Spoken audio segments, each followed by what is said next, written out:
knows I hear the calling. A glimmer of light, telling me that I'm the chosen one. A new world begun, no hope on the horizon coming. I see it coming, I see it coming. It's my time to rise. It's my fate, it's my fate, it's my destiny. Hi Mom, I'm on TV. It's cheesy.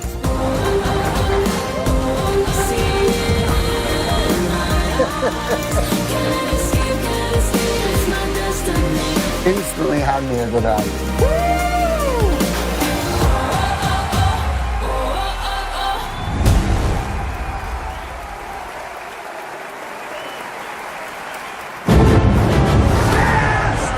Takes the win here in Barcelona. Jason Mercier, he went with his instinct, he made the call.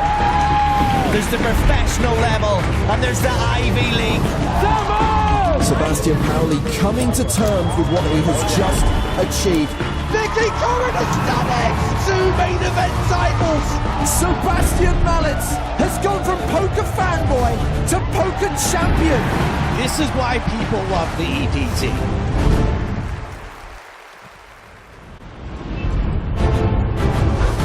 Hello once again, welcome to Paris and the PokerStars European Poker Tour. It is day 5 of the main event in partnership with the Club Barry, the penultimate day of this 5K tournament. 1,747 started, 18 remain, and today they play down to the final table.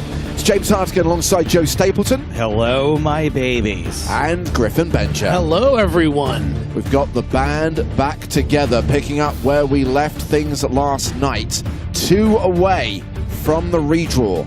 That's right, same lineups as yesterday. No redraw overnight, but when we get to the final 2 tables, when we get to 16 players, we will have a redraw and new seat assignments. One more day of coverage after today. We talk about playing down to the final table today. That means we will play down to a winner tomorrow, live at 1 PM Central European Time. And over the course of today and tomorrow, we welcome your contributions on Twitch and YouTube, or on X using the hashtag PokerStarsTV. But to be clear, Chat Pro Saturday, not a thing. Okay, before we get into today, let's talk about yesterday, shall we? 57 players returned for the start of day 4. Pretty fast and furious early doors, a lot of players hitting the rail. And we had UK poker legend Barny Boatman and EPT Copenhagen 2010 champion Anton Wigg up on the main stage. Barny was chipping up nicely, but Anton's stack went in the opposite direction, and he hit the rail in 30th. Another former EPT champ was eliminated. We lost Tom Middleton in 22nd place. And late in the day, Eric Afriat and Barny Boatman played the biggest pot of the tournament so far. We saw an incredible hero call from Barny. He moved over 7.5 million, giving him the commanding chip lead coming into the penultimate day of the EPT Paris main event. So much support, so much love for Barny Boatman. But we're going to check on the stacks of all the players, starting with the bottom end of the leaderboard. It is Elliot Houdon who is the shortest stack right now with just 14 big blinds. Remember, we still have 60 minutes to play of the 30-60 blind level. Among the other players with sub-20 big blind stacks, Leo Worthington leads, Francesco Del Foco. Our last remaining former champion, Dimitar Danchev, playing 35 big blinds right now. And at the top end of the leaderboard, he's still going strong. Last year's runner-up, Peter Jorgner, one of 2 Swedes in the tournament, the other being Hans Erlendsson, who's playing close to 50 big blinds. Army Bearer, still a top 5 stack with 60 bigs. Farid Jattin, number 2 in chips with 94 big blinds. But look at Barny's stack, 127 big blinds. Barny, Farid and Army among the players who will be on our first feature table. They will stay on the main stage until we hit the redraw at 16. So now that we are down to 18 players, everyone has locked up at least 46k. Once we get to 10 players, there's going to be a pay jump with every single elimination. 6-figure scores for the finalists, with more than $1 million for the winner. €1,287,800 for the champion of the second EPT Paris main event, the 6th biggest EPT main event of all time.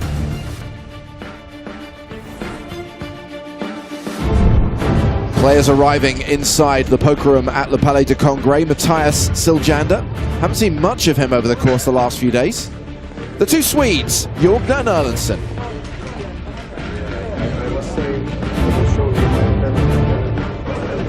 One of the Italians, Lorenzo Arduini.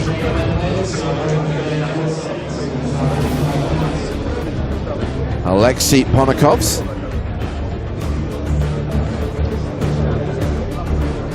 The PCA 2013 champion, Dimitar Danchev. And the chip leader. More chips, more time bank cards than anyone else, Barny Boatman. And yes, same lineup on the main stage, playing six-handed at the feature table. The big stacks, Boatman, Jattin, Bearer. Erlandsen also a relatively big stack, around average with 2.8 million. And then the shorties, Eric Afriat with 20 big blinds, Francesco Del Foco with 19 big blinds.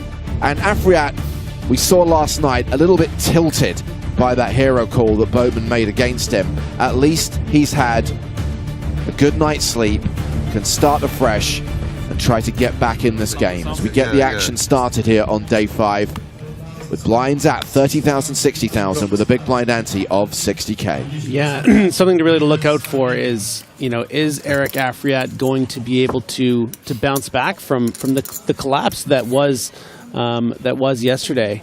I think so. He seems like the kind of guy that's going to act like nothing happened. Well, maybe it was me not to tell you at the end of the day what I had, but it's old habits die hard. I just never tell. I remember it said. Yeah, but I should have told you. Yeah. no, you don't have to. Army Bearer you now knows he made a bad fold with Jack yesterday. What the hell is Del Foco doing? No. Oh my goodness. No. First hand of the penultimate day of an EPT main event. Yeah. 18 players remaining, 1.2 million up top, and you shove 7-3 offsuit into aces. You know how expensive it is to change a plane ticket? A classic confrontation. Barney with the needle. Did he just shove? Mm-hmm. And how does Erlandsen have aces again? I have no idea what Del Foco is going on here. Now, granted, he did have kings in a really bad spot yesterday, but this is an abysmal collapse, entirely unnecessary, inexcusable. We don't comprendo either, buddy. And he is drawing almost dead. I don't understand. And now he is drawing dead. Francesco Del Foco eliminated on the first hand of day 5. As Barney said, classic confrontation. You got 7-3 offsuit, you run into aces. What are you going to do? maybe he had a classic confrontation with his wife last night and needed to go home. I mean, I've seen some pretty wild things on some short stacks, some really poor shoves, but for 20 big blinds, final, 2.5 tables. Well, guys, we talked about last night being a very entertaining session. Looks like day 5's going to deliver as well, if we're going to see hands like that. Yes, sir. So Del Foco cashes for 46 grand, and we're already down to 17 players. What Del Foco was that?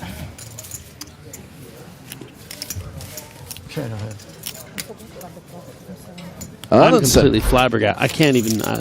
Back up to 4 million, back up to 66 big blinds. And that's before that hand or after that hand? How can I get aces when he shows with 7-3?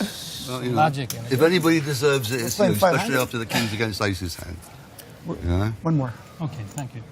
Thank you, sir. We're playing 500. No waiting for a player. You can still be focused on what the fuck just happened. That's fine. No, they can't You're bring a welcome. player because it's No, 5, 6, yeah, 6. then it's going to be 16. Good morning. There's your coffee.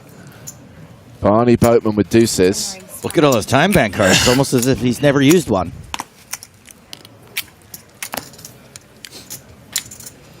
Be hard pressed, I think, to find anyone that was rooting against Barny Boatman yesterday.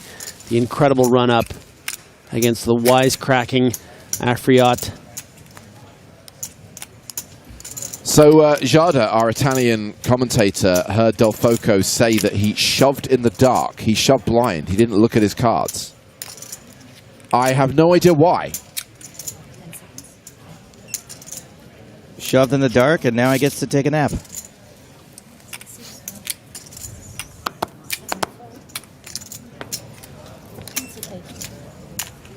I mean, knock it off the bucket list.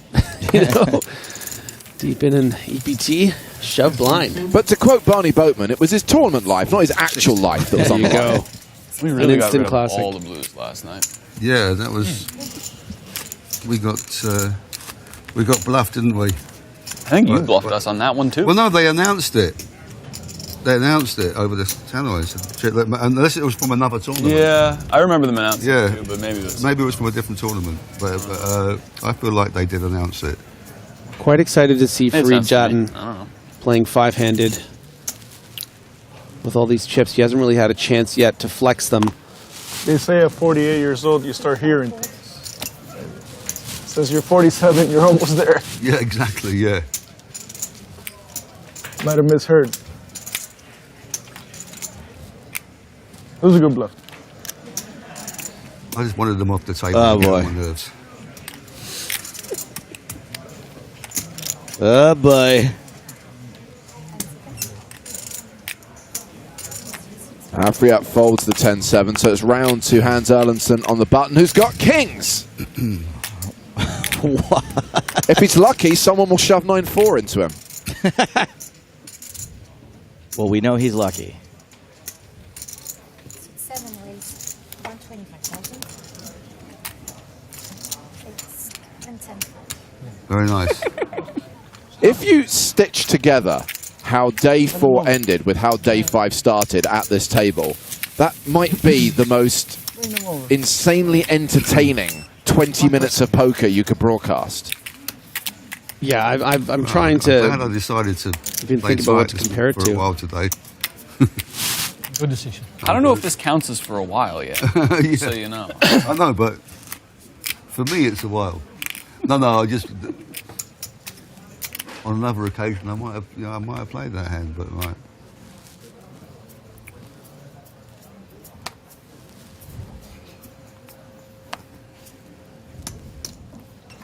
Now, I don't think I've ever seen Barney with a big stack before. So I'm wondering, will he treat it the same way a Farid Jattin would? Seems like no.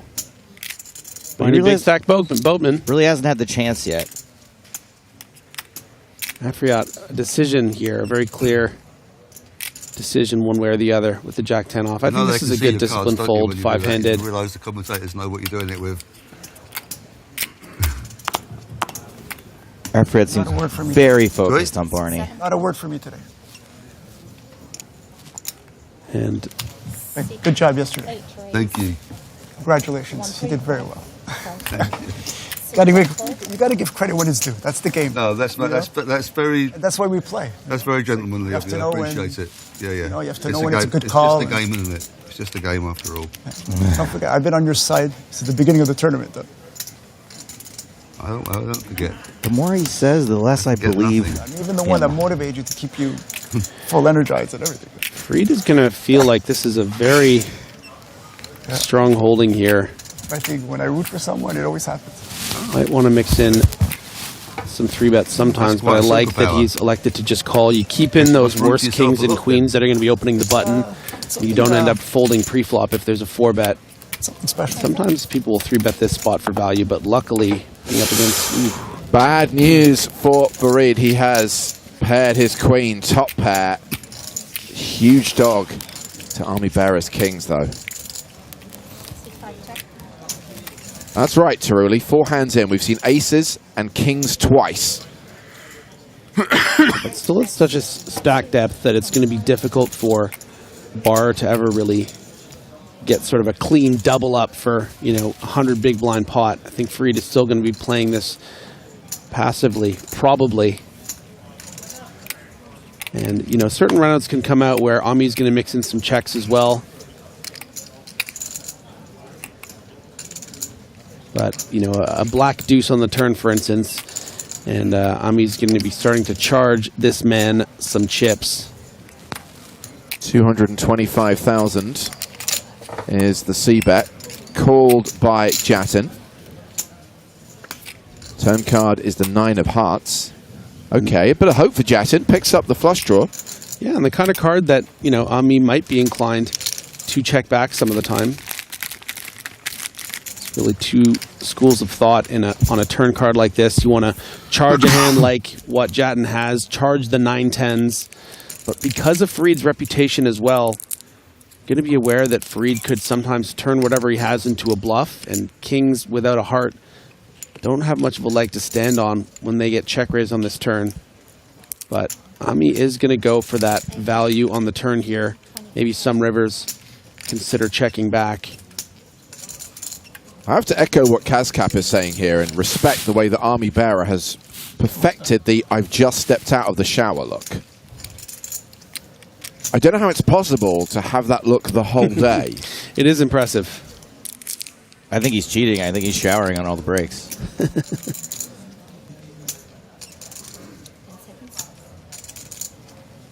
$325,000 into a pot of 810,000. Jattin calls. We go to the river.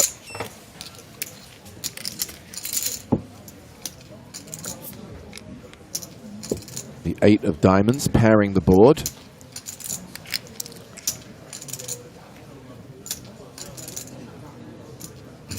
I like to punish. I'm a punisher. Gotta punish. Gotta punish him.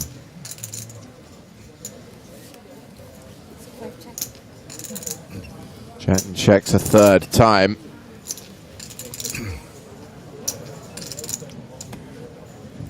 Ami definitely aware that sometimes, he is going to be up against some flushes, some 5-6s, some weird straights, but so often it's going to be those queen X's that you just, in these spots, you just got to get max value and go for it.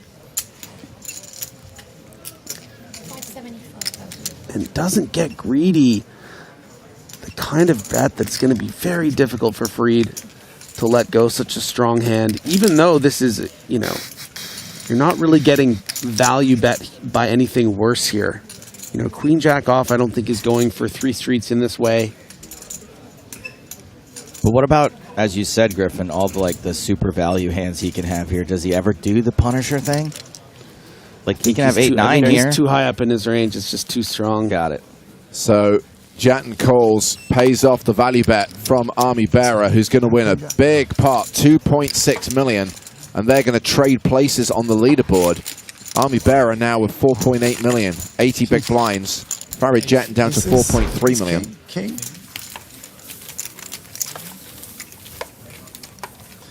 Nice hand, Ami. Me? Yeah, that's a pretty significant swap there. Farid down to 4.3 after being at 5.6. Ami now up to 80 big blinds. It's going to change the complexion of this table a little bit.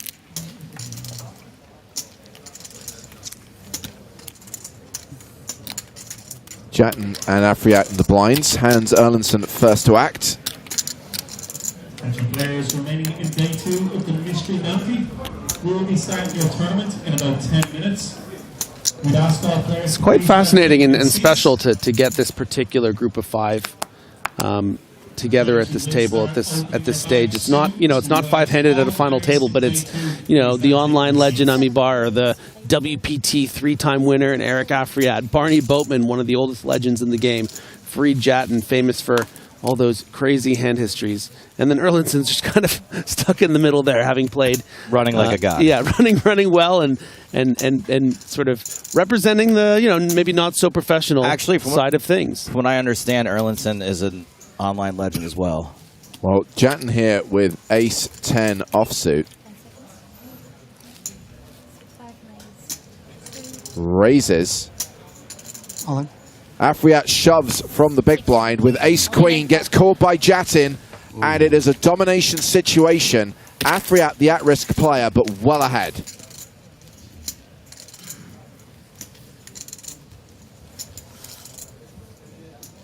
Barny, wish me good luck. No, thank you for your question. You, Rami? I was already thinking it, though. I'm already feeling it, you know? They're just saying it. I'm feeling it. I'm really wishing them good luck. Blind on blind. This is, of course, a snap call for just under 20 big blinds. Ace-queen now a 4-1 favorite. Afriat just has to fade a 10 for now.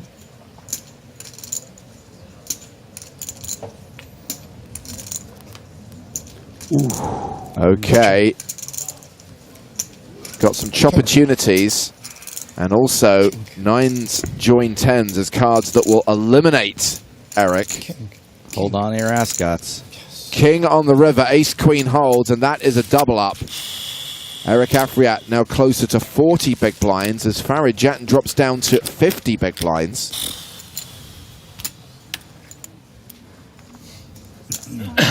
Cold called the king. Man knows his runouts.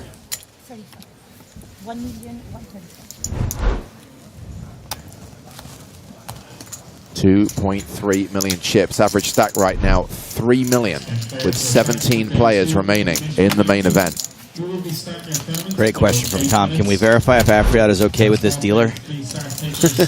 Well, first hand of the tournament, only get dealt him one card. Wasn't a good start. Because he started criticizing. That's why it threw her off. Out at table action. Dimitar Danchev in a hand against Alexei Ponokov's. We join on the river, and Ponokov's has bet 175k. The board is Jack 9985. We will be starting your tournament in about 10 minutes. We'd ask all players to please start taking your seats. Players, we will start opening your Danchev calls, and Ponokov's tables pocket 5s. That's a full house. 5s full of 9s, and it's good. Ponokov's winning a sizable pot from Danchev.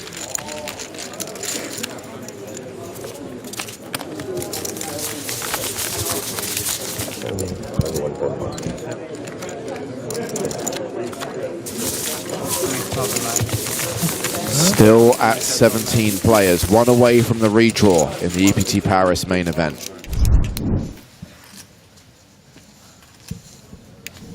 Two tables of 6 and a table of 5. We join the action at the feature table with Jattin opening on the button and Afriat picking up ace, jack of hearts in the small blind. He has announced a re-raise, 3-betting to 275,000. Very irregular sizing here. Very unorthodox. Not a sizing I would recommend anyone employ out of position. Weird kind of maybe even like a hand strength thing. You know, if he was really bluffy or really strong, it would probably be a lot bigger. But this, you know, click from 125 to 275, like this is going to get a continue from Jattin. You're going to play out of position. Just becomes so much easier to play if you make it a more 3 to 4x size. I'm worse because I was watching it happen. Leaning more closer to 4. Yeah. I mean, Farid is going to be a little uncomfortable. He doesn't want to have to continue here, but it's too cheap. There's no way he folds here. Main goose. Farid might also be aware that this is the kind of sizing Afriat would make, seeing where he's at with ace-jack or ace-10.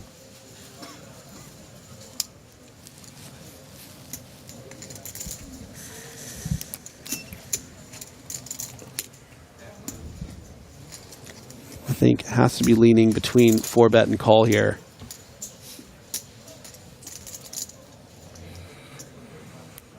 If he folds, you can take my gun and my badge.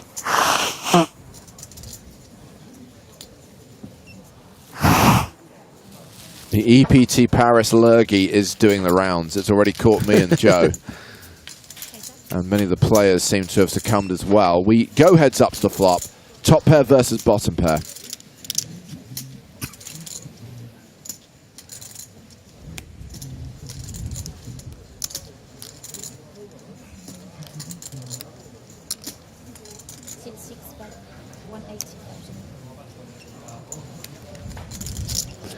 Pretty nice price to get lucky here. The king or a 3. You're not loving life here, but when you see a small bet like this, I mean, what if your opponent is just 3-betting the queen jack, the king jack, and you've gotten there against them? Or your opponent does have something like a big ace, and what if you hit a 3? Can win a really big pot, really big.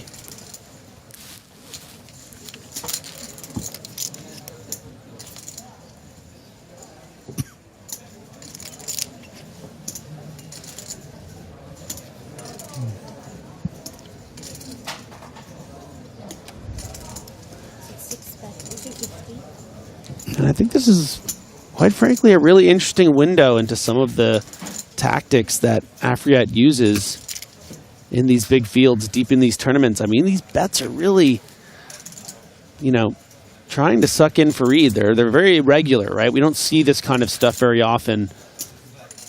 The, you know, 2.2x 3-bet out of position, the quarter pot on the turn with a value hand.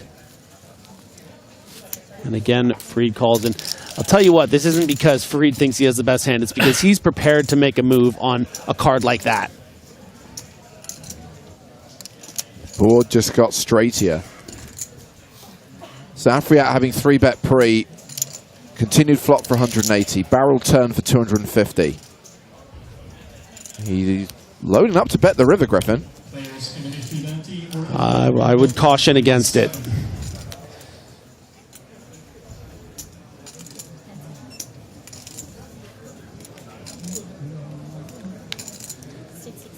Yeah, he's checked. And if I know anything about Farid Jattin, it's he smells the blood in the water and he is going to go for the jugular. Just the question is, just how much? 1.63 million behind, 1.53 in the middle.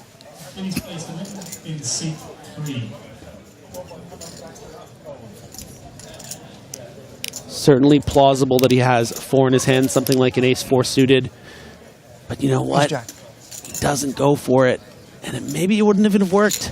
I was sure you were shoving. Interesting, and now it's Afriat and Jattin who trade places on the leaderboard. Afriat over 50 bigs, Jattin down to 40 bigs. We're done. Oh, something's happened. Hold the deal. We're done, right? Yeah, they're going to do a redraw. Oh, wow. Well, we head to the outer tables where it's Leo Worthington-Lees against Sindre Hansen. Leo all in with ace-4 against Hansen's ace-7. And that is always coming 7. Queen 7-7 on the flop. Deuce on the turn. Ace on the river. A full house for Hansen. And Leo Worthington-Lees is our 17th place finisher. So we have hit the redraw. We have hit 16 players. I was thinking snowboard in my head. That's just like... Oh, hold on. There's another all-in and a call at the other table. Danchev all in with ace-king against ace-3. Wow. Almost as dead as the other guy. King, 4. Jack, 9. Diamonds. Running diamonds. Danchev flops trips. Ponikov catches running diamonds to make a flush. And we will no longer have the prospect of a 2-time champ here in Paris, with Dimitar Danchev eliminated in 16th place. All right, I'm still here then. There you go. What a turn of events. Dimitar Danchev, one of the most consistent players on the tour, just constantly going deep in these main events. A PCA champion, but is he going to fall? So 16th? We have hit the redraw. Normally it would be the final 16, but with that double KO from different tables, it's going to be a redraw for 15 for the final 2 tables. Table of 7, table of 8.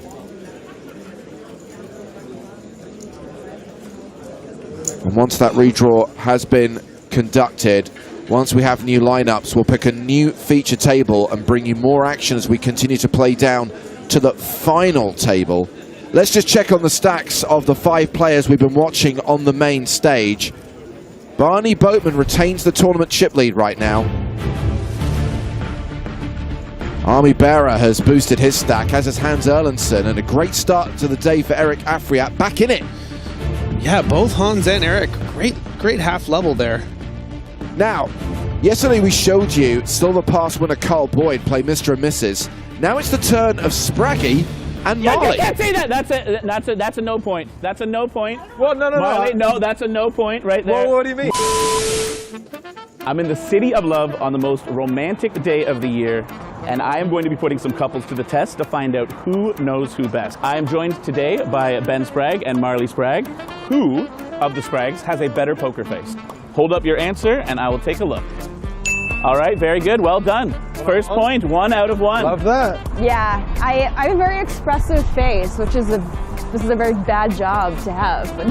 And Spragg's just like monotone man, right? So he I just don't care. Yeah, He's just so indifferent. That's Yeah. Who racks up a bigger hotel bill? I think that was an easy one. Unanimous. Marley, anything to say here? Because that seemed again like an instant. That's a good question, actually. Thanks. 8 room services a day. We can order this. We can order that. In Prague, I ate almost every meal in the room on break. So I will say, in fairness, in Prague, she had a deep run final table, so she was like training style. I was just fueled. Yeah. But she had to come 10th to break even on room service. So. Who wins in an argument? All right. Well, that's 3 for 3. Who takes longer to get ready? Oh, actually, I messed up. Yeah, you can't say that. That's a no point. Because here's the thing. Here's the difference. I'll tell. Okay, once we start getting ready, obviously I take longer. I have makeup, I have hair. To get him out of bed. It takes me 5 minutes to get ready, but it takes me an hour to get out of bed. Hour and a half. So the whole process. All right. Who is the funniest? It's got to be. Marley is an incredibly funny person, but still not close. You're the funniest man in the world. All right. As expected. Who has a better fashion sense? Yeah, I'm kind of surprised that Spragg went for Marley here and not himself. Well, I'm not gonna lie. Here's the thing, you've got to play the game, right? In my own mind, of course it's me. No, maybe not today, because I just have the hoodie, but, you know, with the track top. If you were wearing one of your smart track tops, yeah, and then the bucket for sure. hat from Brian, for example. Who is the better driver? Yeah.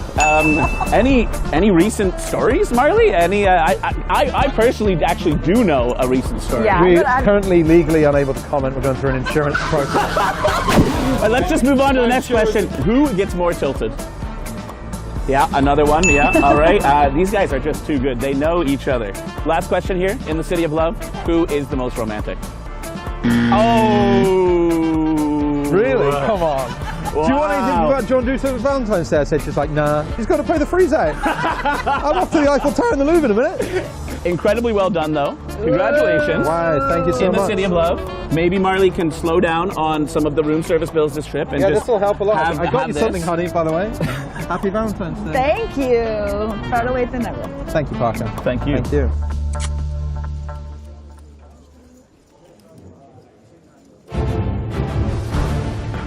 So here we go as day 5 of the EPT Paris main event continues in partnership with Le Club Barrier. The redraw being conducted. We are down to 15 players. We're down to the final 2 tables. Before we get back to the action, a reminder that we are going to be at the Hippodrome Casino in London in mid-March, celebrating the 300th episode of the Poker in the Ears podcast. We saw Spraggy during the break there. He'll be there with Finton, plus the guys from the club. A guest joining us live from Hollywood. A special guest in the room at Lola's at the Hippodrome, and tickets available now for PokerStars UK players who register via the PokerStars UK clients. There will be a poker tournament afterwards. Very much looking forward to a night of fun at the Hippodrome on Wednesday, March 13th. What was that game that Marley and Spraggy were just playing? Mr. and Mrs., I believe it's You think called. that would work in a throuple? Yeah, why not? I think we're going to play that at the 300th episode. Okay. Plagiarism saves time. Hopefully you can join us that night. I know that many of you watching have secured your tickets already. And this is all part of the build-up to the next event that we will be streaming. The Irish Open will be in Dublin for the 40th edition of this event, which is the longest running Hold'em tournament outside of North America. For the second year running, the Irish Open is sponsored by PokerStars and Paddy Power. That means we are handling the live stream. We'll bring you cards up coverage of the main event on Twitch and YouTube. But there's so much poker to be played at the Royal Dublin Society between March the 25th and April 1st. So maybe you can make it there. Maybe you can win your way there with Power Pass, because a silver Power Pass could be redeemed for an Irish Open package. And again, going back to the live podcast, the poker tournament we're going to have at the event, that will be awarding Irish Open packages, and we'll be talking about the event with Vincent and Spraggy, with the guys from the Club podcast, Adam, Rory and Boovie. So now we are down to 15. We are approaching the huge sums of money in this tournament, a prize pool of nearly 8.4 million euros. Everyone's now locked up 63.5 grand. We're approaching the six-figure scores. Of course, everyone wants to come back to play tomorrow. They want to play for the title, the trophy, and that first prize of 1.28 million euros. And there is the prospect of a really entertaining final table tomorrow with lots of great stories. And we're going to continue following some of those stories over the course of the next session and a half, because I have just seen the seat draw. I have just seen the lineup we have got at our new feature table, and I am excited. We're going to continue following the story of chip leader Barny Boatman, plus last year's runner-up Peter Jorgner. Spoiler alert, both those guys will be on the main stage at our new feature table. Fantastic. Barny is already in his seat. And we spoke to this UK poker legend before the start of play today, and obviously we had to ask him about that hand against Eric last night. Okay, yeah. The last hand last night obviously was the most important one for me. I mean, I've been watching the guy all day. I'm not sure I could have made the call against many players, but I could see what he was doing. He's raised on the button. He's the most active, most aggressive. He's the chip leader. He's raised on the button. Small blind's called, and I've called out of the big blind with Jack 9 suited, which is a perfectly nice hand. I thought about repopping, but I decided just to take a flop. It came a Jack high flop with 2 diamonds. I know he's going to continue, whatever.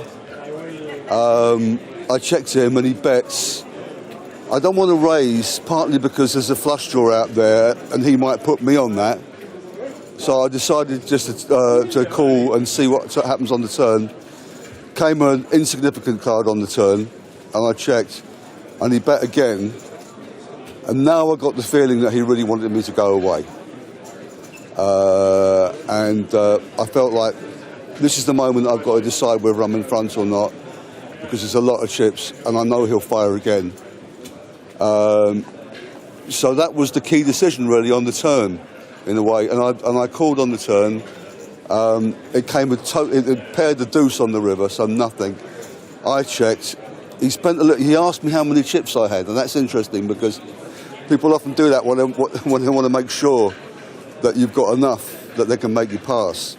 And he thought about it for a while, and I'm already thinking, you know what, he's going to go for it, and I'm going to have to call.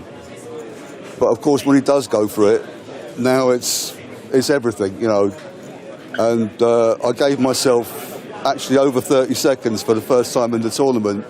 Used my first time card. But I kind of had made my mind up, and I wanted to look at him a bit, see how uncomfortable he was.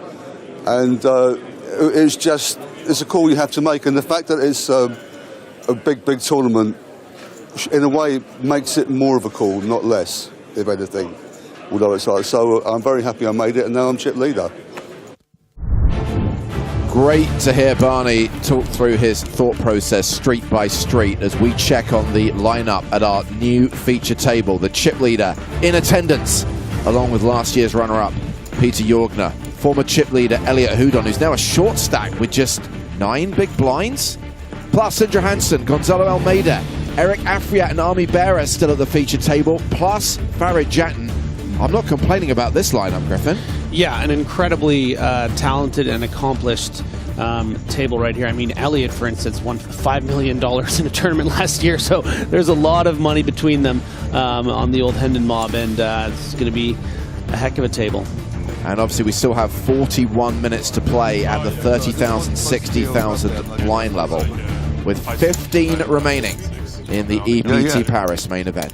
Why not? So we've got a lot of players here with big Hendon mob scores and one player who is the Hendon mob. There you go. Or at least 25% of the Hendon mob. So cards have been dealt to the players, but the tournament staff didn't actually officially restart the tournament. The clock's not running right now. They told me yes. The clock is not moving. It's okay. Just wait. I'm sure it won't be a big problem. We like your style. We're quick players. Give us some action. Eric happy with the new dealer so far. Let's go. Let's go. Is Eric in exactly the same seat? I think so. I don't think he even got up. Elliot, yesterday I told you I didn't use a time bank. Oh, For 2 days I didn't use my time bank. But after, I heard you did use your time. but I had no choice. I was on tilt.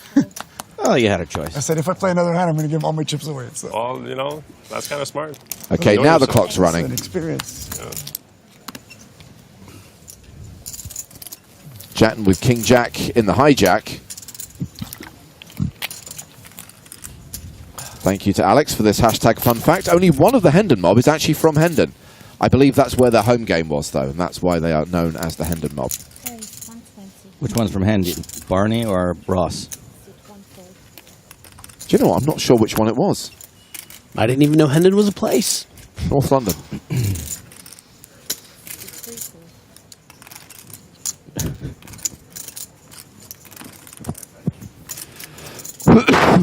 Just one more gentleman to get through here. Going to be difficult to find a fold from the 8-6 suited. Going to be a pretty fair fight going to the flop if Almeida elects to just flat here, which I would expect. Huh? Just to be clear to SPC Starfighter, there isn't a curfew in France. It's to do with the number of hours that people are allowed to work. And you have to understand that to make this live stream happen, the production team has to be in a few hours earlier than when play starts. So that's why there is a cutoff of 11:30 p.m. I would be very surprised if we weren't at a single table by 11:30 this evening. So as long as we don't have more than 9 players, we'll be fine. If we come back with a 9-handed final table tomorrow, we'll make it work. We've done it before. But we'll try and get down to 6. And if people want to open shove 7-3 off for 20 big blinds to get the proceedings move along, that's fine too. Joe Beavers. Thank you, Hayden. Joe Beavers is a member of the Hendon mob who is from Hendon. Joe the Elegance Beavers. I guess when your last name's Beavers, you got to do something to class it up a little bit. So Almeida with the kind of hand that's ordinarily a good candidate to find a check raise. This particular texture is going to favor the big blind a lot of the time. So hands like this, gut shot. But you see, this is the power of these pot-sized continuation bets from the stronger range. Like, ultimately, this King Jack could just be 2 kings or 2 jacks, and it scares off Almeida, and I think that's a nice exploit from Farid to finally get back in the winning column here, having started the day with 90 big blinds and just being down to 45 now.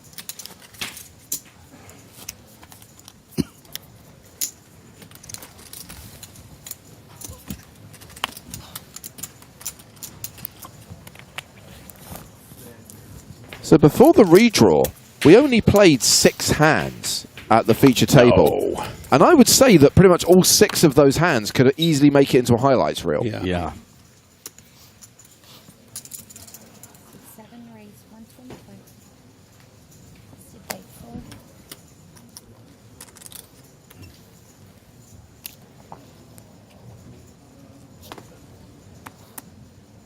Hammy Bar going to open things up with 7s under the gun. He's really been the steady Eddie of these feature tables the last couple days. Just playing so solid.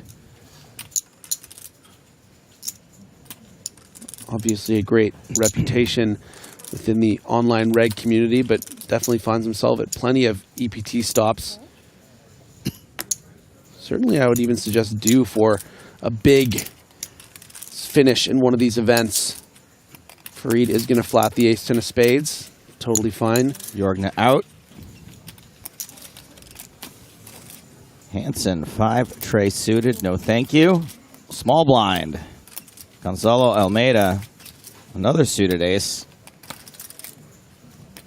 And what a difference one position makes, right? You're in the big blind here. You happily flick in the 65,000 extra to see a flop with a hand that can make the nuts. But from the small blind, it's just a bit trickier and is going to force a fold. Damn rules. And Afrad also with an ace will flick it in. Acey deucey. His offsuit. 6.5 minutes. 8, 5, deuce, 2 hearts. Pair of deuces for Afriat. Bearers 7s ahead for now.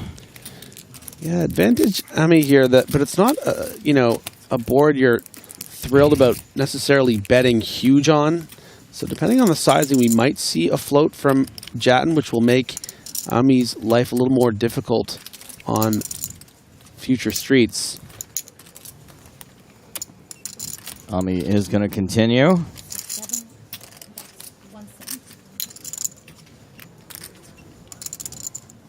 $175,000.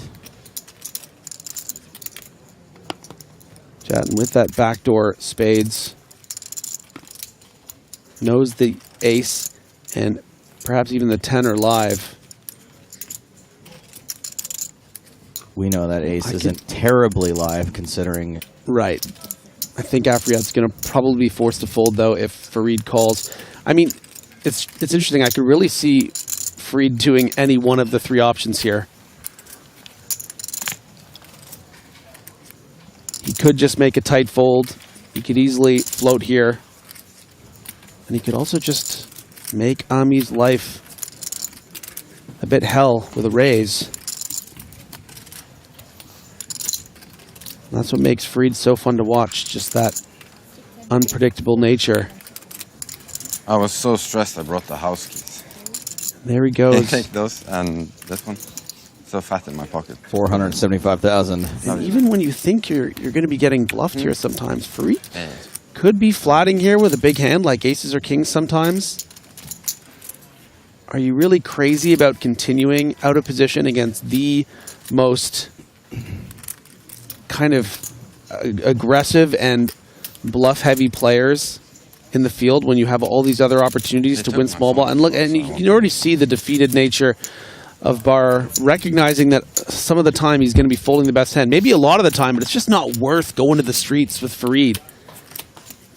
Seems kind of unfair, to be honest. He's going to drag you into the deep end, man. He's really tough to play against. And, you know, I obviously expressed that I was surprised to see him not pull the trigger against Eric, but I'm sure that's something that he's working on as well, is not having to take every big bluff spot. And maybe Eric Afriat would have just snapped him off with the top pair there and was setting him up for it. So, you know, rough start to the day overall. You know, starting with those 95 bigs, being down now to 50, but still finding those little spots that make him so tough to play against.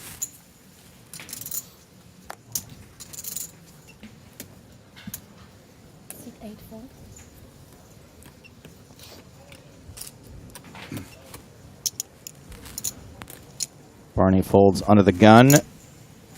Jattin with Jack 5. Diamonds. Not going to play. Elliot Hudong. Yeah, this might be it here for Elliot. It's certainly the bottom of the range that I think he would think about shoving, and makes a disciplined fold.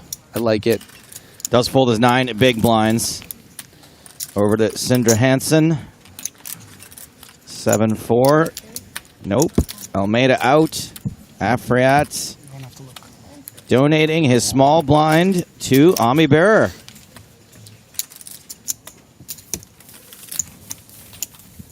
Yeah, and I don't think Elliot Houdon's going to be thrilled by all those quick folds there, simply because it was that one notch, right? Like Queen Jack you put in, Queen 10 can go either way. All those players to get through. Going to have to find some spots to get some shoves. Just 9 big blinds for the French Canadian.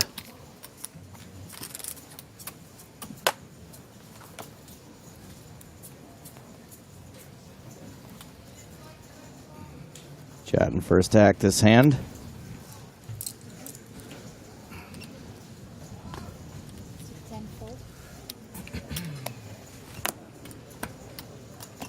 A 7 now for Houdon.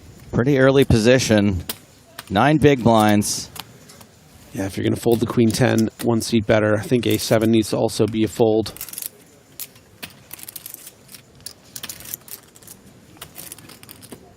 Peter Jordan at 10-9 offsuit. Haven't seen much of Peter yet today. Yeah, with caution against a raise, I think he is going to find some better spots. Quite all right to think about it. Yeah, wants to get involved, wants to start earning some chips. Almeida and Hansen out. Afriat not going to give this one up. Going to raise the button. Paris folded the small blind. 7-6 off for Afriat. All right, we're going to have the Boatman-Afriat rematch you've all been waiting for. Afriat sizing up here at the 2.5x with the 7-6 off. Both flopping a nice little draw. Oh, my goodness. Any 10s about? Oh, please. Mommy, please. I've been so good. I've been so good all week. I've been so good. Poker gods, please. You're not supposed to be biased like this. I just want entertainment. I don't. It's more about the carnage rather than net results. Yes, you're right. You're right.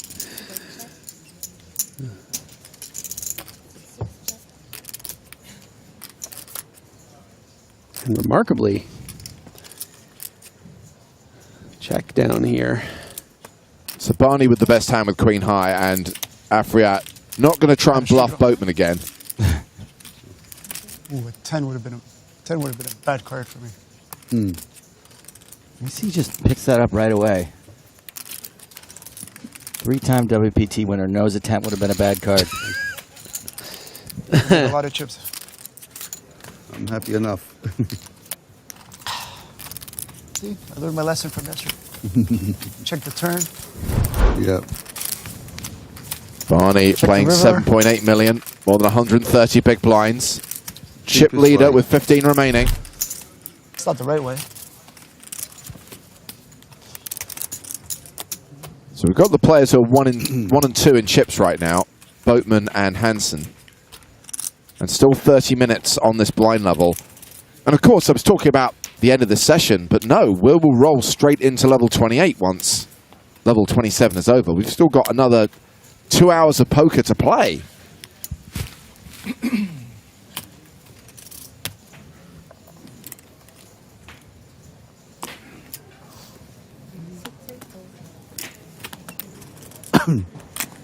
If you're going to make back-to-back final tables in huge fields, that's so impressive. It's already impressive that he's gone this deep again, but if he's at the FT, that's just... Raise 120. Hats off. Yachtmaster's off. I feel like it is something that we see more often than you'd expect, though, right? The same event and the same player. It's just something about the energy, right? They feel at home once It's they have only that happened success. like 10 times in a couple hundred events. That's a pretty strong amount of times. And also, I hope I'm not speaking out of turn here, but my understanding is that Peter was a little bit disappointed by the results on the rest of the EPT season last year, that, obviously he didn't make any deep runs or final tables. So I know he's been spending a lot of time working on his game, working with his poker coaches. Gotcha. So I think he's approached this event refocused. Nice.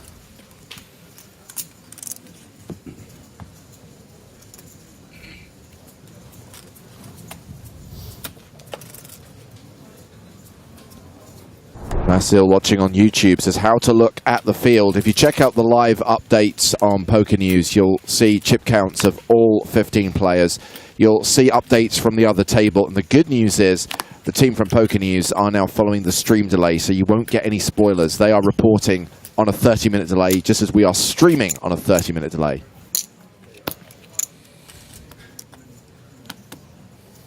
Jorgner opening under the gun here. Only seen one of his cards, the 5 of diamonds. Not a lot of 5x hands you're going to be opening under the gun here, 8-handed, but certainly pocket 5s, ace 5 of diamonds. Oh, so Jorgner tried to raise but didn't put enough chips in, so it's been ruled as a call. So we get an accidental Gibbons from last year's runner-up. Coaches are pissed. Yeah. I think Ami's feeling stronger. Oh, never mind. I feel he's going to double up. Round 2, the blinds. Jattin in the small.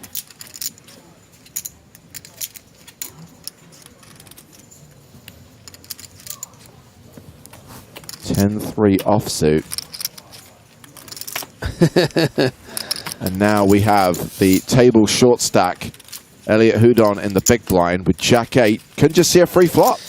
Yeah, and tell you what, he's thrilled to get it. This isn't really a hand you're going to be defending very often on this stack. So to get a free flop, and also against what we know is a 5x hand, so something like pocket 5s or an ace 5 suited. Very live hand, this black Jack 8. You have 40. Yeah. I do have 40. It's okay. It's getting used to. Ace, king, 8. So we know Houdon has a pair of 8s. Ace 5 of diamonds is a likely hand for Jorgner. Very likely. You really hate this, even though you made bottom pair against an under the gun open. Yeah, I think ace 5 of diamonds is going to comprise something like 30 or 40% of Jorgner's range here. Maybe 40% 5s, and then sometimes some cheeky 5-6, 5-7 suiteds. Houdon, not a lot of chips to continue here, and against that strong under-the-gun range,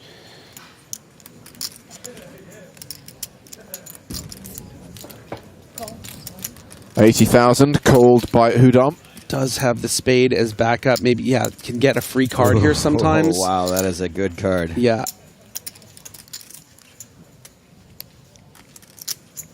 You know, if you are up against, let's say, a hand like ace 5 here, you might get a check here and be able to realize that equity.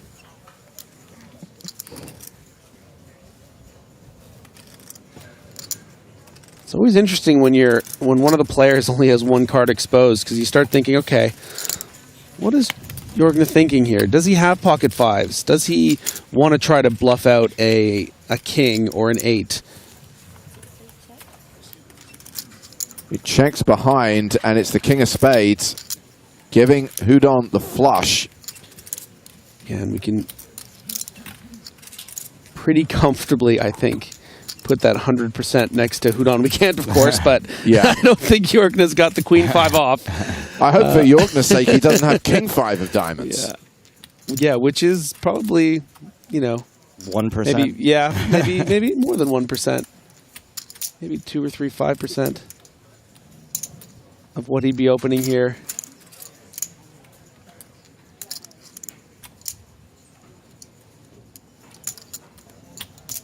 Well, Houdon only has 360k behind.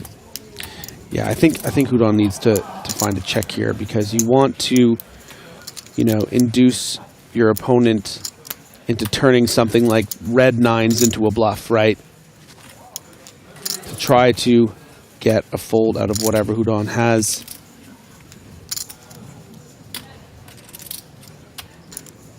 $225. Okay, well, this is a virtual all-in from Houdon, 225. And now if Jorgner has the 5 of spades under there, now a quick fold. Huge pot for Elliot. Yeah, now playing more than 10 bigs. Blinds going up in 22 minutes, though. You got to count all the chips he didn't lose either. You need blues? No. Good observation, Ed. A long stint for the first session today. The last 30 minutes of the level we started last night, plus, sorry, the last hour of level 27 that we started last night, and then the full 90 minutes of level 28, so 2.5 hours of poker. Plus we had that short break for the redraw, so it will be a while before we actually get our first proper break of the day. If I had seen your mistake, I would have continued as well. Yeah. I thought you opened.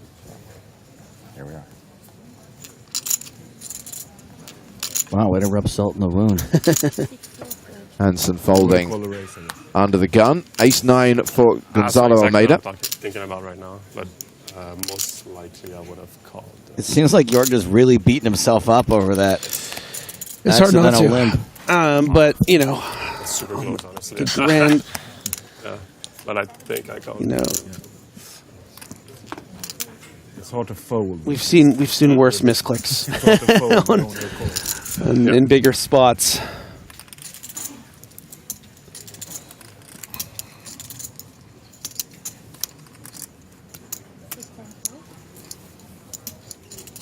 According to Nightbot watching on YouTube, you can get 10% discount for any orders placed at the PokerStars store during EPT Paris, as long as you use the code EPT PAR24. Promotion ends tomorrow. Terms apply. Great shove spot here for Elliott with the King-9, blind on blind for 11 bigs. Nice and clean. Chiwamba is on Jorgner Watch. Is it the same one as yesterday? Yep, it's the solid gold Yachtmaster 2. Yachtmaster 2. Well, did you want a min raise? Yeah. Okay, I think I called you. You know which poker player has a really nice Yachtmaster? Andre Akari, rose gold on the Oyster Flex. I have a rose gold watch.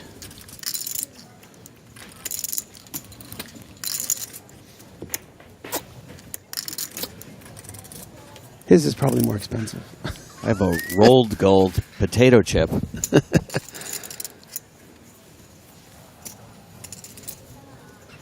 you saying the other day that your girlfriend rejected the moon swatch that you bought for her? She did indeed. Wow. At least I got it back from her.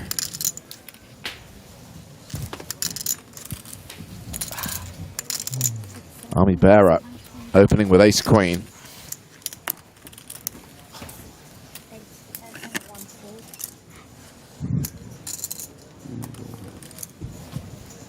I love a good water shot. Well, round to the blinds. Jorgner in the small, folds King 4. Hansen in the big as King 10. Come on, Hansen. Let's see what all the fuss is about. You got all these chips.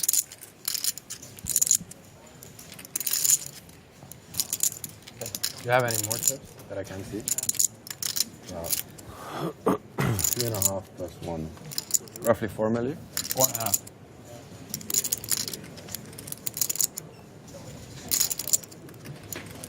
Christoph wants to know what moon swatch you bought, Joe. Venus. Mission to Venus. Seemed fitting for a for a lover. 9-8-4, all strawberries, and neither player has a heart in the hand.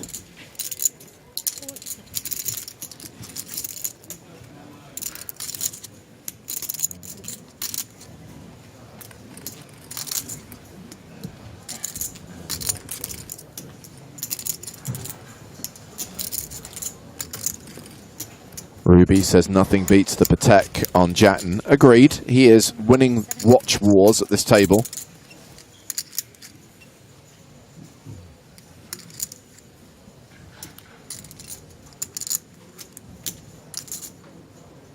Please fold, please fold, please fold, please fold.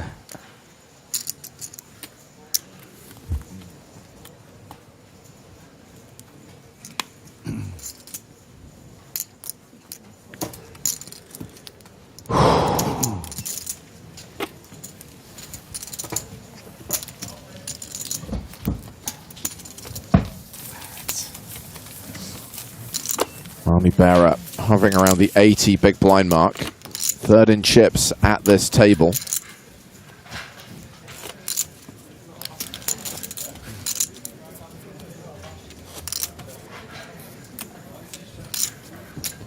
The many-toed sloth says, I'm here for Barny Boatman. Aren't we all? I think the Barny Boatman started a little early, but I'm pretty much fully on board at this point. I will allow it. I'm definitely allowing it.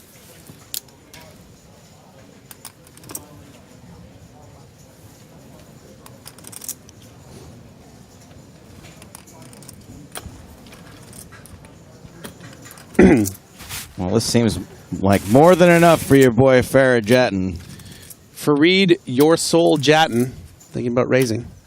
With the Spraggy?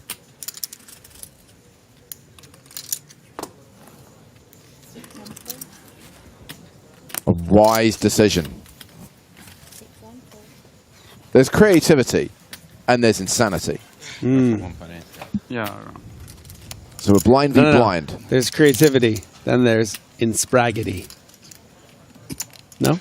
Workshop it, Griffin. Come back to me in a couple of days. Hansen with Jack 8.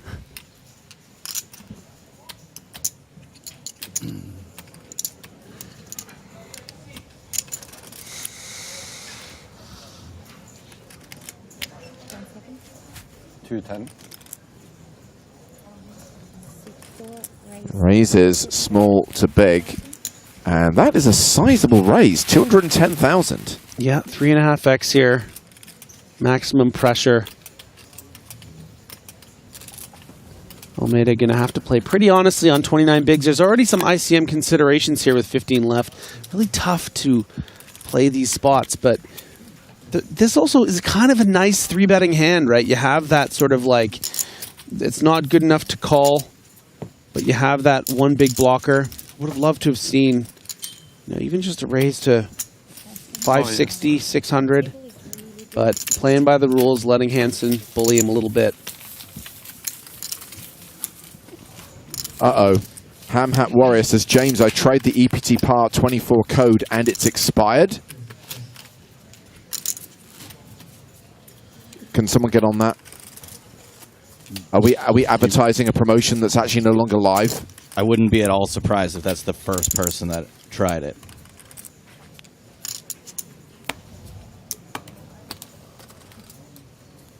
I would like to point out, by the way, it was Nightbot on YouTube who was talking about that. I just read their words. I'm just the messenger. Don't blame me. Oh, blame the machines, huh? Pure evil.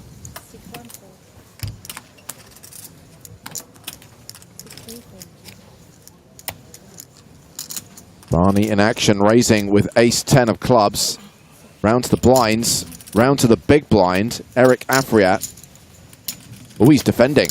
Here we go. We do love a confrontation between Barny and Eric. Yeah, but I don't guarantee Afriat is so defensive. Won't be this one? There will be one, but it may or may not be this one.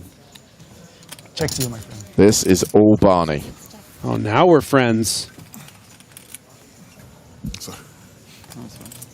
You are right. Well, I you like can't win if you fold, that's for sure. When you lay down a monster like King 9 suited, you got to show. So as you know, we spoke to Barny before the start of play. We've already heard him talk about that hand from last night. We also asked him how he feels about his new nickname, the Goat Man. Maybe I used to be underestimated and now I'm overestimated. I don't know. I'm okay. I know how to play. I've been around for a while, but you get called a legend just for staying alive in this game, and that's what I've done. Really, I've survived, and I know how to play, and sometimes it works out. On another day, I make this call, I'm wrong, and they call me an idiot. It's like they used to call me Barny Floatman actually because I do a lot of floating. I tried that once yesterday and it didn't work out. But yeah, no, I'll take it. I mean, it's nice. I'm getting a lot of love and it's nice because obviously I've got a lot of friends in the game and I travel around a lot. I know people everywhere and it's nice to feel the warmth. I appreciate there's still a long way to go. 15 players remaining. We're not even at the final table yet. But there is the prospect of a record being broken here in Paris. Uri Gilboa is the oldest EPT champion. He won EPT Sochi in 2019, and he was 61 years old. Barny is 68. Could become the oldest EPT winner ever. Yeah, I was going to say, Almeida looks interested in this raise. And, you know, given Houdon's stack size here, I think we can probably expect a pretty classic race. As long as the blinds don't also wake up with some big hands. And this is a massive spot for both of these young men. Just very quickly, Griffin, it turns out that Nightbot was full of bullcrap.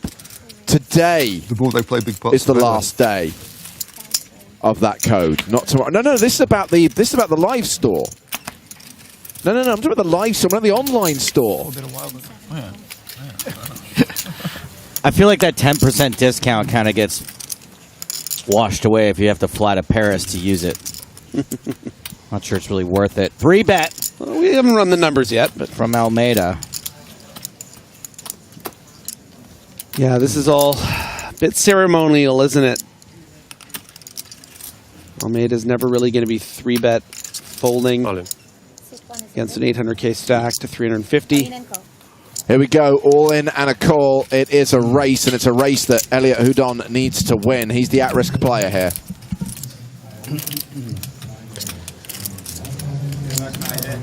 Thanks. I predict a split pot. Yeah? Yeah. Everyone loves it. High board, huh? Like the war in the Vendée versus the war of the Pyrenees. King high flop. Houdon now with the advantage. Just has to fade a 10. These spots are worth so much. 2 outs for Gonzalo Almeida. 2 cards for Elliot Houdon to fade.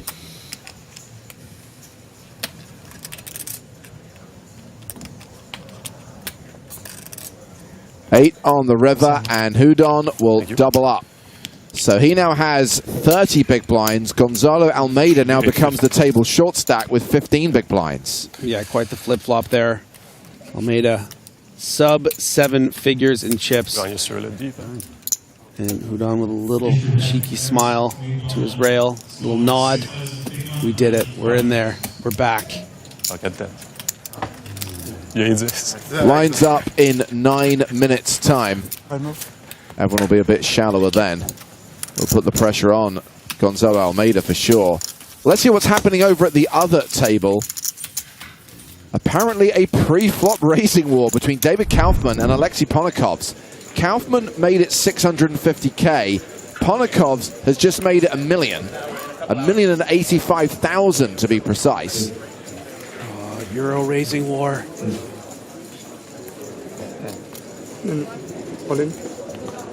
Kaufman declares all in. And Ponokovs makes a single chip call. And it's Jacks versus Ace King. It's the James and Joe against Ace King. Kaufman with the pocket pair, which is still good on a 10-10-7 flop. 4 on the turn. 7 on the river. Playing wasted. The mighty James and Joe gives Kaufman the double up, and that's going to see him become the new chip leader. He's going to have more than Barny. Around 8 million. Dangerous man to have that many chips. As you guys alluded to, playing wasted, the winner of one of our big online events. I mean, it went all right yesterday. Yeah, well, 2013 W Coupe. Oh yeah. Yeah. It's a big one. What do you think I don't want you to do anymore? They're always big.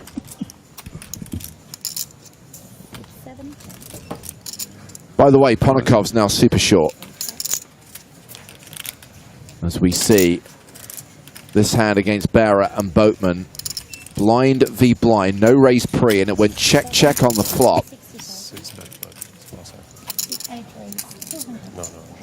Wow, Boatman getting out of line here, and you know what? I mean, it might work, but no, it doesn't. Ami does not buy it. What are you trying to sell me here? You have an ace? Who's the real floatman now? Yeah. Yeah, he's queen. What's that? Army Barra takes one off Boatman. Sorry, that was aggressive. Did I get you? I can still do it.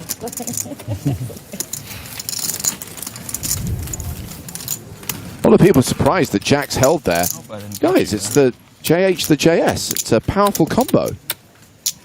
I just took him down. So I heard that hand has its own podcast. Catch your nail? Not really much of an achievement these days, is it? No, it's not. Sorry. I'll have you know that my first podcast ever was called Two Jacks in the Hole, though. Oh, nice. So it's kind of weird that in the hole or the hold? That I didn't get. It was in the hole back then. Yeah. Wow. Oh, that was before it. It became hold. Before I knew anything about poker. That was why you had it wrong, actually. Yeah. No, I didn't always. That's something I learned over the years. That was hold cards. Yeah, and I think something that every poker fan and player needs to learn eventually, right? It's not something you get at first. I don't really mind. Like things evolve over the years, and people, you know, like what is it? Irregardless is now a word. So. Yeah, exactly. Yeah. And the great thing is, once you realize that it's hold cards, once you think about hold'em, you know, it makes so much sense. Yeah. It's just so easy to process, digest. It's now canon. Can we please give the game its full name? Hold'em. Yes. Texas Hold'em, yeah. So Hansen has opened with Jack 10. We've got Jattin with Jack 5 in the big.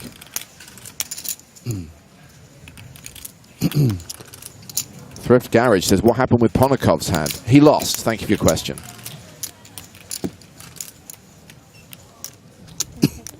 Jattin certainly going to fold this Jack 5, but wants to give pause. This is, you know, I think this is some of the mind games of Farid, making it very, very clear it's not going to be an easy big blind to take. Every time you open it, I'm going to be thinking about re-raising you, finding a way to win the pot.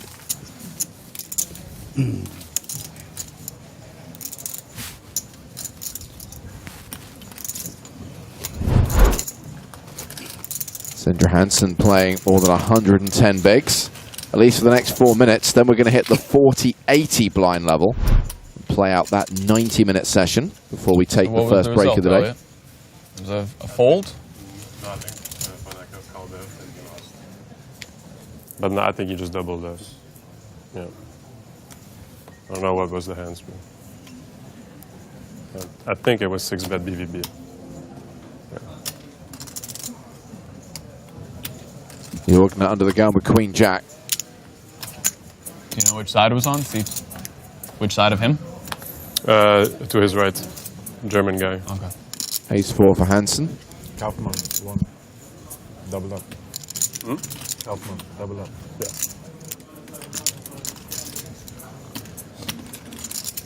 How much does Hansen want to flex this big chip stack? Not this much.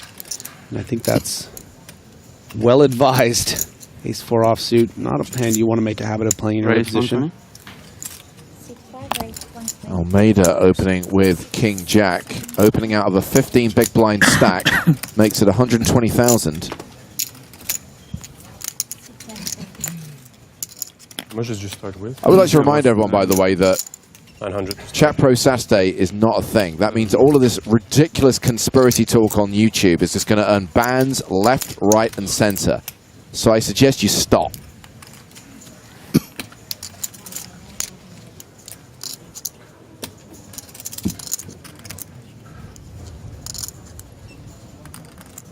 Udon with ace 3 in the big.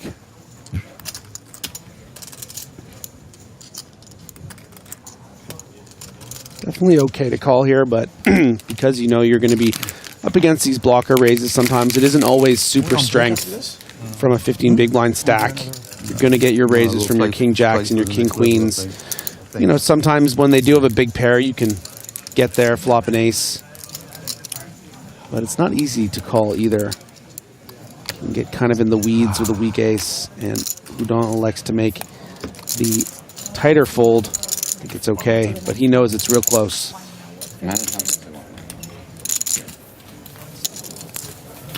It's also just about playability, right? I mean, you're going to lose on so many board textures. What about visibility? Touche.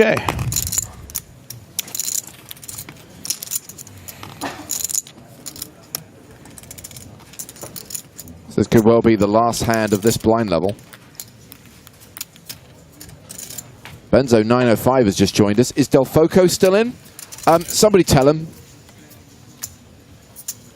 No. You're never going to believe this. That's your question. No. If we told you what happened on the first hand of the day, you think it's a bet. You think we're just trolling you. Because it's impossible to believe that any person would do that at this point in a main event. I think the real unbelievable part is that the ace is hell.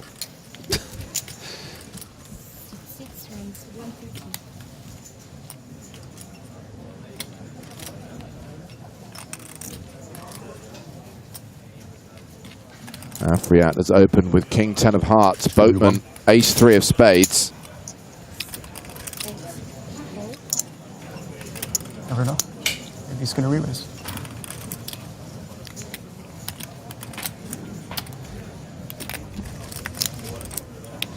Barney has just called, and now we have Jattin on the button. Squeezing? Question mark? Yeah, this was, I think, a very nice opportunity for Boatman to maybe 3-bet. Instead, it opens up the door for Jattin to squeeze. I mean, quite frankly, he could just have a very strong hand here.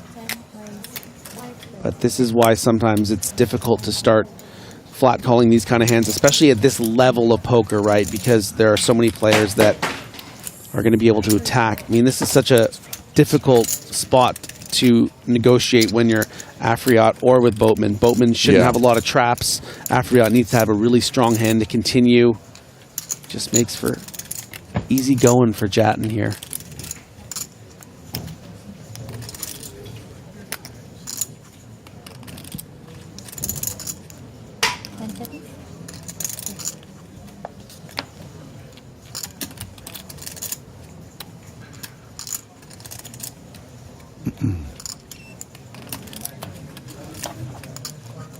Well. Time bank card here, huh?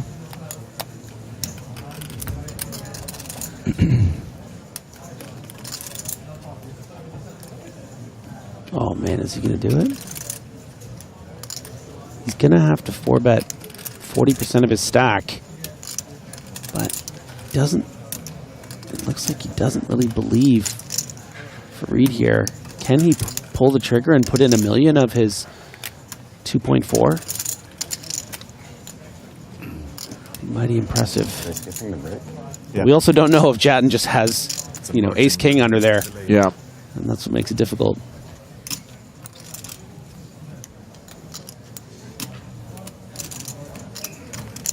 The Afriat snarl finally relents.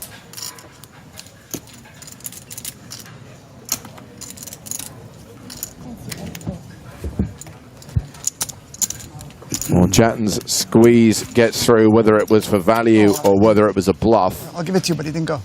We stopped it at 8 seconds. Meanwhile, there is action at the other table. We mentioned the fact that Alexei Ponokov's is now a short stack. He has moved all in for his last 345k. Action is on Hans Erlandson. Call. Erlandson calls the shove. I don't like Ponokov chances. This is 345. He doesn't look like he likes them either. David 2 still to act.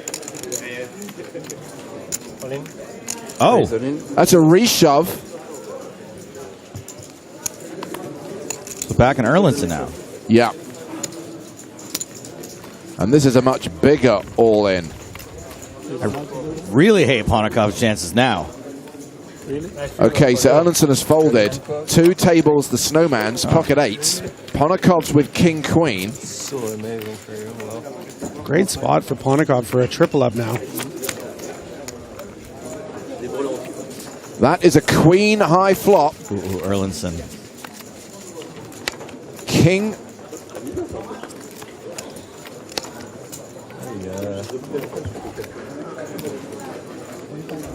And that is going to be more than a triple up for Ponakovs. I think Deuce might have saved Ponakovs. Way Erlinson popped up out of his chair like that.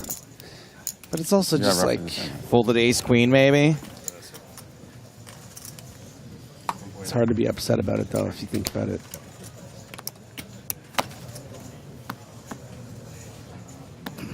Not everyone's a robot like you, buddy. So still 15 players remaining.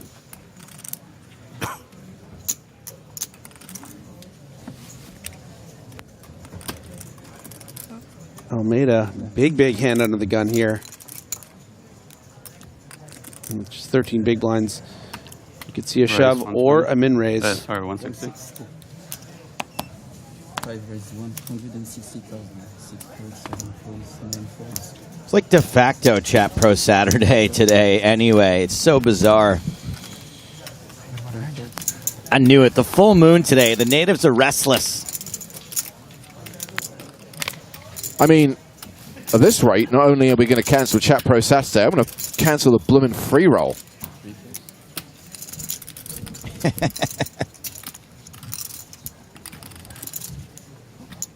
And Hansen with a big blind already out there, that 80K ante already out there, and with nearly 7 million chips, might consider taking one off here with the ugliest suited connector you can find, save 6 deuce. And this is why we find these min raises with the ace queen instead of, you might be watching at home and be like, oh, 13 big blinds, ace queen, I'm just shoving. Well, you want the big blind to come in here with the 7-3, right? You want that 64 to 36% advantage to get a little chips. And sometimes you're going to get out flopped, but there is a lot of streets to play here, and Almeida has a massive range advantage on a king-high board.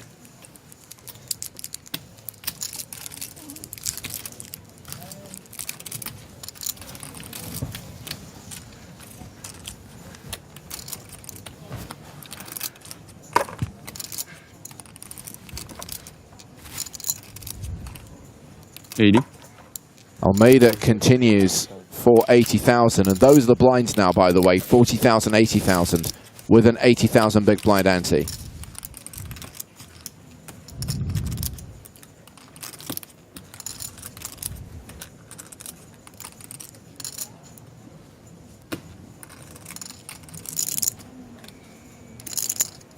Hansen with the best hand. Norway, is he folding bottom pair? He calls. And this hand can really be determined by the turn card. And what a juicy one. The kind of card I think Almeida's going to be inclined to bet again. Try to fold out those 5 and 3x hands. But what he doesn't know is Hansen has improved to a flush draw.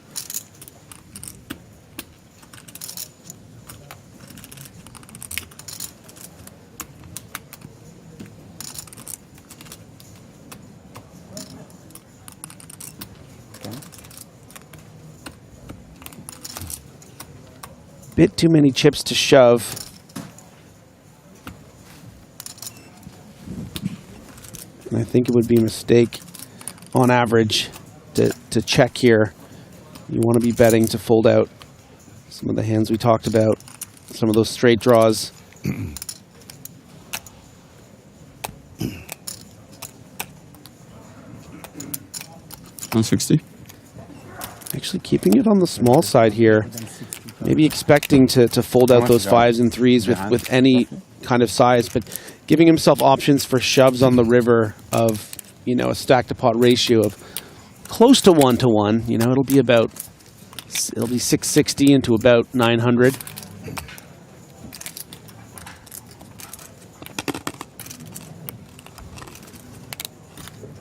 The other question is, does Hansen ever just flip the script here and just check shove with all this equity? Which would fold out this. Yeah, there it is. Very nice work. And Almeida is regretting this turn bet. But you don't expect to get check shoved here very often, frankly.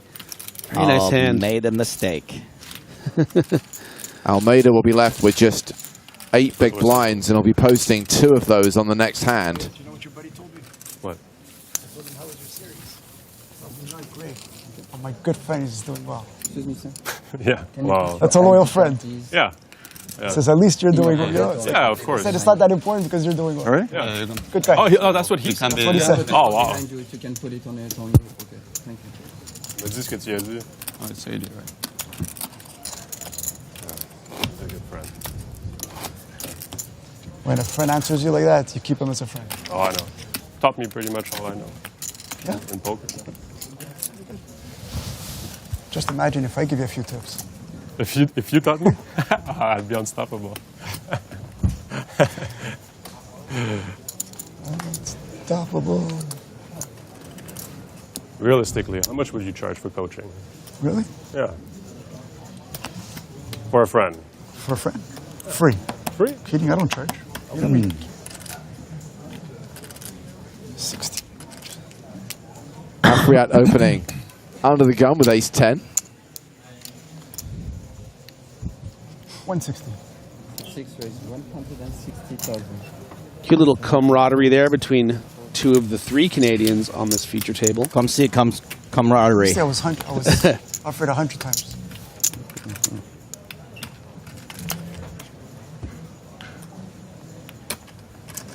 Uh-oh.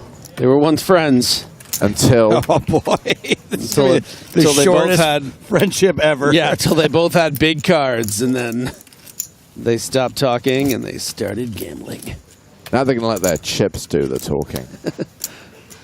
That this is summer. A call from Houdon in the cutoff. Action is now on Peter Jorgner on the button, who's got a great hand to squeeze with.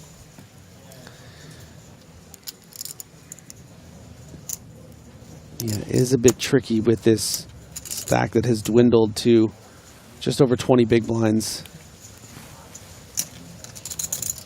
Difficult to put in a squeeze for, 6 big blinds and then be left with, it would probably work. Cacao. He's going to do it. 3 raise 500,000. 3 bets to $500,000. This is nice. This is real nice. This is real nice sizing, too. It looks very strong.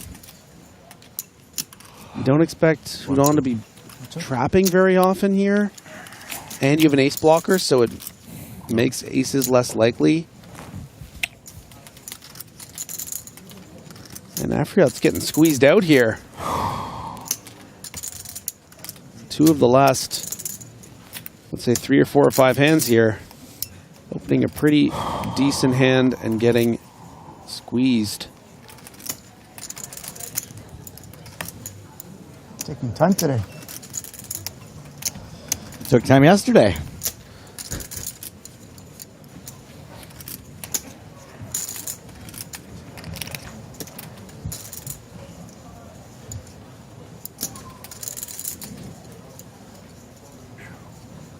Wow.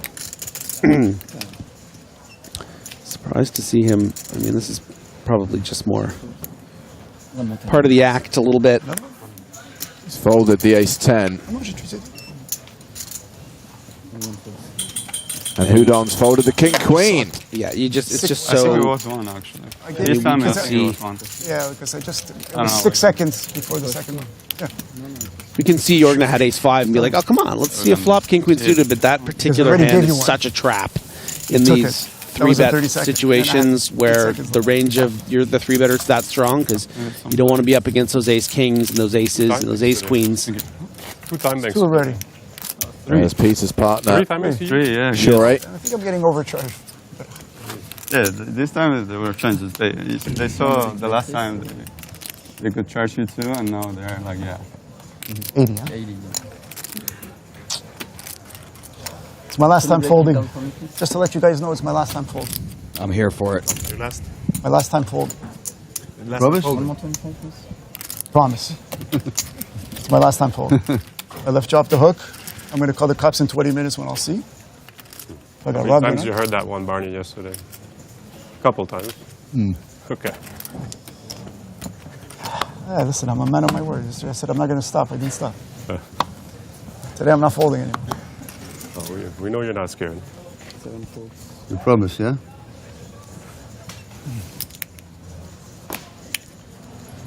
Boatman, ace, queen of spades. Ace goes to 160,000. 10 folds. Raises to 160k. Oh, Barny.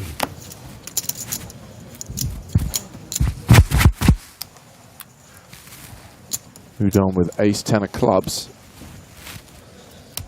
Yeah, another suited near premium. Oh boy. For Elliott here. And you're up against an early position raise from, albeit one of the chip leaders, but someone who, you know, probably has a tighter pre-flop range, so is just going to flat off these 19 big blinds.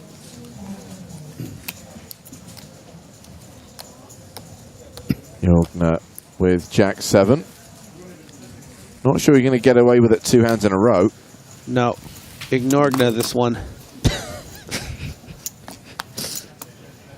Finally got you. 5 points. 6 points. And the man said he wouldn't fold. Okay, my turn. So far, I have a feeling. has been sticking to that.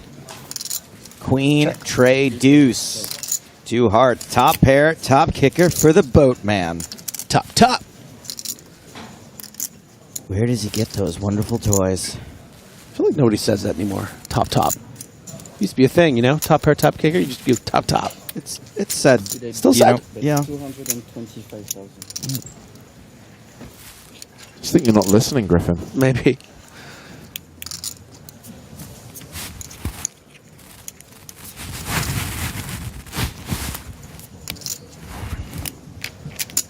What a synthetic fabric causing problems today.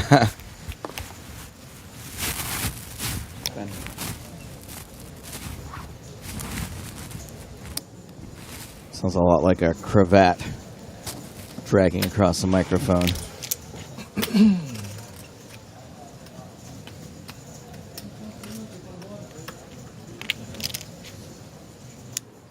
Don't do it, Elliott. It wasn't even worth the time bank chip, and it certainly ain't worth 225,000 of your real chips. 10. Listen to me. Listen to me through the ether.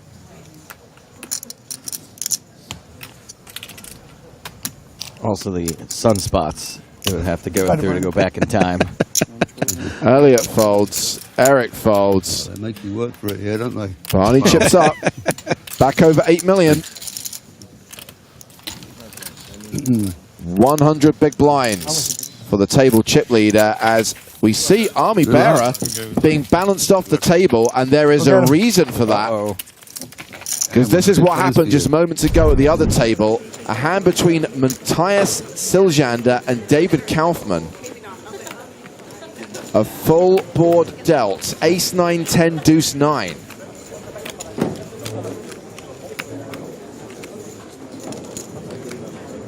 I'm really digging Kaufman's like grumpy energy. Siljander all in. Snap called by Kaufman. Siljander tabled Jack 8 of diamonds for the missed draw. Kaufman with ace 9 for the boat. And that is Matthias Siljander KO'd in 15th place. And Kaufman is now up to 10.5 million. So Barny Boatman has the chip lead at the other table, but Kaufman is the tournament chip leader with 10.5. Siljander cashes for 63.5k. Sometimes you just got to go down swinging with a backwards cap, you know? Kind of badass. Not as badass as 10 million in chips.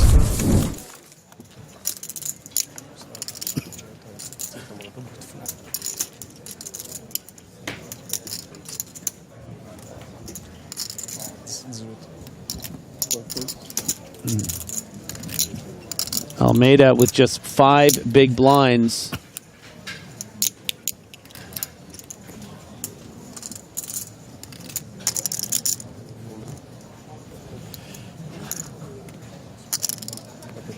I don't even think Dolly would approve of this.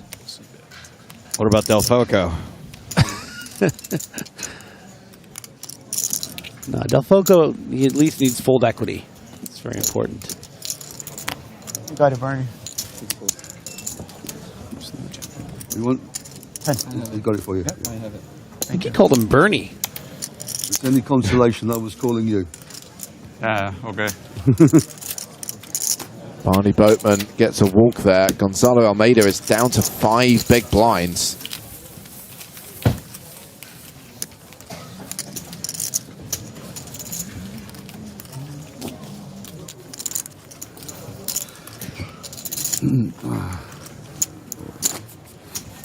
Daniel Ruth says Boatman's voice reminds me of Jeremy Clarkson from Top Gear. The two sound absolutely nothing alike, and for that, you're banned. Sorry, Dan. I love it.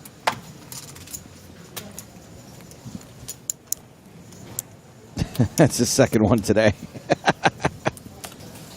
The fact that he also apparently finds Jeremy Clarkson's voice soothing is just objectively wrong. Hey, there you go. A couple of Lady Kings for the Jorgna.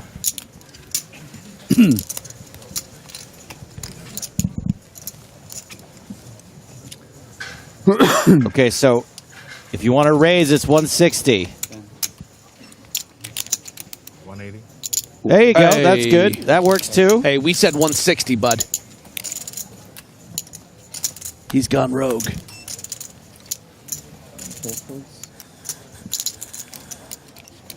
Oh, Almeida. Oh, you know what? This might be some within the rules time banking type stuff in those first 30 seconds. Yeah, what are we at pay jump wise? Yeah, good question. 14 left. 14. Yeah, there's a pay jump at 13 right now. Yeah, that's a good 13,000 euros. Yeah. So, you know, this is part of it. Barney with Jack 9 of hearts in the small blind. We know he likes Jack 9 suited.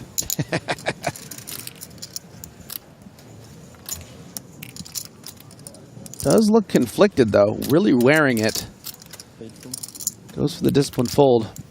Jorgna's been pretty quiet today. I don't know that I would necessarily want to play out of position against an early raise from him.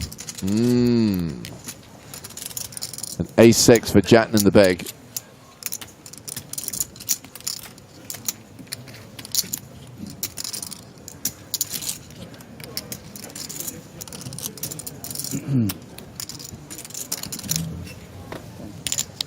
Wow, nice discipline. Folding the ace-6.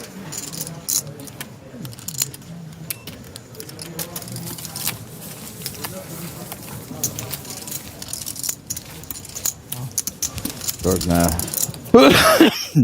Just 32 big blinds.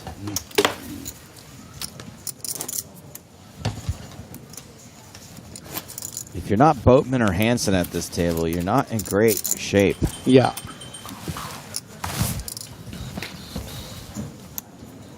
Jattin okay at 39 bigs, but everybody else not super comfortable.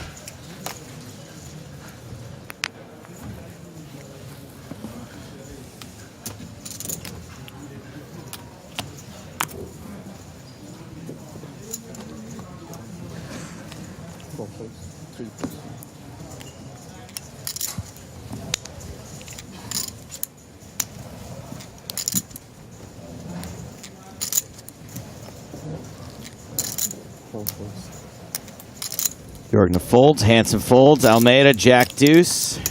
A lot of people, including Old Man Wooks on YouTube, saying that Jorgna looks like Pierce Brosnan. To me, he looks more like that guy who advertises those vitamin supplements. Can't remember his name. David someone. Nah, he looks like swole Pierce Brosnan to me. I see that. I see. It's a great bad lookalike. Yeah. But it doesn't really look like him. But there's something. There's an energy. It's the hair. David Gandy. That's the one. Thank you. Going to do a Google image search for you guys. The Hunger Strike guy? What? Gandy? No, this David Gandy. He's a male model who advertises like Wellman products in the UK. Guys, can I just make a little prediction here. We're going to have Afriat versus Boatman? I think Yeah. this is the hand that Afriat snaps. Hold on. He's been on his best behavior. We got Jattin loaded up with pocket trays. He's been on his best behavior. Jattin's not getting this pot. He's been on his best behavior, but this might be, you know, if Boatman comes in with the 3-bet and he has this beautiful Jack-10 suited and loses his pot, I think the mask comes off.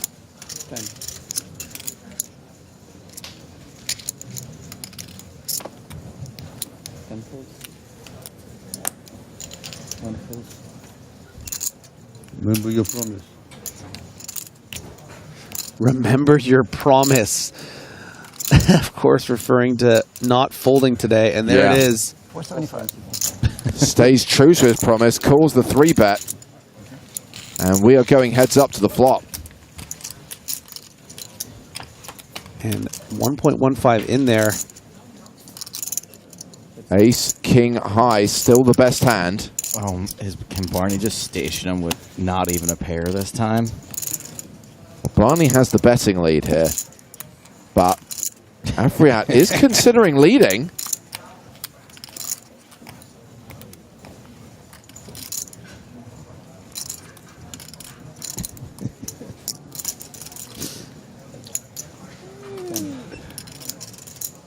Like a serpent.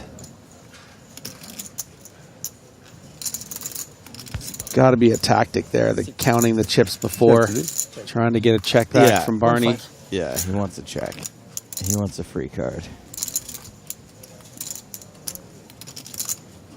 I don't think you're going to get it. Pot, Eric. Give him the Jattin.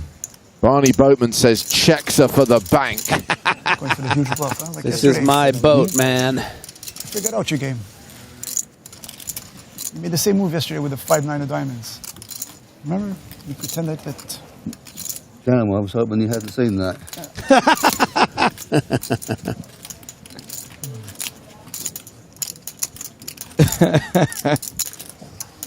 You're lucky I gave you wings to fly.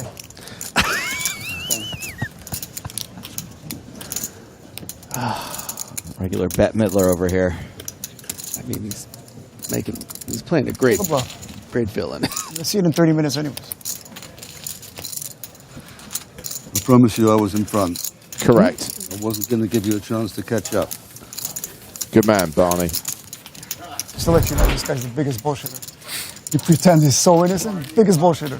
Watch the live stream yesterday. Yeah, I know. Watch a live stream yesterday. You're going to see 9 times out of 10 it's a bluff. The irony is, Barney was telling you 100% truth there. Yes, you pretend that you're so innocent, but you're... Maybe he knows that, Eric. Huh? Is there? He knows he's been lying yesterday. This is a breach of etiquette, by the way. You don't just say to the entire table. I can tell you exactly what he had. Yeah? Okay.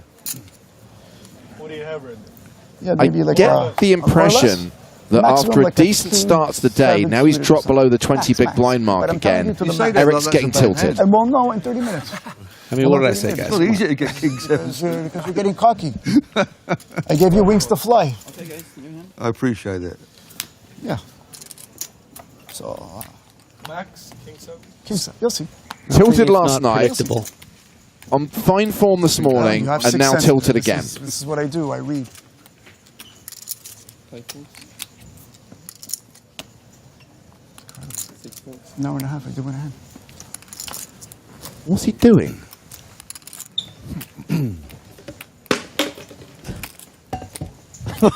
What's happening?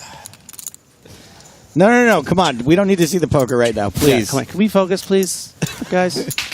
Keep on picking on me over there, huh? He's changing his chair Is he doing push-ups? for the empty chair next to him. He's crashing a lot. I'm assuming he Come on my considers left, huh? the chair he's sat in at the moment to be unlucky, and he's changing it with the chair that Army Bearer was sat in? Your time will come. I mean, when Steve O'Dwyer does it, we allow it.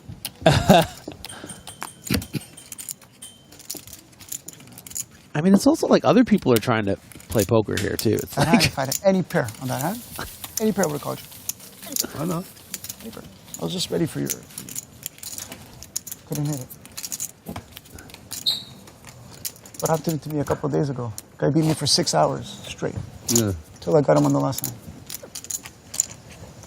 So Eric has swapped chairs. I mean, Get me on the very last hand of good the luck to tournament, him. I'll settle for that. You're a smooth talker. You're really good. I like how he talks about Barney bluffing as if there's some shame in never having a hand. As if it's a dirty way to play. Yeah. The real poker player makes hands. Almeida here with just the 5 big blinds obviously is going to be considering that 13,000 euro pay jump. But heck, you're paying 2 more big blinds. And that is the proper ICM thing to do, but it's when the guy annoying. to your direct left is about to blast off at any moment, you let that grind down to a nub for Well said. 13,000 euros. One little pair.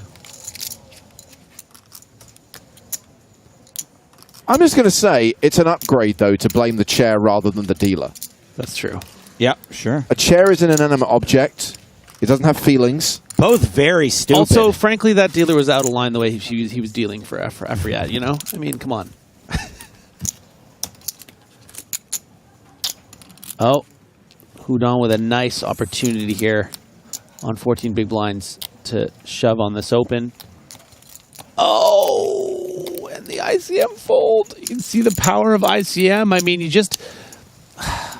Almeida is just going to be in, right? And even though you got so much fold equity here, and look at Jorgna now. Wow. Interesting holdings. Tight is right.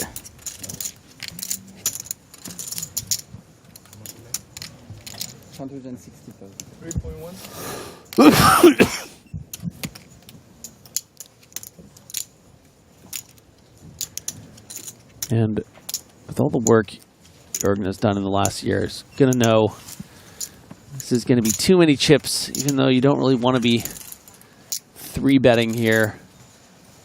So do you really want to be calling with the kind of pressure Jattin can put on? It's probably too strong to fold, right? So how do you play it? It's a very tricky spot. It's too much to shove, and you have that pay jump to consider. You don't want to be 3-bet folding. And there you go. A very tight but disciplined fold. Let Hansen deal with it. 3 pairs in a row. That's 3 6s, 4s. I don't think you're allowed to do that. It's the craziest thing I've ever seen.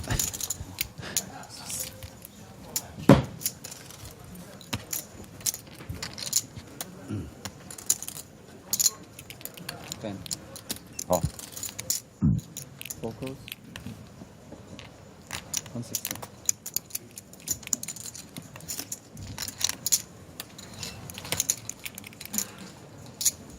Pick a 6, 4, or 3. Let's see if one of them comes. I'll take the 6. I'll take the 3. Jack. Oh! Pair of jacks for Jattin.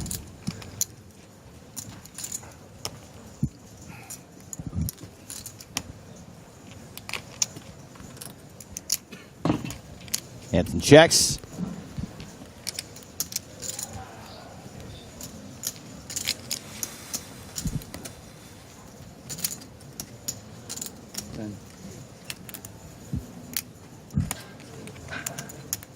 Bets 140,000.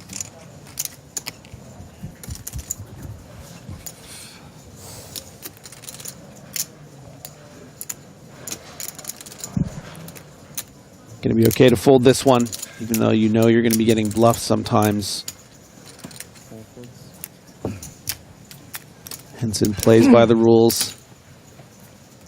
And Farid drags the first pot in a while. Yeah, Jattin's still a below-average stack, but now playing more than 40 big blinds. Joe, back in, what was it, 2017, 2018, when you created the expression, all it takes is a chip and a chair. Yep, 2017. You didn't define that it takes a specific chair. And you need to find the right chair. No, it's any chair.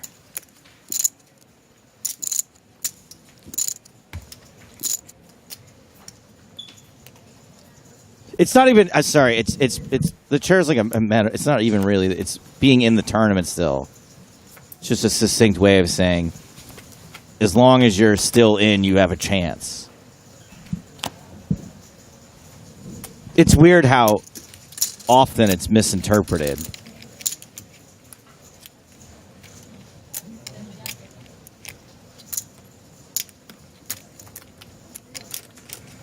Soul Crusher asks, who is third commentator? That's James Hardigan.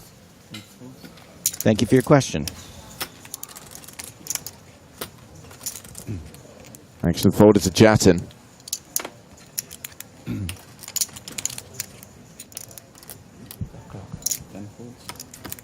Fold 7-3. For some, that's a shoving hand. Hoodom. I understood that reference. Nice one.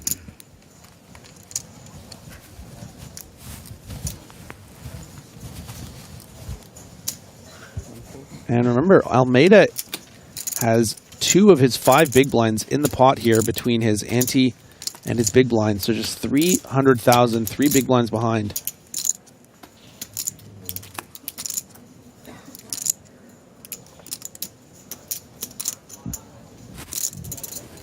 And Jorgen's going to feel very comfortable in raising and playing for that chip stack in the big blind.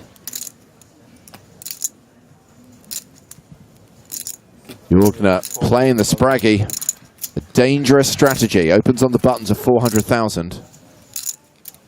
And a very irregular 5x. 2-1. Well, I think it's putting pressure on the shorty in the big blind, right? Almeida's pretty much committed. Yeah, definitely by design. And Almeida is going to be, yeah, he doesn't want to get ahead of himself. We do have that pay jump to consider, but he is happy to see Applejack in the big blind. And this is going to be a domination situation in Almeida's favor. Keeping an eye on what's happening at the other table. Griffin just alluded to the pay jump. There we go. Nothing happening over there. Got to get it in. Got to gamble, but actually we'll be happy to see Jorgen flip over a7. And when a player's going to learn to stop playing the Spraggy? Best hand you could have seen on that. I think, didn't he bust the main with the Best hand Spraggy too? I guess it was suited, so it wasn't technically the Spraggy. Counterintuitive considering it's always coming 7. Yeah. It's good hands. Confusing game. I don't have much to do. There's many hands. I was hoping you were going to do that with any king high. Or... Oh, yeah. Yeah, too. Well, there's a jack on the flop. 95% chance that Almeida doubles up here. This flop is Almeida.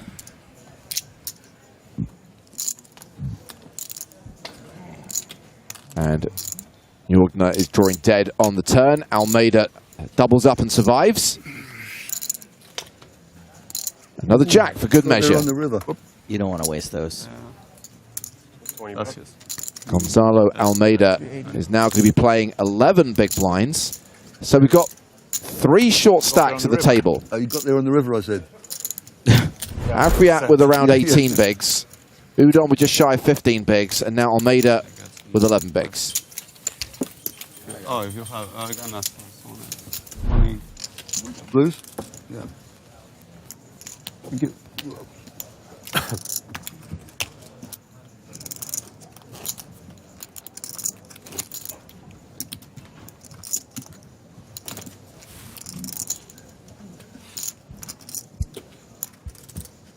How much you got? 900. 7, 9, 980, something like that. Decent. So pay jump is when we get to 13. How much was it, Griffin? It was a decent sum, right? Yeah, 13,000. More, 13,000 more. Yeah.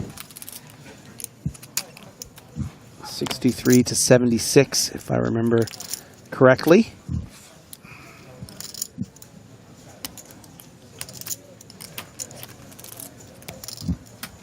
Farid here, 7-handed, staring down at one of the bottom range considerations. You know, ace-10 would be fine to open. Ace-9 right on the line is going to push that edge. Still a lot of short stacks that are going to have to play a bit tight with this pay jump.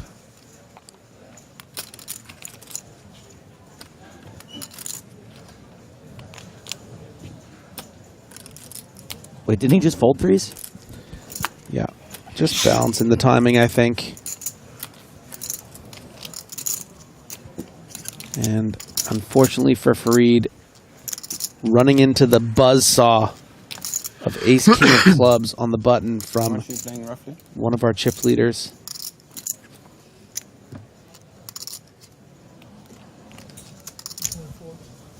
Suited. Prepare to get clubbed. Raise 450. C4 is 450,000. You heard the man. Yeah, and I'm hoping that Farid doesn't take exception to that declaration. Surely this is how Hansen announces all his bets, but you know, Farid does like to level himself sometimes. Sometimes the punisher becomes the punish ed. But I've been impressed by Farid's discipline the last day and a half. Good instincts, good discipline. Yeah. Can we do a nice shuffle? Has chosen spots to get aggressive where people were susceptible, and this was not one of them. I've been 1 hour and a half since we started. Yeah. Reasonable. Deserve 1 out of 7. Deserve it, yeah.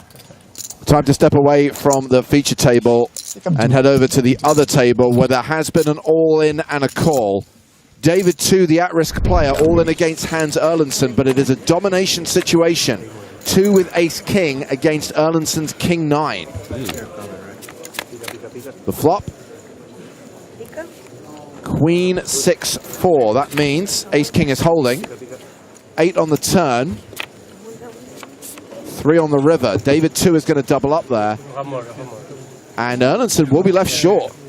Erlendsson's going to have around 400K. So what's that, 5 bigs? Not great, Bob. 685. Oh, you get that reference now. Woke up with that one. Unlucky. David 2 playing 1.6 million.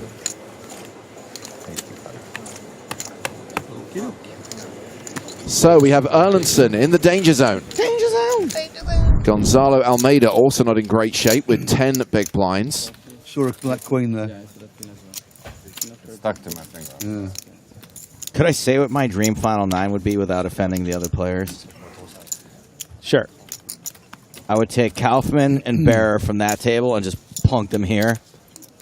Done deal.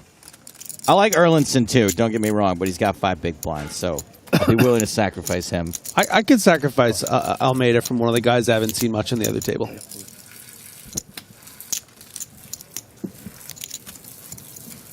Someone forget to take their mic off? Oh, no. You know, I'm surprised this doesn't happen more often. Yeah, I'm actually... Oh, my word. Can we try to guess who it is? I'm okay with this because it's the exception that proves the rule. Guess the stream on stream. Yeah. Stream. Oh, wait, it's me. Afriat has opened with ace-9 in the small blind. They better wipe that up. Barney folding 10-4 in the big.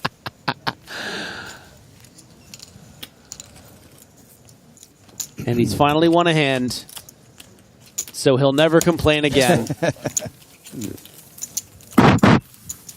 That's it. My losing streak is over. On the spot man says they didn't let one rip, so that's something. I just won the big blind.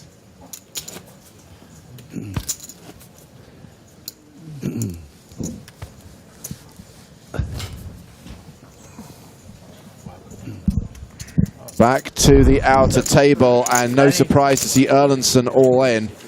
Called by Lorenzo Arduini. Queen 6 against ace 10. Erlendsson with the queen 6. 7-4-4 on the flop. Ace 10 high still good. 5? 6 on the turn. Erlendsson takes the lead. Deuce on the river. Erlendsson doubles up. And that's going to give Erlendsson a stack of $1 million. He's now got more than Almeida. There we go.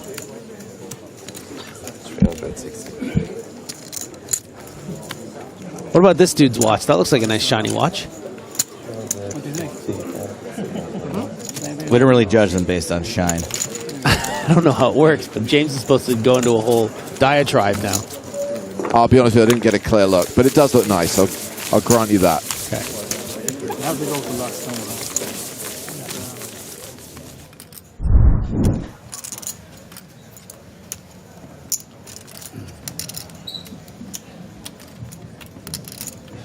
Halfway through the level, still 45 minutes to play at 40-80. You know, I actually saw a guy with a watch around his ankle the other day. Are you sure it wasn't like a... No, it was a proper watch, and I Okay. asked him, why are you wearing your watch Did there? it And he beep said- every time he drank alcohol? No, I asked him why he's wearing his watch there, and he said he's watching his step. Get out. I don't even know what that joke is, Griffin. Watching his step? Because the watch is around his ankle. No, Griffin, it's just don't. All right. Don't. You needed to think that one through. Also, watch your step is something you would only say to another person. You would never say it about yourself. Okay, so if so when I tell the joke next time, Joe, it's so bad, I don't think it's worthy of analysis. It's a total redo. Yeah, it's Okay. Sorry? What's the news over there? Gotcha. No, I just wanted to see. This isn't live, right? Wow. How much is it? We can cut that. Absolutely, Griffin. No one heard that. I'm so sorry because I like to, you know, Oh, I didn't see that. He doubled he's supportive. Yeah. Spanish guy? Yeah. Oh.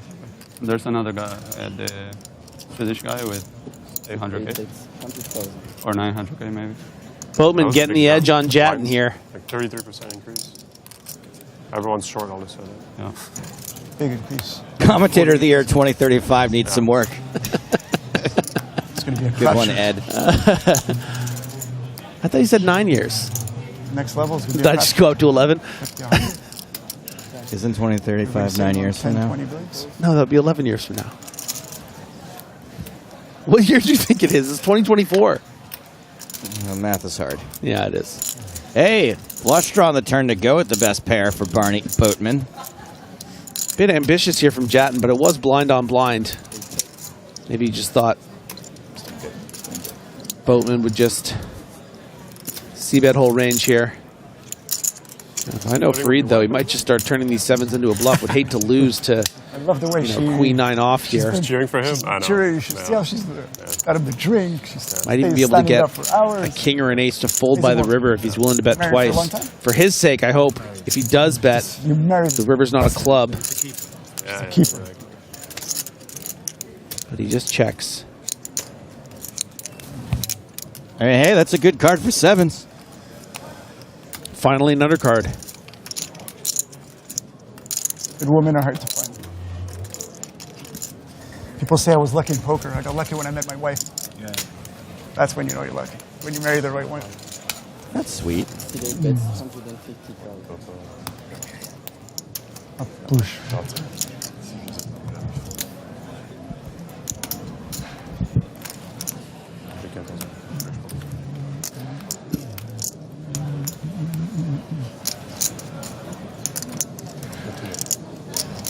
Boatman firing 150.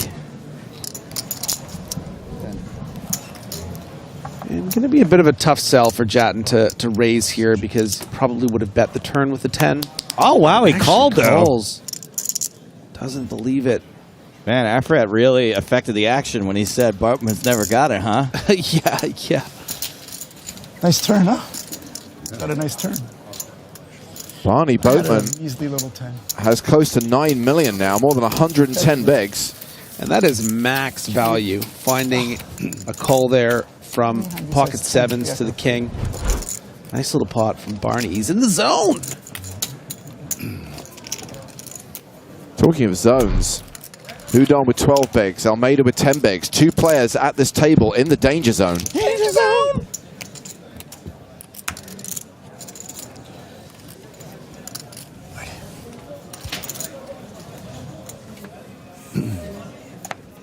I got your back here, buddy. What's that?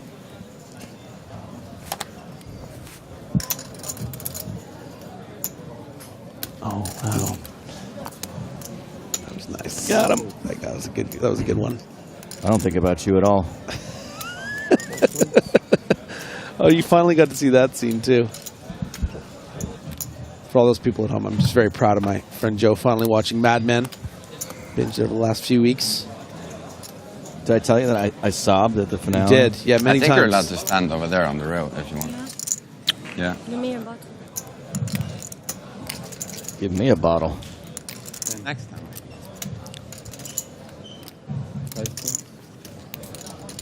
Action folded to Afriat, who's got 10-5. It's just too bad you can't be friends with John Hamm anymore because now you know he's too cool. You know? I didn't know how cool he was before that. Yeah. He's going to see something's changed. Round to the blinds. Jattin in the small, Houdon in the big. A7 for Jattin. Yeah, this is all going in there. It's the Spraggy, fold it. You know, I mean, Farid could maybe decide to get cute and limp call all in, but I think he's just going to be shoving here. Very strong hand, blind on blind, 12 effective. And there they are. Okay, he shoves on Houdon. Does Elliot have a calling hand? Looked like he might. That looked like King 10. Maybe Queen Jack. A reminder of that money jump and the fact that Elliot is going to be mindful of keeping tabs on what's happening at the other table. This looks like a King 9 suited to me. Keep going. Okay, I'll take those three hands. Give me three hands. King 10 off, King 9 suited, and Queen Jack. Better. Pocket 10s. Way better. Holy. Okay, so it's just a pay jump thing. He's got the nuts.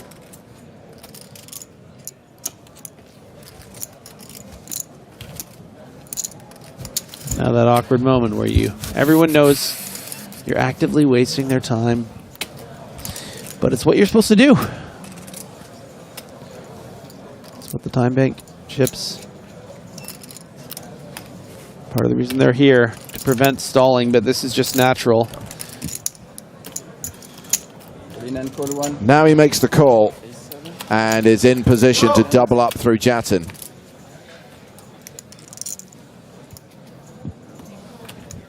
Tens. I got one of the cards right on one of my three guesses. Still got it. Needs to fade an ace. 5 cards to come. For once, we see a little sweat in Jattin's shiny hair. This is a big swing for Farid. And an ace can still come. Instead, it's a 10. Ooh. So it's the set for Houdon. It's a gut shot for Farid Jattin, looking for a king on the turn or river. Still has 3 outs. Yeah, one king folded. Only a king on the river eliminates Elliot Houdon. Any kings about? No. And when are players going to learn to fold the Spraggy? Houdon doubles up and now has close to 30 big blinds. Farid Jattin drops down to 20 big blinds. I don't want to flip that 10? And I had a 10. Oh, you mean like Queen Jack 10? I had a 10 also. I was like, Oh, yeah? Yeah. Yeah. What did you say? You had a 10? Oh, well. What an awesome story. It's meant to be. It's amazing. It's just...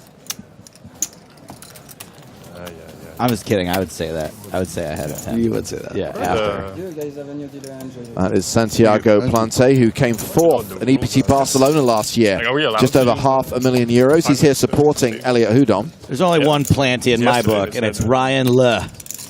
Well, I was for sure calling, but maybe it's like, I don't know. I don't know what's the actual rule. French? I think you can't, like, I don't know if it's pre-flop or post-flop, but you can't do the virtual all-in. Yeah, okay. With one chip. But you can do the and time then banks. so you just like, Yeah, okay. use your time twice. Yeah. Time Yeah. I think that's the rule, but I'm not sure. Yeah. I don't know.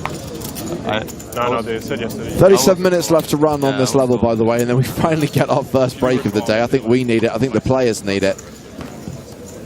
This little glimpse of the room we're playing in. A lot of kind words have been said about this new location. It's actually a quite interesting room. It's like circular. I've gotten lost many times. It's elliptical. Elliptical, yeah. But it is quite confusing, especially with the number of pillars. It's very difficult to navigate at times, I would agree.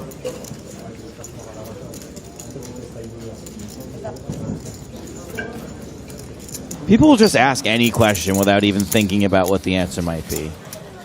What's up with the empty tables with the dealer? I mean, what a burning question.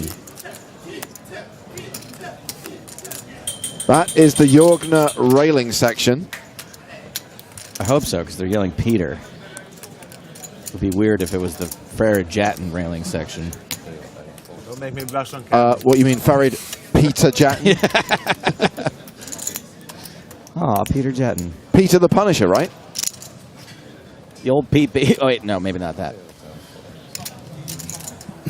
Blind v blind. Houdon in the small with ace-6. Yeah, pretty much the same. 2 point. Barny. One little mistake.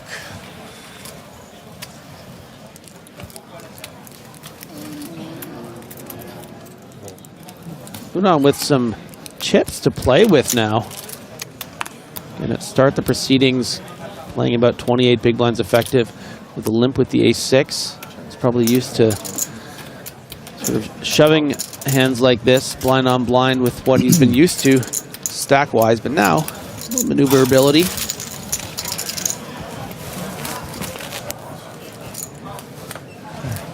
Card dead, complètement. Card dead complet. Well, unraised pre, Jorgner gets to see a free flop with 10-3, pairs his 10, but Houdon has paired his ace. Pairs his 10, but has a flush draw also. There's a flip. Remarkably ahead. Statistically ahead. Yes. Non, pas encore. Tu prends ton temps, tranquille. Ouais, je suis en train de faire une petite marche, c'est chaud. Il fait chaud, hein? Il fait chaud là-bas. C'est la tarte télé, ça. Et surtout, j'ai mon foulard chanceux. C'est encore plus chaud avec mon foulard. Je crois que je vais l'enlever. Is this conversation happening on the rail? Yes, it was Ambriac going onto the rail to speak to some people. Okay. Qu'est-ce que j'ai... Normal, je sais pas comment il a fait pour payer avec Valérie. Ah, excuse-moi. C'est un vieux monsieur. Bien. Mais non, c'est 70 ans. Il est connu. 70 ans. Et, ça,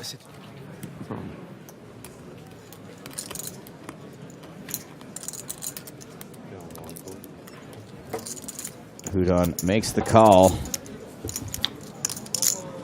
Turn is a heart. That's a small flush for Jorgner, and that means Houdon is now drawing to a chop.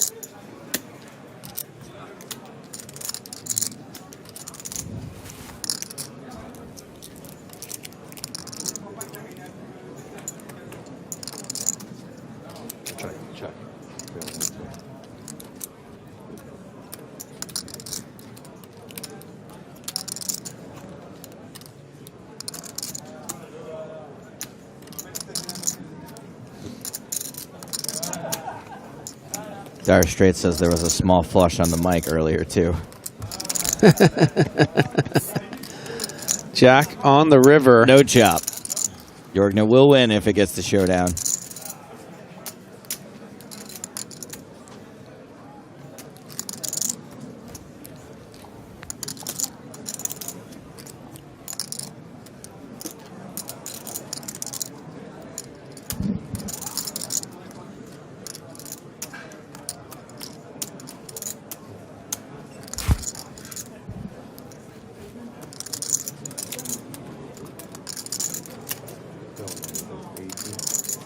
Oh. Houdon found a bet. Yeah, just a price-setting min bet. Maybe sometimes a curiosity call from a 10x. And just a call from these low heart kind of hands. Lose the minimum. Expect not to get bluffed too often, because to represent, you know, a boat or a big heart would often be betting the turn, right?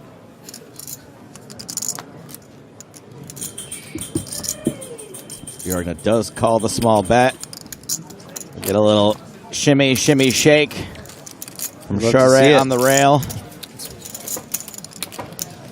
Some of Peter's team with her. Saw Peter Kvisthammer lurking. I did a little walk. It feels good to walk around.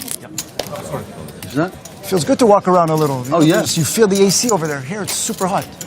It's true. It's pretty warm. Barney, maybe you should walk around for like the next 30 minutes. I'll wait for the break. I'm all right. All right. I'll be good. 30 minutes until that break. My son used to love watching Barney. If I tell him that Barney beat me, he's not going to be happy. He means the dinosaur. Oh, The dinosaur joke. No, he was watching Barney. You know, Barney the... Barney the dinosaur, right? Yeah. That's me, actually. That is I believe it. Barney the dinosaur, yeah. Just in purple today, they would have found. Yeah, except Eric's the guy turning purple. Almeida under the gun with 10 big blinds, King Jack suited. We are playing 7-handed as opposed to the previous 8. So could be more inclined to just shove this in, but still ICM considerations, that pay jump.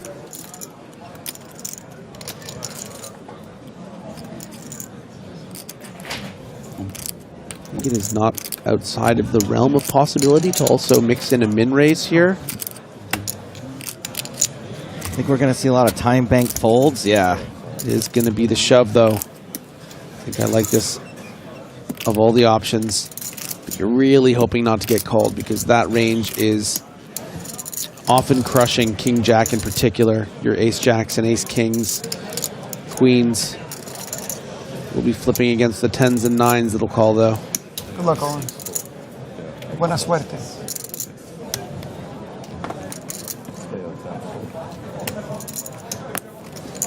How much? Udon considering calling on the button with Queen 10 of diamonds. Nah. Not closing the action.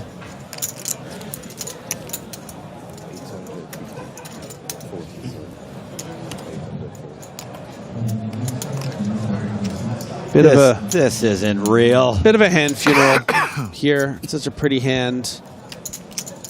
And also, you know, it is to your advantage to take a little more time, try to find an elimination on the other table. And also you get the information once you find out his exact stack, how much he's going to have going forward.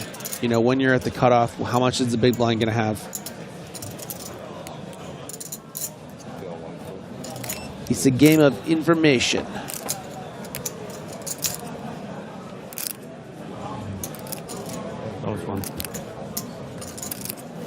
Look pretty big. Shove gets through. Well, we have got an action replay for you. Let's have a look at a hand that's just been played at the other table. It is Ponikov's with King Queen, Kaufman with Ace Jack. Ponikov's the at-risk player. Jack. But 2 spades. And a spade on the river will give Ponikov's the flush. So he just doubled up a moment ago to 2.2 million. It's a good day to be a short stack, I guess. Yeah. Nobody going broke. We've been 14-handed for ages. So bringing you back to the main feature table.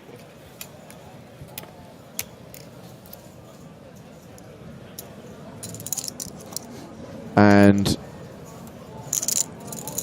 Eric under the gun with Queen 7, watching what's happening at the other table, because in real time there is a big hand in progress at the other table.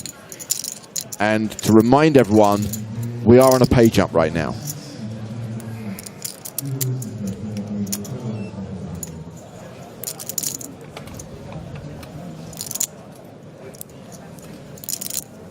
Oh, we've seen this before. Does he have enough time banks to get through 27.5 minutes? What's happening? Well, the floor is over at the other table at the moment, watching what's happening there. So no one is policing Afriat's use of time bank cards. And we're the only ones who know he has queen 7 under the gun. Correct.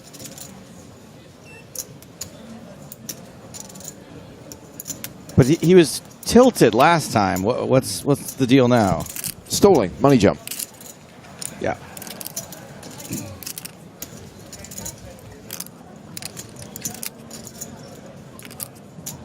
And maybe sees that the babysitter is in the other room. Can misbehave a little bit here. When the cat is away, the mice will stall for a money jump. That's what they say. There's a player out. Yes. That's why. Okay, so Afriat was aware that there was a big hand being played at the other table. There was an all-in at the other table, and a player has been eliminated. We'll find out who it is in just a moment. But he's not coming to. I'm waiting for him to come get the big blind. There's no pay jump. So he's waiting for him to come get the big blind. If he comes to get the big blind, I'm not in this seat anymore. It's not hard there. Comes to get the big blind. Oh, you want to? It's Hans Erlandson, who's just been eliminated. Out in 14th place, he ran 3s into kings. Army Bearer was the player with kings, so Erlandson cashes out in 14th place. Everyone else is now guaranteed more than 76 grand. It's a bummer, I like that dude. Yeah, the scrappy Swede was really fun to watch. Why not ace king? Yeah. Yesterday I had 200. Oh, here we go. Instagram asked me to. Hold on a second. There's a table of 6 and a table of 7. No one's getting balanced off this table. He's stalling for no reason. I feel like I'm Donald Trump. People on the right, they love me. People on the left, it's a different story. What did you start with? The socialists, the communists, all like me. Anyway, he eventually folded. Jattin's raised it with king 10. Udon has ace 8 in the cutoff. A man who feels like he's the Donald Trump of poker. We do not claim him as a Canadian.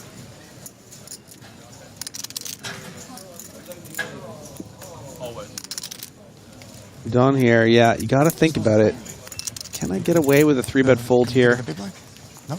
Probably would have worked.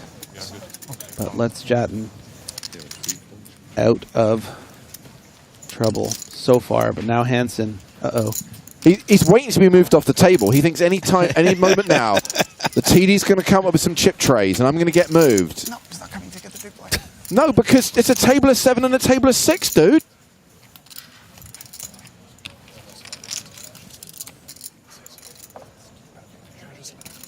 He's so anxious to angle. He's so excited for it. He doesn't even realize it's not the right time.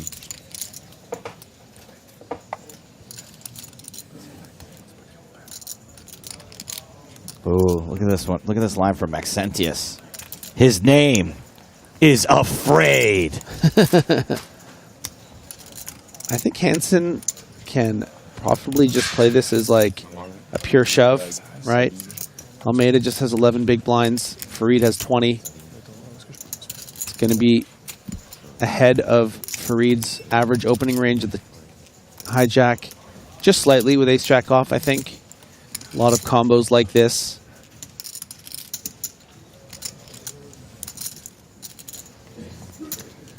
And Farid doesn't like it, but he knows he needs to let it go. And once this hand is folded, Eric Afriat will not be balanced off the table. All right, this is where it's going to happen. It is going to happen here. You're right, because you're not moving. Erlandson out in 14th. 13 remain. 7-handed on the main stage. 6-handed at the outer table. 23 minutes to play on this level. Almeida still short with 10 big blinds. Yeah, it's 7 and 6 over there. Oh, okay. It's okay. Took an hour. It took a minute and a half. What's the next ladder situation? 11, I think. Yeah. Okay. 13th and 12th both get 76-3. And then once we get to 11th, it's 91-5.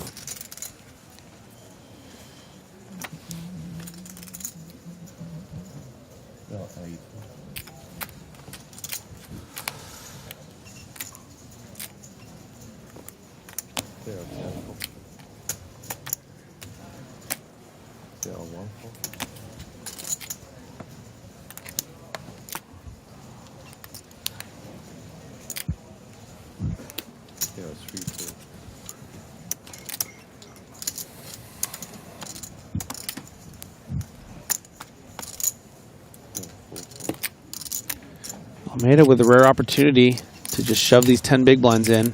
Just one man to get through. Oh, you really want to go broke to this guy, though. Can that never be a factor? 8-4 suited isn't going to be a shove, but it could play as a limp. Hope that Eric checks back, try to realize some equity from these suited connectors. It's going to be a bit too weak, I think, to just fold when you can get a little lucky here, see a free flop. Those are big chips in Farid's hand. He's got the ace-5. He's got to shove these.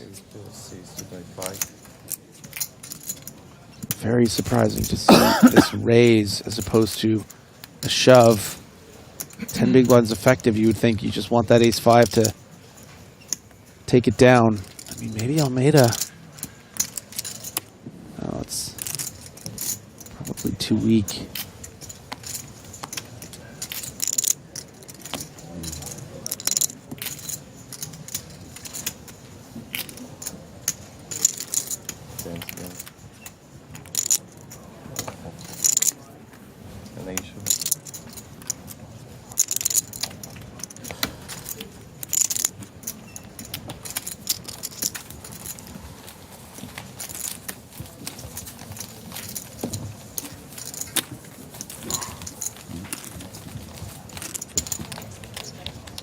We're hovering around 20 bigs, as is Farid Jattin. As Peter Jorgner receives refreshment.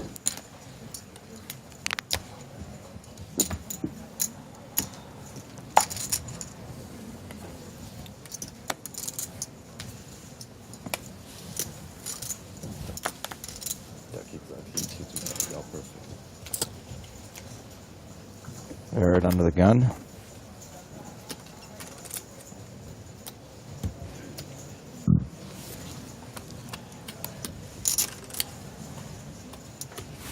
Jack 10 off. The Jattin. Nice. Jattin.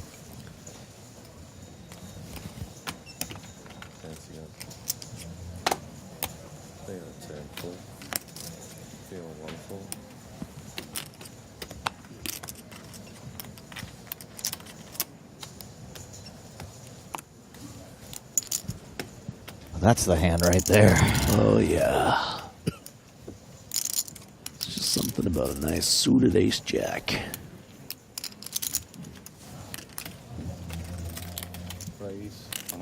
Jorgner raising from the hijack. Round to the short stack on the button. Gonzalo Almeida. Ace deuce.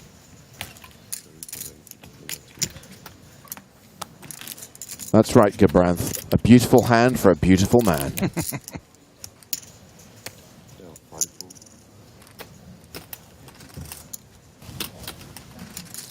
Your girlfriend's not here? I have a chance if she's not here. With him? It's a good luck charm. Of course she comes back. Yeah. Better hurry before she shows up. We have a Batman signal. You what? We have a Batman signal. It wasn't really? as bad as it sounded. This time. Farid with the Grafton, 10-9 suited.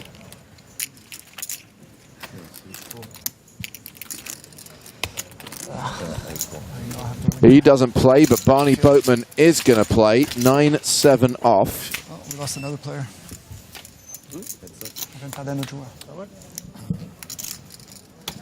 10-8-5.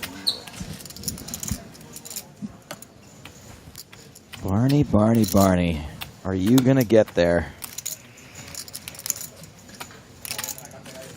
You know what would be so sick? What? A jack on the turn. That would be. Get the Yes. big blind.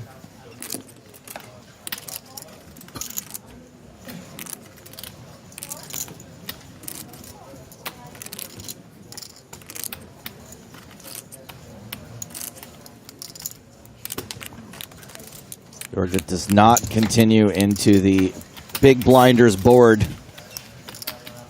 Turn card is a 9. Boatman now with a pair and has the advantage.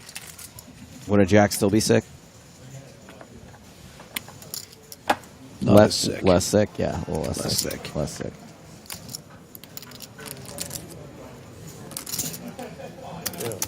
X-Specs has an open-ended straight draw. Seems like he's going to make a pair. You know it. And he's going to lead the turn for 215,000.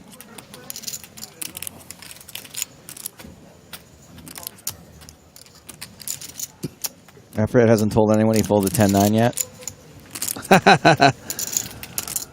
It'll come. I'll take the other side. Friendly bet. Well, in the same way you should always fold the Spraggy, you should always play the Grafton. Two very simple rules. Actually, I'm impressed at Afriat's There she is. discipline sometimes, actually. Perfect timing.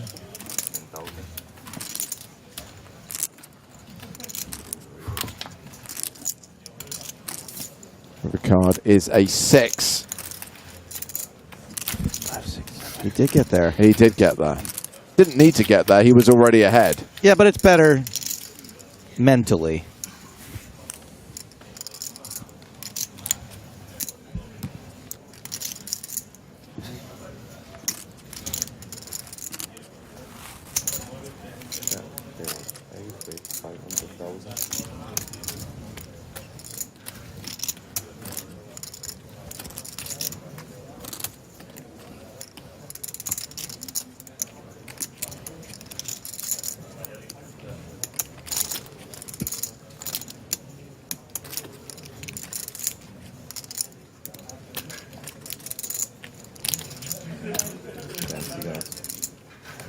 Jordan, really thinking of looking. Yeah, okay, very good. A bet of 500,000 wins Barny Boatman the pot, and he's up to 9.3 million. And we're about to find out why Farid Jattin is being balanced off the table. David 2 all in against Alexei Ponakov's. Ace-9 against Ace-King. A domination situation. No help for 2 on the flop or turn or on the river. He is eliminated in 13th place, taking us down to 12. So now, 2 tables of 6. Farid Jattin was due to post a big blind on the next hand, so he will move to the other table. Tout sweet, a tout à l'heure.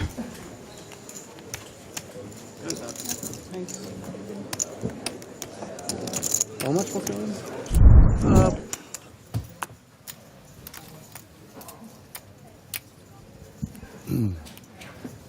DD asks, is Goatman the chip leader right now? No, David Kaufman over at the other table is the chip leader.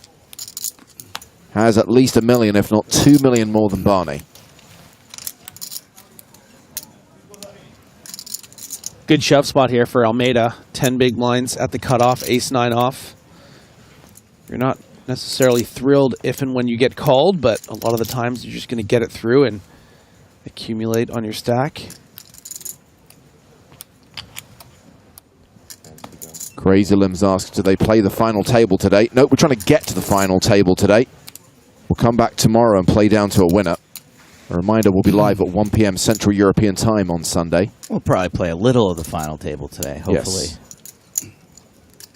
We like to get it started these days. Absolutely. Try and keep the 2 days balanced. Prime it. The short stack is all in with ace-9.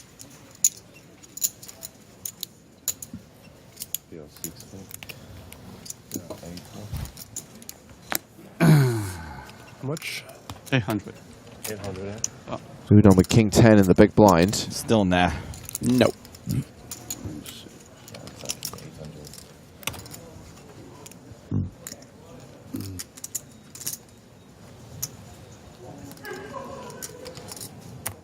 Just going to be representing too much of Hudon's stack here. You are going to be dominating Queen 10 suited, Jack 10 suited, maybe some Queen 10 offs. But Don't really think you're going to have the best king ever. You're going to be behind against a lot of ace-x type hands.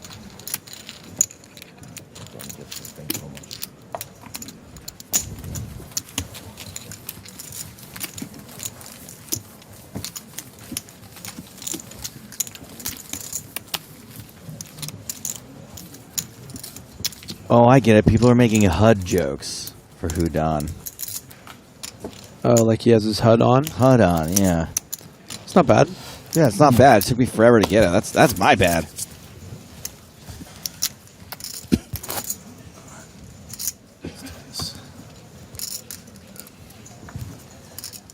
I don't think that's your bad. You've probably never even really used a HUD. I have not. So it's like it's going to, you know, it's not really in your joke lexicon, I don't think.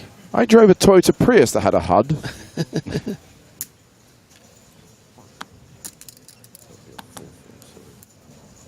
Actually pretty cool. Had your sat-nav like projected onto the windscreen. I'm surprised that more cars don't have that. Seems dangerous. It's better than glancing down at a screen.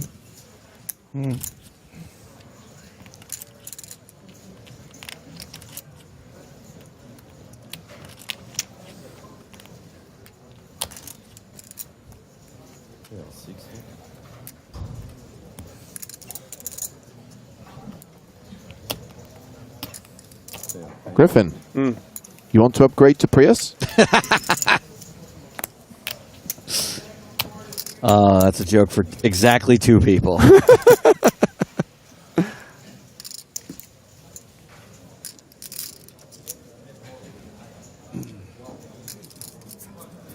Folded to Elliot Hudon in the small blind, 5-3 off.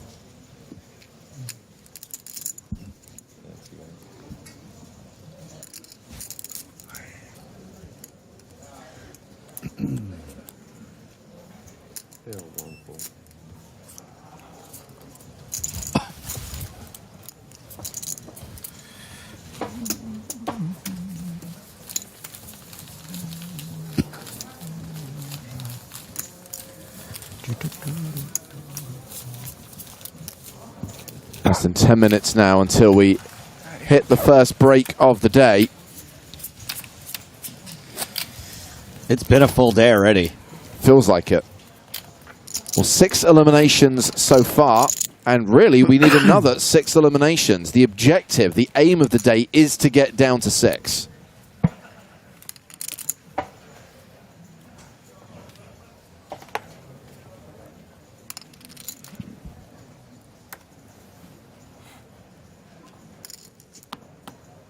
Almeida remains the short stack with just 12 bigs, folds under the gun.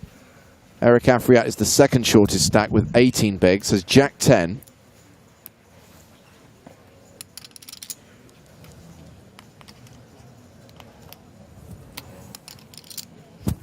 Actually, that's a good question. Oh, let's see what Afriat does here. He's going to fold right. Have you got a driver's license? It's a bit of a personal question. Someone's like Griffin waiting. Oh, hold on. Don't need a HUD for this. This right here, top 3 hand. Hudon starts the hand with 22 bigs.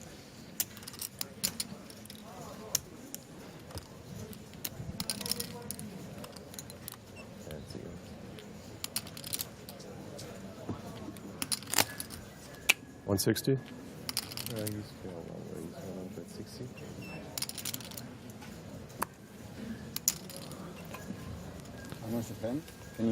Oh boy, we got questions. Yeah, that looks like some interest. Oh, that is not interest.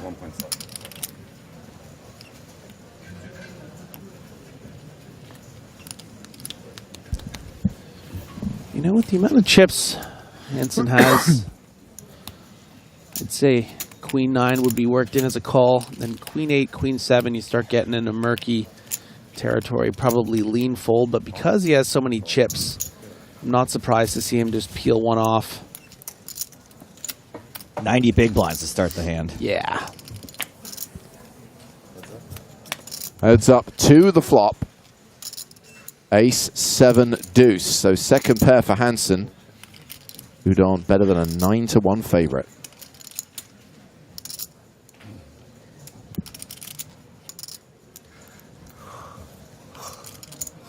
Small bet from Houdon seems nice here. Shouldn't expect to be against a ton of aces. So might get some calls from some king highs and from some sevens. 110. 110.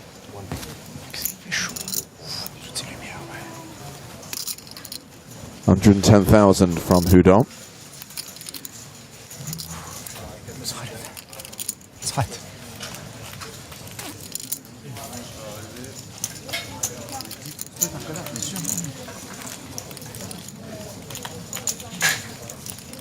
You can hear Eric in the background complaining about the heat.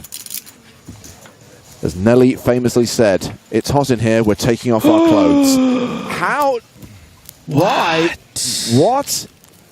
No. Case queen on the turn. Now it's 2 pair versus a set.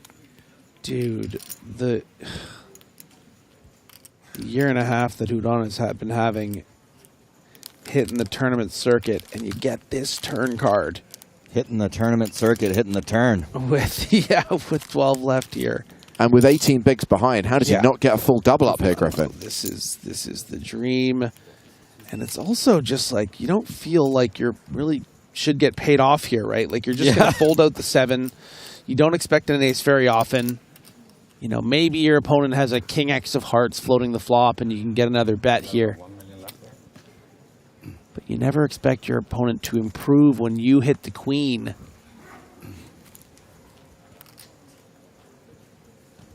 Just an incredible cooler here for the Canadian.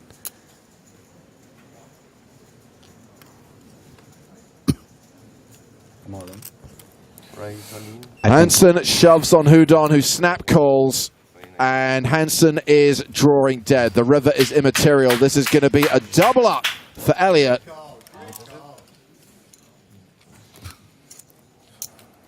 Yeah, and Hansen can't believe it. I've been jumping for joy with that turn card, and it's just, you're drawing dead. Nice. What a hand for Elliot Houdon as we come to the end of this marathon first session of day 5. He's now playing 3.6 million. Now playing 45 big blinds. Sindre Hansen, still a big stack, 5.5 million, close to 70 big blinds, although blinds are going up in 4 minutes. Remember a couple minutes ago when Griffin said you probably shouldn't call it 7 there? Definitely worst possible result. You got 9 lives today. Most of the time, should just lose a small pot. Lost a big one. That gift he gave you, all in with E7 off. E7 off. Yeah, pair of 10. Yeah. That was a good hold, That gift he gave you. That shot. A lot of players do it, but I never understood that shot. No? I said, why risk 1.2 million to go take a big blind of 100? He said he's available for coaching. For free. He just might ask a favor every once in a while. 160? Raise 160. So And free out raising with kings. Barney's folded.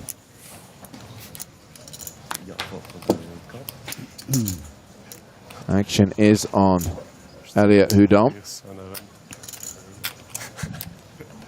Told you, don't raise because I'm not folding this time. Now it's round to Peter Jorgner on the button. Take your time. Is she? Oh, she's okay. Jorgner with ace-6. By the way, that screaming we heard, yes, is someone pulling a 25k prize in the €500 mystery bounty. Nice. Hell yes. How did I? Oh boy. Oh no, is Hansen going to lose 2 in a row? 1-4. Well, maybe we can count it exactly. Million. Another spot where Here's one. Hansen has every license to just shove for the effective 250. stack of Almeida's 10 and Afriat's 16. 1.510 total. And we're going to see a big run out here to close out this level. I'm on it. Ugh. Call.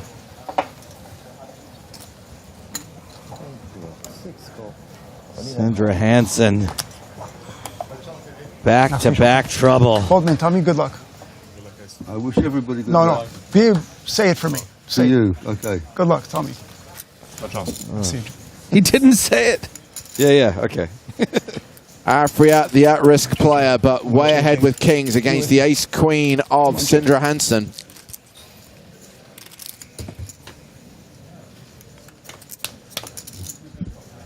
Boom.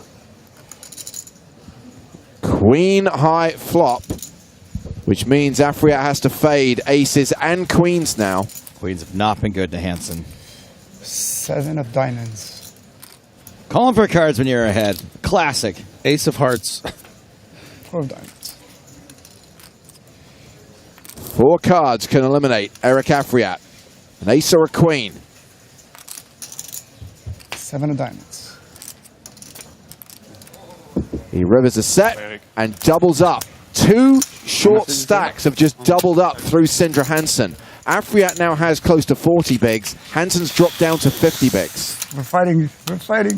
Elliot, it's the only hand I saw in 2 hours. Believe it? Technically, it's the only hand. It's the only hand I won. The only 2 hands for 2 hours is the Who is big he blind talking and to? the- A dealer? Elliot, C1. Merci, champion.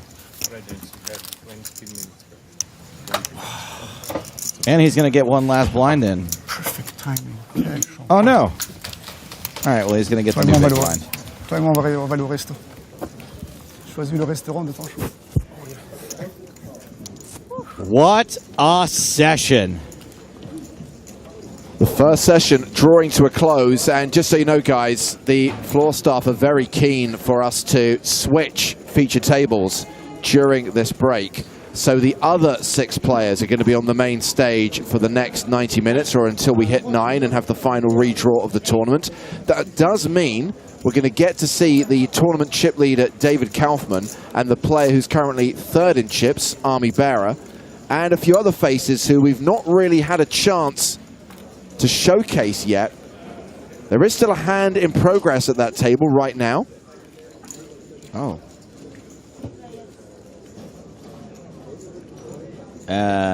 No. Yeah, looks like the hand has concluded. It was won by Lorenzo Arduini. Owen Dodd was his opponent in that hand. So yeah, after the break, our current feature table becomes the outer table. This table becomes the feature table. When we get down to 9, we will have the final redraw, and all remaining players will be sat around the same table. Boatman, still a big stack, 2nd in chips overall.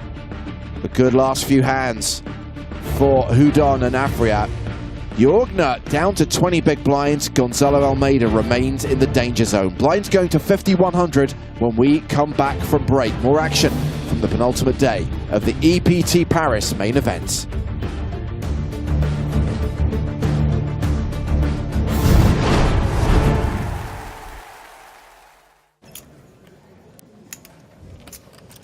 Farid with Jack 10.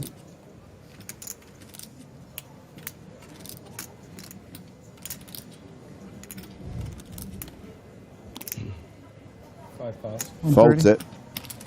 Eric's raising 130,000 with King, Queen of Diamonds. Pocket 5s for Hans Erlandson. He's already getting the stare down. Calls on the button. Round 2, Barny Boatman in the big blind. 4 is the record, by the way. Oh, yeah? Yeah. Who? Darren Elias. Literally the guy we call end boss. Yeah. Barney calls as well with Jack 9 of spades in the big. Oh, fair fight. Look at these beautiful hands. Yeah, and we have a Jack 8 3 flop with 2 diamonds. So top pair for Barney. Well, I don't feel so good. The diamond draw for Afriat, who bets 250,000. 7 pass.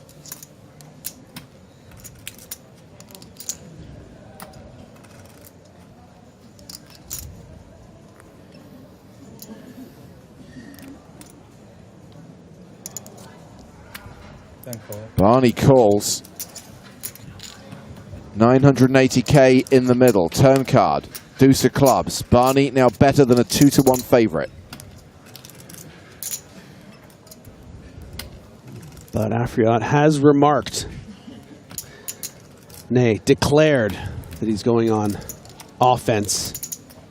And with 2 overs and a flush draw, expect Eric to bet big here. And there is that big bet. Gee. That is about an 80% pot bet. 750,000. And represents a near quarter of Boatman's remaining chips.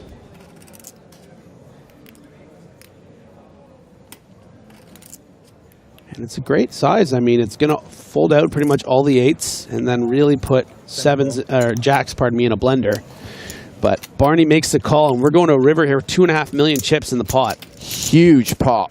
Huge river card, which is the deuce of spades pairing the board. Afriat does not get there.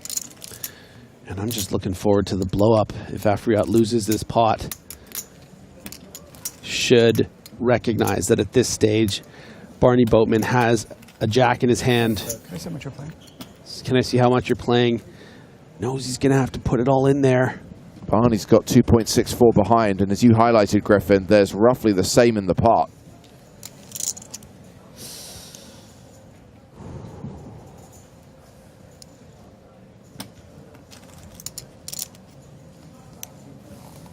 And it's not a very strong jack in the jack-9, you know.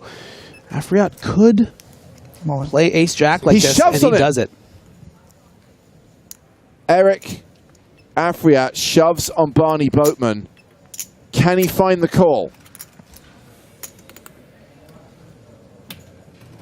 I think he can. Oh, I don't know. It's very tough. You know, with spots like this, when you feel a deep uncomfortability, it's easy to slip into old habits. And, you know, of the years he's been in situations like this, maybe more often than not, he's been shown the goods. And this is a massive stage. Do you really want to call here? Well, Barney's boasted that he hasn't used a time bank card yet. This could be all of them. This is a good time to use them, yeah. Yes! He calls! Let's go! Barny Boatman makes an incredible hero call. He is right, and he is going to double up through Eric Afriat. That is the biggest pot of the tournament so far. 7.75 million. And we have a new chip leader, UK poker legend, Barny Boatman. Let's go. Everybody get on the boat. Great call. Thank you.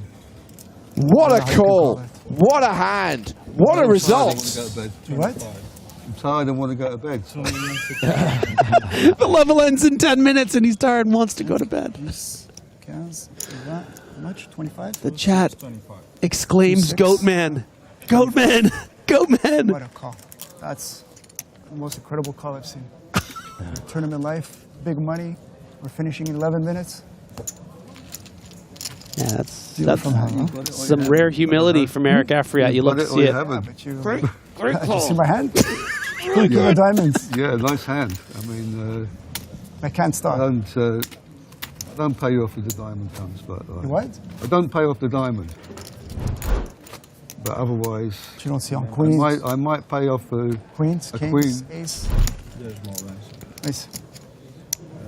So is he on the list or not? Eric Afriat down to 23 big blinds. Another glimpse of surely what makes him so successful in these big MTT fields, putting players in the blender. This time, though, not going to work.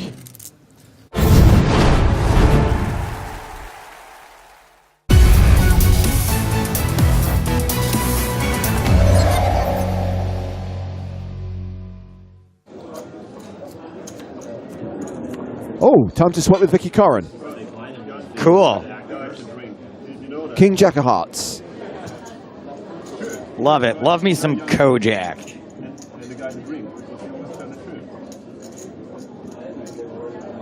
A suited Kojak, like when Telly Savalas is going to his daughter's wedding.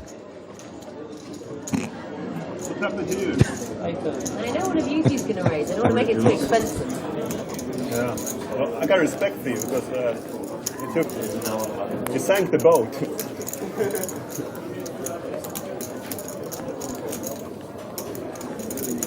I believe you busted my jacks.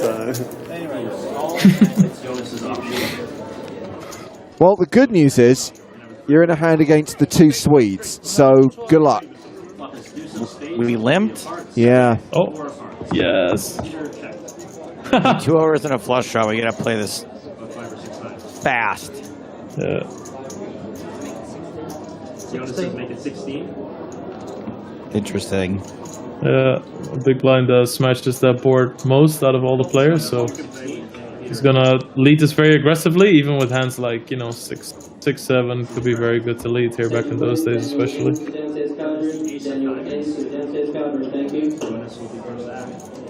So heads up to the turn, ace of diamonds.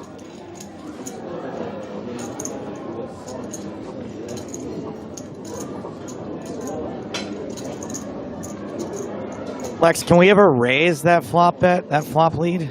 Yeah, if you're deep enough, like you don't really want to be involved in calling a shove that's 40 big blinds deep or something. But I just think if we raise on that flop, sometimes we get folds, and then sometimes we can rep this ace. Mm-hmm.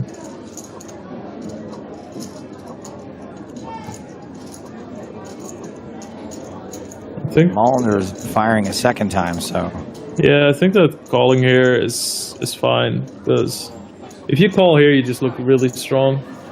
I've decided you don't have anything. I've made my decision. Here comes the river.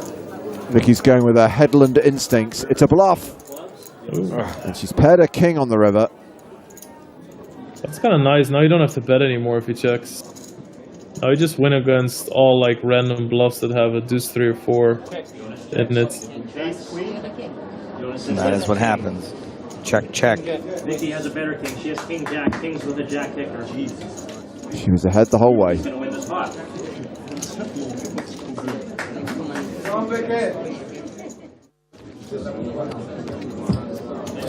Edlin's heading out. All right, we have a new hand.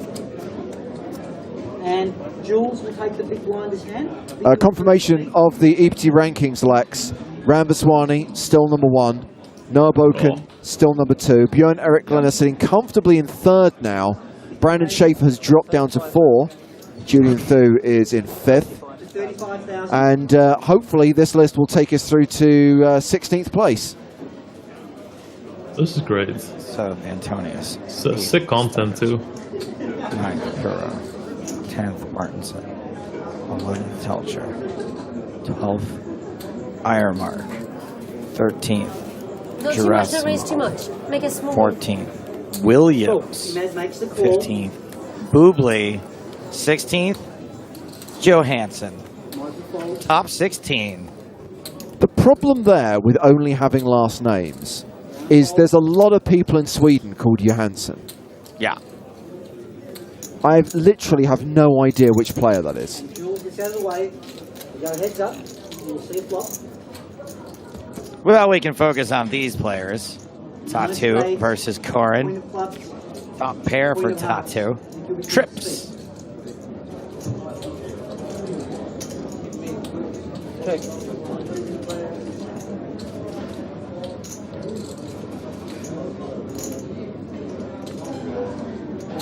$50,000. That is 50,000.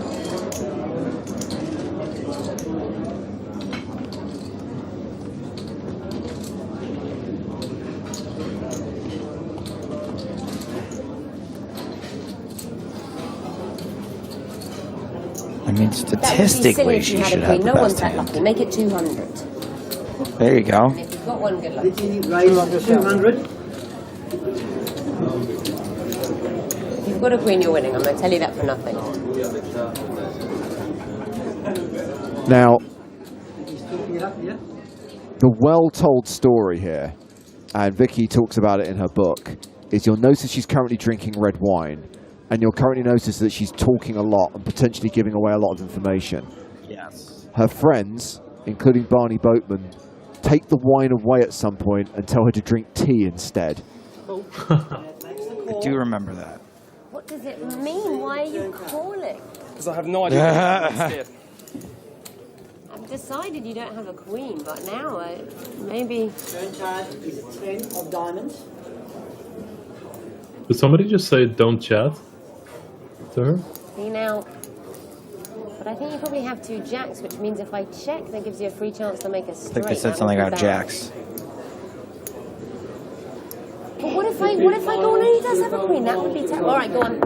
Check.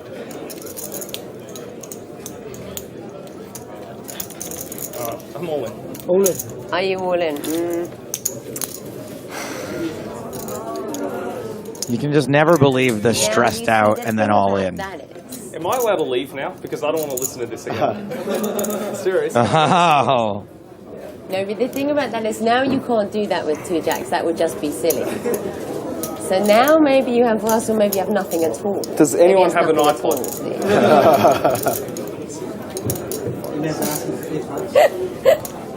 Oh, that's a very confusing thing for you to do. You're confused. Yeah, because I was thinking I was behind, but now you do that, I think maybe I'm not. I seriously decided I was losing, but now this huge... why would you do that with a good hand? Then it's very simple. Just fold and let's move on to the next No, thing. but then it's like, what if I've got a better hand than you? Then I would feel silly. I'll tell you, I'll make you feel better and I'll show you when you muck. And then you won't have any hard feelings. No, you'll show me like an ace-king and then laugh and laugh. Go on, have it. Have it. Don't show me this hand, and it'd better be good. Show you? You said you would. Come on! Yeah, you said that he would. No, you do have a queen. I was seriously terrified when you raised it. You see, because She's put on this massive performance. If she's sitting there with 9s full of ace queen, I'm going to go through the roof.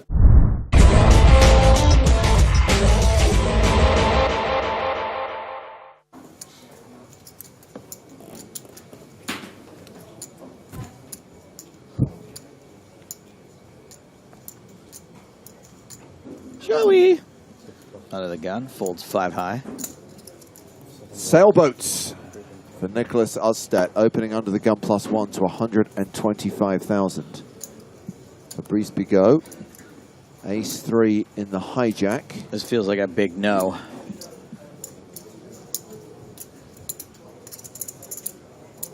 Bigot be folding this hand. Yeah, there's a lot of action behind. Ostedt raising pretty early. A nay. Jack-3 for Jorgner. And what could he possibly be thinking about? I don't know, but my guess is his life's pretty good. He could be just reflecting. I mean, if he re-raises here with Jack-3, respect. I think he's just lost in the sauce right now, honestly. This doesn't look like he's actually thinking about anything. He does know it's his turn, right? I think he's back now. I told you. My live reads are dead on. That's going to cost him a time bank card. It's okay. I need a coffee. Sorry, I'm just thinking about how great my life is. Hit the live reads. Nice work, Joe.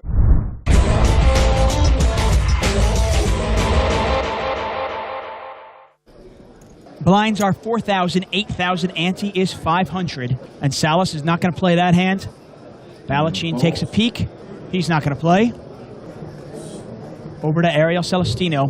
Queen 10 offsuit. Now we're short-handed. That's a hand, you know, that I really want to stay away from. Like I told you before, I'd rather play the suited connector than the two high cards that if you make top pair, your kicker's going to be weak. I don't like playing those hands. I call them my trouble hands. Well, it could be trouble for Celestino, but who knows? He's moved all in. Oh. And Aguad has moved all in, and we haven't heard from him in a while. I bet he's got the goods this time. The excitement is building. Umberto Brenes among many people here to watch. Celestino, Aguad, and he's asking for his chiquititas. Sure enough, he does have a great hand. Ace-king suited, premium.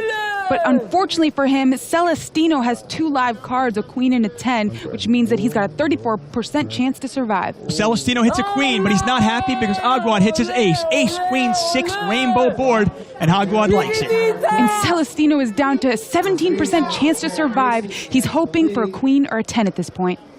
Aguad asking for the small cards. It's become his signature line. Deuce of spades on the turn. Aguad likes it, and he should like it. Celestino is down to 5 outs. He needs a queen or a 10 on the river, or he will be eliminated in 11th place. And Aguad takes a dominating lead with an 89% chance to win. And the river is a 6 of diamonds, and Aguad wins.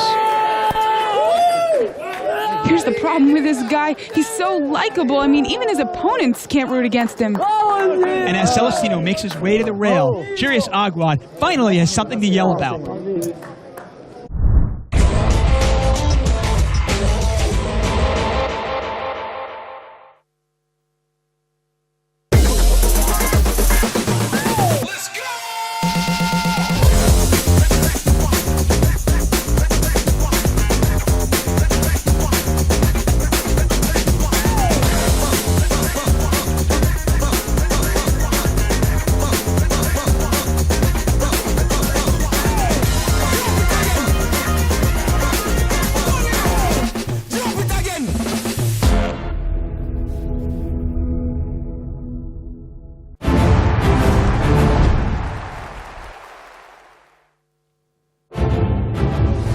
Welcome back to Paris and the PokerStars European Poker Tour. The main event continues in partnership with Le Club Barrier. 12 players returning from the first break of the day as we try to get down to the final table on the penultimate day of this 5K tournament. These are the chip leaders, the 5 biggest stacks right now. David Kaufman has 11.2 million. Barny Boatman, who started the day as chip leader, now sits in second position with 9 million. Then a bit of a gap. Army Barrett in third place with 6.7 million. And as we referenced at the end of the last session, we're going to flip you for real, because the chip leader is coming to the main stage. What was the outer table is now the feature table. What was the feature table is now the outer table. Of course, once we're down to 9 players, they'll all be on the main stage.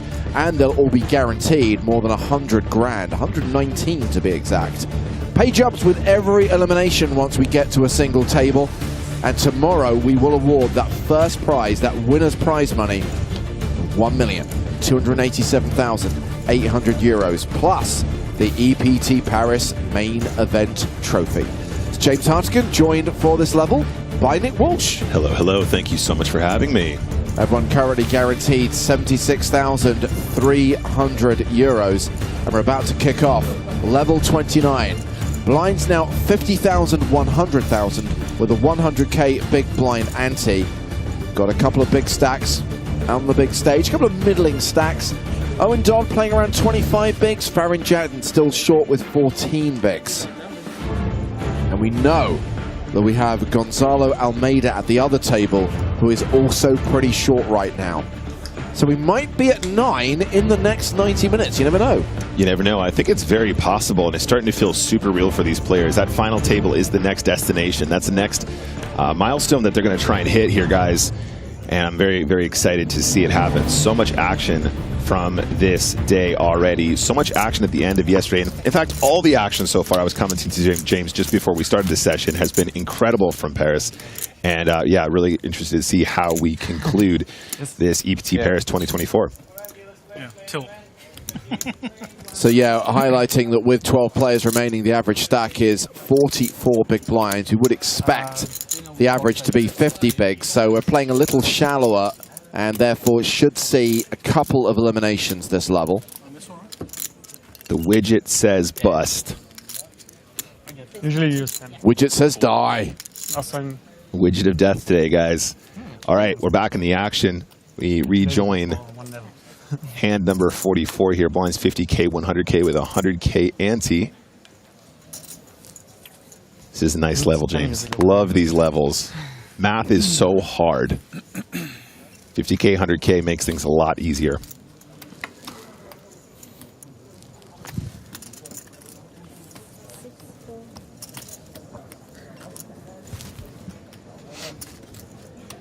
Ace-4 for Ponnikovs, who has removed his golden fleece. Never remove the golden fleece, James. So this is the first time we've seen Owen Dodd at the feature table. King, queen of diamonds on the button.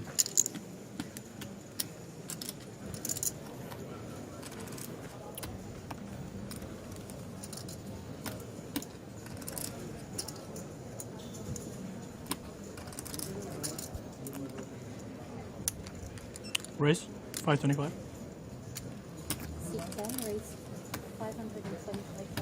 Dodd re-raising a 3-bet to 525,000.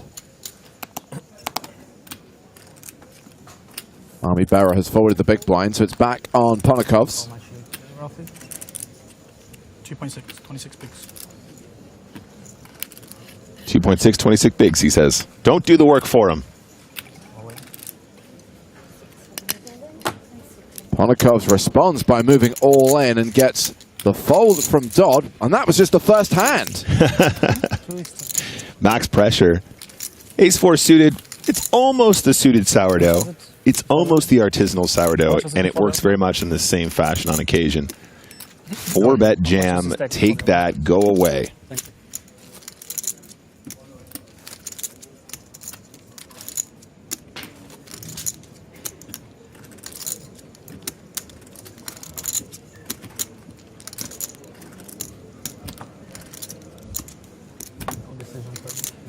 No decision. Tens? No.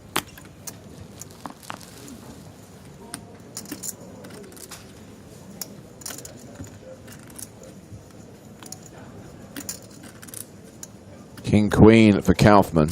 Chip leader opens in first position.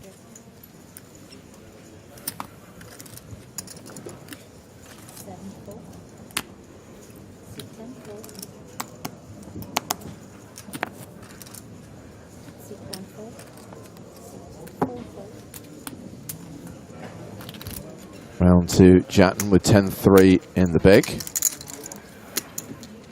No Tower says they're on a 30-minute break. No, they were on a 20-minute break, and they're back from that 20-minute break. We're playing again.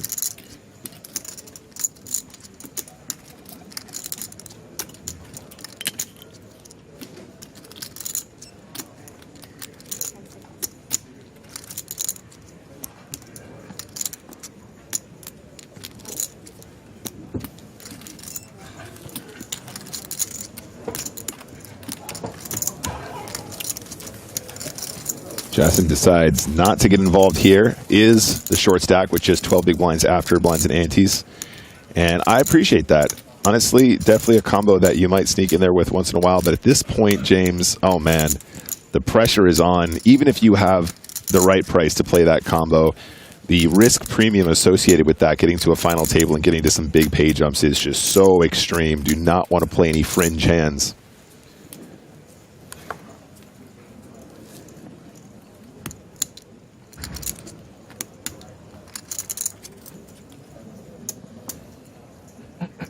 Ponnikovs first to act with ace-4.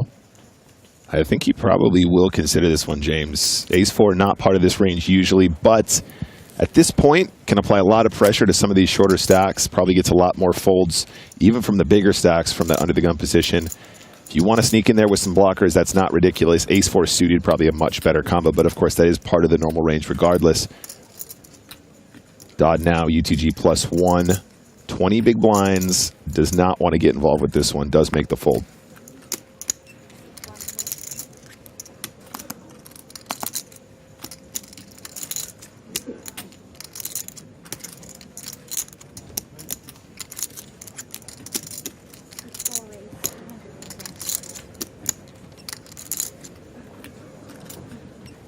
What do you think, mon ami? Wants to raise it up. Ami Bar gonna make it 210K, just a smidge over the min, of course. Is our second chip leader here at the feature. Kaufman in the big blind. Opportunity to defend. We're actually going to go over to the other table where there's been an all-in and a call. Almeida at risk with eights. Called by Elliot Houdon with ace-queen. So a classic race underway at this table.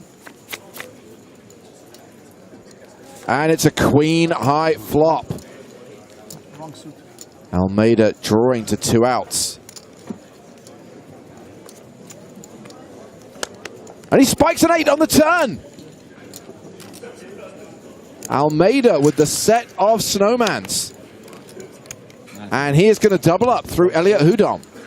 Num. 1,040,000. So that is the table with Jorgner, with Barney, with Eric. We'll keep tabs on what's happening there as we return to the main stage. So tantalizingly close now to that final table. We return to the hand we were just discussing. Great flop for Ami. Puts in a C-bet, takes it down, as you would imagine. Ace of diamonds, 3 diamonds, feels pretty good. You can continue pretty liberally.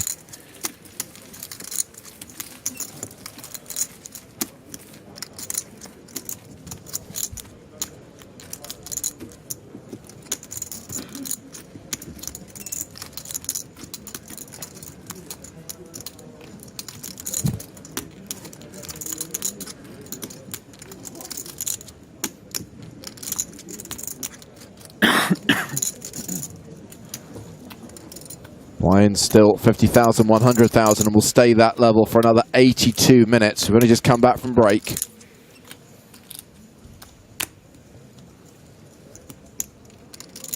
Dodd first to out with Jack 9.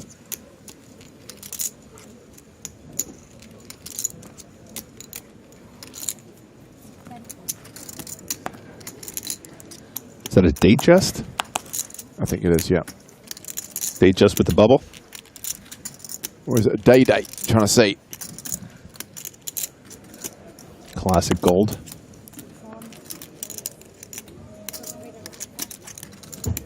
Very much the watch I associate with Alec Baldwin and Gary Glenn Ross. When he pushes it in Ed Harris's face, says, "This watch costs more than your car."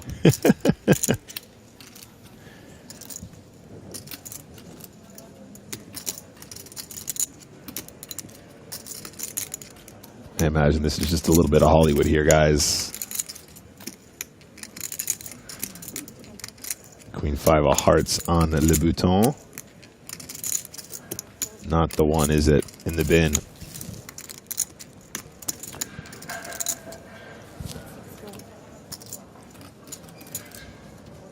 I think this is going to be raise and take it for Arduini, unless Panakovs wants to defend with 10-5 suited. I've seen weirder. Oh, absolutely. He's got the stack for it. We are only 6-handed, remember, James, so those ranges will be wider. I think 10-5 suited is actually a defend here pretty often. Not a great hand, but you have a great price to see a flop for cheap. Does not connect, and King Jack High is still the best hand.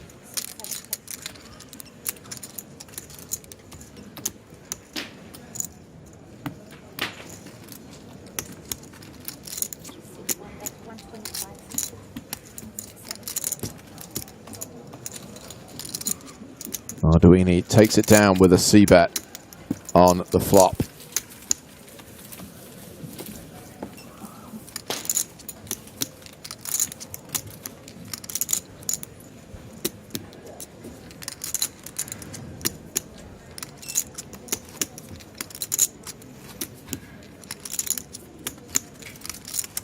Grubben Lord asks what the 1747 represents. It represents the total number of entries, and not the number of unique players. But remember, it's a single re-entry tournament. It's not like you can fire unlimited bullets in this. But each entry is considered to be unique. Therefore, 1,747 entries is the equivalent of having 1,747 players. Yeah, and I can appreciate why that might be a confusing number, because it's so ginormous for a live poker tournament.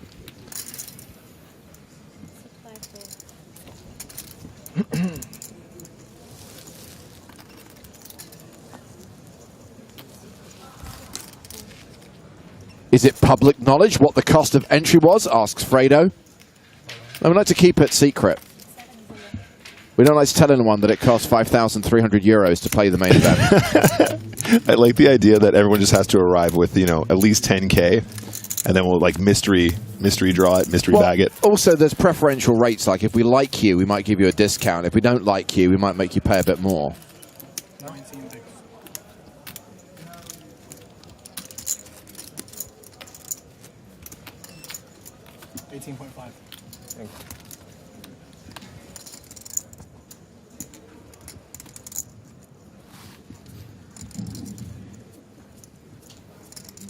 Yeka12 says, you guys are boring, LMAO.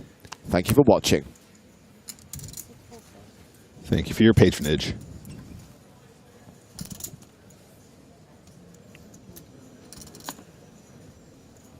Eight-5 suited for Jattin. He is the shortest stack at the table with 12 bigs.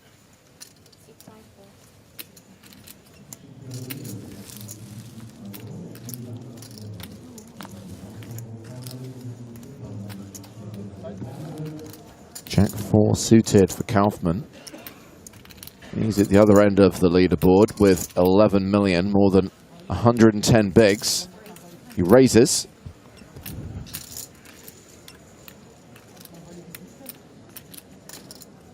Queens for Ponakovs. I like to think of queens as the top 3 starting hand. Just me, though. It's just my opinion. I think Joe might agree with me. So Kaufman here, guys, is our feature table chip leader, 109 bigs. 750. Ponakov's 45 big blinds, so definitely want to be 3-betting this. Queen's not really a combo that you trap that often regardless. And he's going to pump it up. The cool thing about this, James, and I think this is super important that people remember this if you want to improve, Ponakov's is aggressive enough to balance these 3-bets, right? And that's what makes you so hard to play against. If you 3-bet here really aggressively with a wide range, including a ton of bluffs, that's how you get paid with queens. Player like Kaufman's going to pick up on if you're playing a lot tighter, and therefore your 3-bets just aren't going to get paid off when you got the premiums. Ponakov's super hyper aggro. Jack 4 of hearts, obviously not going to be a very conventional defend, but when he does have something a little bit more middling, you know, you got to start defending, and queens can extract max value.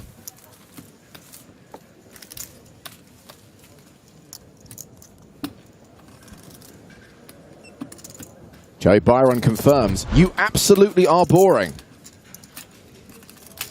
We aim for mediocrity. Happy to oblige. Also, thank you for coming, your band.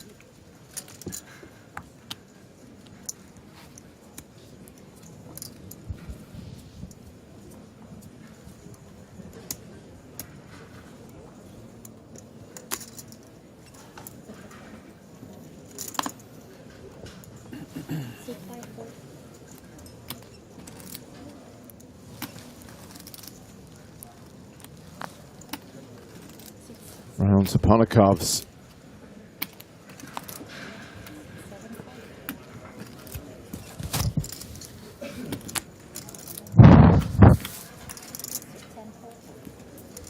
Now round to the blinds. Lorenzo Arduini in the small.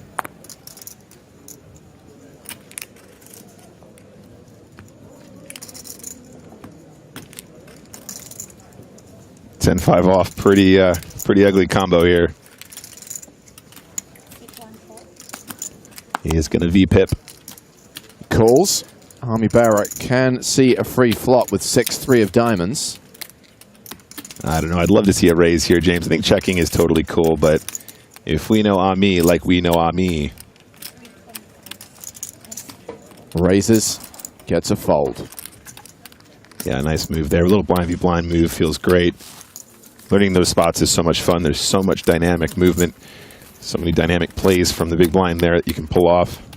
Just another opportunity to steal exactly in position as in the button. So Felix99 says, I like these American commentators. They're nice. I would rather be called boring than American. You crossed the line, Felix. And for that, you're banned. You're banned. And also, James is Irish. Get it straight.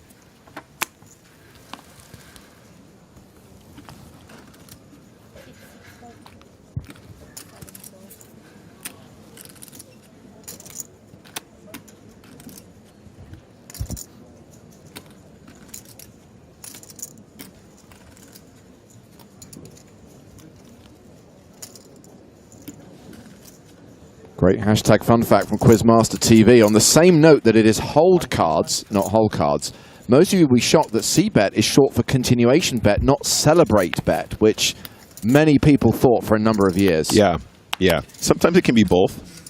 1-1-1-1. You'd often see players like Fist Pump when they won with a C-bet, and you think, oh, it's because it's the celebrate bet. But no, it's because they successfully made a continuation bet.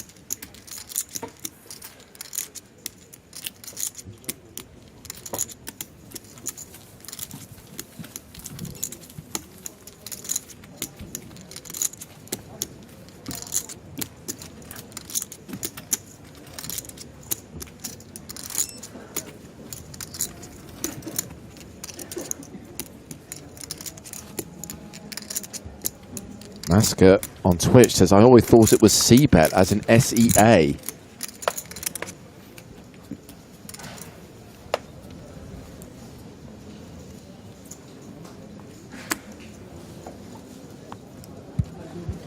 All right, hand number 52 underway.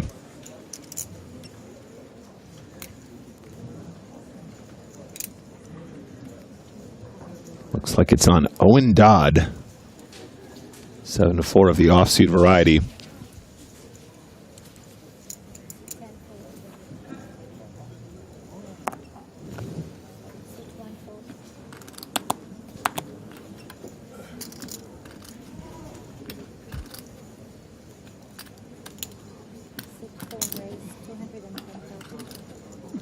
Hello, the ladies for Ami is going to open the action on the button.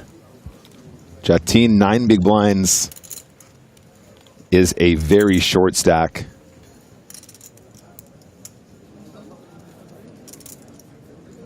So hands like Jack-9 suited are actually not a ridiculous 3-bet jam from the small blind versus a button open, but as you get shallower, James, you have a lot less fold equity, and he is going to pull the trigger here. I do think that this move works more often and slightly better when you're deeper. Looked like Ami was already chuckling to himself, James. Still got the big blind to act, the chip leader. Well, he's folded. Bearer is going to call the shove, and Farid Jattin is at risk of being our 12th place finisher. Gets it in with Jack-9 against Queens. Yeah, Queen's going to be a huge favorite here, especially with the Queen of Diamonds. 1 less flushing card, 2 less straighting cards for the Jack-9.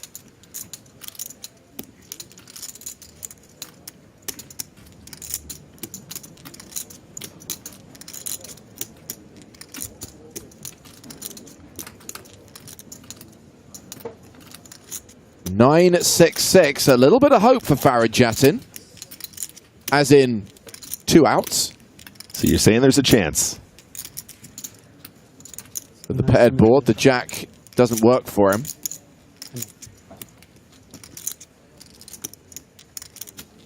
Eight on the turn, and Farid Jattin now drawing to 2 outs.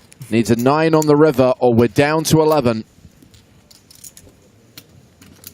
It's a 9! Oh, wow. What a run out. What a beat for Ami here.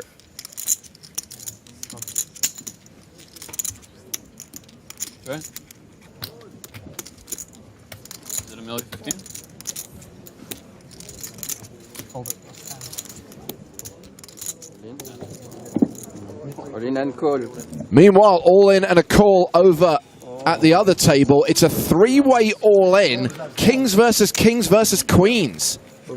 It's Jorgner and Afriat with Kings, and it's the short stack, Almeida with Queens. Sit down. You're standing up like, come on, you gotta stay positive. He's taking a picture. God, you're ready to stand up. So both Jorgner and Almeida are at risk here. Afriat has them both covered, but Afriat and Jorgner have the same hand, Kings. It's Almeida who's likely to go out here with Queens. Did manage to find the double with the Ochos just now. Can he find another set to remain in this competition? One thing to win a flip, it's another to win when you're dominated. The flop, 9-10 tray, all clubs. Almeida does not have a club, but Jorgner has the king of clubs. Red 8, 8 of diamonds. 3 of diamonds. 3 of diamonds. 3 of diamonds. River card, 5 of diamonds. So it's a chop between Jorgner and Afriat, but Almeida is eliminated. KO'd in 12th place for 76,300 euros. Yep, one step closer to that FT. Big spot for Ariat and Jorgner. By the way, if Jorgner had spiked a club there, if he'd 4-flushed Eric, he'd have left Afriat with around 200,000 chips. Yeah, it would have been an unreal free roll, and you could see Afriat was sweating it. Jorgner was the one standing up. Maybe that's the better strategy. We all know stand-up equity is a thing. That would have left him with 2 big blinds if the flush had come. So down to 11 players now, a table of 6 and a table of 5. Very strange.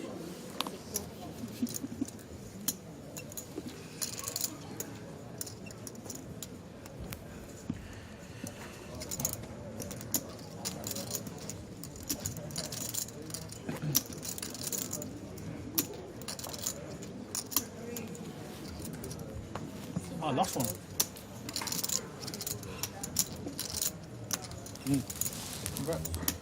At this point, James, you got to be thinking, man, ladders feel so good for these shorties. You're really sweating this at this point, guys. One thing to make the money at this stage, you're talking final table, and you're talking seriously huge ladders, and this is just as good as it gets when it comes to tournament poker.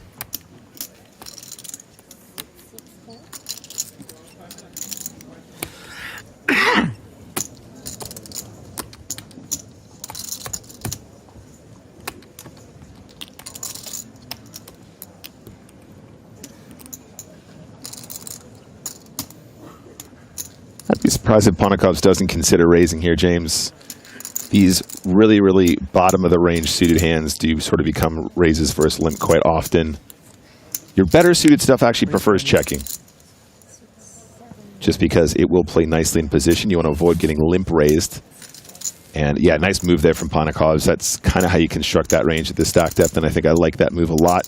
Don't want to do it every time, but you want to do it more often with the stuff that has less playability post-flop. Hello, Guillermo Martinez on YouTube. He says, hey commentators, how long have you been doing this for PokerStars? I found some oldish footage with you both in it. Well, it differs for all of us. Speaking for myself, Guillermo, I have worked with PokerStars since 2005. Nick, when did you start doing commentary for Stars? So I joined PokerStars in 2019. However, I don't think I started doing comms until a little bit later on. I might have done my first session. You know what? I might have done my first session with you guys in 2019, but wasn't an official part of the commentary team until a little bit later. Started doing a lot more with you guys over COVID. And yeah, now a staple here, but it's been a while. Yeah, I remember the first gig you joined us for was when you were a remote commentator for the Monte Carlo event, right? Yeah, Monte Carlo. Yeah, correct. And then I think the second time was a Prague event. Might have been also been 2019. Yes, would have been December of that year. Yep. Very, very blessed to have been asked to join you guys. And he's not here right now, but I'll answer on Joe's behalf. Joe made his debut with the big game back in 2010.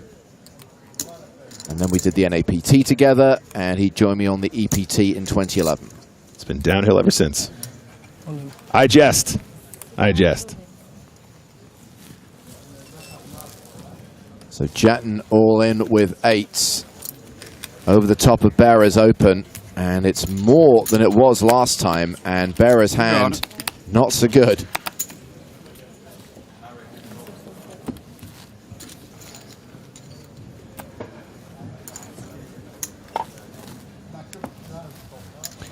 Yeah, someone makes a good point here.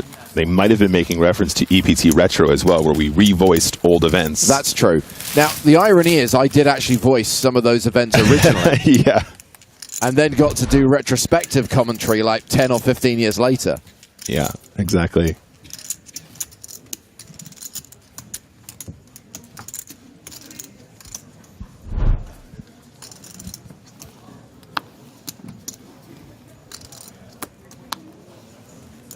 Zapter YouTube chat is asking commentators, which is the best venue for poker that you've commentated at? It's really, really difficult to say because they all have their own quirks. And it depends what you're looking for in a venue, right? In terms of for the players, in terms of the amenities, or in terms of sort of the grand stature of the hotels associated with them. It's really tricky. I think most people think that Barcelona is their favorite. When you ask people, a lot of people will say Barcelona just in terms of places you can stay and the venue itself and the runners that you get at those tournaments. But it really depends. I think everyone's got their own little take on the situation depending on what you look for in a poker trip. As we see Ponikovs with the pocket queens open from the button. 1.6 over there, right? You got like 1.6 over there, right? Correct.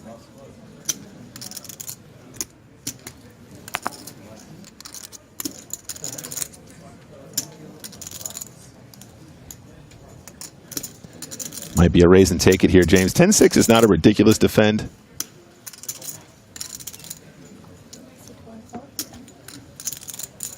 We will take a flop. Versus that button open, you probably do have the right price to continue here if you feel like you want to get involved with a hand that's a little bit trickier to play. Ooh, so Ponikov's flops top set, but we do have Street Flash. A straight flush draw for Arduini. Indeed. Street Flash potential, always exciting. Top set definitely wants to continue here.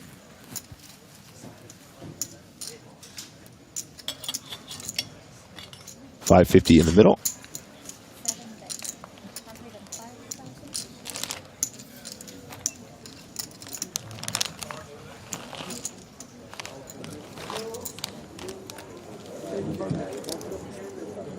Oh, wow. Back to the other table where there is an all-in and a call. Elliot Houdon all-in against Peter Jorgner. Houdon at risk with ace-jack. Jorgner with queens. No, I mean, he had the ace of hearts. I did. You saw it, did you? Yeah, when you folded. Here comes the flop. Queen, queen, deuce. No way. And it's over for Elliot Houdon. Hashtag death by quads with 4 queens. Peter Jorgner sends Houdon to the rail in 11th place. Hashtag dead on the flop, more like. Unbelievable stuff from Jorgner. Elliot Houdon cashes for just over 91 grand. And we are down to 10. Now it's a case of 2 tables of 5, which means we're going to lose a player from the main stage to balance the outer table. And what a run from our EPT Paris 2023 runner-up. There's his partner, Choré. What a team as well. Love those two. She has been on the rail, James, literally every second of every day as we've gotten closer to this final table. Support has been immense for this guy. And Jorgner is now up to 6.5 million. So let's rejoin the hand that we had to leave just now. Perfect just from Ponikov's bet 105k on the flop. He's bet 275k on the turn. Ponikov's has now improved to a full house and has 98% equity. Of course, that 2% is going to be the gut shot, straight flash draw. Yeah, like I can't even say it right anymore, James. I'm so used to saying street flash.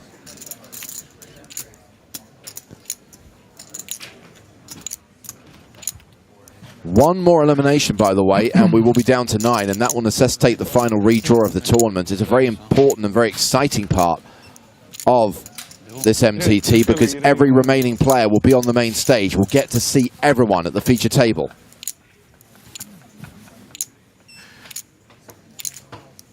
Arduini calls the 275. The river card is not the 9 of hearts. In fact, it's not any heart, so Arduini can get away from this. Yep, no heart, no straight.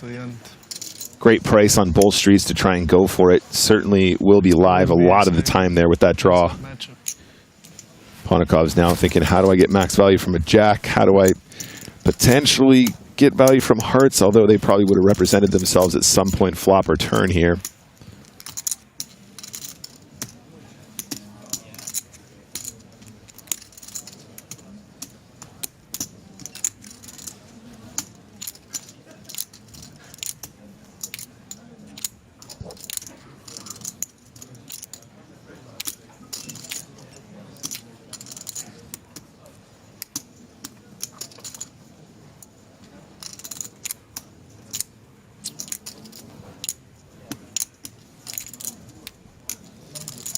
Yeah, pretty big moment. Extracting value from your monsters like this is really, really important, guys. 1,060,000. We don't get many opportunities to have huge hands like this, so taking your time here and making sure you try and squeeze every last drop from these big value hand situations is super important. Ponikovs does have to surrender a time bank here. Good. Oh, yeah. But got plenty behind. So it's Army Bearer who is due to post the big blind on the next hand. So he's the player who will be balanced onto the other table. Yeah, well, they were 12. Now we are down to 2 tables of 5. Down to 10. Oh, it's 2 lasted? Yeah. 10 of. It's actually really funny, James. I was on the rail with Peter Jorgen's partner, Shorey. She was saying they were actually meant to be on holiday meeting some friends in Brussels as we speak, assuming perhaps that, you know, they're not always going to run this deep. Yeah. I said, don't think like that. Forget about that. That's not a thing. That was never a thing. We were always going to take down this tournament. And indeed, looks like he's going to be running super deep here and hopefully finding his way to another FT here in Paris.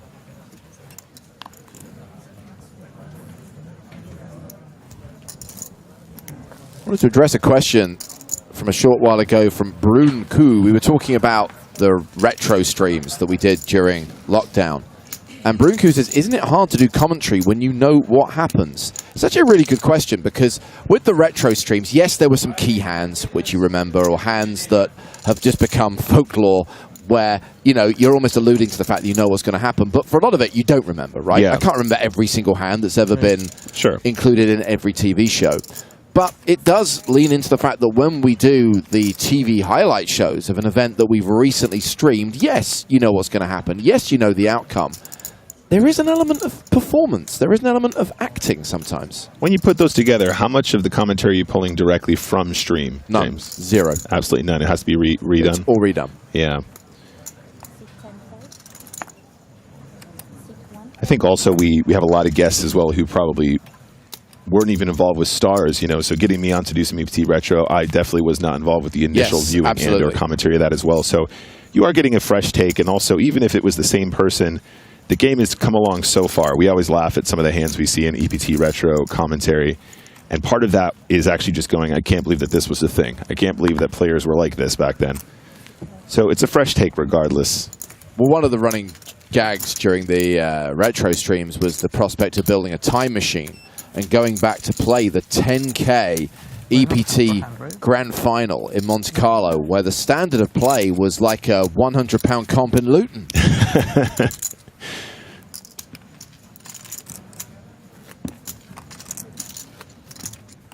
Sorry to all you Lutonians out there. So to address Fredo's point that it seems counterproductive to not pull the commentary from the stream, there's 2 very good reasons to do that. Or not do that, rather. Number one is the hands are completely recut. There's a lot less time in the TV show than there is on a live stream, because you're cutting out a lot of dead time, you're cutting out a lot of thinking time. But also you're addressing a different audience. We know that the vast majority of people watching this on Twitch and YouTube, you're poker fans, you're poker players. You know the parlance. We don't have to educate you about stuff, right? Whereas for a TV audience, you're trying to be a little bit more mainstream, and you're trying to appeal to people who might just stumble across poker on TV. And you don't want to blind them with science. You don't want to get into what solvers say or what their 3-bet range should be here. Just keep it light. Keep it entertaining.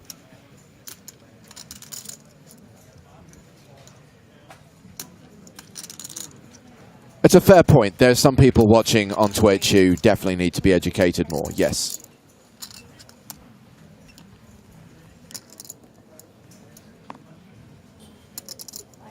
Arduini playing the Spraggy.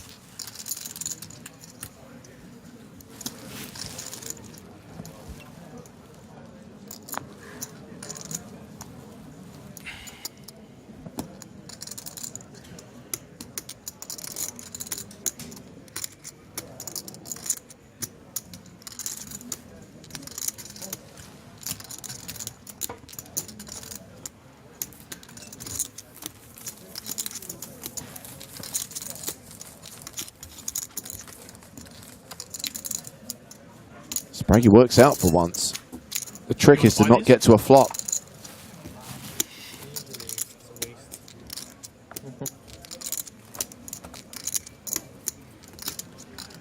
Five picks.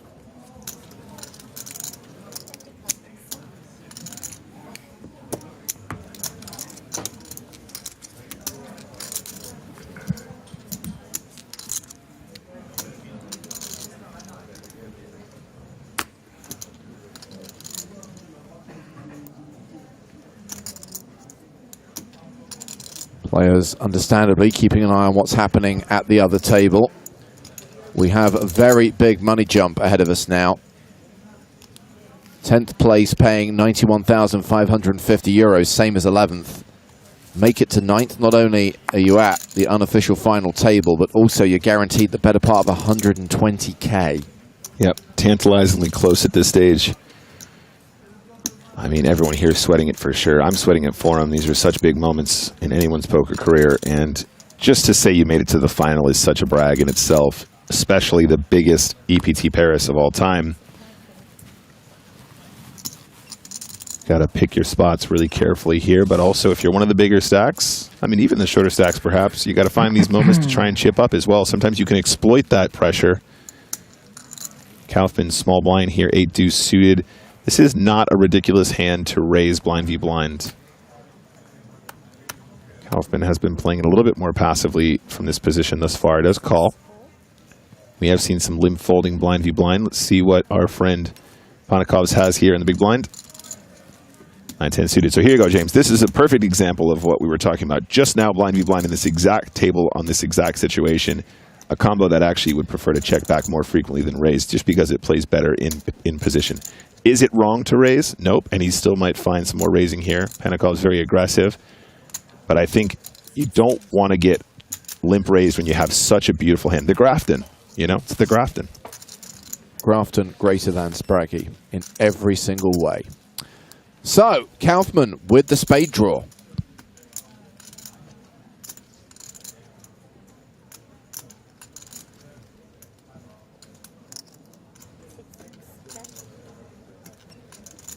Kaufman doesn't want to lead at this. Interesting. 8 high doesn't have a ton of showdown here. There's going to be plenty of hands that accidentally have the better hand in the big blind after it goes limp check pre-flop. 8 deuce suited, definitely one that you could just lead here if you feel like it. But also both players sitting pretty here. 103 big blinds for Kaufman, Panakov's 58. And these players do not want to go to war in huge pots right now, guys. So much money locked up top. They're in a great position to continue this tournament without taking any additional risks. The bigger the pot, the higher the risk, the more frequently you're going to find yourself in cold deck situations that might cost you your tournament life. Does Kaufman ever limp or check raise here, excuse me, on the flop? Meanwhile, MJ is asking what happened to Barney. It's time for his afternoon nap. Kaufman just calls flop, manages to turn the deuce.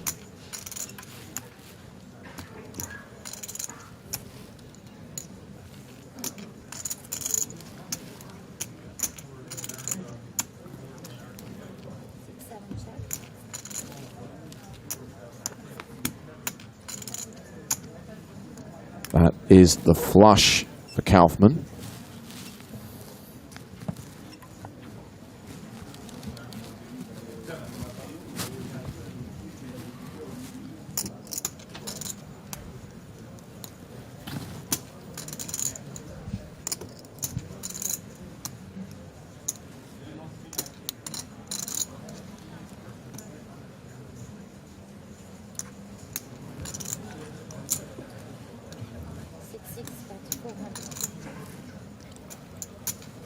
Bet 400,000 on the river.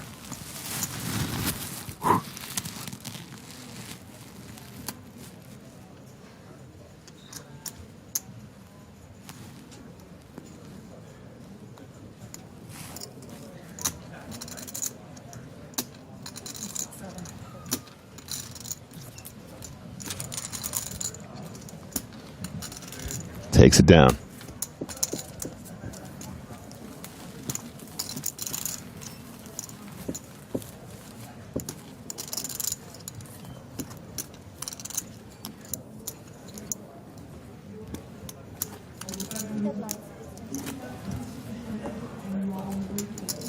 One thing I should highlight is they're playing kind of soft hand for hand right now. The staff are just keeping tabs on both tables to ensure they're both playing at a similar pace. If we get to a point where one table is several hands ahead of the other, they might just pause the deal to make sure that both are playing at a similar number of hands. Yeah. No, we've seen it before, and the teams are really good at managing that. I mean, all eyes on this tournament, so it is something that gets a lot of attention. And, you know, tournament directors are going to make sure that the game is played to a fair standard as often as possible.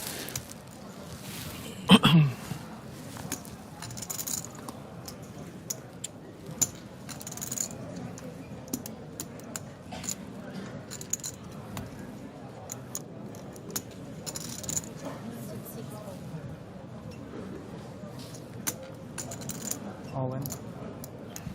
We cannot call again. Panakov's shoving small to big. Owen Dodd says can't call. He's the short stack right now with 13 big blinds. I wish. Yeah, max pressure. King 7 seems like a perfect combo to shove blind v blind for about 13-ish effective. So much dead money out there to be won at non-showdown. Going to take that aggressive line and just play the math. You got to know your push fold there. Suited, I prefer fold then.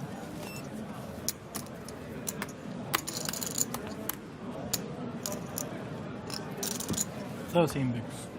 13 bigs. If you was wondering. No, it was 15 before, right? Yeah, of course. Subtract 2. I love how Owen Dodd is giving him the big blinds as well as the chip count. I mean, of course, now we're at the human calculator level. So yes. Yeah, I think that's something I struggle with going from online to live, playing big blinds so often. Going live, having to do the mental gymnastics when you're not practiced is definitely tricky. Keeping track on chip stacks, keeping track on how much people have, keeping that in the back of your mind in the middle of a hand when there's a big decision or a tense moment.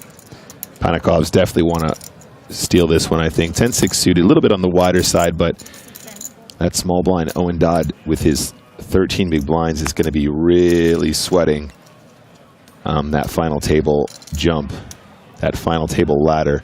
Arduini here, sitting with a few more chips, 27 big blinds after big blind ante, and big blind was posted. I think this is one you just want to defend, and at this point in the tournament, I don't know how often you want to start getting out of line with tree betting. I also think a 3-bet would get through quite often as well, though. So really, either way, I think the flat is a lot more conventional at this stack depth.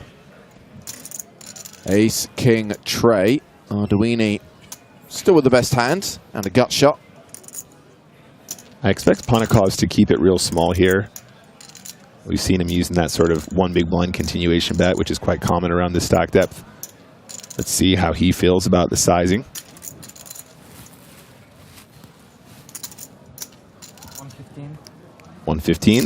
There you go, just a smidge over the min. I like the style, I like the finesse of that. At some point, those chips will be colored up, though. We won't be able to make these cheeky little bets. Arduini's going to be going absolutely nowhere. Queen Jack actually has real showdown here, button versus big blind. And indeed, of course, we can see is the best hand still. 10 on the turn would give Panakovs a pair. However, Arduini would also, of course, have the straight.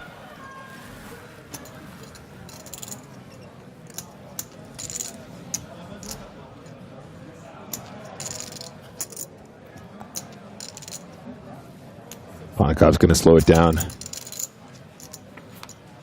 Oh, and it's a 10 on the river on a paired board. Both players got to be loving this. Panakov's beating some 3X, beating some Queen X, beating some Jack X some of the time, I suppose. I think Arduini probably not in there too often unless it's exactly Jack 10. But would be chopping against Jack 10 as well. Aces and 10s with a king kicker. If Arduini has Queen Jack, certainly would have a hand like Jack 10 as well. 175.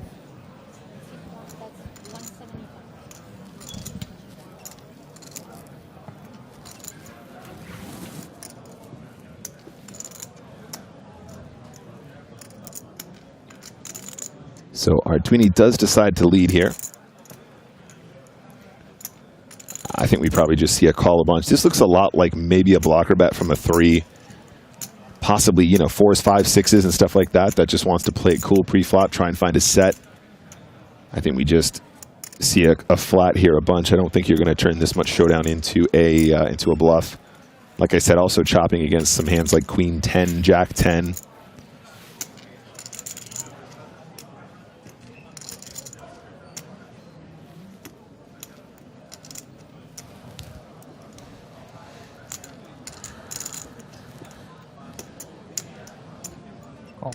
Yep, pretty straightforward.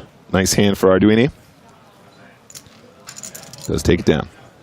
Ponokovs pays him off. Adds more than $500,000 to his stack. Arduini hovering around the 35 big blind mark. Ponokovs still the second biggest stack at the table with 54 bigs. David Kaufman still tournament chip leader with more than 100 big blinds and still more than half this level to play. Sure.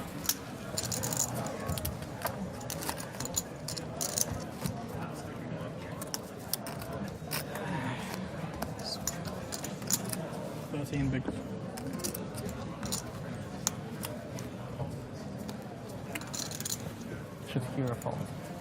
5 players on the main stage, 5 players at the outer table, the final 10 from a starting field of 1,747 in the EPT Paris Main Event. It will be at a single table when we're down to 9, just one more elimination until the final redraw of this tournament.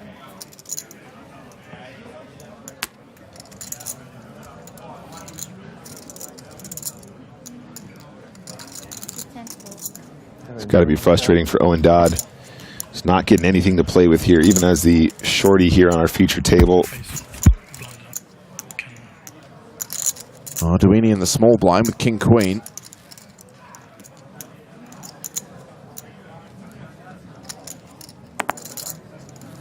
So, as we are on the brink of final table action, I think Arduini probably defaults to more calls here with King Queen. The benefit of a hand like King Queen, James, is it does have playability both in position and out. So if we do see a limp here, decides just to go for all of it here. Just shoving into the 22 big blinds of Farid Jattin. Going to be profitable, 100%. Don't get me wrong. But I thought perhaps would take a lower variance line given the fact that we're this close to an FT. Would have a few chips left over, of course. Wasn't for Arduini's tournament life, and perhaps that was what was in the back of his mind. Gonna just play for all of it. And yeah, applying max pressure as we get to the final table bubble. Fair play.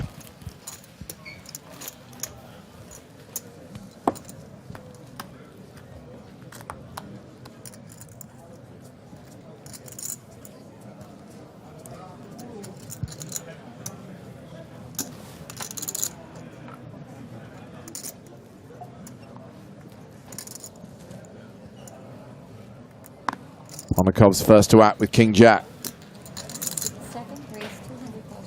Raises to 200,000. Dodd is out.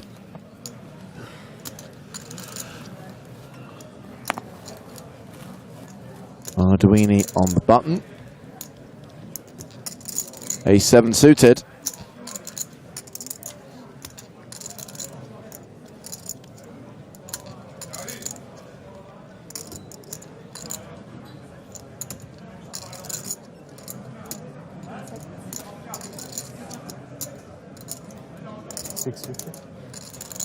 And he 3-bets. 650,000 total.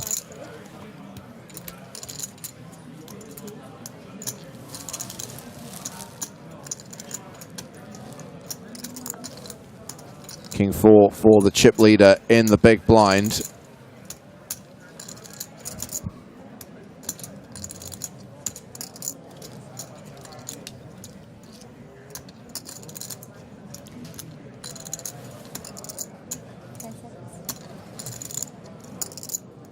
Kaufman thinking of doing something out of line here. Nope, folds the King 4, and Ponokovs will fold the King Jack. At this point, midway through the level, we welcome Joe Stapleton back into the mix. Hello, my babies. Things are pretty tense, huh? Yep, 2 eliminations this level, taking us down to 10, 2 tables of 5. 4.1, 4.2. Arduini up to 40 big blinds, but I was noticing he wasn't really playing like he had a 30 big blind stack 2 hands ago. I would have loved to have seen the cold 4-bet there from Kaufman. That would have just been so incredibly spicy. And look, I mean, if you've been watching the stream, Arduini's not shying away from trying to play pots here as we get closer to the final table. And having that in the back of your mind means that he's going to have a wider 3-bet range there. He's going to try and exploit. You can exploit that back. King 4 of clubs is a great combo to cold 4-bet there. Love putting in the bluff with the king and blocker. Actions folded around to, what do we want to go with this time? Far ID. Farid Jattin. I don't know what the right one is, by the way. I'm not, I think we got it covered. 10-8 offsuit. Farid is from Colombia, or at least repping the Colombian flag, Joe. Yeah. I under those circumstances, my guess is Farid Jattin. Okay. But, you know. I'm probably going to be interviewing him when he wins this anyway, so I'll just ask him then. Okay. Until then, just go with what you want. Just go with your heart. It's kind of like when we go to the roulette table and I bet black and you bet red. One of us is going to be right. Unless it comes up green. Kaufman limps in with 6-5, playing a wasted, old-school online legend. Ponikovs checks the big blind. King 9-7, 2 diamonds, pair of 7s for Ponikov. Gut shot for Kaufman. Backdoor 5 high diamonds. Yeah, it's like there are two sides to every argument, Joe. Unless it comes green. Unless there's a third side. All right, so Kaufman does have the gutter ball. I think, again, we like to be betting with our draws like this when we don't have much showdown. Just goes with the 1 a big blind into the 3. Makes a lot of sense. Ponikov's going nowhere with the 7. Absolutely nowhere.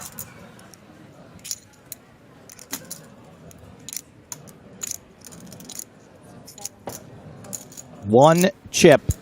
Thank you. Turn card is the 4 of spades. 4, 5, 6, 7. That's an open ender now for Kaufman. 2 barrels for sure. At this stack depth, I wouldn't mind seeing, you know, 300K plus, maybe even getting closer to 500. It seems good. You do want to size up on the turn, though, of course. You want to do the same thing when you got good hands, so you got to do the same thing with your bluffy hands, too.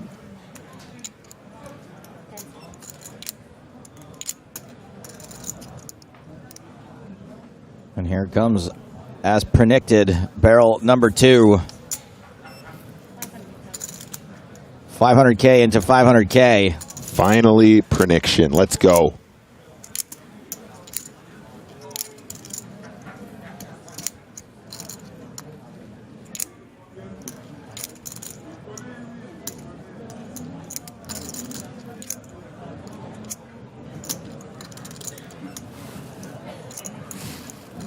And Ponikovs makes the call. I think might be in for a tough decision on this river, no matter what. Kaufman misses the straight, makes a pair. 7's good.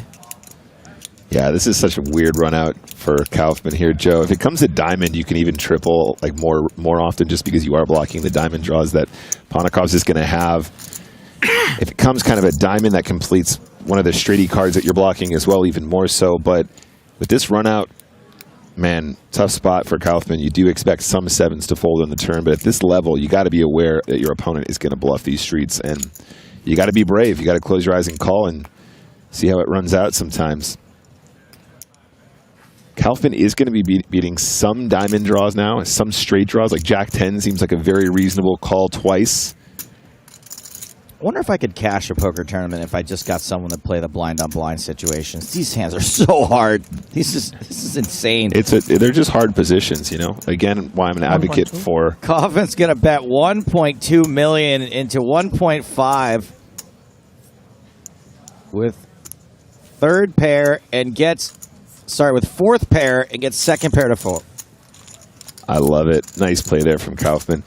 That's why I'm such a big advocate for spins, Joe. I know even if it's not a format that you're going to really enjoy or play, like, you know, I want to take these super seriously. Yeah, okay. You get to practice your button play and blind v blind so often, and that's great. Well, you can play spins or you can play the Sunday Million. We're broadcasting it. You can do both, actually. I don't know why I made it in either or. The big one, the Sunday Million, our flagship weekly tournament, is turning 18 years old in April. It's an $8 million guaranteed prize pool, $1 million plus for the winner. And we'll be streaming it live on Twitch Tuesday, April 9th. That's how big a tournament it is. It starts on a Sunday, continues on a Monday, concludes on a Tuesday. Are you on that? I am on that. I'm on that. You're on that. James is on that. Okay, we'll see you there from the PokerStars Arena. Probably could have gotten away with it. Probably. There's also a free roll starting in the next hour if you're in a .com market. It's both English and Brazilian. And it's awarding 47 tickets to the Sunday Million anniversary. Fine. It is a password-protected tournament, though. We'll be giving that out shortly. You have to be watching to get the password. We're not writing it anywhere.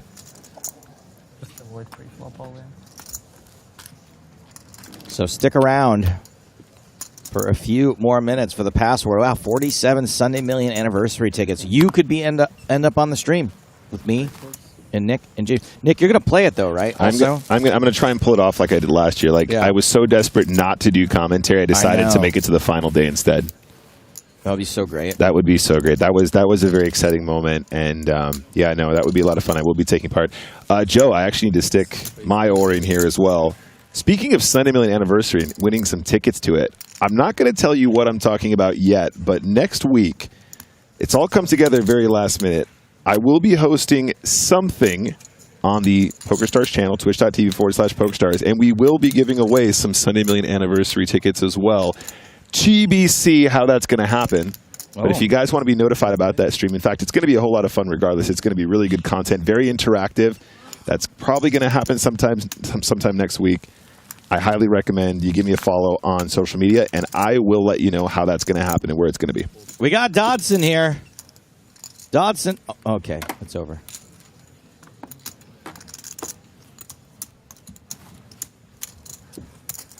And just keep in mind that if you do win a Sunday Million anniversary ticket, they're not transferable. They're only good for the Sunday Million anniversary.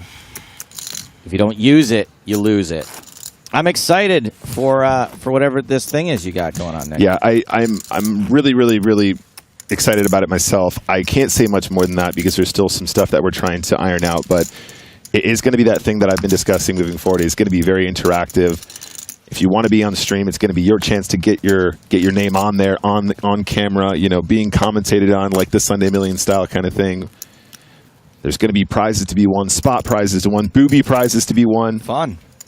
It's going to be so much fun. I'm just hashing out the details now, guys, but we're trying to bring you some new stuff that you can take part in and find yourself on the PokerStars Twitch stream yourself.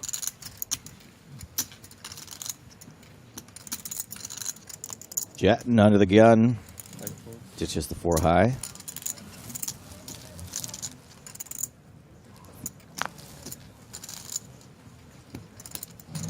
Helping with King 5. All the chips.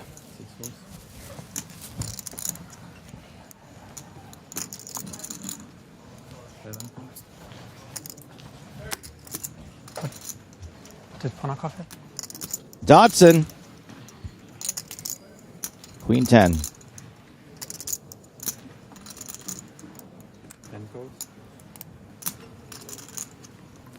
Complete. Well, that would have been one to shove on. It would indeed. The old 7 deuce off in the big blind. This is actually not a ridiculous raise versus limp either, though, Joe. The raising range here. You're going to raise bad hands too, right? Yeah, exactly. And the range here is what we like to call polarized. You're going to do it with really trashy stuff and really good stuff. And like I said, that medium strength stuff actually much prefers to check back. We saw that 9-10 suited blind v blind earlier. Perfect example of a hand that you prefer to check back versus limp more often. And then when you find the absolute bottom of your range that has no playability, just take your position and just exploit. And if they were playing the 7 deuce game here, Joe. Yep. Huge. $10. Everybody pay up. I'm loving the moves here from this gentleman. Is not shying away from battling at this stage, even though we are sweating that final table. Lorenzo's pretty slick, huh? Pretty slick, man. Pretty slick. Lorenzo, you would almost Lorenzo's oil. That's how slick. Very slick.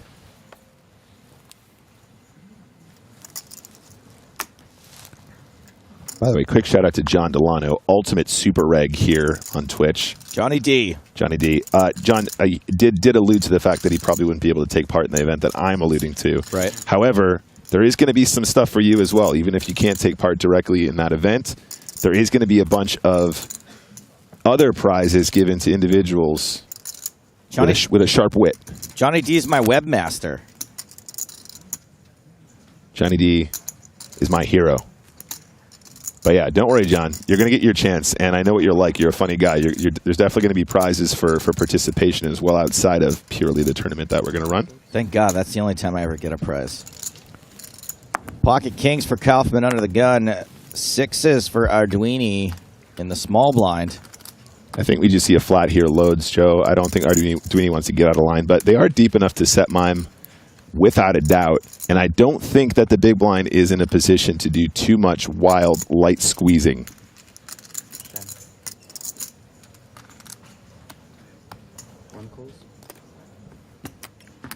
Weenie, says Pool the Cleaner. Yeah, I'm with you on that one.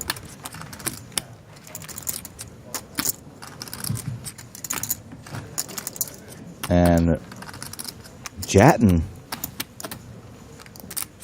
with some fun pot odds. Can't do it. Whatever that other card was must be pretty bad.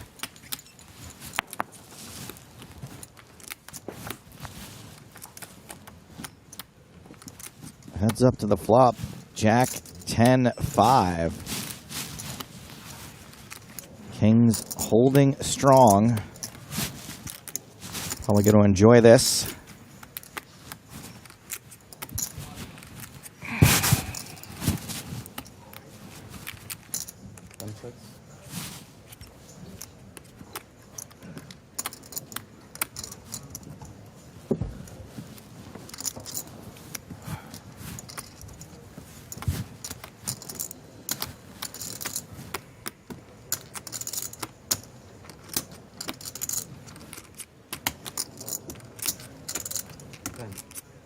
Serious focus on that face. 200K, 1/3 pot. Keeping it tight.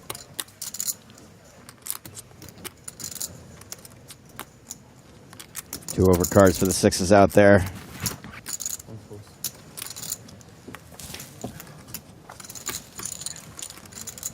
Good lay down.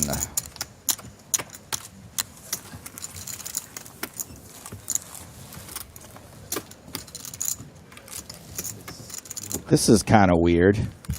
Yeah, it's okay. This almost never happens. So the floor has figured out that the feature table is playing faster than the other table. So the feature table is going to pause for a moment.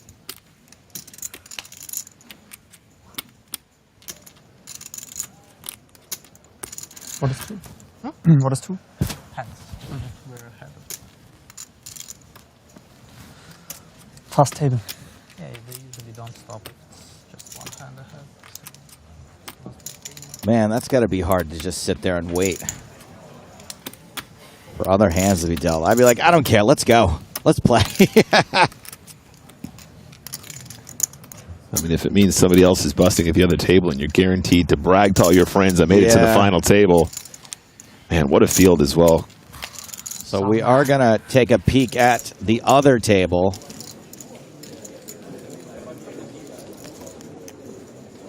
Raise.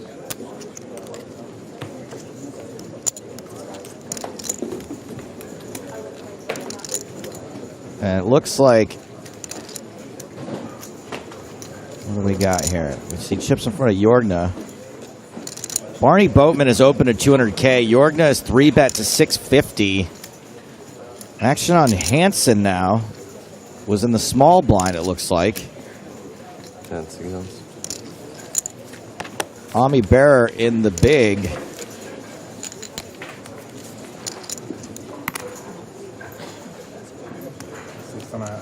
Barny, action back on him.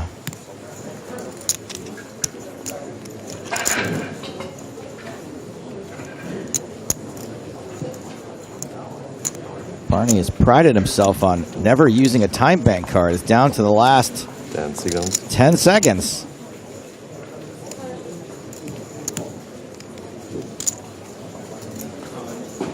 Oh my goodness, as I live and breathe. First one. First time back. 3 days. Yeah, snap a picture, Eric. Got to put that on the gram. Now he's more of a TikTok guy, I bet. Barny makes the call.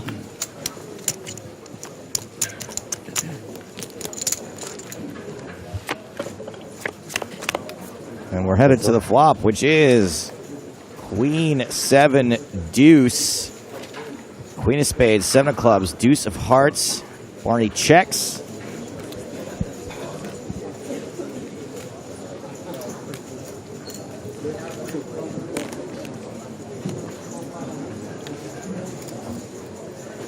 Remember, Jorgna was the pre-flop aggressor, made it 575 pre-flop.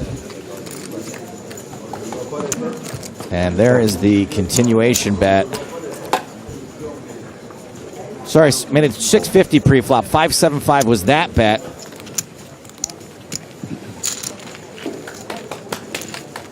And Barny folds. And some more shimmy, shimmy, shake going on the rail from Shorey.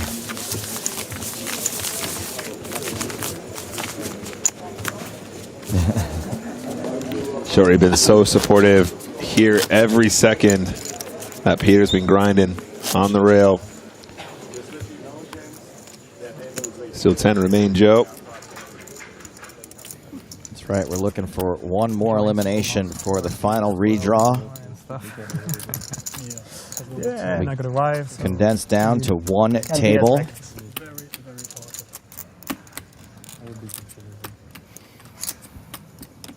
Yeah, I'm excited for him. Really excited to see an EPT runner-up get to a final table potentially. And y'all know if Peter makes a final table, there's going to be a party. As we take a look at the prize money once again, guys, don't forget winner taking away 1.287.8 million euros. Runner-up 804K. And every final tableist is going to get at least 6 figures. Yeah, that's some good stuff right there. Every final tabler, every final table list. Tablist. I don't think it's a real word, but I think it's pronounced tablist. At least some kind of routine. Are they going to let these kids play again or what? Probably nice just to take a little break. Are we going back? Seems like maybe. No hand in progress.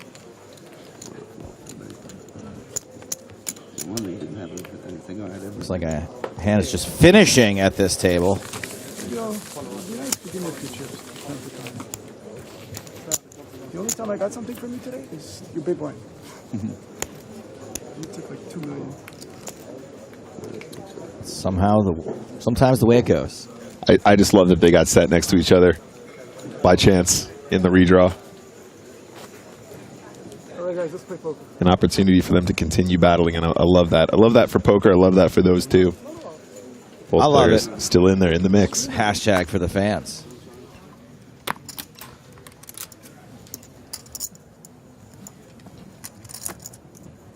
Do you think if Barny goes all the way, we'll have to officially change his last name to Barny Boatman? Yeah, of course. I really don't see any way around that. I did like that interview, though, Joe. I don't know if you saw that one where he kind of said, hey, look, you're the GOAT when you're in, but then as soon as you bust, you're the worst, and, you don't deserve to be there because you've been doing it. He's like, I've been doing this for a long time. You can call me what you want, but... Not only was it honest, but it showed that Barny really does have a fairly objective view of poker. and the way that it's viewed by others. Is he the anti-Helmuth? He's just like, yeah, no, you know, not the greatest of all time, just been here a long time. Exactly, yeah, pretty much. I'm here for it. I love stuff like that. I'm really happy we had an opportunity to get some more interviews with Barny, especially after that encounter last night. Great to hear him analyze the hand. Great to hear his thoughts on being in the game for so long.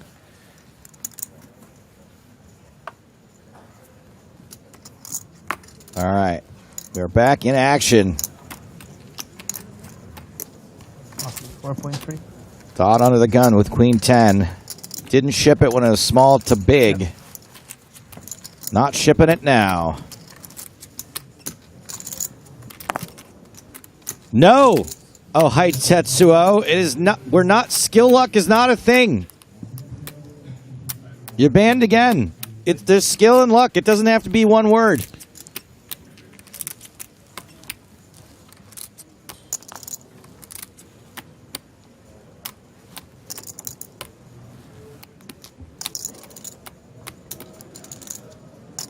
Kaufman in the small blind. King Trey suited. It's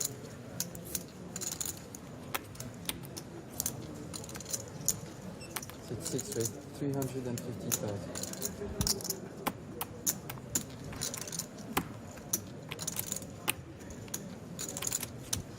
Konakovs has a dominating hand. King 8.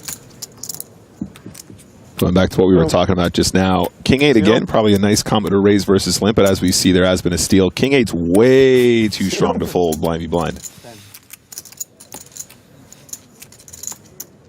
I think 3-betting isn't completely ridiculous either. There's probably better combos than King 8. But I think the 3-bet is also very cool.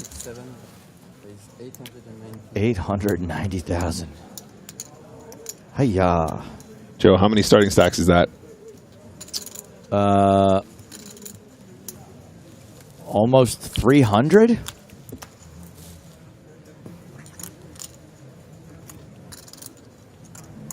Chat. 30. Answers now. Almost 30. Better than walk. 30 starting stacks. Extra. 30,000 is one. Help of the Sorry? With help of 10 of those would be 300. I will know in how. 3 times those I will know in how. would be 900. No matter what, it's a help So of 30, right around 30. Offer value. Opportunity. Transmission actually had it right. He just said a lot. That's true. A lot. I should have said a lot. Thank you for your question. More than one, also. Joe. Would have been fine. Yep. Hand number 69. Lol. Nice.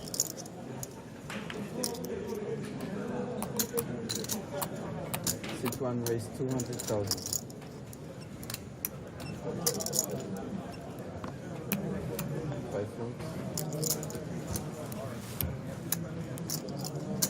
Arduini opening with ace-9 offsuit. I assume that 6 deuce gets folded. Kaufman's out as well. Panakovs, excuse me. Ace-8 from the small. Odd with Queen 7 is going to give it up. Oh no, 95. Hey, Estapes, Nickest of the Walsh and chat. What are we playing down to today? Indeterminate. Any short? Ideally 6. Nope. Could be 8. Unlikely to be 9. Could be 7. Could be 5 if we have like a double knockout or something like that. That's happened before, I think. I got something you're more interested in than what sorts of combinations and permutations of players we will end the day with today. How about the free roll? Starting in 30 minutes. Registration opens in 15 minutes. And here's what you need to play it. Now, Producer Chris, before I read this, is there a typo in this password?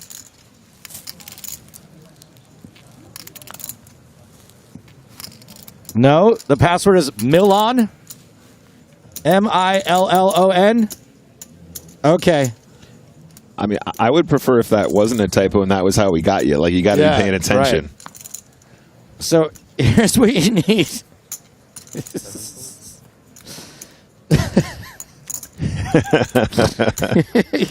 Even when I asked, is this right? Yeah. Oh, yeah. It's right. Okay. The tournament ID for the free roll. I mean, I don't even know why I'm going to read this. No one's going to get it this way. 3716. Oh, wait. 459. Oh, wait. 787. Check in the chat. The tournament ID is going to go in chat. What won't go in the chat is the password million. Million, all lowercase. And don't play it if you can't play the Sunday Million Anniversary, because that's the only prize, is a ticket.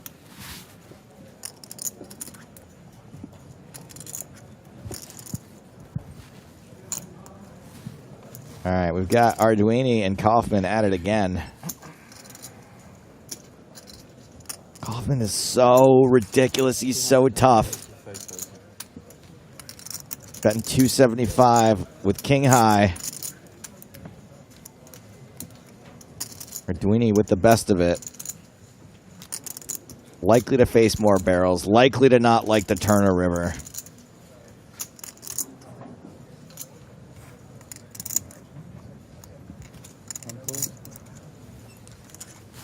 Arduini does stick around for at least one more street. Oh, and Kaufman takes the lead on the turn.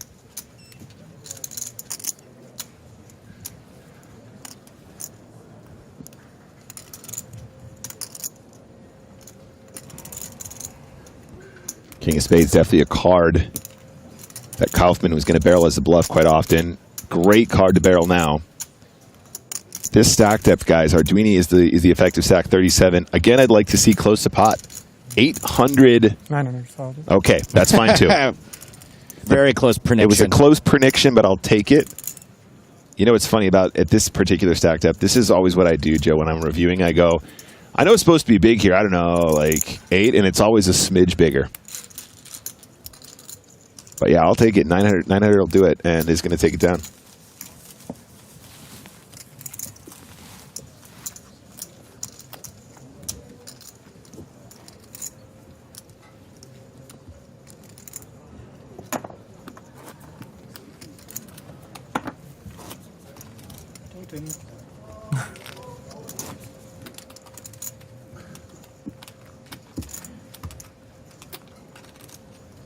Okay, I guess. You can see it, right? Yeah, it's pretty accurate. It's almost covering camera. Cool.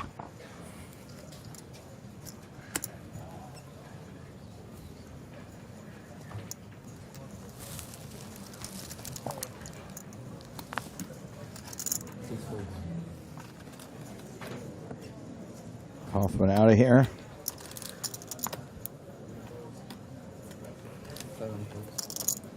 Ponikov's also folding. Owen Dodd on the button. 12 big blinds. Suited king, but the worst one. 12 big blinds. I'm just folding this all day long. Owen's been really patient. Ho does decide to go for all of it here. King deuce suited kind of wide for 12 bigs, Joe. I don't know about this. Final 2 tables and almost on the FT is going to take it down. Small blind, big blind, just finding absolute napkins.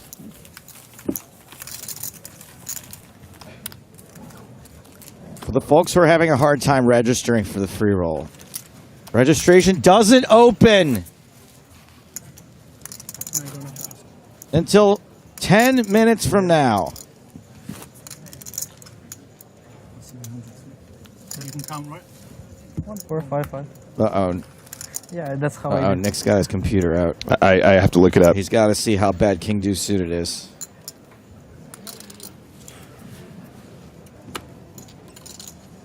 Eduardo asks, guys, where do I put the tournament ID in your computer? Thank you for your question. 38.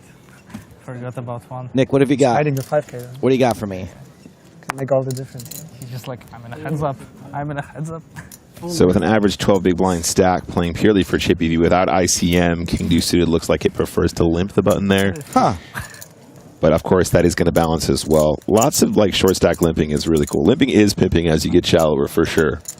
However, limping into Farid Jattin's big blind is maybe not my preferred method in that situation.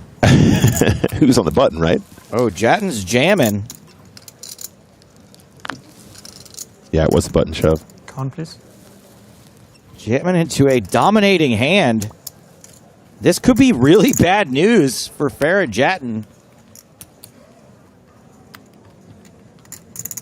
Shoving about 17.5 big blinds.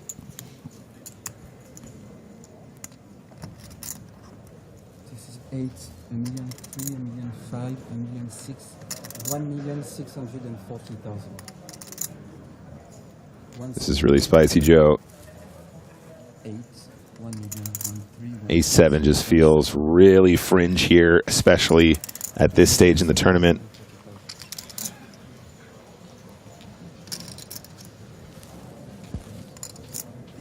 If Kaufman calls, Jattin is going to be big time at risk. He certainly has the chips to do it. He can just call with the 1.69.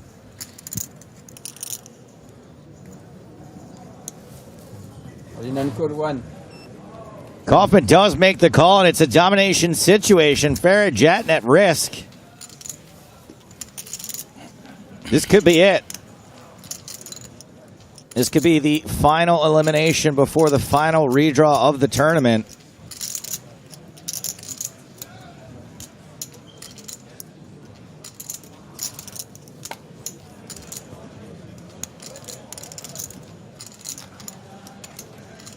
Jattin could be facing a 10th place elimination.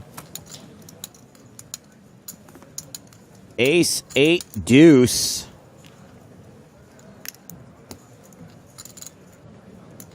Kaufman's A7 still holding. Turn card is a 10.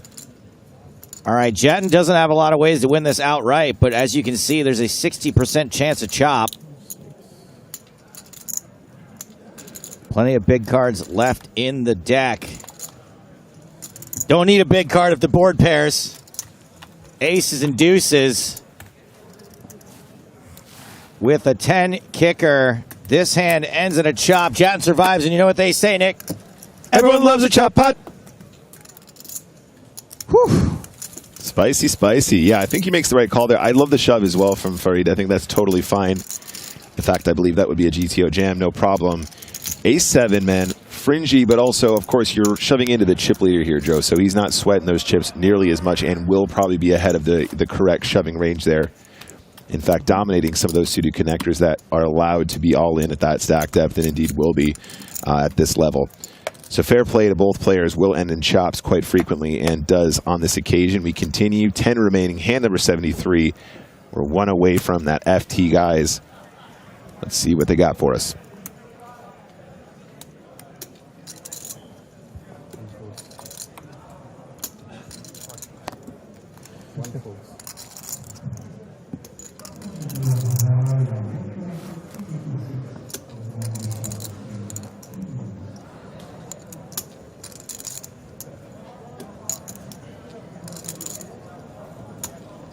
Action has folded around. 2 Jattin on the button.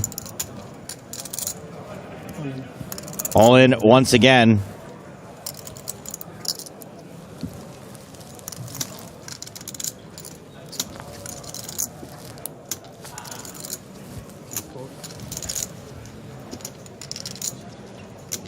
Bonakovs wakes up with King Jack. No, okay.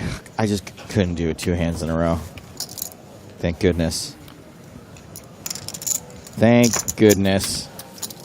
Silicon over on YouTube says, our commentators watching another chat? That's right. We're streaming to Twitch and to YouTube, but we're across both chats. It's too boring. Trying our best to follow along with you guys. That's the plan. 5 minutes until registration of that tournament is open. And there we can be like a comedy show. People just want to see Barny Boatman again. No, we can be comedy show because then we can. Or maybe it doesn't matter. He's not wrong. It's likely that it's the last ever. People want to see Eric too. It might be long, actually. Sorry? maybe I didn't get what you meant. I'm saying it might take a while. Pocket four is under the gun for Arduini. 6-1 raise 200,000. 5-4.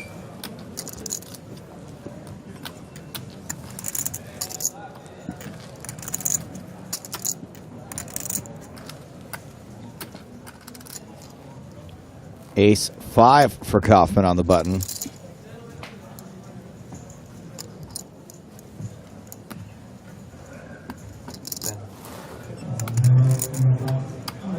$550. 6-6 raise 550,000. And Kaufman re-raises. Ponakov's with 5 deuce, folds a small blind. How about you, large blind?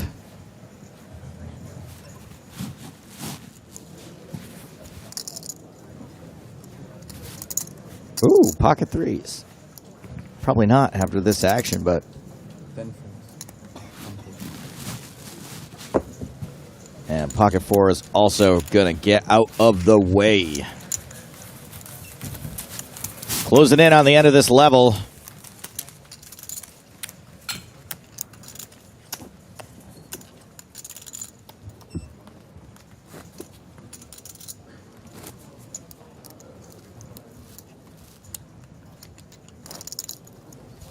Like 3.5. 8.5 minutes to go. 3 minutes till registration opens on the free roll. It's almost like it's synchronized, Joe. It absolutely was not. Total luck. Total fluke. You're 12.5, right? For something like that. Should be 4-5. Yeah, you're right. I lost the big one. Yeah, we'll be on break when the free roll starts. 5 A little bit of light entertainment while you guys chill out and wait for the next session. Yeah, exactly. A little interactivity. Sure. Just keep it locked, guys. Twitch.tv/PokerStars or wherever you're watching. Indeed, the YouTube channel as well. Don't forget about us. Keep going on the tournament. Wait for the action to recommence. Ponakov's going to enter this pot with a min raise, 10 of spades, and a question mark. This is a nice one, Joe, from CK on YouTube. Big thanks for the commentators' insights. Learned so much and plan to visit Prague Main Event this year for my first tournament. Nice, CK. That's really cool. Hope to see you there. Hell yeah. I'll take all the credit unless you do not cash, in which case I had nothing to do with it. Blame it on Griff. Arduini with Big Slick. He's all in. You said all in? He did, in fact, say all in. Ponakov's, let's go. Yeah, Arduini wielding that stack, done so well to chip up and remain relevant in this tournament, not shying away from these encounters as we get closer to the FT, and I love it.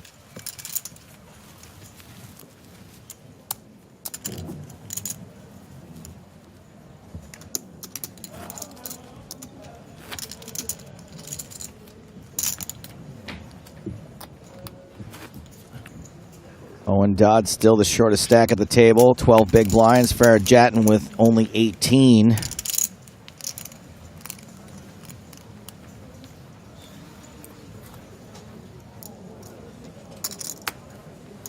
you want to do a countdown to the free roll opens? Yep.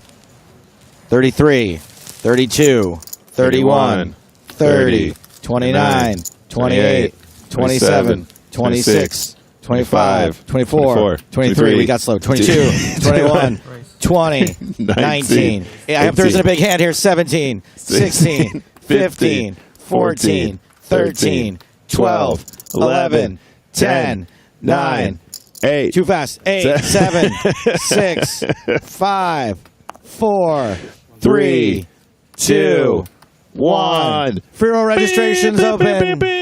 Get in there, get in there, get in there. Unless you can't play the Sunday Million Anniversary, in which case, don't get in there. All right, Ponakov's made it 200,000 with pocket queens. Jattin in the big blind with king 10. He's all in. Called by the pocket queens. Once again, Jattin at risk and behind. Great spot for Panikov. He's going to be like a 70% favorite here, maybe a smidge more because it's the queens. My guess, 74%. A strange prediction.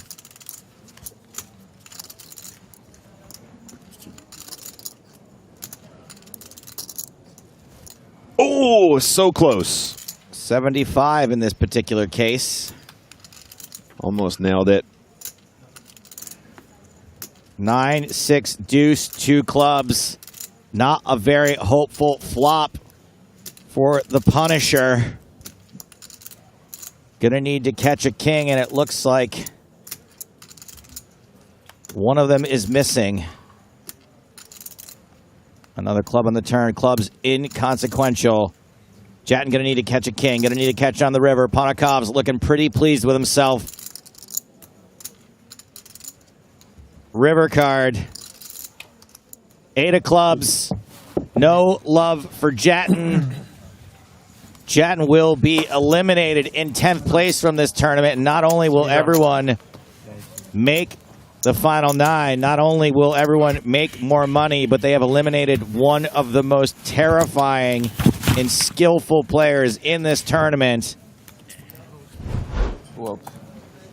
10th place good for 91,550 euros. And one of the most fearsome competitors now no longer in contention. Alexei Panikov's up over 60 big blinds now, 6.35 million.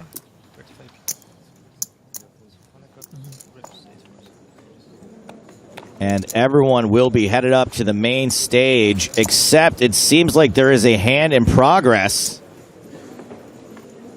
Peter Jorgna versus Sindre Hansen. And Jorgna has is betting 375,000 on a 9-7-5 board. 2 diamonds out there.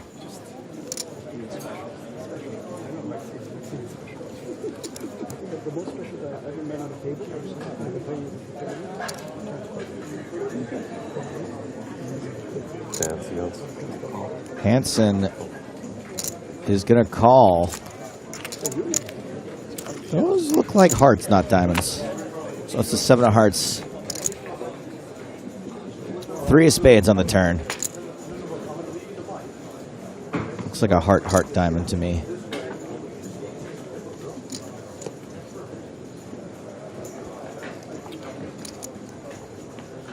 Action on Jorgna. We know there's at least 750 in the middle because that went in on the flop. Time bank from Jorgna.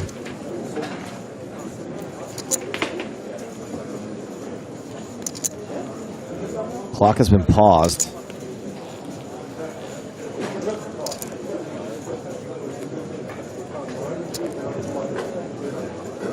Going to take the break early. Let the redraw happen. Let everyone get situated. Then play out the last 5 minutes of this level in an entire new session. Jorgna.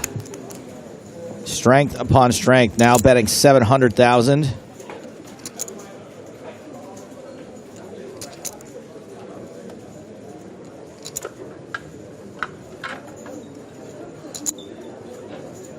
Remember that board is is 9, 7, 5,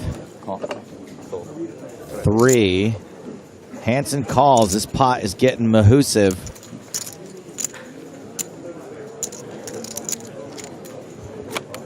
River card. Pairs the board. It's the 7 of diamonds.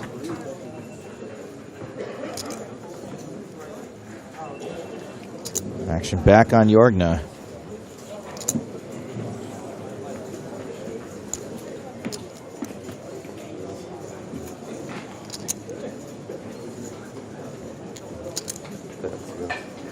Jorgna checks.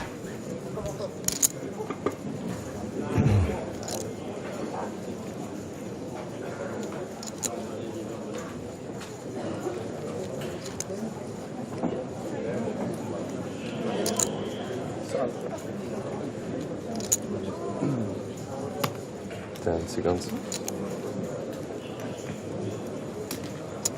Hansen about to eat into a time bank. There it goes.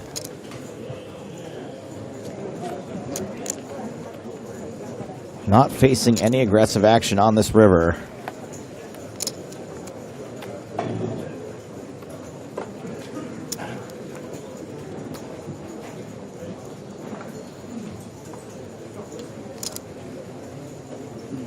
Hansen.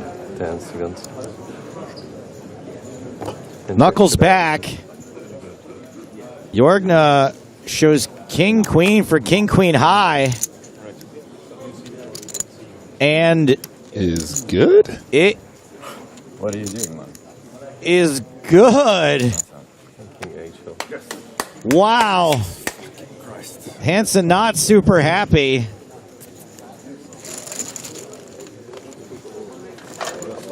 And I think it was King 8 of hearts for Hansen, who missed his flush draw. It was 2 hearts on the flop.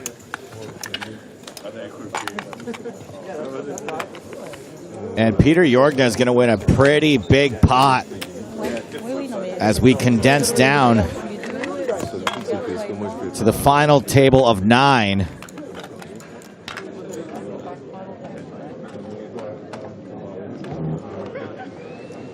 These players all headed up to the stage now. No more hiding. And yeah, better get those crumbs cleaned up.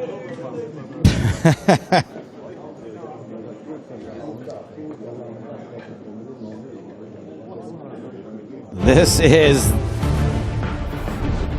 the 4 players who are left at that table, who will be rejoining that table. Not in that order, but those are the chips they'll be taking. The blinds won't be going up right away. 5 more minutes at the 50, 100, 100 level. Quick reminder about the free roll. The tournament ID is pasted in Twitch chat. The mods are shouting it out in YouTube. It starts in just a few minutes. 2,000 players in it. Don't play unless you can play the Sunday Million Anniversary. We're taking a break. When we get back, 5 minutes and then a brand new level. We're down to the final 9 from EPT Paris.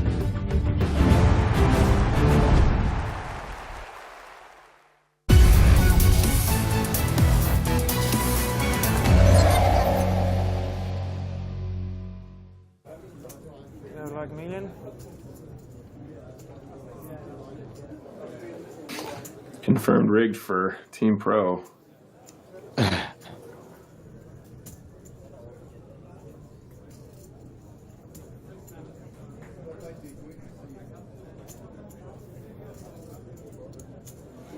Martin about to test the limits of how hot he's running. Now we go to Michael for his option. Well, he just completes in the small blind, and Michael Martin checks his option with Jack 6 of diamonds.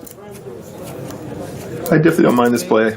I think you'll catch a lot of players still limping with these kinds of hands. Small blind versus big, late stage of the tournament.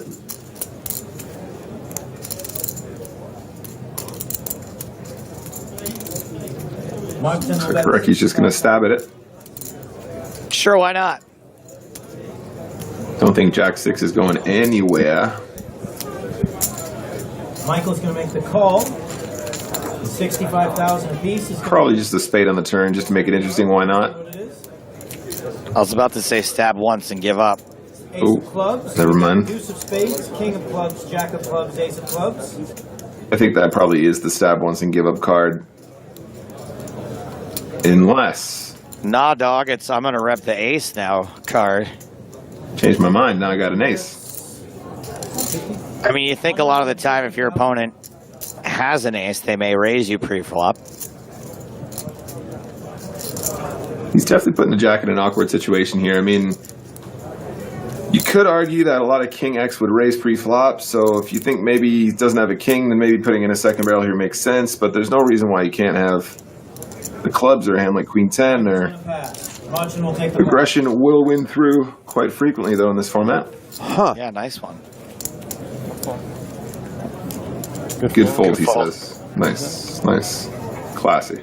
Does anyone ever say good fold when it is a good fold? Or completely fabricate a fake hand after. Yeah, I only ever say good fold when I bluff somebody and I don't want them to feel bad about it. I never say it when I have it. 105,000 in the pot, and there's an all-in 8-7 of diamonds. What a beautiful hand to shove. You prefer him not have the diamonds here, but he's got one of them. King Jack off with a decision on the button. Currently the 60% favorite. It's a third of turn X stack.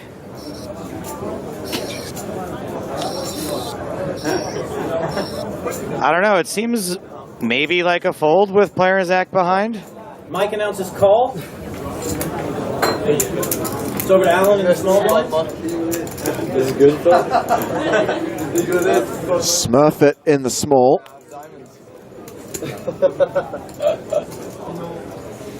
You know, we kind of goof on Smurf it for some of his tight plays, but man, that guy has shown up a lot in these shows. Absolutely. TIR, man. TIR. All right. I got you.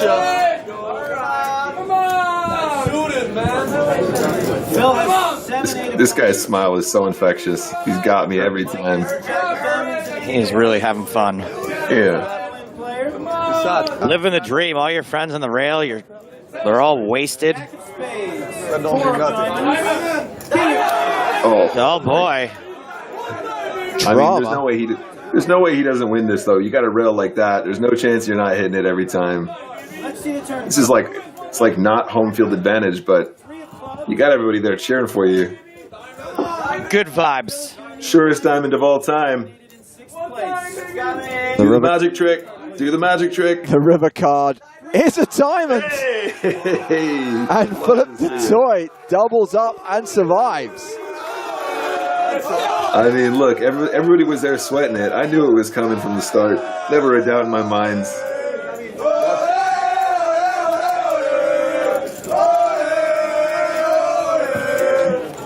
It's hard enough to not get tilted by a rail like that, let alone when you just your chips are the chips fueling all that chicanery.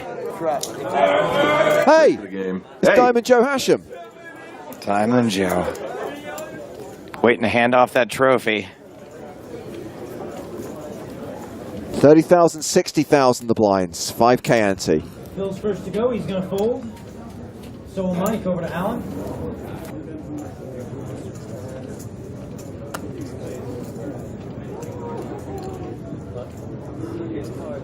Alan's going to raise all in. Martin will fold. Mike announces all in from the small blind. Smurf it shoves. Martin reshoves.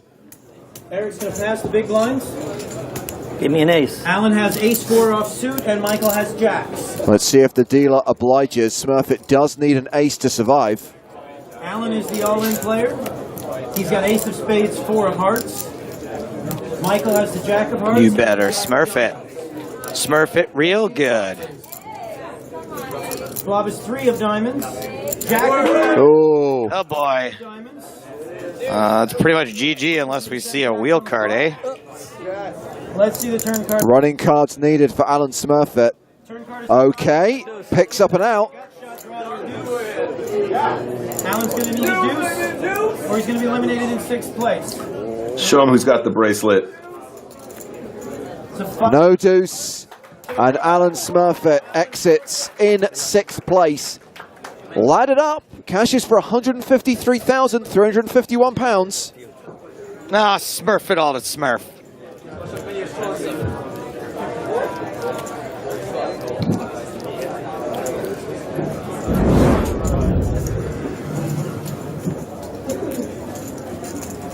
So 5 players left. Everybody now guaranteed almost £200,000.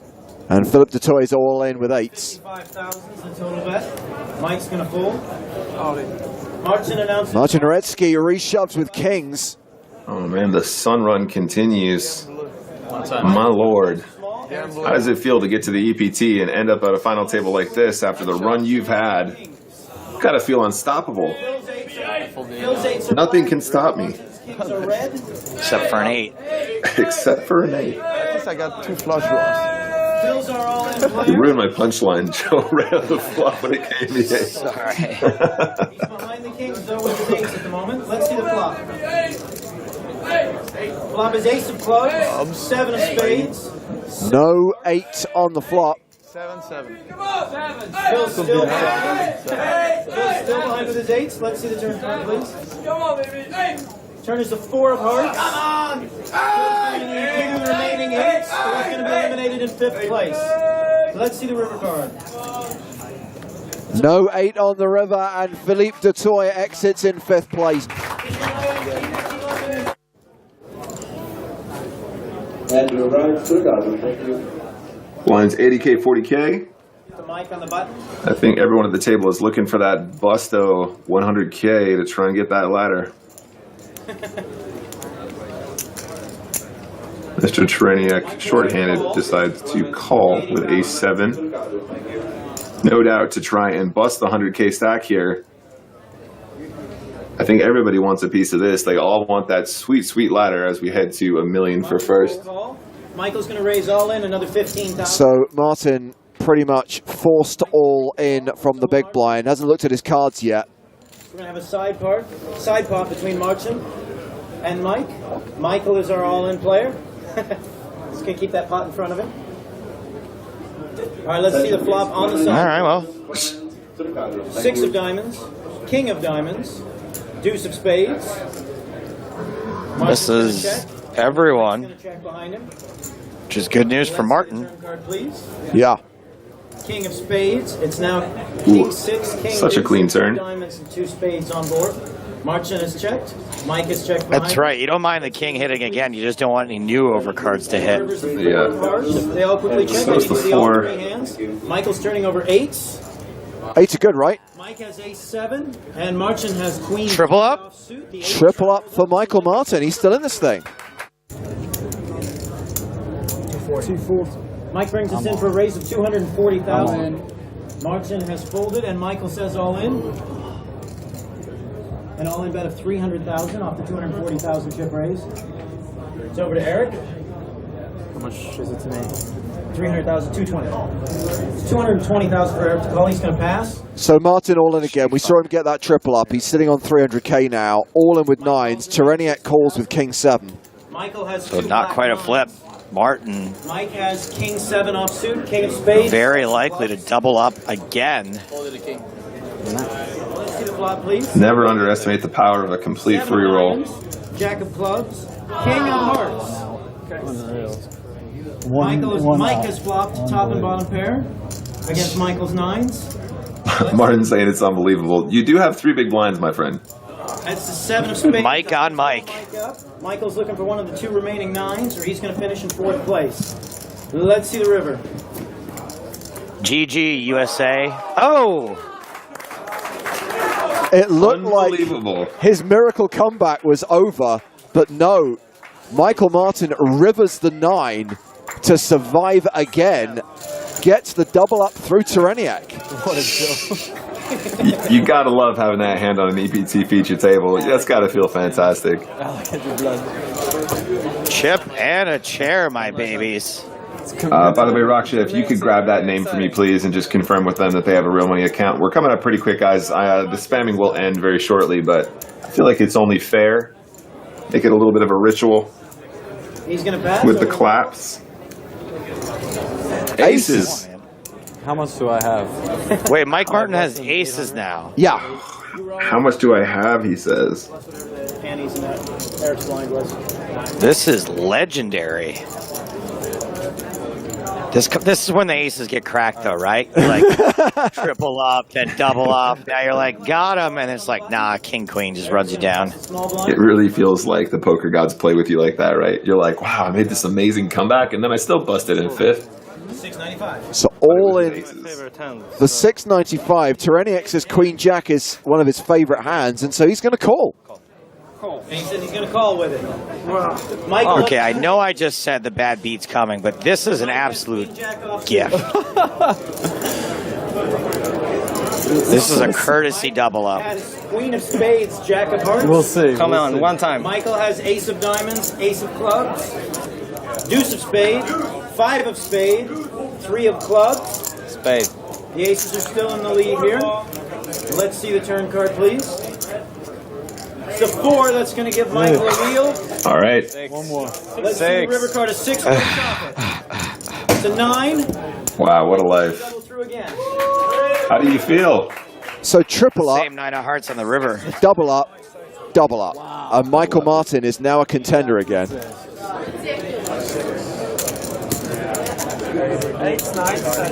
Yeah. I will not have invented all it takes is a chip and a chair. I almost limped. For another 6 years, more or less, after this. Had I watched this final table, had I been there live, maybe I would have coined it then. Because this guy is chipping and chairing it with the best of them. Small blind. It's over $1 million, Eric. It's like 1.2. It's just got all the hands. Absolutely ridiculous. About 1.15, 1.16. Wow. Eric's all in for a little over 1.1 million.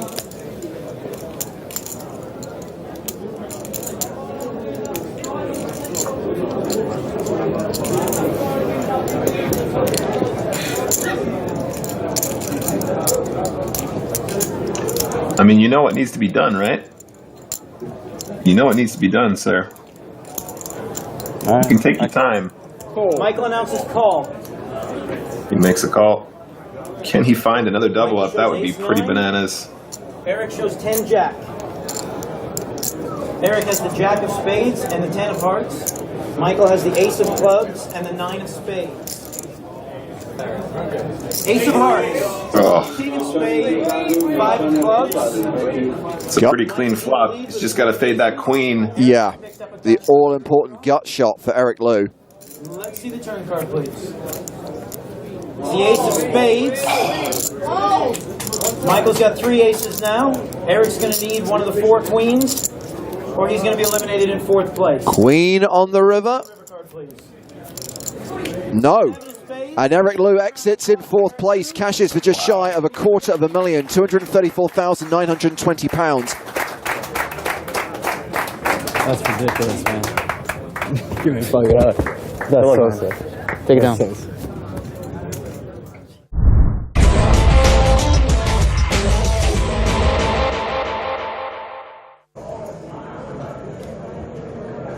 Pocket 4's under the gun.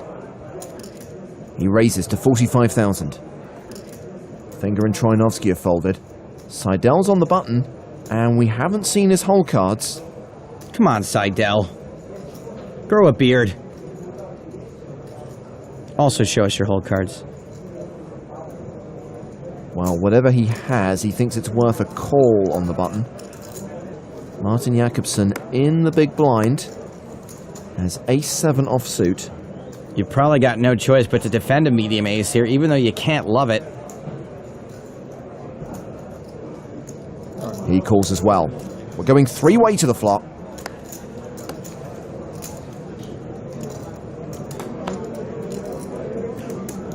And that flop has a 4 on it. A set for Coleman.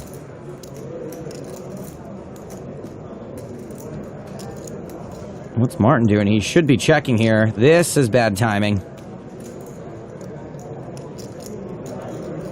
He leads the flop for 77,000. I like a flat call here from Coleman because I think Martin's donk leading this flop with a bad hand way more often than a good one. So if Dan raises, he probably gets 2 folds way too often, which you don't want. You want Martin to keep bluffing.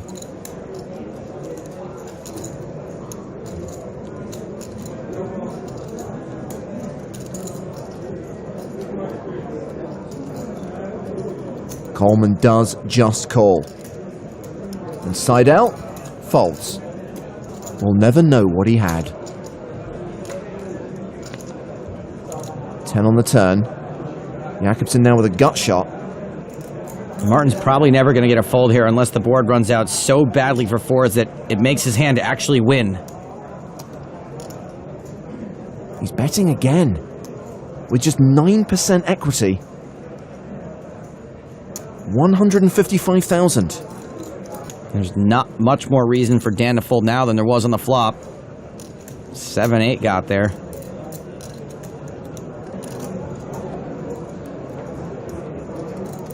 Once again, Coleman just calls.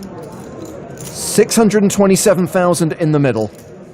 One card to come, and that card is a king. A set of fours are good. Yeah, I don't think Dan's ever folding. Hopefully Martin just gives up.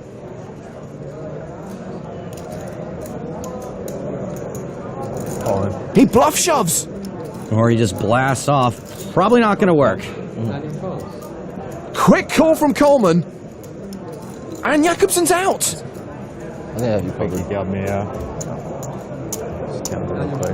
Let me just calmly take a second before exiting this 50K tournament.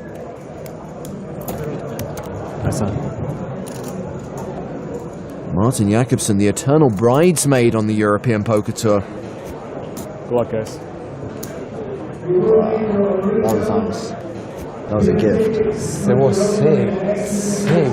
I've never seen him doing something like this. Yeah. That was ambitious. Huh? That was ambitious. You don't get to do something.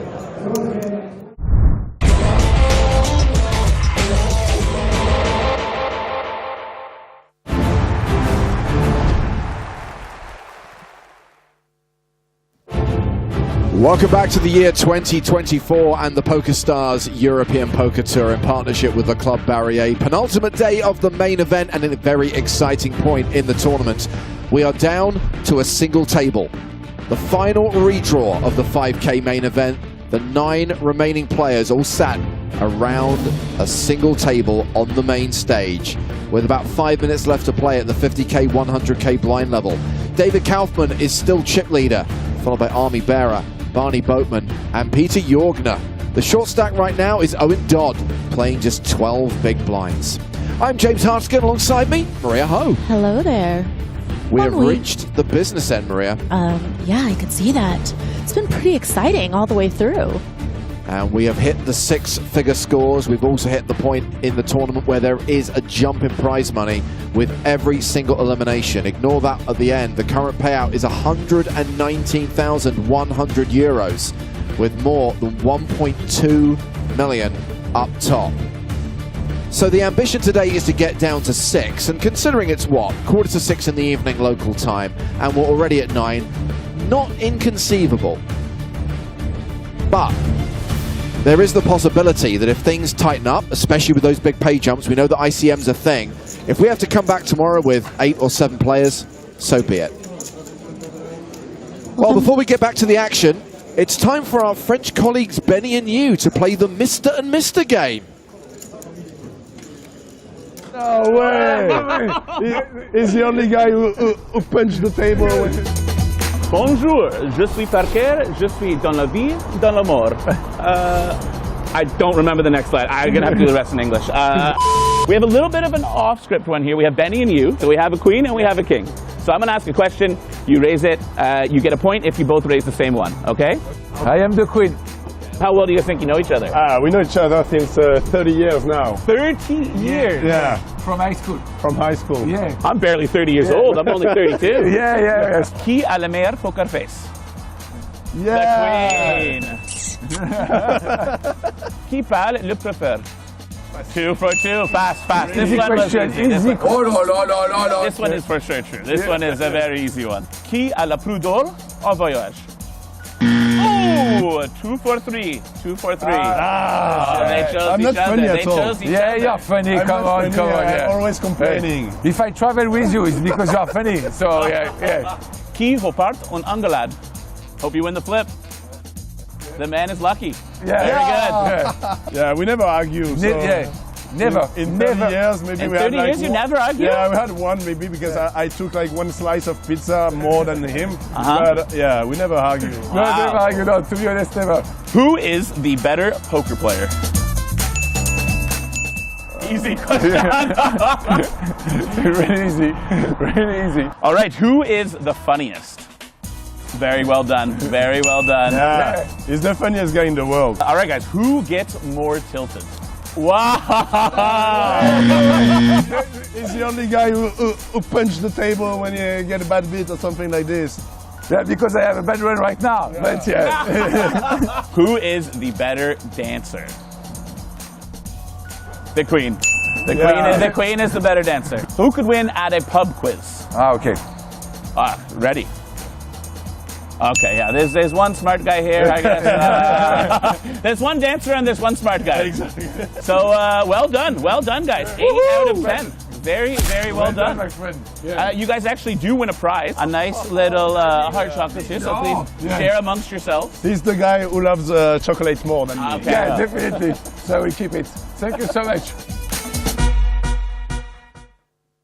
Benny and you are indeed GOATs, and I'm sure they'll be at many of the FPS events taking place in 2024. There are 3 more this year: Monte Carlo, BPC Namur, and Aix-les-Bains. Dates and details on the PokerStars live app. Joe and I have worked together. We've known each other for 14 years. Benny and you have known each other for 3 decades? That's incredible. That's a real partnership. Yeah, that was a cute romance thing going on. The whole pizza thing, I get it. I would get mad at somebody for eating an extra slice. I can guarantee you that Joe and I have had way more than one argument in the time that we've known each other, and probably about more serious stuff than pizza. But yeah, if you want to play the France Poker Series, you can check out the schedule on the PokerStars live app and potentially win a silver power pass that will get you an FPS package.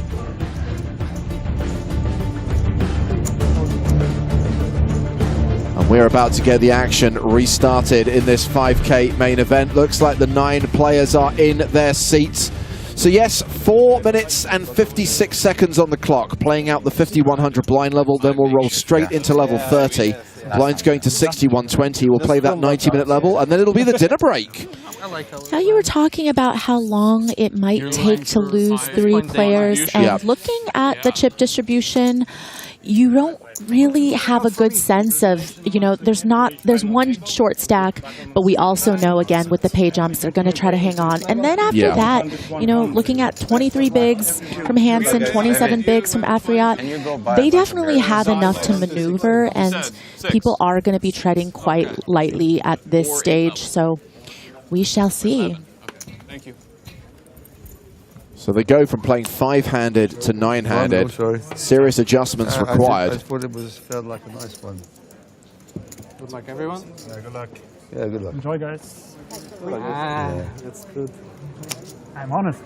You know? Fair. Dodd is folded under the gun. Eric Afriat passes. Sindre Hansen is out. Chip leader David Kaufman. Queen 6 offsuit. Been quite impressive to watch him navigate having a big stack and having the chip lead for a while. By the way, Peter Jorgner in this spot 2 years in a row. Cuts through a field of 1606 last year, 1747 this year to be at the final table. So, James, on day 2, when we were saying, what are the odds, what are the chances of Peter Jorgner making back-to-back final tables, were we talking about 9 or 6? Does this count? I mean, if he gets to the final 8, that is the official final table. To come back for the final day, to be in the final 6, would be that's the grail, right? So it's Boatman versus Bearer, and it's ace-7 deuce. Barney with top pair and 95% equity. He button raised to 200k. Bearer defended his big blind. Barney continuing here. King of Spades, a pretty key card on this flop. You could see why Bearer would choose to continue. 5 of diamonds on the turn, and Army Barrett now drawing dead. Oscar's on YouTube says, I want a silver Power Pass, and I used it for an online ticket bundle. Good for you. That's the great thing about Power Path. When you win a Power Pass, you have the power to determine what to do with it. We're not going to force you which event to play or what online events to play. It's blowing. Yeah, it seemed like you were, I don't know what. I was blowing you a kiss, but... No, that's not what was happening. I mean, maybe the play is, but not. 450k on the turn gets the job done. I know maybe a lot of people have already said this ad nauseum, but it's so good to see Barny Boatman here. Yeah.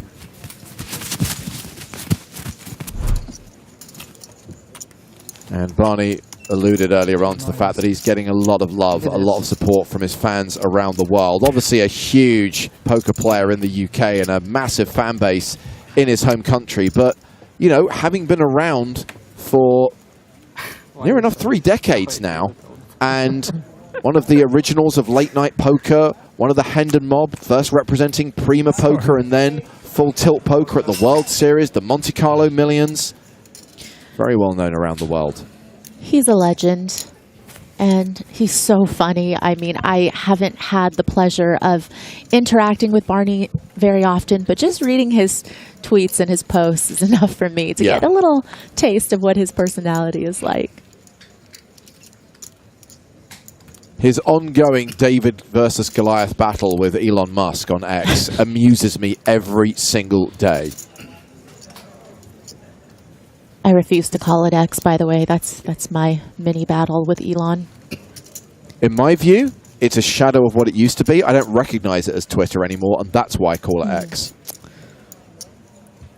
Good point.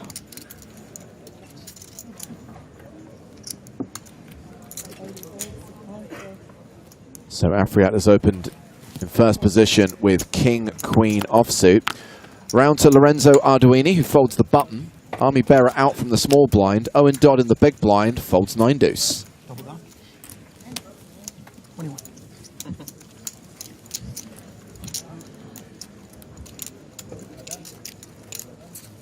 No defense. Better not to defend.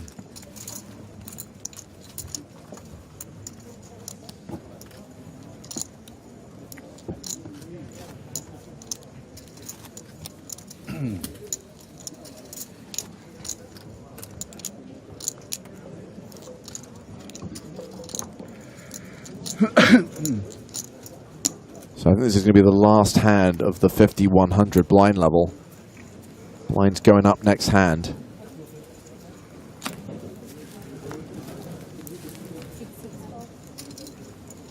Five.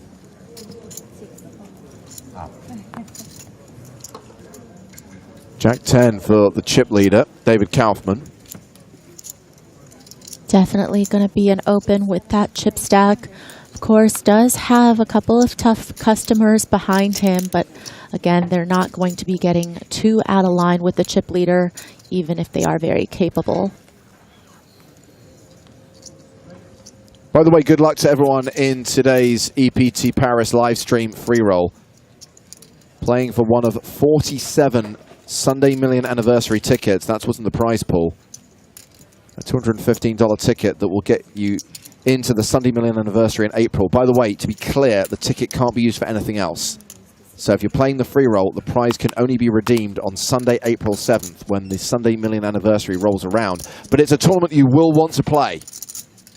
As we see Dodd with 9s in the small blind, so Jorgner has 3-bet with 7s. Dodd could get it in here, Maria.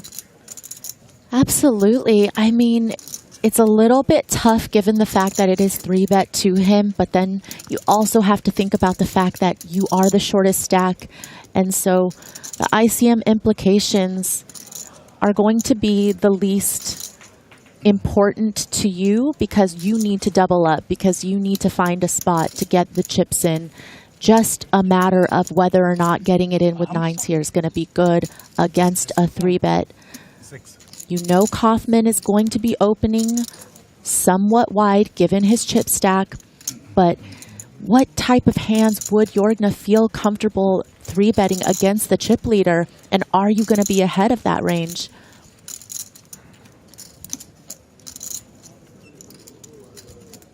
Certainly not an easy spot. Obviously, if Jorgner had just flatted, then Dodd would have an easy shove. This one is going to take a little bit more consideration.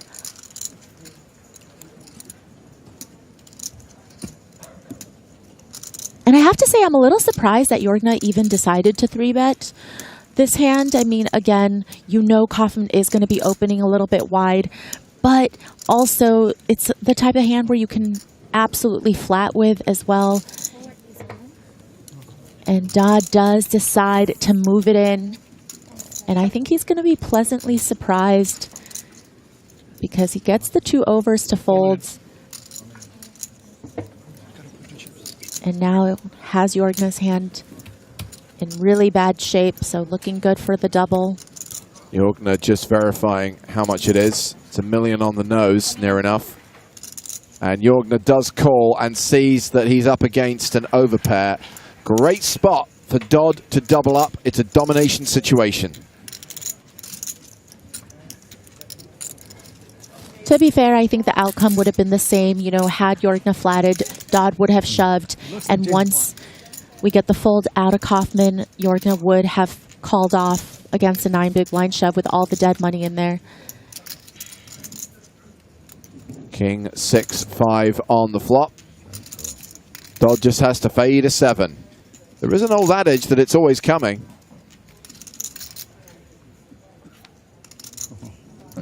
And now, 9s are not working for him. 9s and 4s are the cards that would help Jorgna.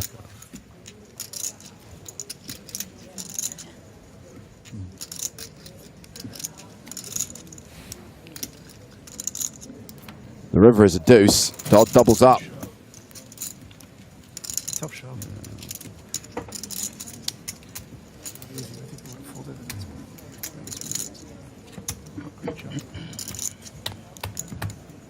So Dodd now playing around 25 bigs, Maria. Sindre Hansen now the shortest stack at the table with 17 big blinds. Yeah, I wouldn't characterize that 3-bet out of Jorgna as a mistake by any means, but also now Kaufman is on alert, right? He saw that Jorgna is willing to 3-bet his early position open with a hand like 7s. So that might give him some info to pressurize Jorgna later on. Leave here and go for a nice dinner. I actually agree with you. Can we do that? You're the one with the 10 most minutes? I think most players on the table. Yeah, for the dinner break. We want 75 minutes instead of 65. It's always super close. Not wanting dinner. Super tough. Everybody's going the wrong direction here. So normally the dinner break in this event has been 65 minutes. The players are requesting 75 minutes. Okay. 75 minutes it is. 140. Just 10 more minutes for them to watch what happened on stream. Take notes.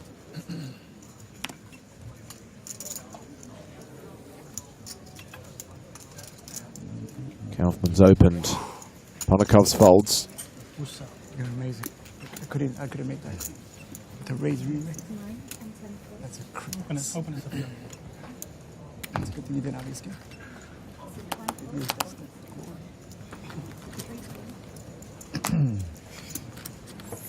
You definitely seem like a real good guy. Round to the blinds. Round to the big blind. Sindre Hansen. This is the first hand at level 30, by the way. We are now playing 60k, 120k.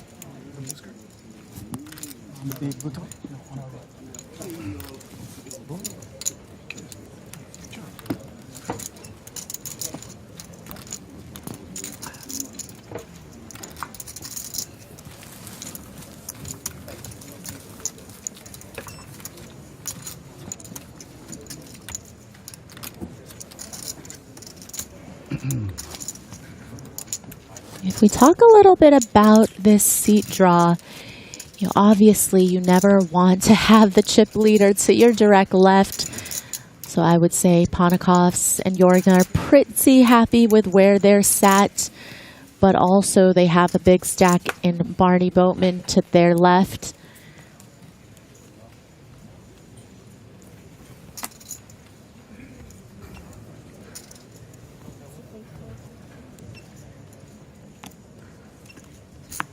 Jorgna still playing 6.6 million, more than 50 big blinds, despite losing that hand to Dodd. Are you sure it's stack of 20? Nice. This, yes. Okay, I'm seeing a few people violating the rules of bad lookalikes. Comparing Kaufman to David Peters, comparing Owen Dodd to Sean Deeb, comparing Eric Afriat to Sami Farha. The rules of bad lookalikes is it has to be not another poker player. Right. It has to be someone who is legitimately famous in the mainstream world. 250.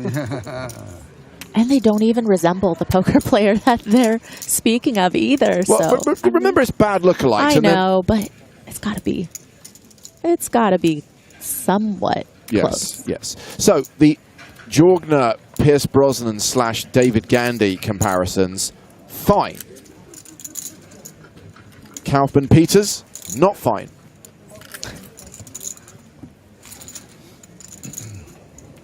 Arduini gets away with this suited ace open, and Arduini's done a really good job of staying afloat. You know, just keeping his chip position, not being on the bottom, not being at risk.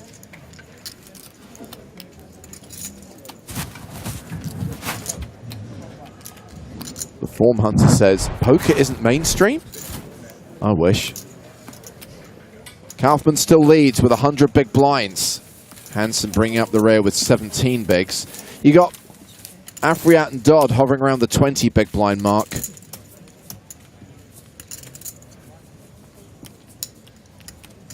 And still 80 minutes to run on this blind level. Thank you. Thank you. Thank you. See? Go ahead, I'm going to have a nice meal. That was easy, wasn't it?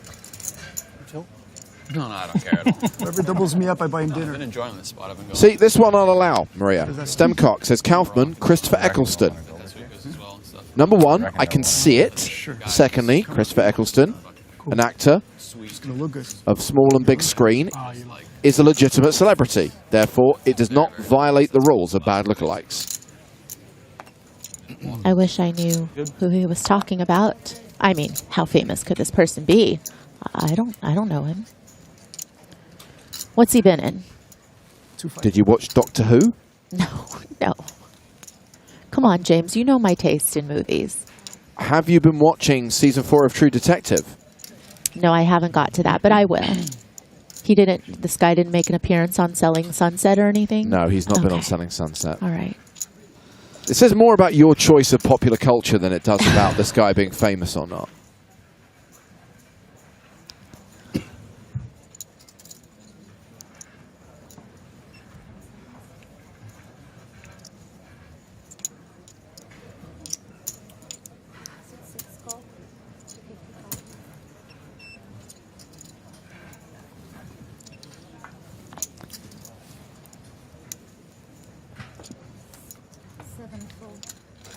That's a good question from Ed on YouTube. Have you seen the movie Shallow Grave? I think the answer is probably going to be no, Ed.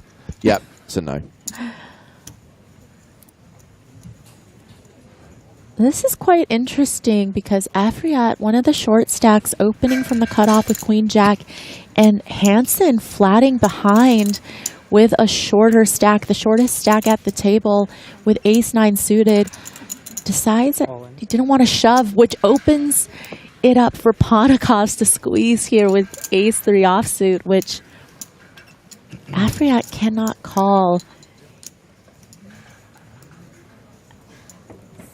And you know, Ponikoffs wouldn't have had this opening had Hansen not flatted it, and now Hansen has a decision for his tournament life. And you've got to think that you made it quite attractive for Ponikoffs to perhaps squeeze in this spot, even though calling it off with Ace-9 suited seems like something that might be uncomfortable for a lot of players. Obviously, if he were comfortable with this proposition, he would have shoved himself. And calling it off is even harder than shoving over Eric's open. But again, when you're the shortest stack, you might have to take some of these risks. And we can see it's actually not much of a risk at all because he has Ponikoffs dominated.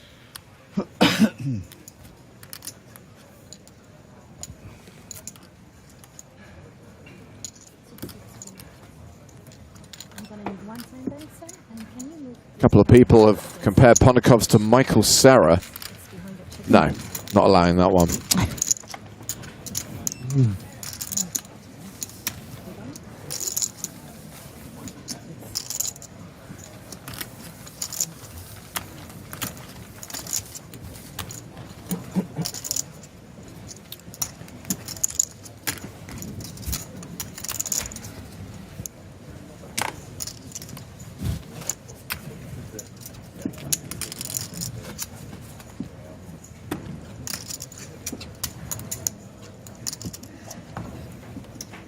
God, by bringing up True Detective, we've started a debate on both platforms about which season of True Detective is better.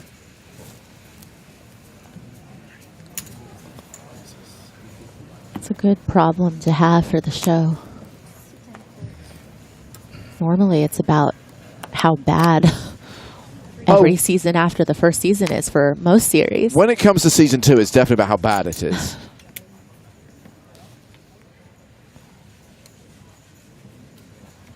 $240.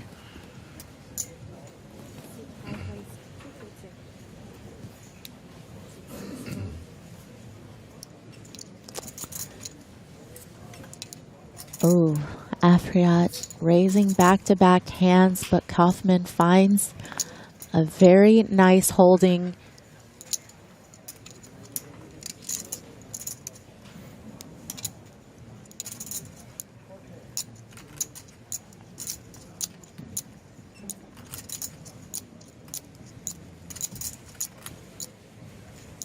You know, 660. Afriat had demonstrated in the last hand that he does have raise folds off of this stack size. Yeah. And either way, Kaufman is going to be fine with getting in ace queen suited against Afriat's 18 big blind stack.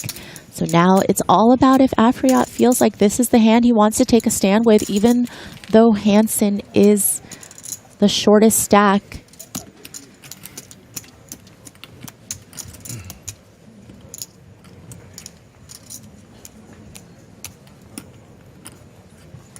You know, against this stack depth, Kaufman has some 3-bet folds. I wouldn't say very many. I think that he definitely will try to punish Afriat if he feels like he's opening too much off of that stack size. So Afriat is going to be Next time, I patient. promise, all my chips are going in. I'm going to show, I show. Show, I show. We'll see it in half an hour. Your hand is that bad, huh? No, my hand is pretty good. Mine is better. I doubt it. Yeah? Show one. Oh la la. Gonna show it right there. Let's play.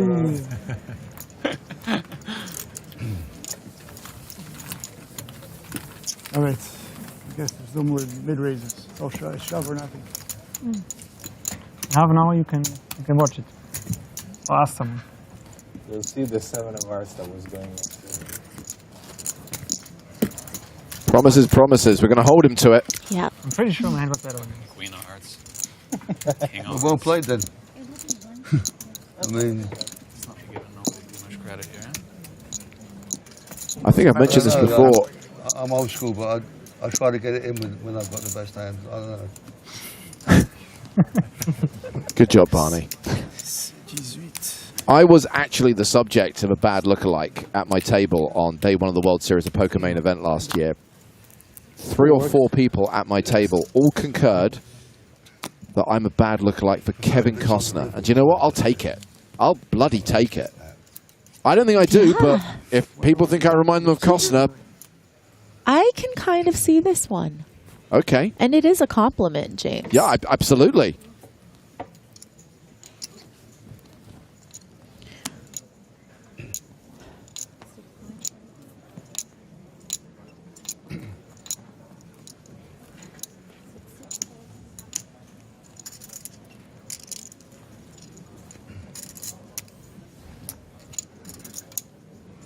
That's right, Vader fan. I'm Kevin Costco.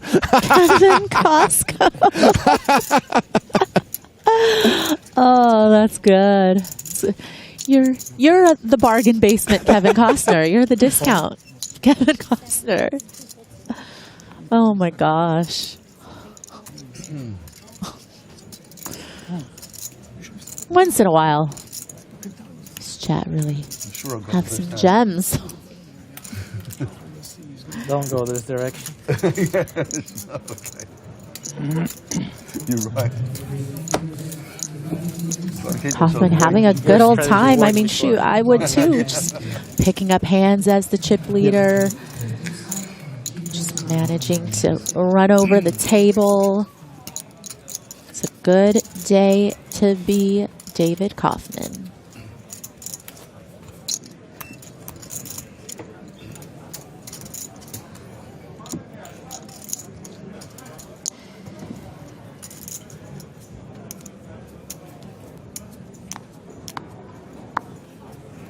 Final 9. A starting field of 1,747.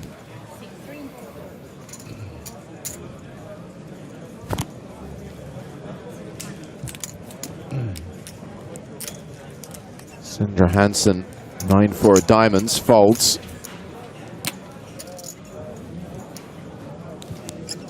Ace-Jack suited for chip leader David Kaufman.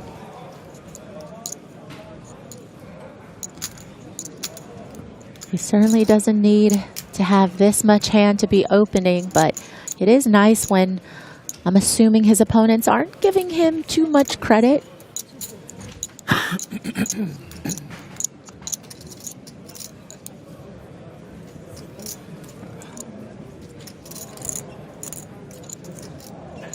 Ace-4 for Jorgner on the button.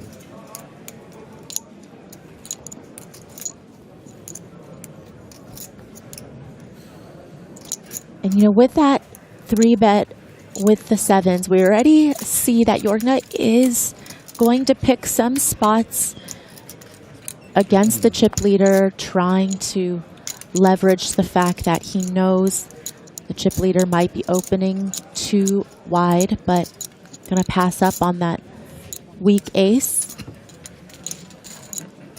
Raise and take it for Kaufman.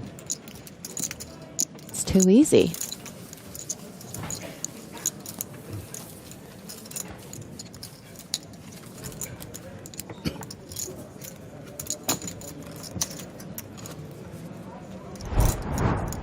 Stacks of the final 9. 2 players with sub 20 bigs.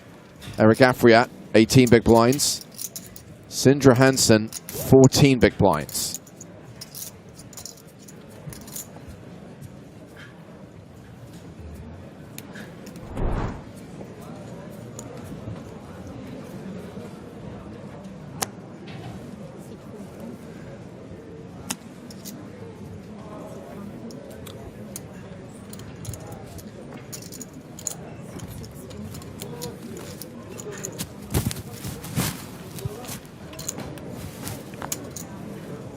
Folded to Ponakov's. 6-5 offsuit. He's out. Peter Jorgner folds from the cutoff. So Barny Boatman opens on the button with kings.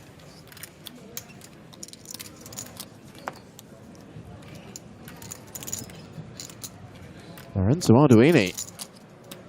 That's something he likes. Facing a raise to 250,000. Queen Jack offsuit.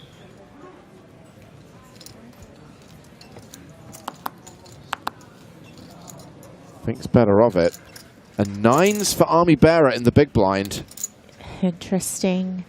Definitely a very strong hand against a button open.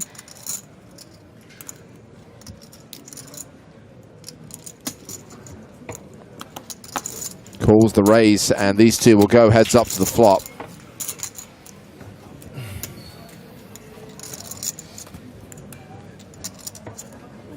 Now flop is Queen 5 deuce. Just the one overcard to Bearer's 9s. Barney a 95% favourite with kings. Action's been checked to him. Yeah, that's still a nice enough texture for the 9s to get Bearer in a little bit more trouble. Certainly not going to be folding on this street.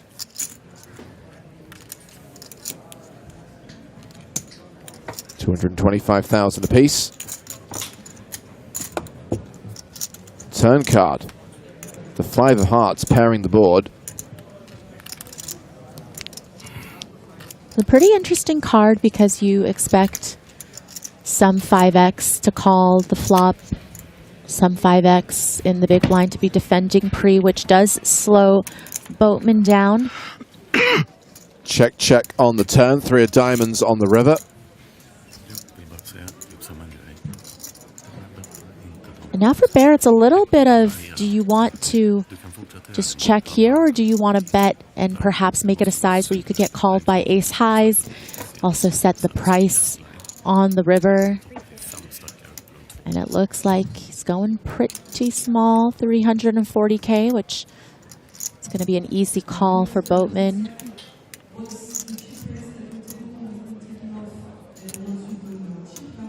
Barney's counting out a raise, not a call. Well, I like that. I mean, again, the sizing is somewhat small. Doesn't feel like a 5x.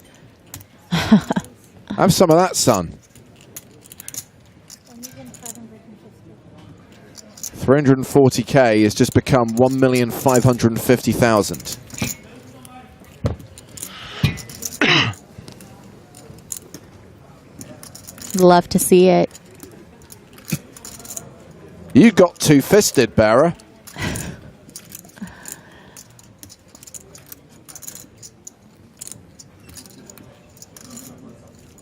I love that Barney knows to attack that sizing on the river and raise for value here. That's why they're calling him Barny Boatman. And he is second in chips right now. 8.9 million, 74 big blinds. What a boss.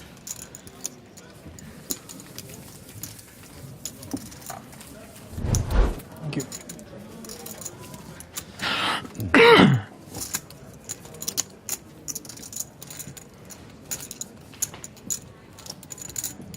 So while most of the European poker world is here in Paris for the first stop of the 2024 season of the EPT, much of the US poker world is in Vegas right now, as it often is, but tonight it is the Global Poker Awards, taking place at the Poker Go Studios at Aria. Sadly, we can't be there because it clashes with one of the 5 EPTs of 2024. But good luck to all of the nominees attending that ceremony tonight. Yeah, I'll be looking forward to checking social in the morning. Particular good luck to our friends and colleagues who are nominated.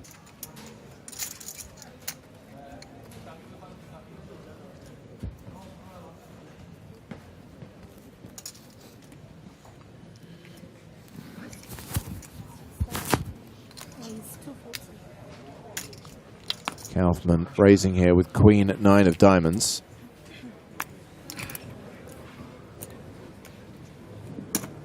Keeping his foot on the gas, but so far not really out of line in terms of his hand selection. Just has had kind of the upper crust of the deck, so no need to, be opening 9-5 suited or something when you're getting perfectly reasonable hands, even despite the situation.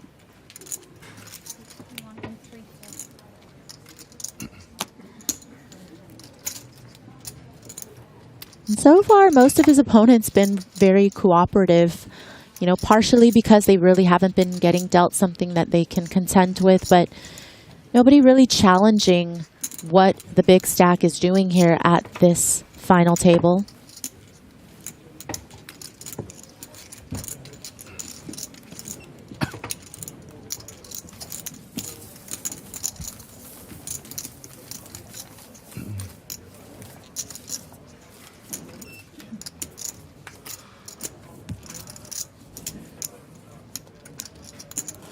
So half an hour into this level, 1 hour away from the dinner break. Thank you, Monkey May. Says good luck to Poker in the Ears tonight. I do not expect us to win Best Podcast. I think everyone believes it's the turn of the Thinking Poker podcast, which has been overlooked in recent years. So would very much like to see those guys win that award.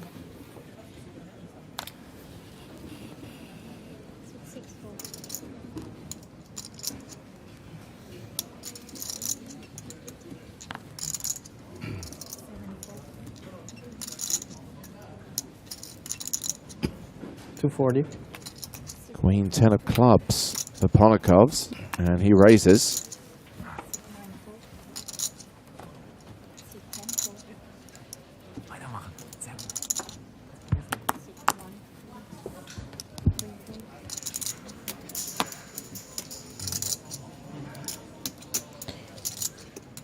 Well, this is a real hand for Dodd. And he had a really tough decision on his first all-in with the nines, but this one definitely a lot easier. It's just an open raise to him, and he certainly has enough fold equity off of his stack.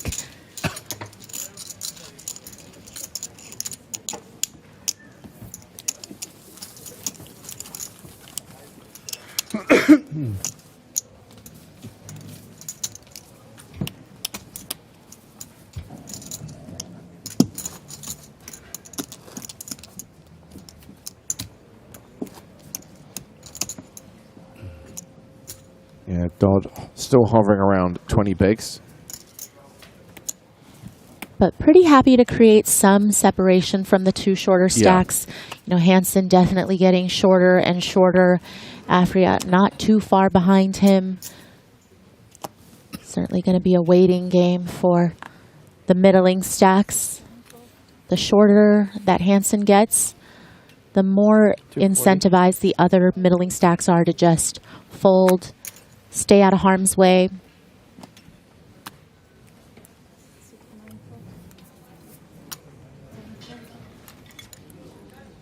Ponikov's raising with ace-3. Oh, this is a good one from Catwoman 234. Have you seen Saltburn, Maria? Nope. Dodd looks like Barry Keegan. Afriat all in with kings. Ponikov's quickly folds. I want 3 hands today. 3 hands, I want them with kings. That's all I want today. 3 hands. All of them with kings. Crazy thing. Could you imagine? 3 hands in 6 hours.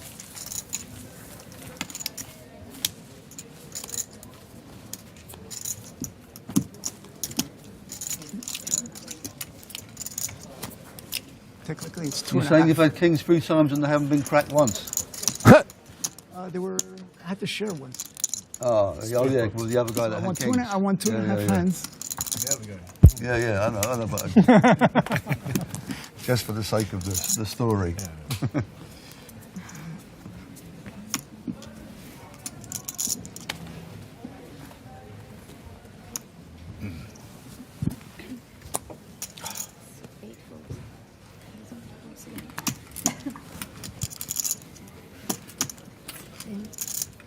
Hold it around to Lorenzo Arduini.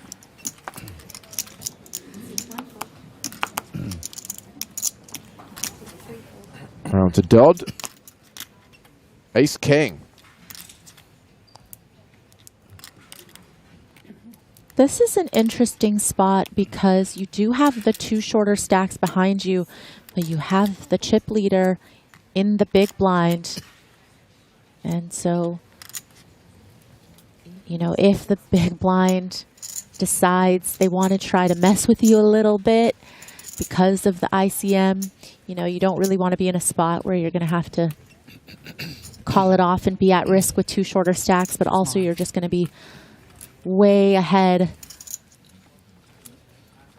of a lot of that range that's going to try to put you to the test.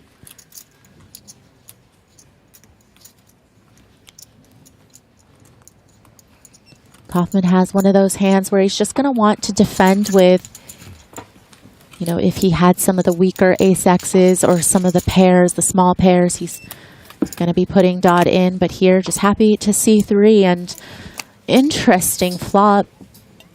I'd say. Dodd with top. Kaufman with bottom pair and a flush draw. Was a statistical favorite on the flop. Is now a 2-to-1 dog. Yeah, Dodd just really trying to control the pot. Doesn't want to somehow get into a situation where he's going to have to be all in somehow. You know, the consideration of getting value versus getting check raised. Feels like the turn is a better place to go for that value. Delayed C-bet here from Dodd.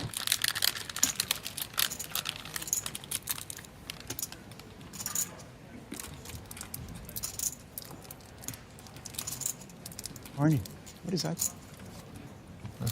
Is that like a house for the throat? It's like a Can I get honey one? thing. Yeah, perfect. You want one? Yeah, please, if you don't mind. Okay. Halls? You give me one, I'll buy you a pack. Yes, okay. Thanks.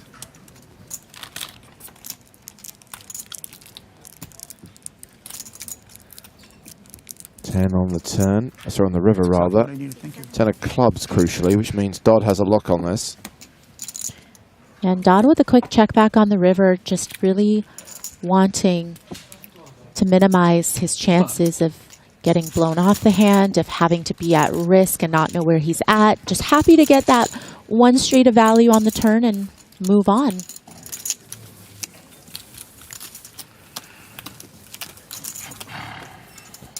Sharky, be careful. The first rule of being a know-it-all is be right. Pointing out it's a British flag and that Britain is 4 countries. Britain is 3 countries, England, Wales and Scotland. And then you have the United Kingdom of Great Britain and Northern Ireland. Northern Ireland part of the United Kingdom, not part of Britain.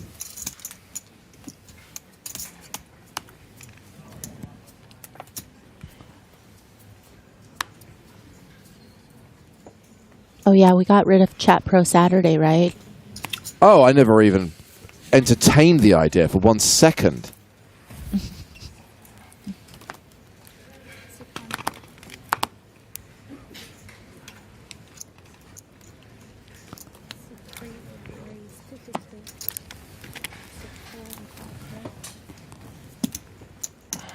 Oh, wow. That's a question. Aurelio GG says, why is there Northern Ireland in Ireland? Where do you want me to start?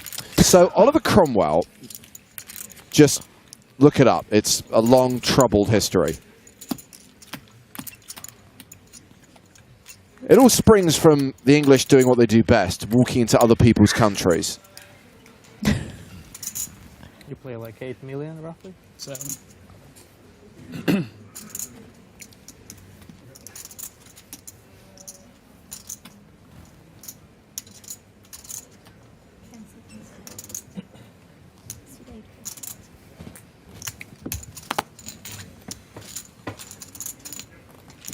Yeah, some blues, please. Cheers.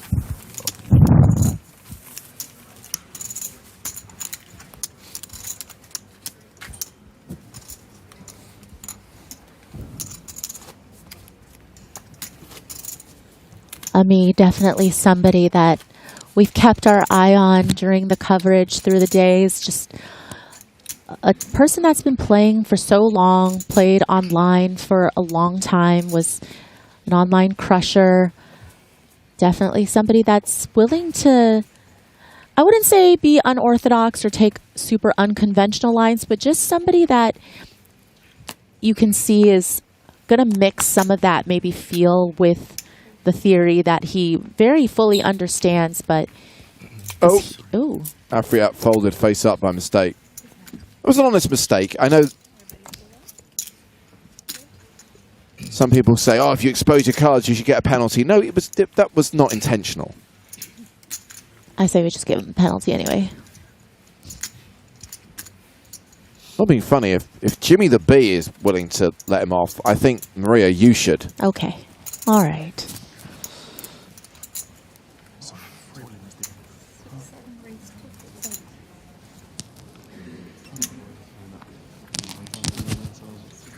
Oh.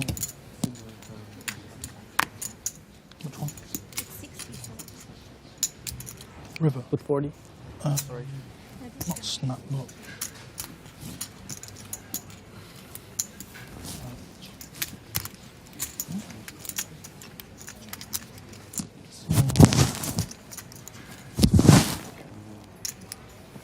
No, stacks it wrong. I've been posting every time small blinds. Double.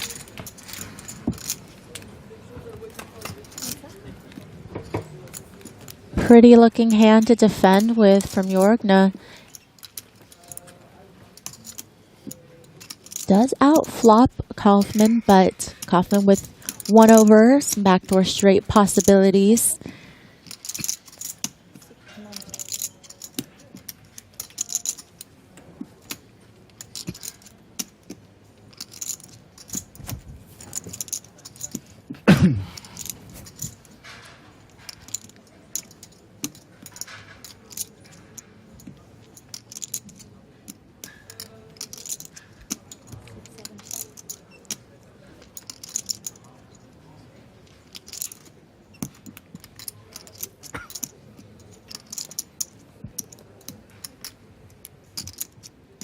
Turn brings 2 flush draws, but giving Kaufman a gut shot. So I feel like, depending on how Jorgna wants to proceed, I mean, I think I would like him to play this hand as a check.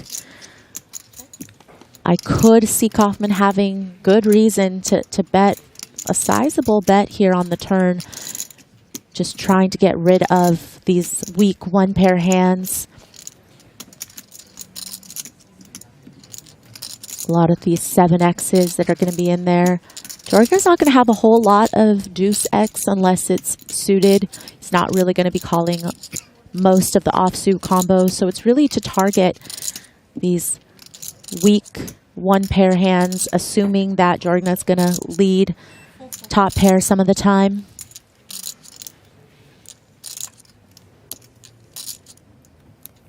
And this puts a lot of pressure on Jorgna's exact holding. Doesn't block any of the flush draws, though, with the diamonds in his hand.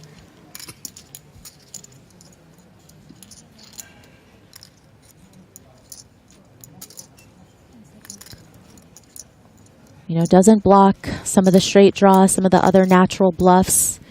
But you would think that a hand like Jack 10 with a little less showdown value than King High in that spot would have just bet the flop.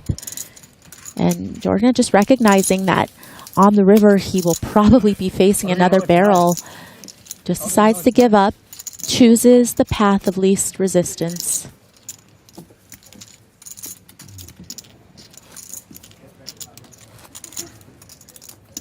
Kaufman increases his chip lead, more than 13 million now. You talk about distance between the short stacks. I mean, there's now an 8 big blind gap between Afriat and Hansen. Hansen very much the low man at the table with 12 bigs. Dan, so far, other than that ace-9 suited hand that Hansen got, of course, he has been pretty card dead, so not much he could do, but I would like to think that he recognizes the situation that he's in, which is that at some point he is going to very likely have to put his tournament life at risk, or else he's just going to blind down to a point where he has very little fold equity.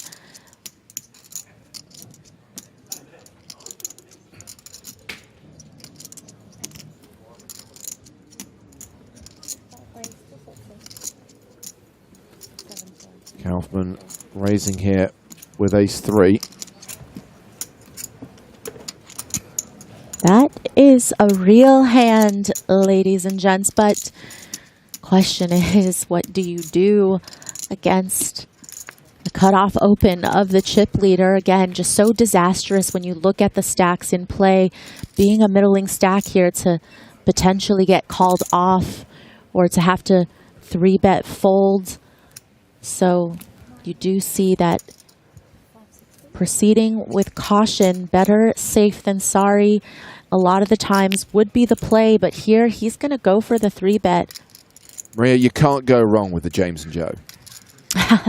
Well, clearly that's why he's playing it. Absolutely. In your honor. Well, I hope this doesn't come to bite him in the butt. You know, we talk a little bit about the dynamic that has been established, that Jorgna has shown that he will be 3-betting sometimes some of his weaker hands as well. But here, Kaufman just decides to fold and feeling like things have been going pretty smoothly. Just there's no need to do something really crazy at this point when it's been smooth sailing. Team Jorgna very excited to see him win that pot. Don't open.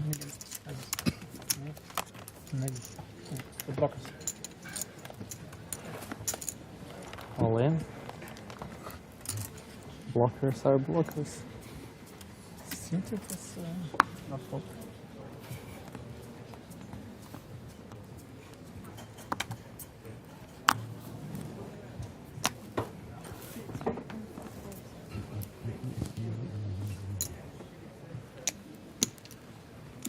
Are we going to see Eric Afriat play a hand? King Queen.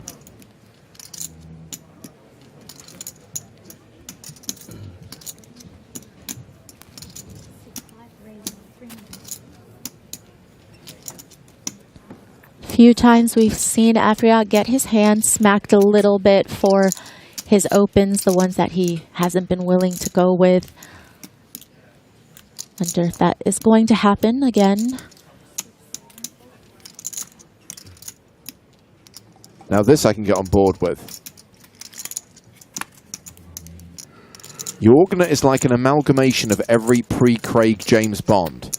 He's Connery merged with Lazenby, merged with Moore, merged with Dalton, merged with Brosnan. Yeah, that works.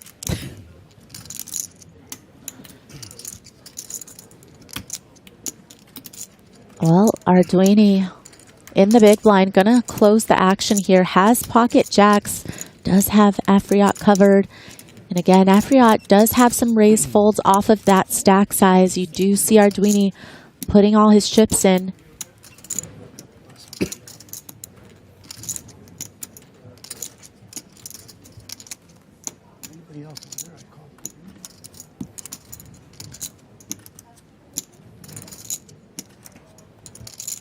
You know when Afriat said the next time he's going to put his chips in, was that just against Kaufman or was that anybody?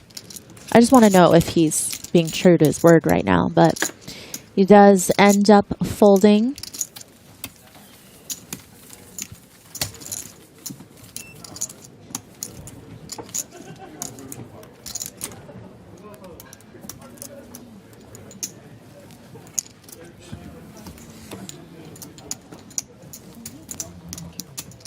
Thank you. Half the level still to play. 45 minutes on the clock. Waiting for a call. I was calling a shove anywhere there.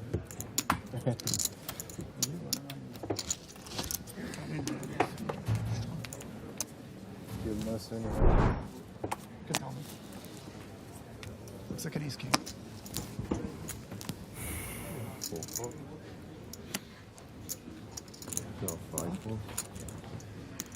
Yeah, a few people observing that should have been a call. Remember, he promised he wasn't folding anymore, right? Somehow I have a feeling that he's used that one before.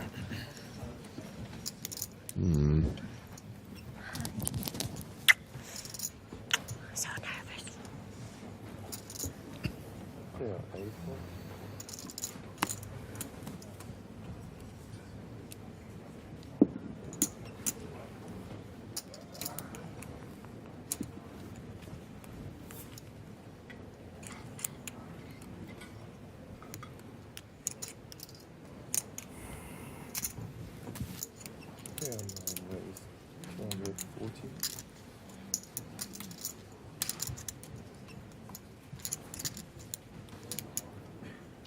Rob J. Carr says, make this a hyper turbo. Blinds 10-minute levels. Get this done already. I mean, yeah, when people are paying 5,000 euros to play a poker tournament, competing for a top prize of 1.28 million, why don't we do that to them? That seems completely legit.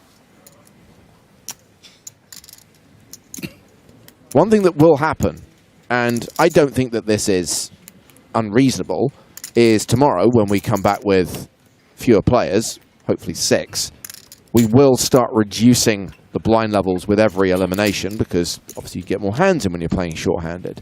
But I don't think at any point those levels drop below 45 minutes.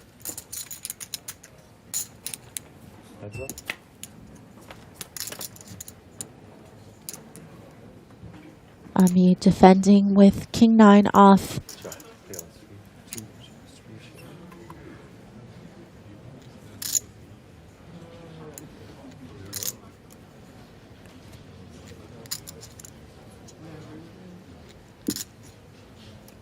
Jorgner going to follow up with a C-bet here. Could turn some backdoor straight draws. Does have 2 overs.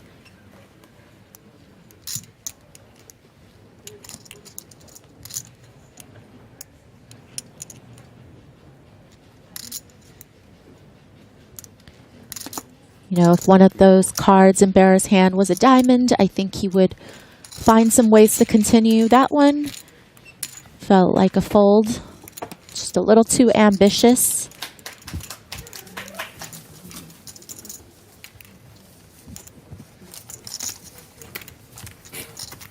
Got an advantage on us. Got his lucky charm. A little smirk, a little smile from Jorgna. You know, at the end of the day, of course, he would love to make the final six and be back tomorrow to hopefully do even better than he did at EPT Paris last year. But he's got to feel pretty happy with just being here. I mean, to get through a field of over 1,700 players. And no doubt he's got to be a better player this time around than he was last year, you know, with the fact that he's been playing all of the other EPT stops leading up to this one, apparently getting some coaching. And when you're in that situation, you have to feel really confident just knowing that much more this time around that you could do even better than you did the last time. 240. Ponokov's with Jack 8 of strawberries raises to 240,000. Jorgna with 9-7 folds. Barny folds so quickly, you often don't see it. Still think he has more time bank cards than anyone else. He's used like 1 in 4 days.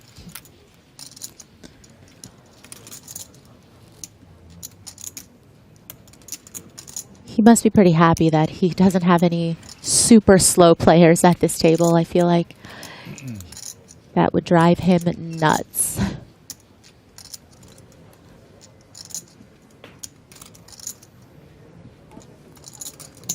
Cool.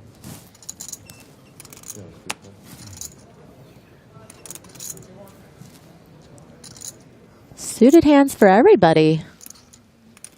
They're flattered in the small blind with ace-jack of diamonds. Dodd with ace-9 of hearts in the bag.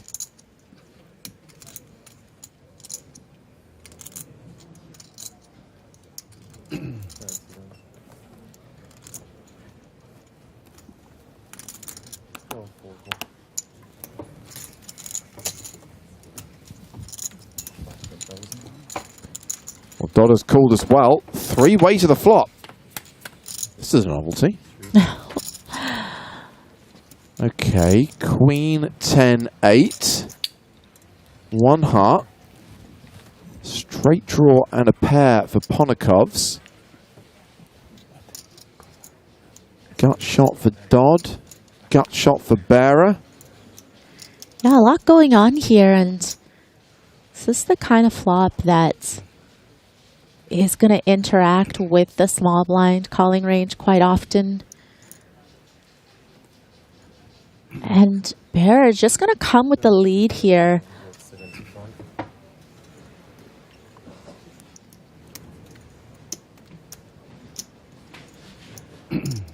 With that double gutty, the backdoor flush possibility with the nut flush draw.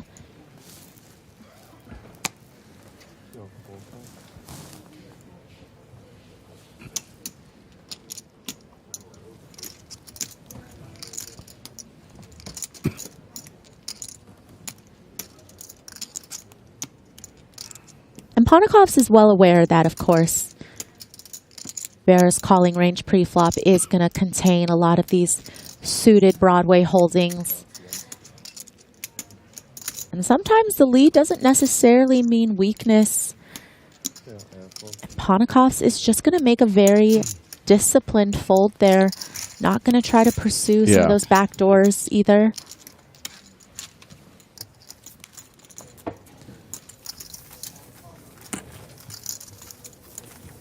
Army Bearer sits third in chips right now with 7.5 million.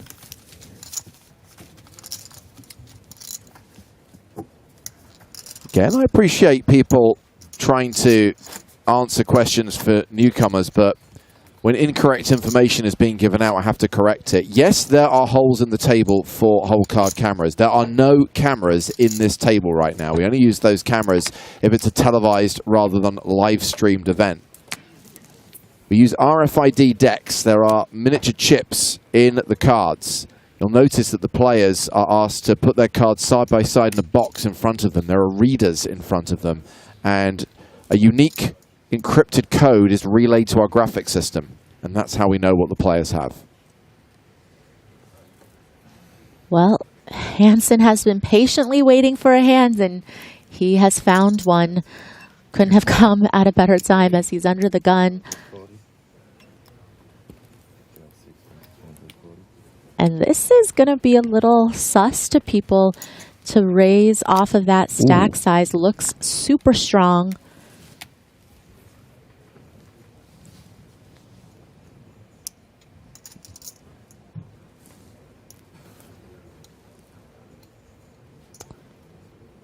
Now Kaufman has to determine, you know, what types of hands he's going to be raising with off of this stack size.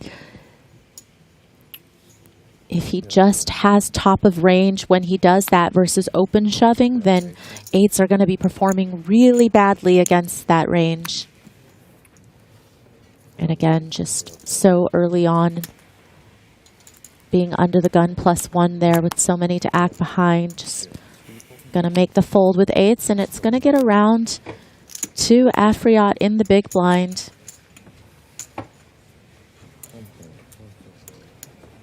Raise and take it. Yeah, different situation if you're in the big blind with the 8s, right? Yeah, and also I think had he just open shoved, then it changes a little bit of players calling range behind him, because that would just look weaker, I think, than the min open from under the gun off of 12 bigs. Oh yeah, no, I'm sympathetic. I do as well. Yeah. Don't worry, Maria. We've got elite poker players from all over the world telling us how you should jam there with the 8s, or how you should flat and play the flop in position. Well, that's good, because next time I'll know what to do.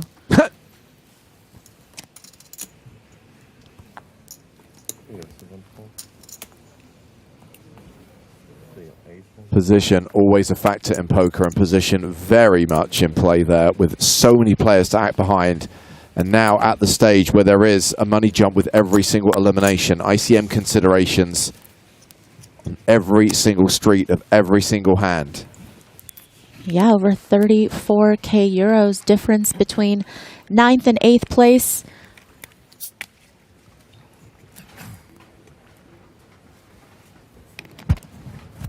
You know, 7 buy-ins is nothing to scoff at. So these players gonna be very deliberate with their decision making. I saw one of your cards, by the way. You did?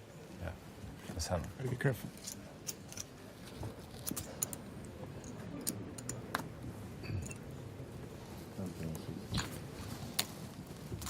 I wasn't trying to look around. You saw the ace or the king? 7. Just protect your card.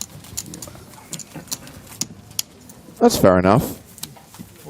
Hansen just advising Eric that he wasn't protecting his cards when he was looking at them, and it wasn't like Sindre was trying to see what he had. He just glimpsed and saw one of his cards. Yeah, it was definitely a little bit of a lazy peel by Afriyat, you know. Just, you could do that when you're closing the action, but especially when you're sitting in one of the middle seats, you know, 4, 5, 6. You got to be careful there. I can't win with 2. You have to give me 3.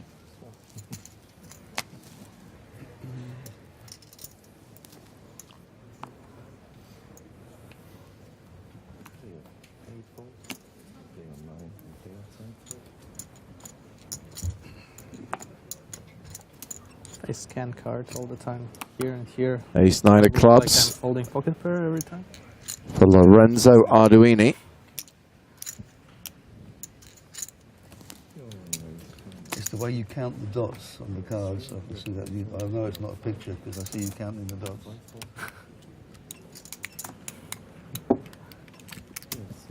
Been raised to 250,000. 8s again for Kaufman, and this time he is in the big blind. You mean that's the system how it works? What's that? You mean that's the system how it works? That, with you, yeah. Yeah, if Arduini was a little bit shallower, I think it's a Yeah, pretty stack size is straightforward 94 shove. chips. Start with 4, right? I think off of 30 bigs effective opening, you could definitely just proceed here with a call.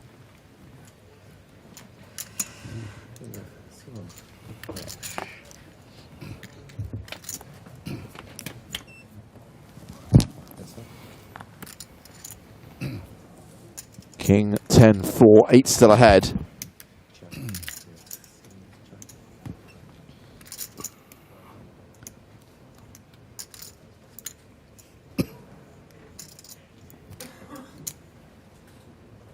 Duthie with range advantage and nut advantage here. You know, you don't expect Kaufman to just be flatting ace king pre, or you know, even tens or kings. Shouldn't really have defended 10-4. Will defend king 10.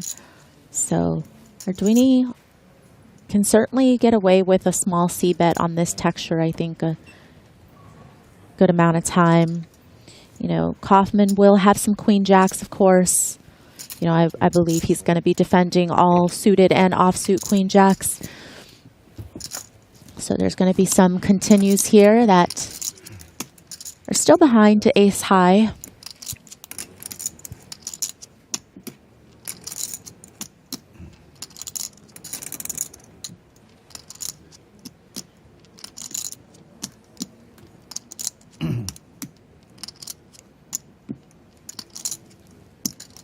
And in our Duthie spot, now it's just about, do you want to try to put a lot of pressure on the 10x part of Kaufman's range and some of these other smaller pairs that are just hoping that you're going to shut down? And our Duthie, undeterred, even against the chip leader, which is something that I think we've seen from our Duthie throughout the day, is just his ability to navigate these spots, not being fearful. Yeah.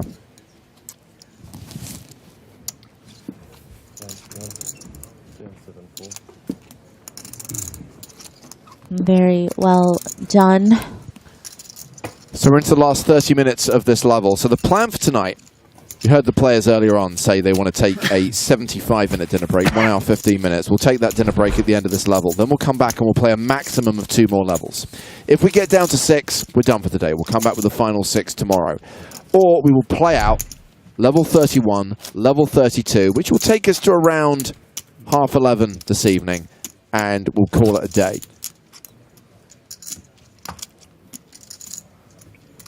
Make sure you join us tomorrow for our final table stream starting at 1 p.m. Central European Time. Tomorrow we will play down to a winner. Tomorrow this tournament will conclude.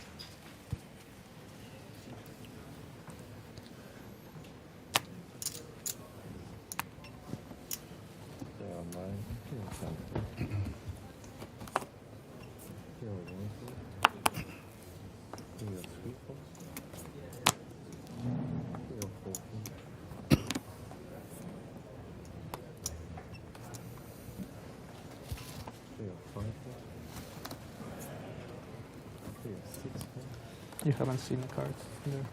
Sorry? I didn't see it. I'll tell you. Blind v blind. Kaufman in the small with 5s.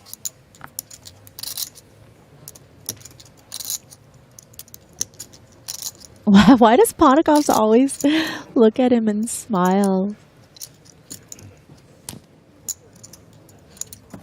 It's funny. Just let the man size up your chips. That's all he's doing.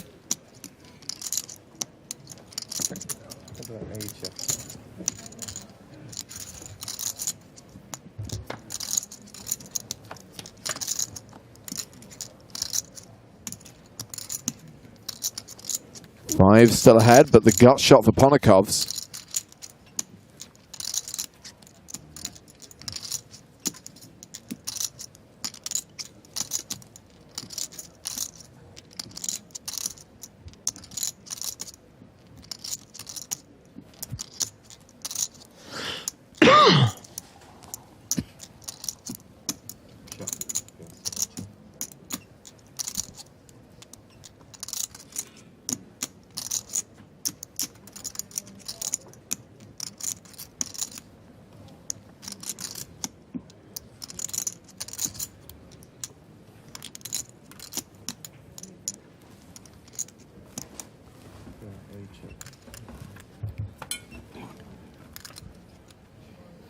Board pairs on the turn.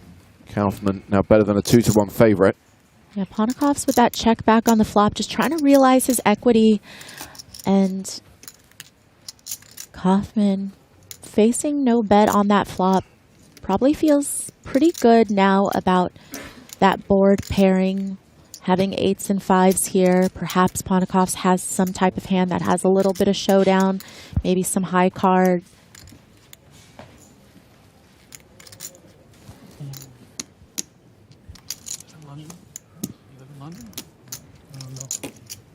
You know, you wonder if Ponokov's wants to start leading this card on the turn. Certainly can rep that you check back middle pair. Yeah, that's what I meant. Quite a decent portion of the time you're just going to be betting top pair but checking your middle and bottom pairs. Certainly this is a very credible line to take with an 8x. And also sensing when Kaufman just checks that he does have some type of showdown. So Ponokov's just recognizing that Jack High probably isn't going to win.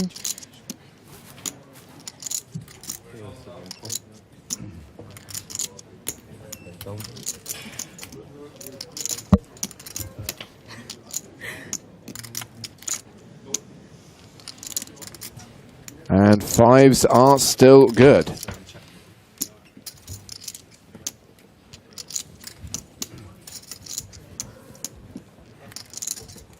I do think there's a lot of reasons for Ponokov's to find a follow through. Again, you know, the turn didn't bring any backdoor flush draws, so of course he's really just representing 8x's here. Sometimes would play a 10-7 this way and does have that blocked. Does have a 7 in his hand, and that's 600,000 on the river. this very much puts the 5s in a very tough spot.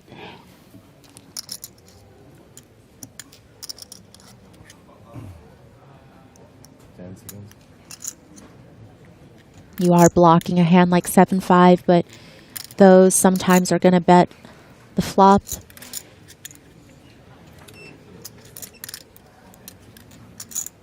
Sizing's pretty interesting too. Certainly does keep some of the non-nutted value hands in Ponokov's range as well. So certainly doesn't need to be betting just a straight or nothing or a boat or nothing with this sizing.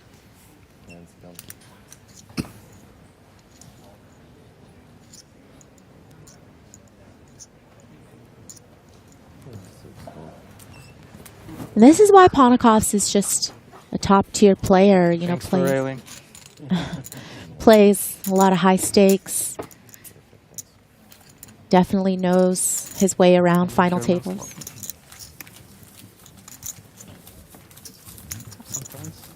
Ponokov's just above average right now with 6.1 million. 51 big blinds. Not all Germans.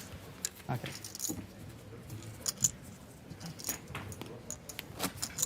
Some are actually Austrian. We have two short stacks at the table. Eric Afriat playing 15 big blinds. And Sindre Hansen with 12 bigs. The blinds are going up in 22 minutes' time.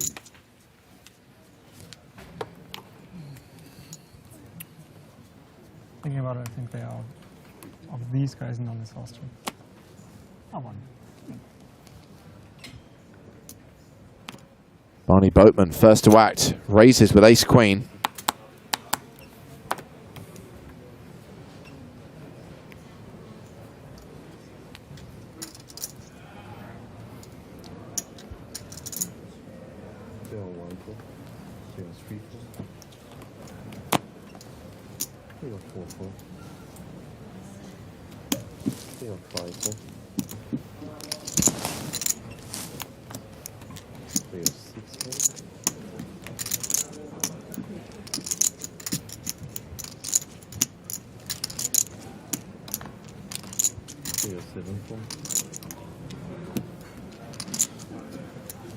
Rounds the blinds, Ponokov's with deuces. Yeah, Barney's under the gun open, certainly going to get a lot of respect. Ponikov's is deep enough to set mine.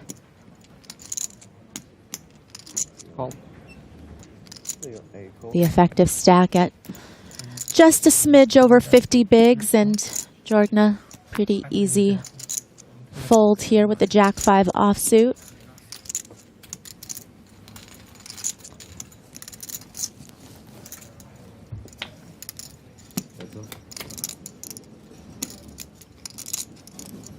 All hearts, 10-8-7. Ponikov's with the worst possible flush draw. Barny Boatman with the best possible flush draw. There is a bit of a rail building around this table, Maria. Doesn't feel like they're drinking at all, though, James. I mean, where's the fun? Where's the hootin' and the hollerin'? Ooh, 3 hearts on the turn. Yeah, I don't think Ponikov's is going to lose too much with the worst possible flush here. You know, really going to be looking to get to showdown pretty cheaply, especially out of position. Just not a whole lot that can be gained with this type of holding. Just really looking to bluff catch, and Barney, of course, very comfortably betting the nut flush here. Well, technically a straight flush would be the nuts, but you know what I mean, the ace-high flush, let's call it, to be technical. I don't want to get eaten alive by the chat pros, so. I have a ban hammer on Twitch, I have a spanner on YouTube, and I will use them. It. I will use them. Yeah, I feel like you haven't had to ban anybody this entire level. I mean, if Stapes were here, there'd be at least 10 people gonzo. We have dedicated mods who've been doing sterling work. Ponikov's a little bit of a stare down. Trying to see if he could get a read off of Barney.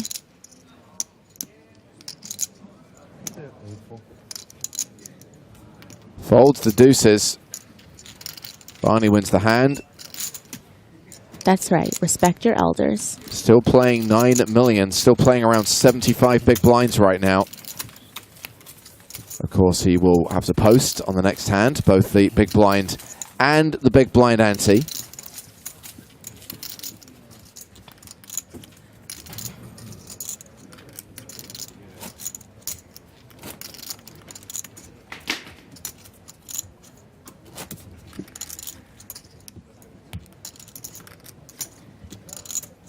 Go Undersea Monkey, watching the stream, drinking Camden beer, farming Power Path. Good life. Feels like a very productive Saturday to me.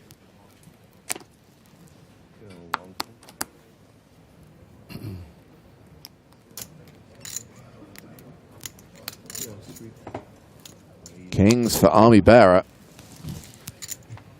He's open to 240k. It's a whole lot of hand.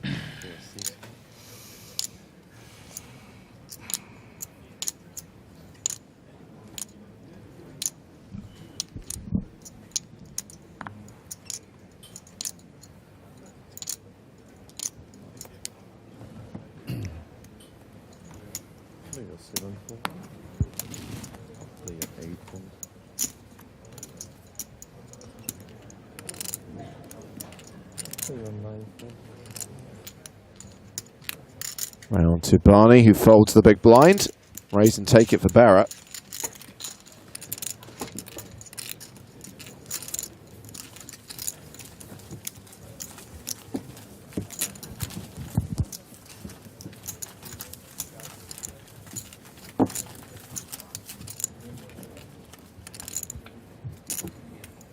All I'm going to say across that shot is when you've got dealers this good, this efficient, why do you need machines in the table? Listen, we're not too far off from, robots and AI taking over everything. So let's let the humans have something to do, especially the ones that do it well. Let's not give all of our jobs away.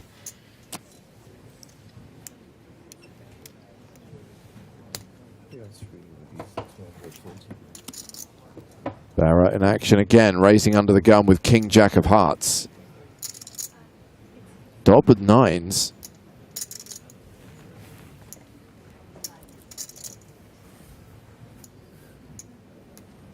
Yeah, a bit of a toughie here. Just, you know, pretty early position. Got a lot of players left to act behind him. Has 2 shorter stacks in the mix. So just gonna flat. Hope it doesn't get squeezed behind him. Okay, looks like he's gonna do a small 3-bet. I don't mind this. Again, it could sometimes get a little dicey because I don't think that Dodd has any desire to 3-bet call off with 9s if Bear were to 4-bet. And just such a small sizing that, you know, hands like this, I think are going to stick around just given such a good price.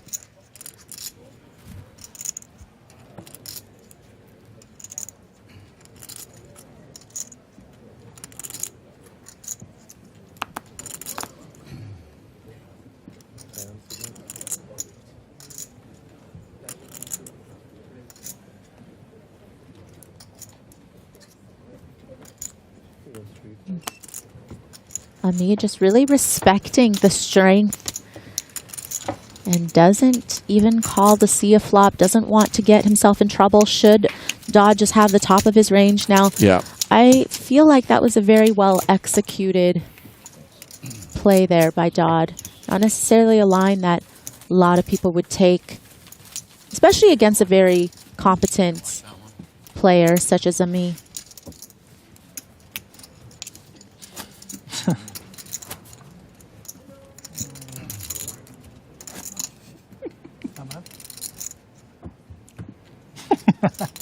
So I love about that comment.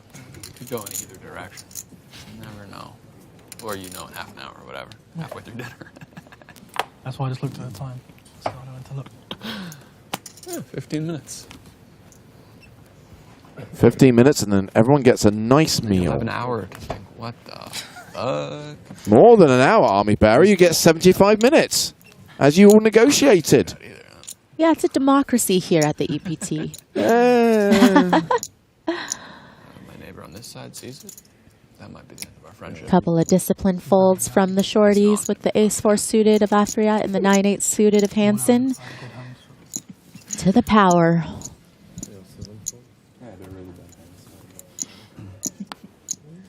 You're in the center of this, whether you like it or not.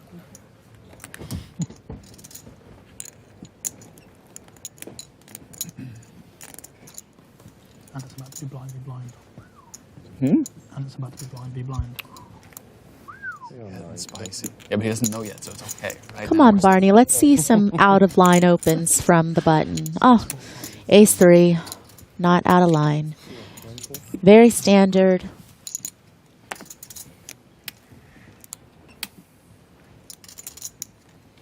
Arduini in the small blind with 8-4. You went out of line, Marie. You should have been here for the very first hand of the day. Oh. Are you aware did I what miss happened? a good one? No. Oh, it was a doozy. I'd love to... you're going to think I'm trolling you. You're not going to believe this is real when I tell you it. So Army Bearer has 7-3, right? Yeah. First hand of the day. Francesco Del Foco has 7-3 offsuit. Jams 19 big blinds. Stop it. And gets snap called by aces and goes out.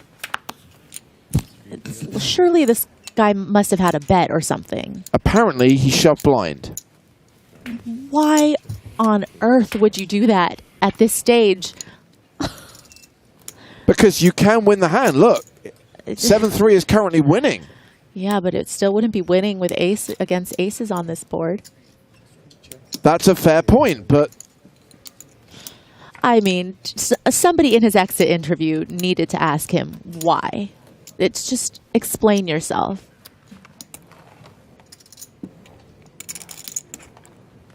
It was an amazing start and just such a great pickup from where we left off last night.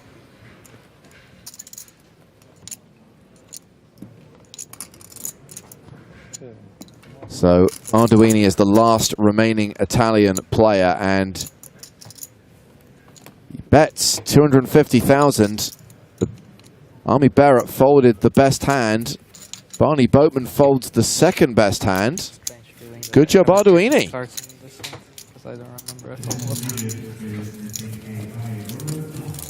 Yeah, that was a little bit of an out-of-line peel from the small blind, but hey, made it work for you.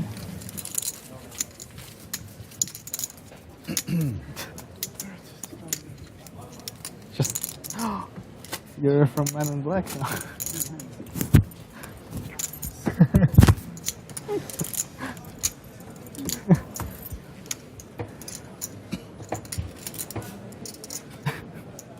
Yeah. Shadow 3 says Del Foco is the man. What Del Foco he was doing, we may never know.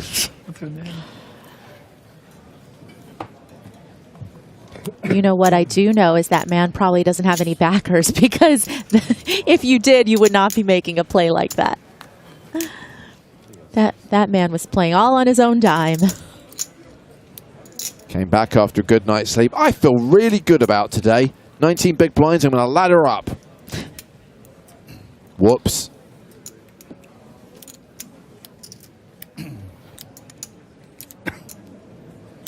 I really think the cameras make people do some crazy-ish. Like, that is the only reason I could possibly think of, other than he lost a bet, or he was bet some that was greater than the prize, the pay jump between the two places for him to do that, because that is absurd. Kaufman is open with aces. Queen 6 for Barra in the small blind. King Queen suited for Dodd in the big. It's a very pretty hand to find in the big blind.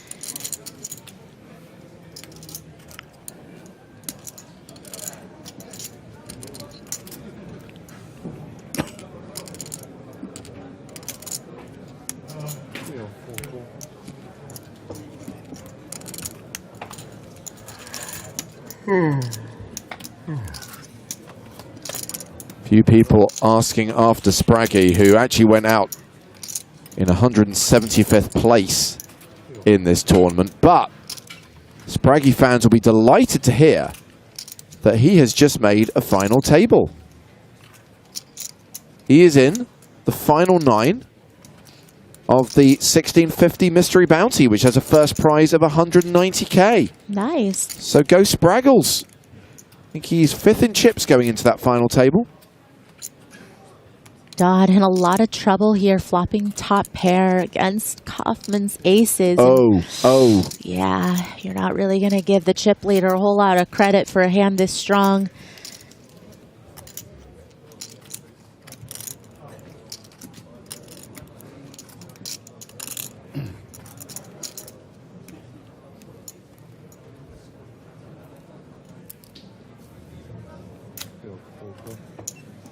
$165k called by Dodd. Turn card is the 4 of diamonds, so no flush draw for Dodd. Down to 10% equity.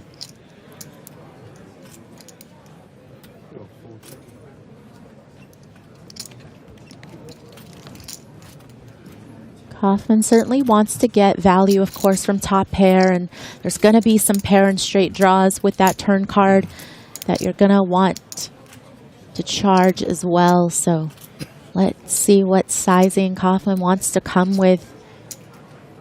Keeping an eye on SPR. Just, of course, you want to get many chips in the middle as possible.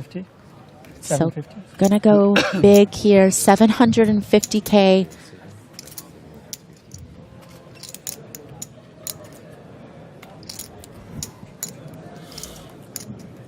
It was a bit melodramatic, Christopher. Sad. He got back from short stack, now about to die. I mean, I think it's unlikely he goes broke on this hand. And even if he did, he would still be alive. Not going to put him out to pasture just because he's no longer at the table. Yeah, it's gonna be painful, but he'll still be breathing after this hand. It just feels like your hand is too good, of course, to fold, especially at this stage. Going to be some backdoor flush draws that are going to go this size, some backdoor flush straight combos. You know, we're talking about maybe like an ace-5 suited that Kaufman could have. And Dodd's not blocking any of those hands. You're also blocking top set and pocket kings. But wow, a very disciplined fold. Good and fold. Not one that I think players would make very often without the ICM implications. You know, for chips, I think you're going to be like, I've got king, queen here. Probably going to have to go with it, but does not want to bust before Afriat and Hansen, who are getting shorter and shorter as we speak.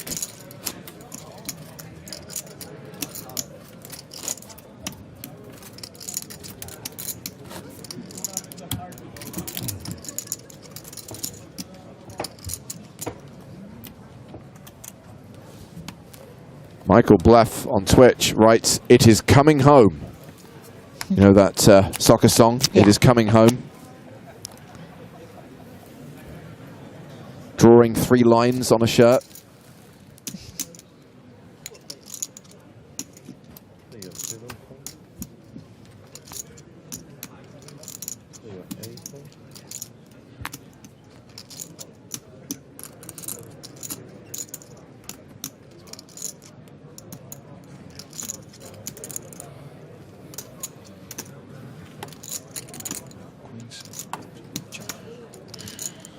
In what place did the last French person bust from this tournament?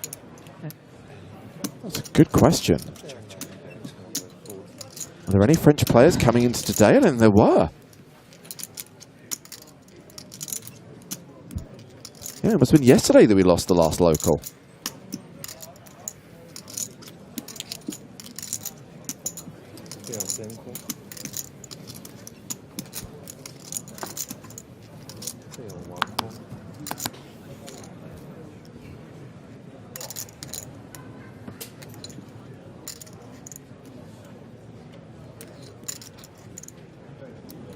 Orkner is open with ace-queen.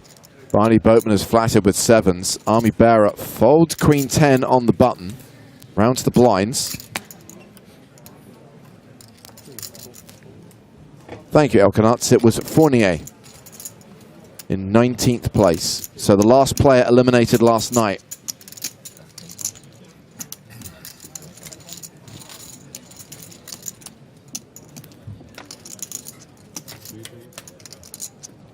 Afriat is in as well with ace-jack. We have a 9-8 tray flop. Looking good for Barney. 7s, 68% favorite.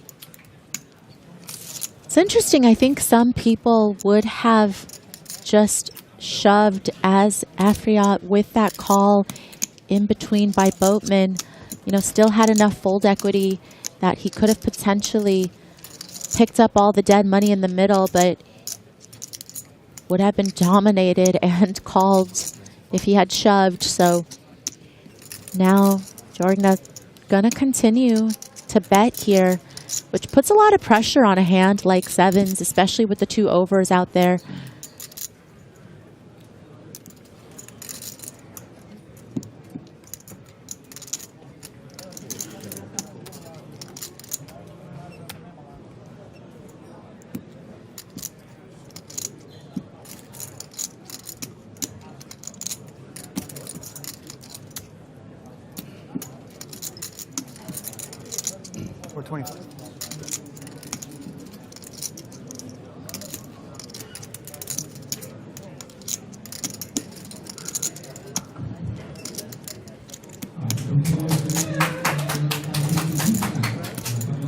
But it's Jorgna who wins the pot.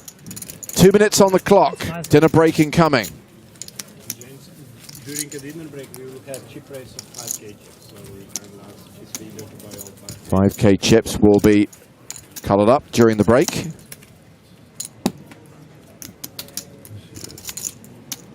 You've been nominated.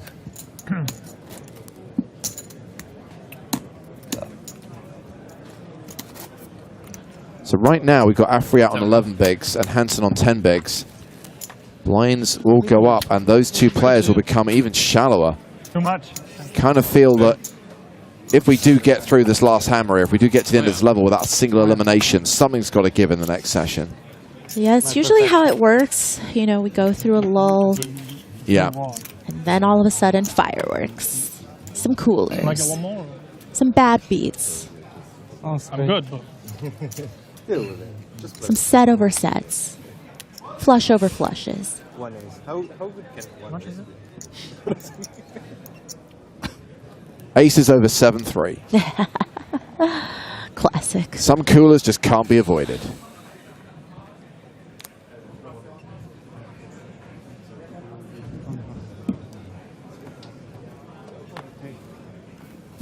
Got the two shorties in the blinds his hand.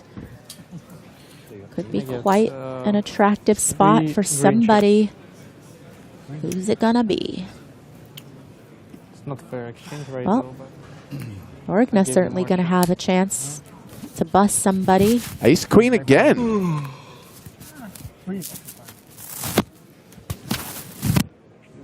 feels unfair. Sounds like someone's already de-miking before they go away on dinner. Yeah, 75 minutes isn't enough. They need a head start.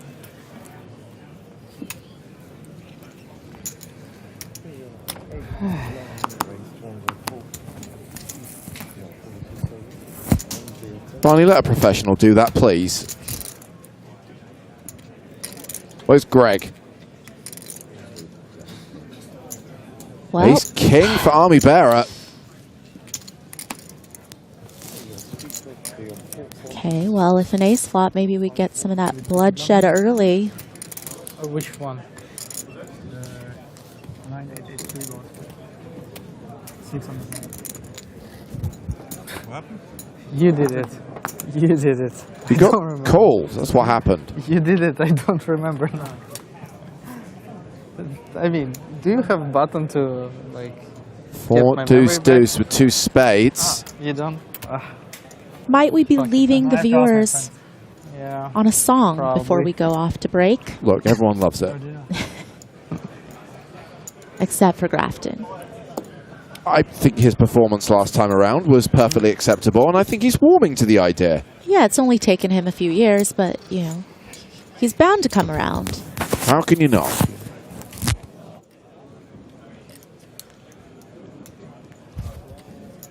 Jorgna has the ace of spades, which is nice. Is dominated by Ami's kicker.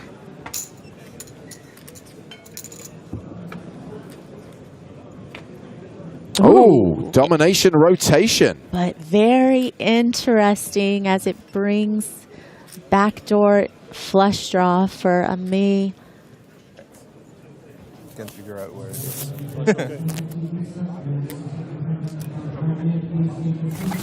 You know, on some turn cards, Jorgna was planning to slow down. But I think this one, just so much value to be had from the smaller to middling pairs that are going to be in Ami's calling range pre-flop, those that are going to continue on the flop. Just looking to extract value, and certainly Ami sitting there with the nut flush draw and a hand that potentially does have showdown as well. The nut no pair. And he calls the 575,000. This hand going to the river, officially the last hand of the session.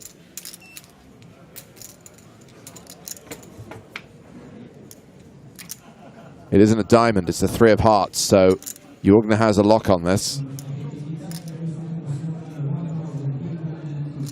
Yeah, and the pot already pretty sizable, just about, you know, what hands you could get called by.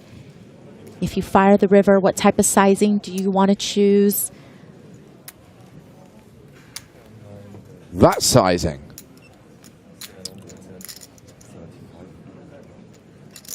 $775,000.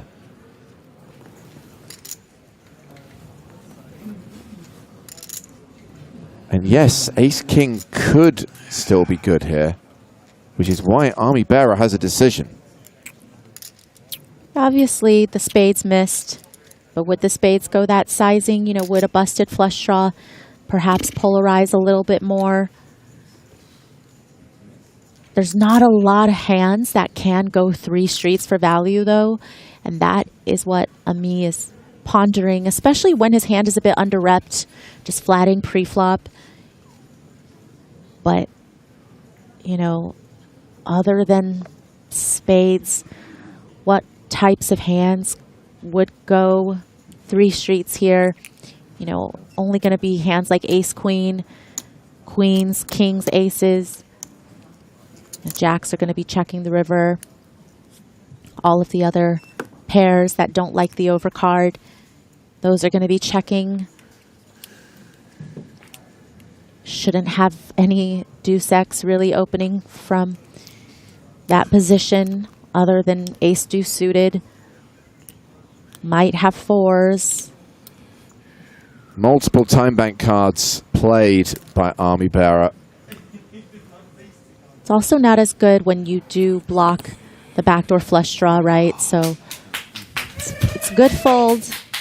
He got a little unlucky there with the turn card. So Peter Jorgner wins the last hand of the level and actually takes second place on the leaderboard. Now has the slight advantage over Barny Boatman. So when we come back from dinner, the blinds will be up to 100,000, 150,000 with a 150k big blind ante. And that is going to put the pressure on Farid and Hansen. Neither of those two players will have a 10 big blind stack.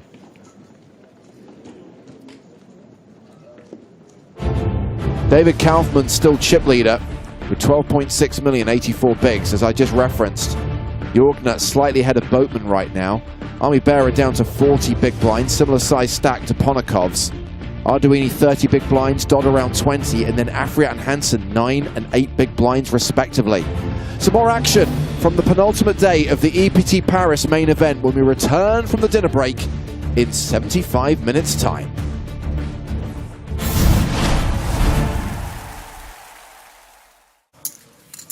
But maybe it was mean of me not to tell you at the end of the day what I had, but it's old habits die hard. I just... Oh, yeah. I just never tell. I remember it's silly. Yeah, but... I should have told you. Yeah. No, you don't have to.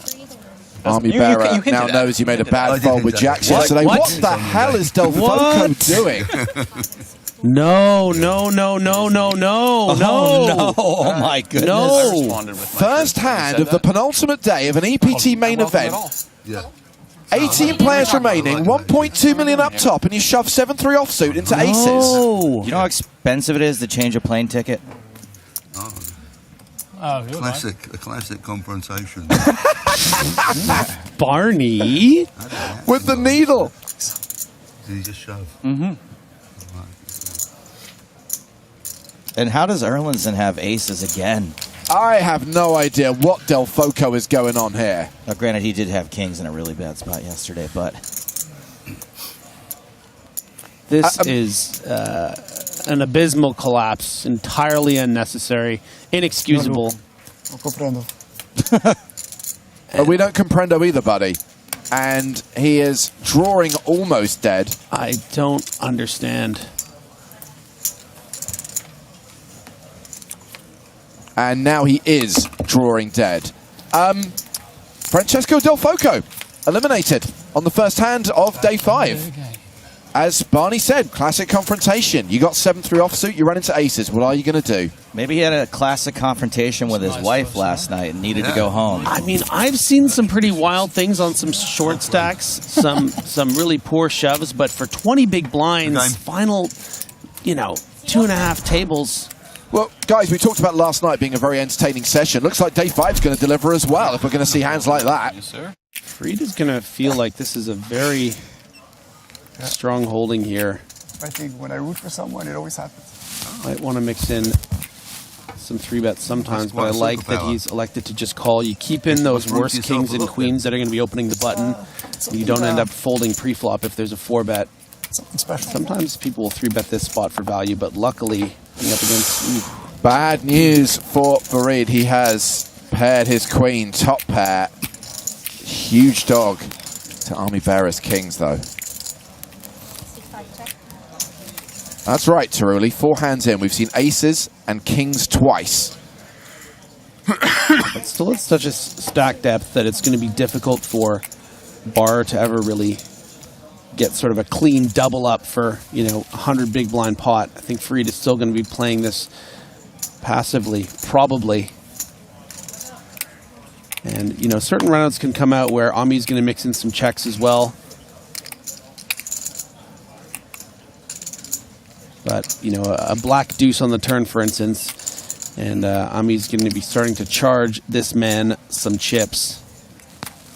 225,000 is the C-bet, called by Jattin.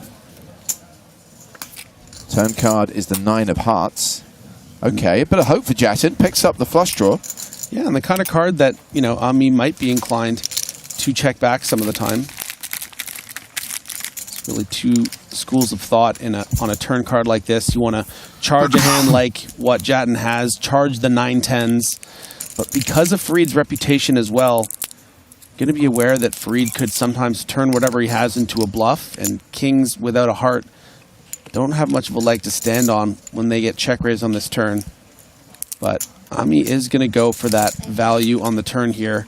Maybe some rivers consider checking back. I have to echo what Kazkap is saying here and respect the way that Army Bearer has perfected the "I've just stepped out of the shower" look. I don't know how it's possible to have that look the whole day. It is impressive. I think he's cheating. I think he's showering on all the breaks.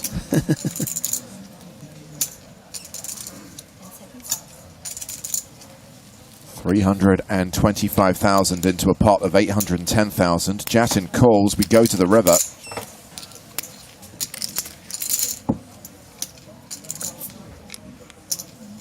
The 8 of diamonds pairing the board.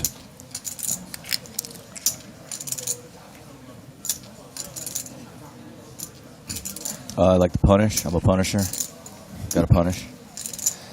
Gotta punish him.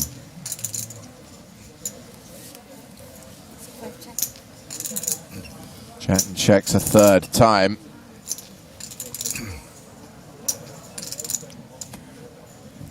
Ami definitely aware that sometimes, he is going to be up against some flushes, some 5-6s, some weird straights, but so often it's going to be those queen X's that you just, in these spots, you just got to get max value and go for it. And doesn't get greedy. The kind of bet that's going to be very difficult for Farid to let go such a strong hand, even though this is, you're not really getting value bet by anything worse here. Queen Jack off, I don't think is going for 3 streets in this way. But what about, as you said, Griffin, all the super value hands he can have here? Does he ever do the Punisher thing? Like, he can have 8-9 here. He's too high up in his range. It's just too strong. Got it. So Jattin calls, pays off the value bet from Army Bearer, who's going to win a big pot, 2.6 million, and they're going to trade places on the leaderboard. Army Bearer now with 4.8 million, 80 big blinds. Farid Jattin down to 4.3 million. King.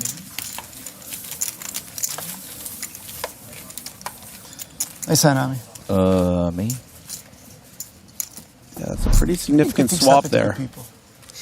Farid down to 4.3 after being at 5.6. Ami now up to 80 big blinds. It's going to change the complexion of this table a little bit.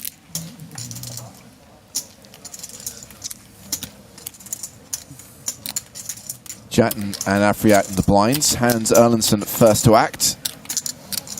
Attention players remaining in day 2 of the Mystery Bounty. We will be starting your tournament in about 10 minutes. We'd ask all players. It's quite fascinating and special to get this particular group of 5 together at this table at this stage. It's not it's not 5-handed at a final table, but it's the online legend Ami Bar, the WPT 3-time winner, and Eric Afriat, Barny Boatman, one of the oldest legends in the game, Farid Jattin, famous for all those crazy hand histories, and then Erlandsson's just kind of stuck in the middle there, having played running like a god. Yeah, running well and sort of representing the maybe not so professional side of things. From what I understand, Erlandsson is an online legend as well. Well, Jattin here with Ace-10 offsuit. Raises. All in. Afriat shoves from the big blind with ace-queen, gets caught by Jattin, and it is a domination situation. Afriat, the at-risk player, but well ahead.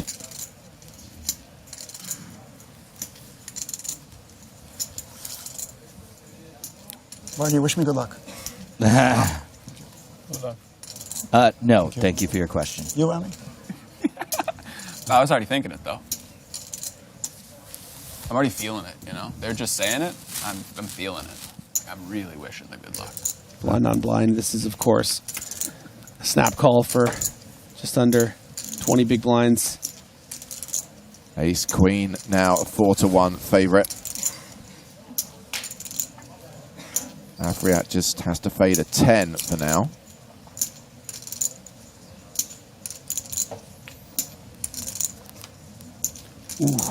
Okay.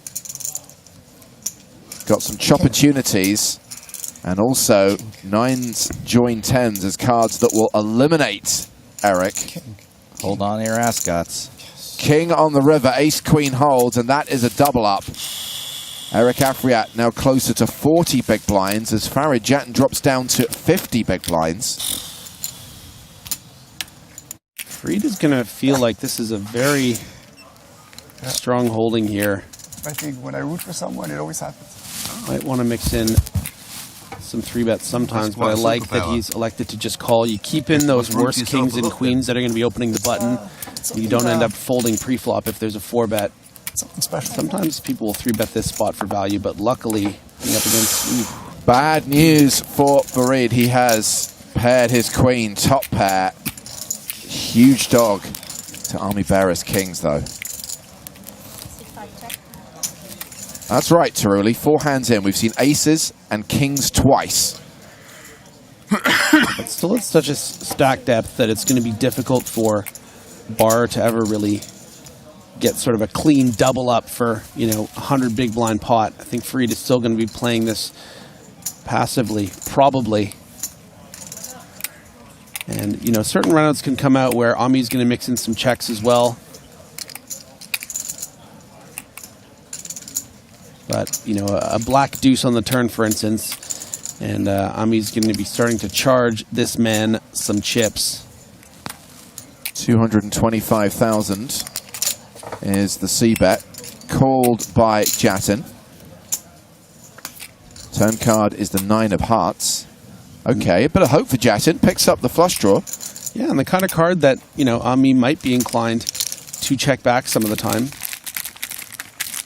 It's really two schools of thought on a turn card like this. You want to charge a hand like what Jattin has, charge the 9-10s. But because of Farid's reputation as well, going to be aware that Farid could sometimes turn whatever he has into a bluff, and kings without a heart don't have much of a leg to stand on when they get check raised on this turn. But Ami is going to go for that value on the turn here. Maybe some rivers consider checking back. I have to echo what Kazkap is saying here and respect the way that Army Bearer has perfected the "I've just stepped out of the shower" look.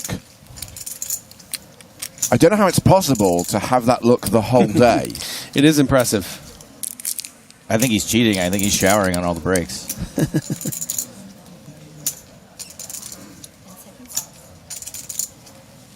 $325,000 into a pot of 810,000. Jattin calls. We go to the river.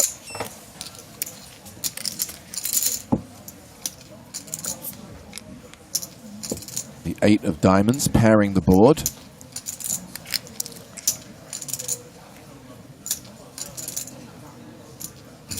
I like to punish. I'm a punisher. Gotta punish. Gotta punish him.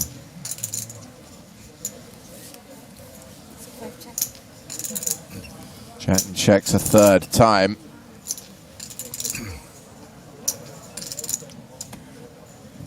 Ami definitely aware that sometimes, you know, he is going to be up against some flushes, some 5-6s, some weird straights, but so often it's going to be those queen X's that you just, in these spots, you just got to get max value and go for it.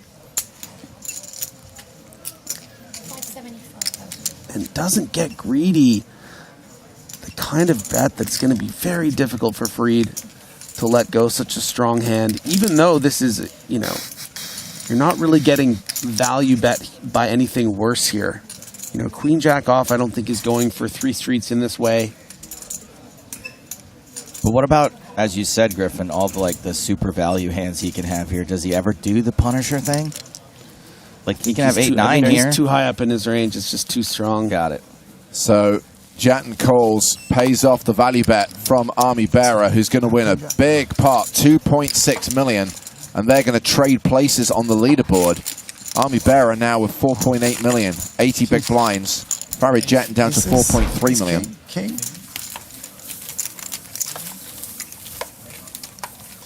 Nice hand, Army. Me?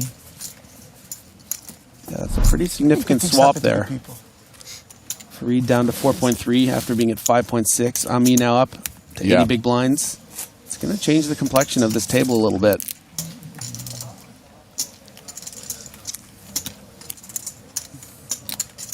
Jattin and Afriat in the blinds. Hans Erlendsson first to act. Players remaining in day 2 of the Mystery Bounty. We will be starting your tournament in about 10 minutes. We'd ask all players. It's quite fascinating and special to get this particular group of 5 together at this table at this stage. It's not, you know, it's not 5-handed at a final table, but it's, you know, the online legend Ami Bar, the WPT 3-time winner, and Eric Afriat, Barny Boatman, one of the oldest legends in the game, Farid Jattin, famous for all those crazy hand histories, and then Erlendsson's just kind of stuck in the middle there, having played running like a god. Yeah, running well, and sort of representing the, you know, maybe not so professional side of things. From what I understand, Erlendsson is an online legend as well. Well, Jattin here with Ace-10 offsuit. Raises. All in.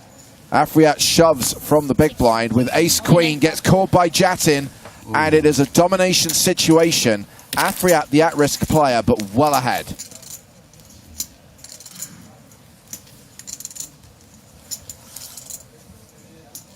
Barney, wish me good luck. No, thank you for your question. You, Ami? I was already thinking it, though. I'm already feeling it, you know? They're just saying it. I'm feeling it. Like, I'm really wishing the good luck. Blind on blind. This is, of course, a snap call for just under 20 big blinds. Ace-Queen now a 4-1 favorite. Afriat just has to fade a 10 for now.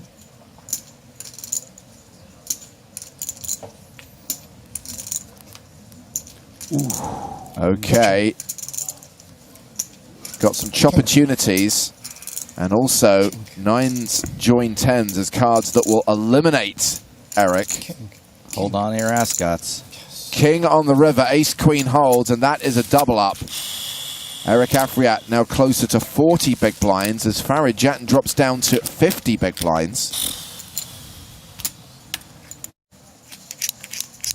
We join the action at the feature table with Jattin opening on the button and Afriat picking up Ace, Jack of Hearts in the small blind. He has announced a re-raise, 3-betting to 275,000. Very irregular sizing here. Very unorthodox. Not a sizing I would recommend anyone employ out of position. Weird kind of maybe even like a hand strength thing. You know, if he was really bluffy or really strong, it would probably be a lot bigger. But this, you know, click from 125 to 275, like this is going to get a continue from Jattin. You're going to play out of position. Just becomes so much easier to play if you make it a more 3 to 4x size. I'm worse because I was watching it happen. Meaning more closer to 4. Yeah. I mean, Farid is going to be a little uncomfortable. He doesn't want to have to continue here, but it's too cheap. There's no way he folds here. Main goose. Farid might also be aware that this is the kind of sizing Afriat would make, seeing where he's at with Ace-Jack or Ace-10.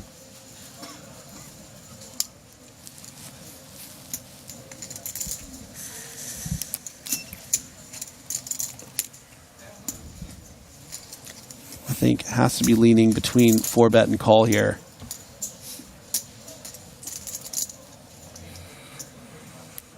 If he folds, you can take my gun and my badge.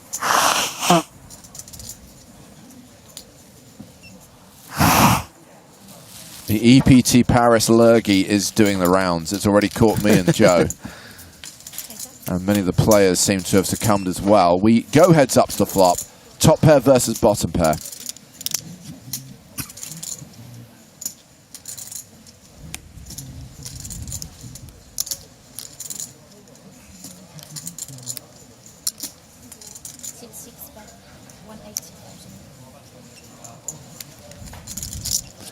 Pretty nice price to get lucky here. The king or a 3. You're not loving life here, but when you see a small bet like this, I mean, what if your opponent is just 3-betting the queen jack, the king jack, and you've gotten there against them? Or your opponent does have something like a big ace, and what if you hit a 3? Can win a really big pot, really big.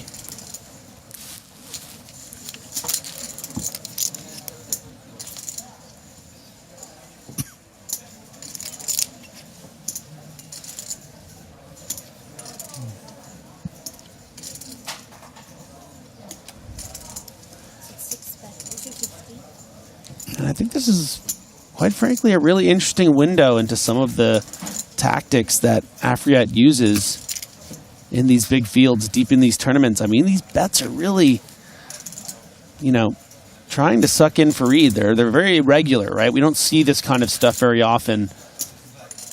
The, you know, 2.2x 3-bet out of position, the quarter pot on the turn with a value hand. And again, Farid calls in. I'll tell you what, this isn't because Farid thinks he has the best hand. It's because he's prepared to make a move on a card like that.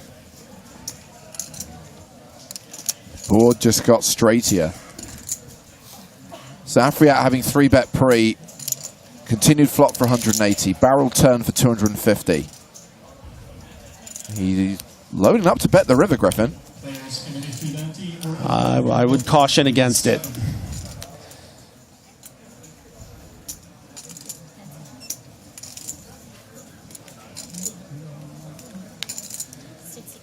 Yeah, he's checked. And if I know anything about Farid Jattin, it's he smells the blood in the water and he is going to go for the jugular. Just the question is, just how much? 1.63 million behind, 1.53 in the middle.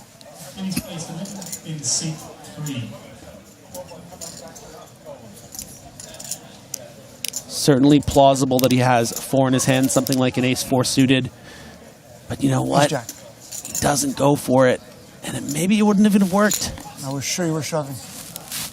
Interesting. And now it's Afriat and Jattin who trade places on the leaderboard. Afriat over 50 bigs, Jattin down to 40 bigs. Just imagine if I give you a few tips. If you taught me, I'd be unstoppable. Unstoppable. Realistically, how much would you charge for coaching? Really? Yeah. For a friend. For a friend? Free. Free? Kidding, I don't charge. You know me. 60.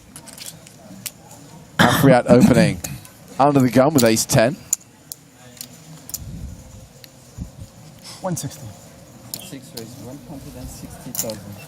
Cute little camaraderie there between 2 of the 3 Canadians on this feature table. Camaraderie. I was offered 100 times.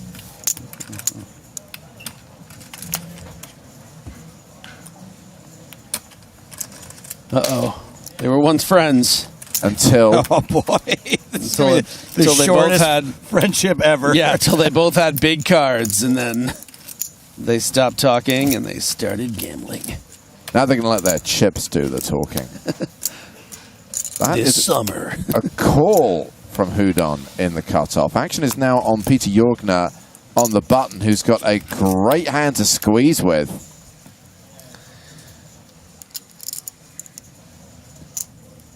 Yeah, it is a bit tricky with this stack that has dwindled to just over 20 big blinds.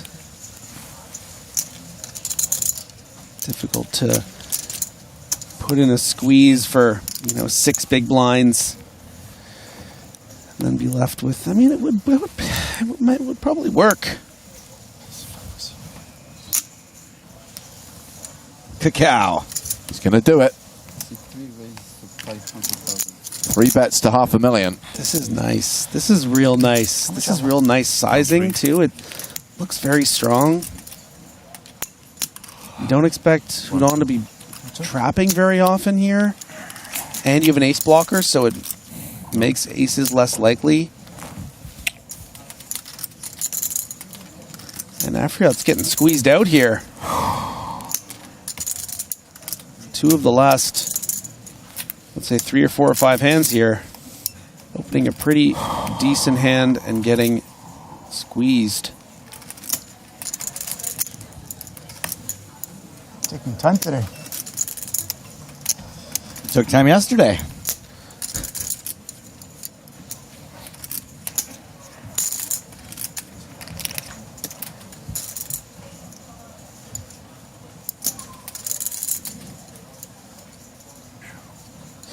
Wow.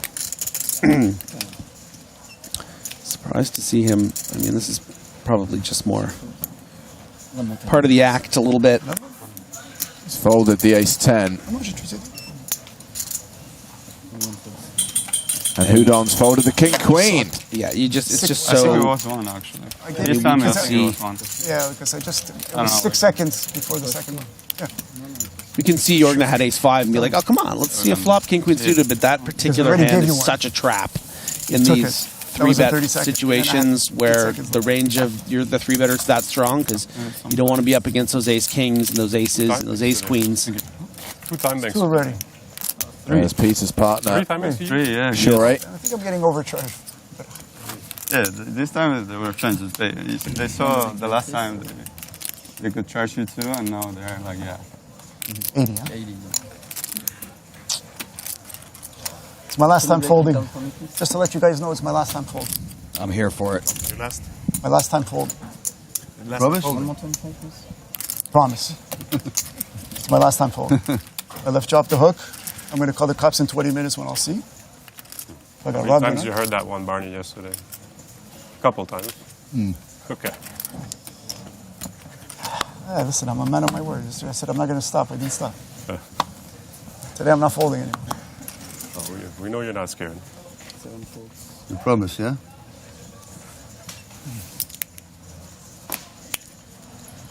Boatman, ace, queen of spades. Ace goes to 160,000, 10 folds. Raises to 160K. Oh, Barney.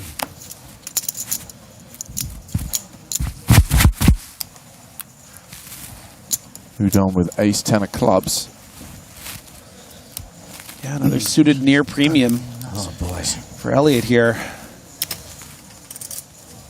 And you're up against an early position raise from, albeit one of the chip leaders, but someone who, you know, probably has a tighter pre-flop range, so is just going to flat off these 19 big blinds.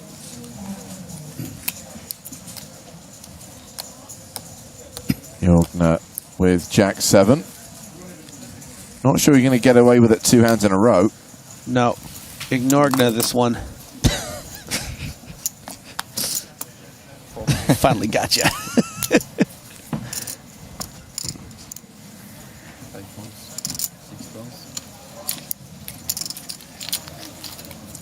And the man said he wouldn't fold. Okay, my turn. So far, I have a feeling. has been sticking to that. Queen, tray, deuce. 2 hearts. Top pair, top kicker for the boatman. Top, top. Where does he get those wonderful toys? I feel like nobody says that anymore. Top, top. Used to be a thing, you know? Top pair, top kicker. You just do top, top. It's said. Still said. Yeah. 225,000. Just think you're not listening, Griffin. Maybe.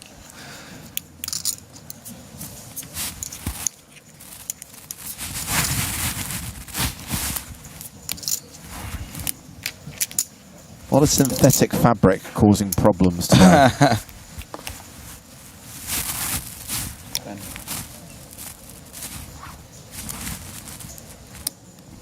Sounds a lot like a cravat. dragging across the microphone.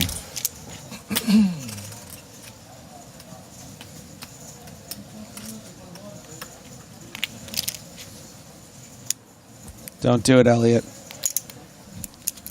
It wasn't even worth the time bank chip, and it certainly ain't worth 225,000 of your real chips. Listen to me. Listen to me through the ether.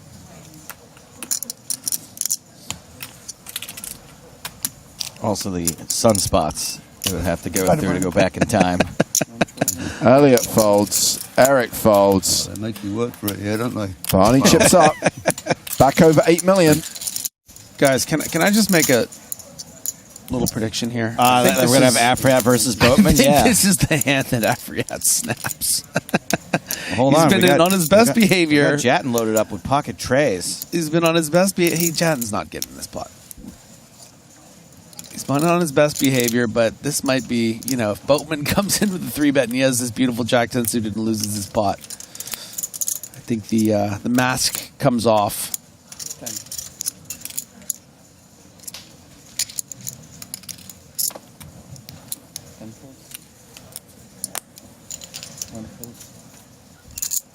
Remember your promise.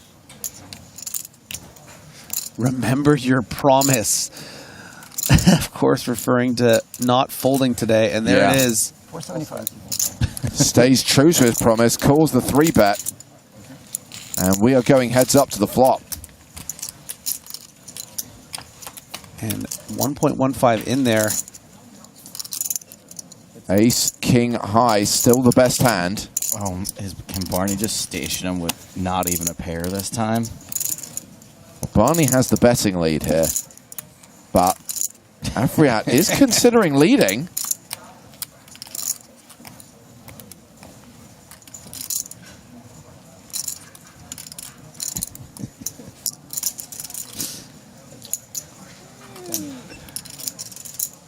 Like a serpent. Got to be a tactic there. They're counting the chips before, trying to get a check back from Barney. Yeah, he wants a check. He wants a free card. I don't think you're going to get it. Pot, Eric. Give him the Jattin.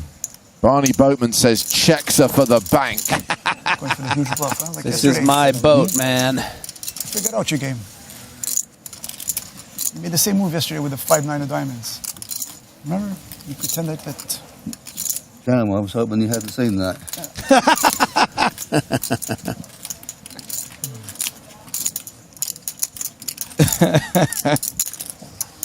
You're lucky I gave you wings to fly.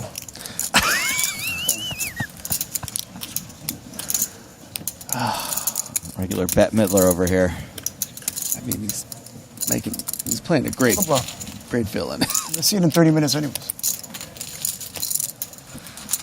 I promise you I was in front. Correct. I wasn't going to give you a chance to catch up. Good man, Barney. Just to let you know, this guy's the biggest bullshitter. You pretend he's so innocent, biggest bullshitter. Watch the live stream yesterday. Yeah, I know. Watch a live stream yesterday. You're going to see 9 times out of 10 it's a bluff. The irony is, Barney was telling you 100% truth there. Yes, you pretend that you're so innocent, but you're... Maybe he knows that, Eric. Huh? Is there? He knows he's been lying yesterday. This is a breach of etiquette, by the way. You don't just say to the entire table. I can tell you exactly what he had. Yeah? Okay. Afriat raising with kings. Barney's folded.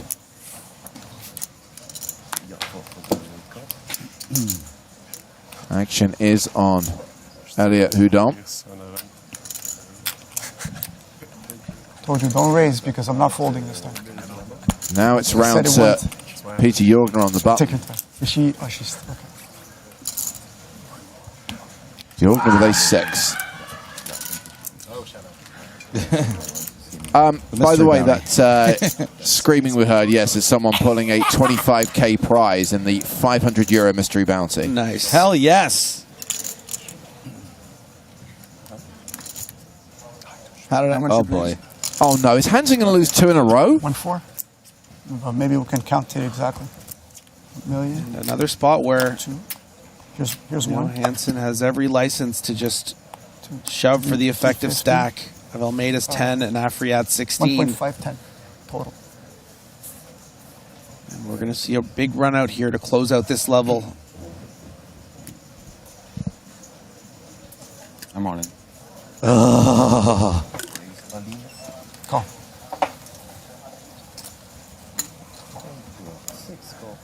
Sindre Hansen. Back-to-back trouble. Boatman, tell me good luck. I wish everybody good No, luck. no. You say it for me. Say To it. you, okay. Good luck. Tell me. See. He didn't say it. Yeah, okay. Afriat, the at-risk player, but way ahead with kings against the ace-queen of Sindre Hansen.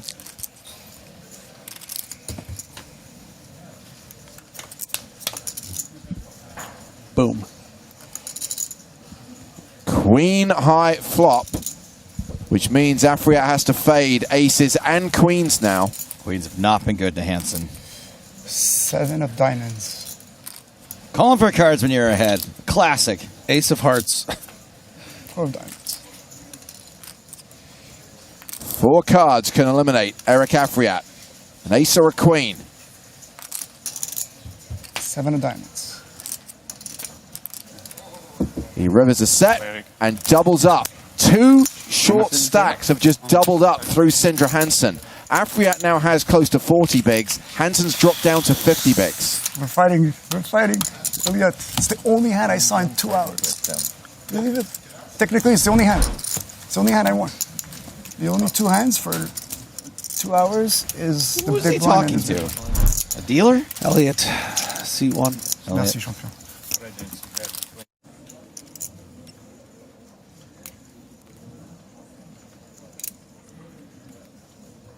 Looks like it's on Owen Dodd.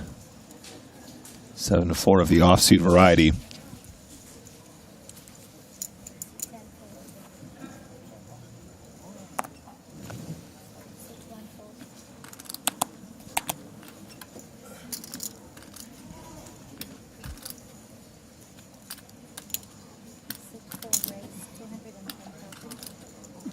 Hello, the ladies for Ami is going to open the auction on the button. Jattin, 9 big blinds, is a very short stack.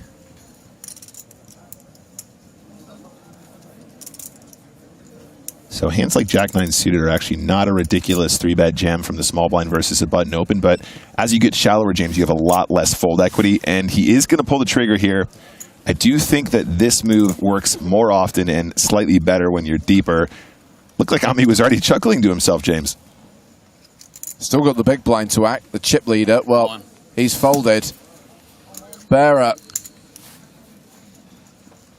is going to call the shove, and Farid Jattin is at risk of being our 12th place finisher. Gets it in with Jack-9 against queens. Yeah, queen's going to be a huge favorite here, especially with the queen of diamonds. 1 less flushing card, 2 less straighting cards for the Jack-9.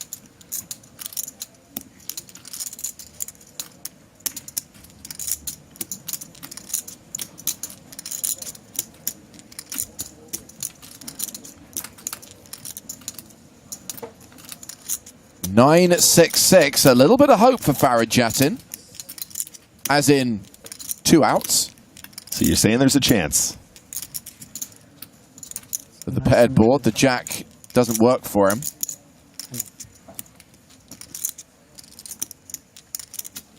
Eight on the turn, and Farid Jattin now drawing to 2 outs. Needs a 9 on the river, or we're down to 11. It's a 9! Oh, wow. What a run out. What a beat for Ami here.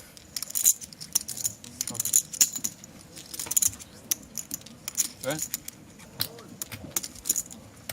it $1,015,000? All right, Ponikov's made it 200,000 with pocket queens. Jattin in the big blind with king 10. He's all in. Called by the pocket queens once again. Jattin at risk and behind. Great spot for Ponnikov. He's going to be like a 70% favorite here, maybe a smidge more because it's the queens. My guess, 74%. A strange prediction.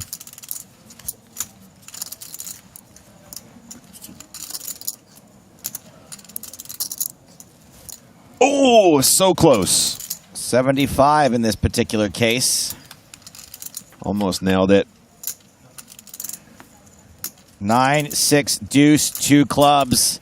Not a very hopeful flop for the Punisher. Gonna need to catch a king, and it looks like one of them is missing. Another club on the turn. Clubs inconsequential. Jattin gonna need to catch a king. Gonna need to catch on the river. Ponnikov's looking pretty pleased with himself. River card. 8 of clubs. No love for Jattin. Jattin will be eliminated in 10th place from this tournament. And not only will everyone make the final 9, not only will everyone make more money, but they have eliminated one of the most terrifying and skillful players in this tournament. Whoops. 10th place good for 91,550 euros. And one of the most fearsome competitors now no longer in contention. Alexei Ponnikov's up over 60 big blinds now, 6.35 million.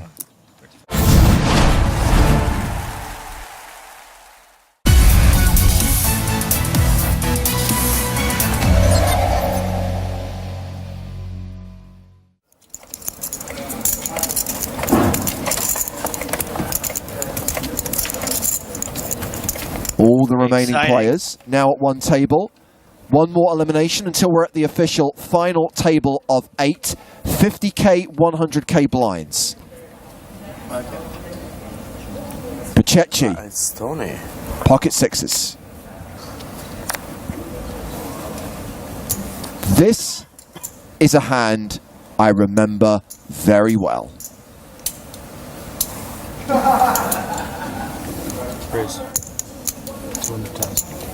Okay, mid raise. Alexei pass. Athanas pass. Fiskade pass. Jacob pass.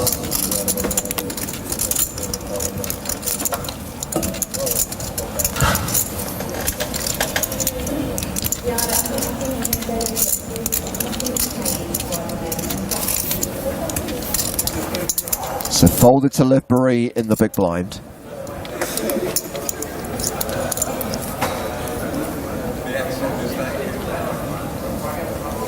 Ace King. Are we going to Flipsville yet again? I went back to 2010, James. Good. So Liv, 3 bets, re-raising to 600,000, a not insignificant percentage of Pachechi's remaining chips.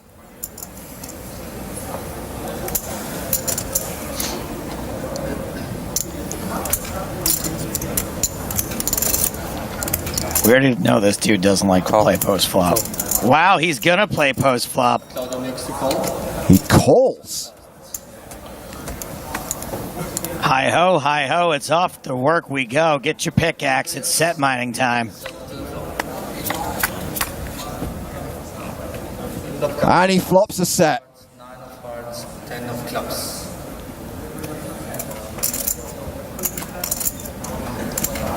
I'm all in. Yep. Liv shoves on him, he calls all in. Liv. How do you call practically dead of your stack pre-flop? I mean, it's just. How do you? I know, but it's just atrocious. Liv. I didn't know Liv was a chat pro.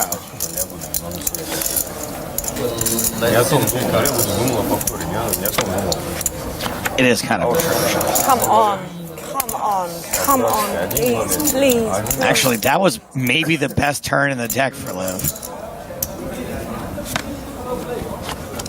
No dice. Do you mean it?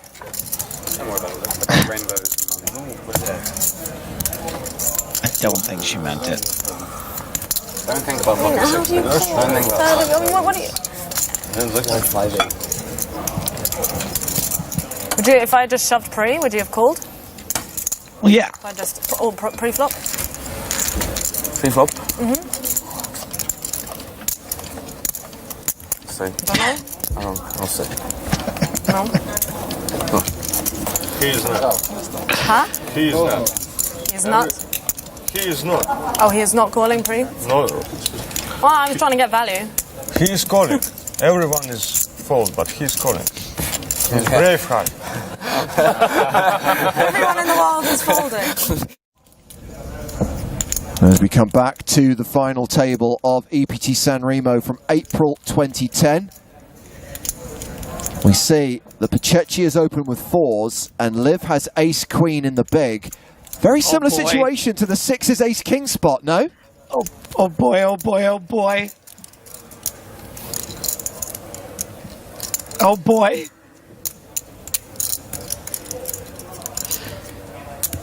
This could be so good.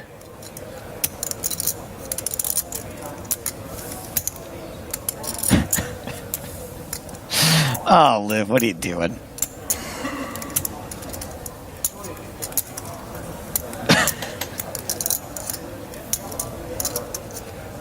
Oh, unnecessary. I don't know. How much are you playing? Somebody's gonna stare at me that long. You get a reaction. You get a reaction.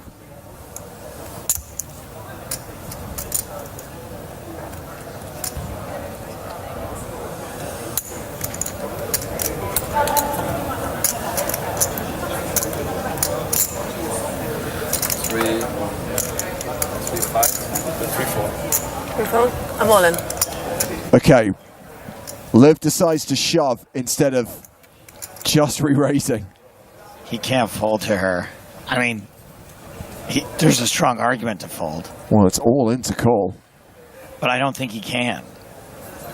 Like, personally, after what's gone on between them. Not probably. I just don't see him folding.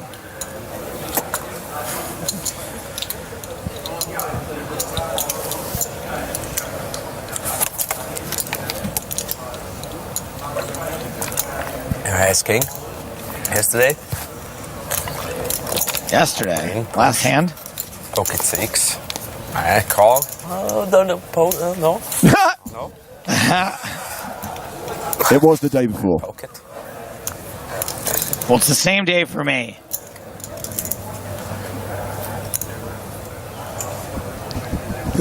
Ace, king, 6s. You're like, He's not wrong.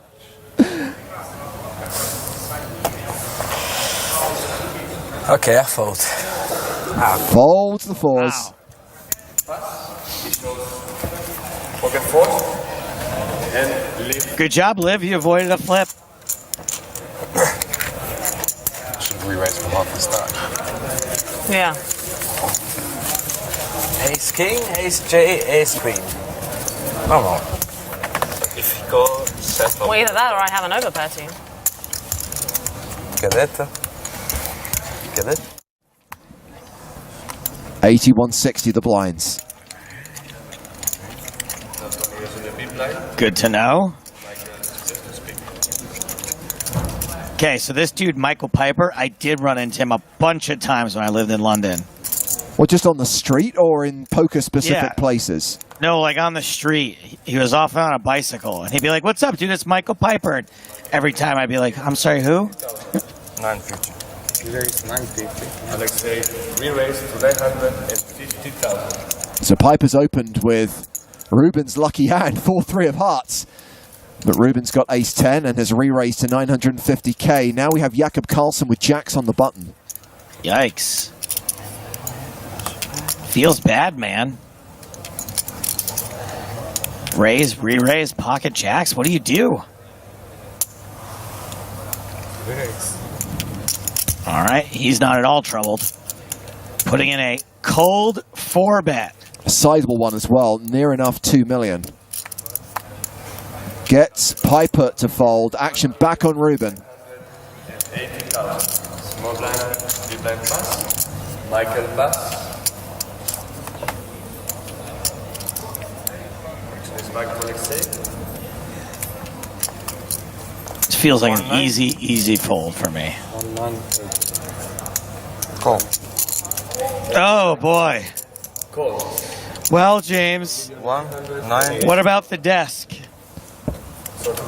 Let's see if Alexei Rubin's prediction is correct.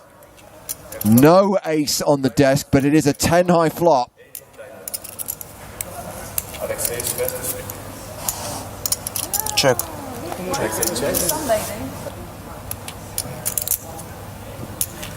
This is a strong continuation bet candidate board.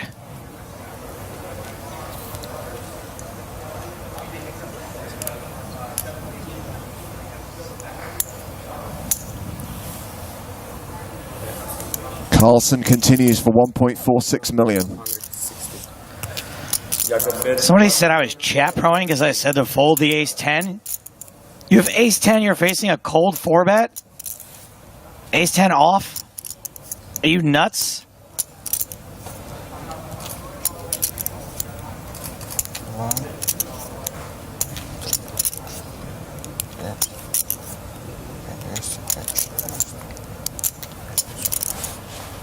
How much? 1,460,000.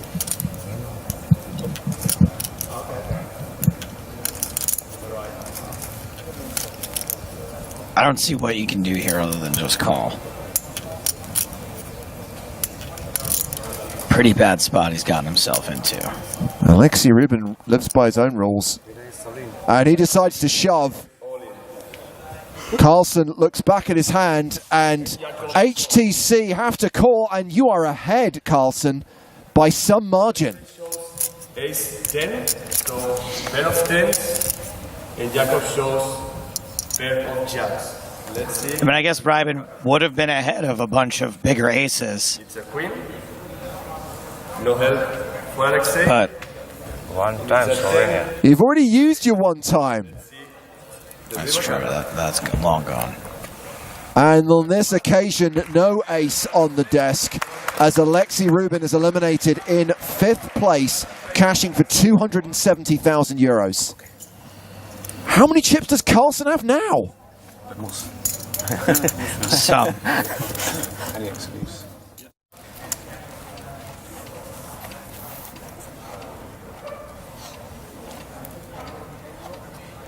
Pocket 8s for Liv in the small blind.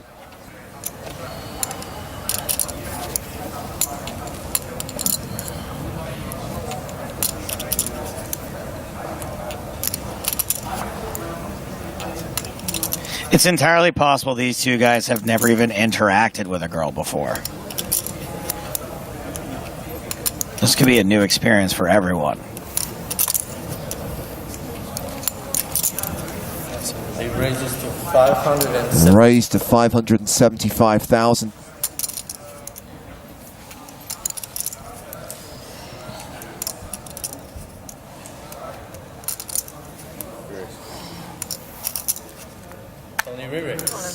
Re-raise from Petson with King Queen. The shove from Liv. We're off to the races. Like easy A versus cop out. Eight of spades, One of these two things from 2010 has a slight mathematical advantage. Queen of diamonds, king of hearts. Liv is still in player. She's in the lead. Stress to the eyeballs.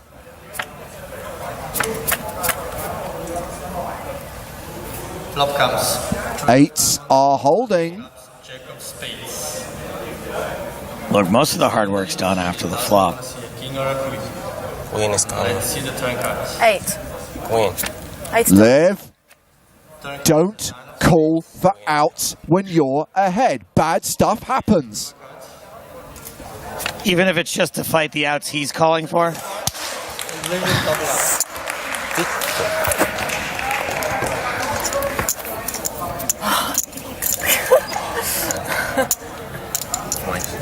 Olivia gets very lucky there. I do like the show of emotion. Something. I don't know. Tempts fate, but somehow rivers are set.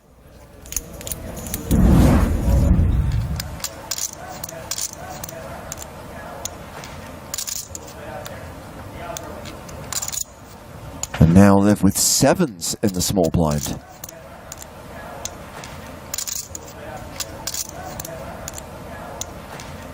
I love this kid. He's like a Finnish Beavis.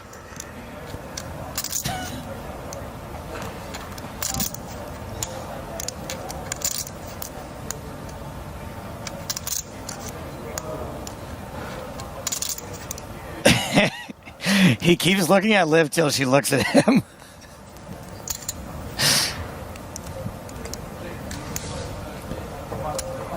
Well, she just completes, calls the big blind of 200,000, and Pettersson checks his option with 6-4 of clubs.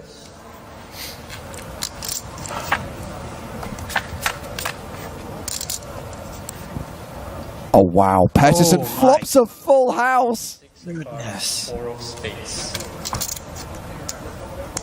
And Liv's got an overpair to the board.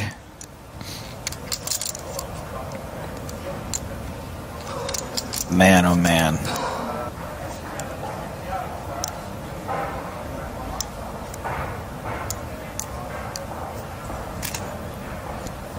She bets her overpair, 275,000. Obviously, I think the play here is just a call. I think there's a way bigger chance that Liv will keep betting. There's not a ton of hands she can call with if you raise here. She happens to have one of them.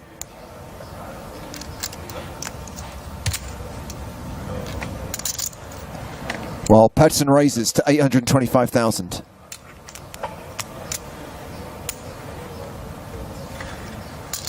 Tony re-raises to 825,000. And if you're Liv, I don't think you can really fold.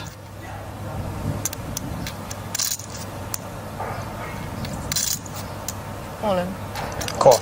Oh, wow. A shove and a call. Wow. Tony makes a showdown. Nice hand. What is that? Tony shows 4 of clubs, 6. We'll assume she's talking about... Rigged. You flop full house. Yeah. 4, Fine. 6. At least you're seeing the funny side of it. Pocket 7. 7 of hearts. 7 7 will of do. clubs.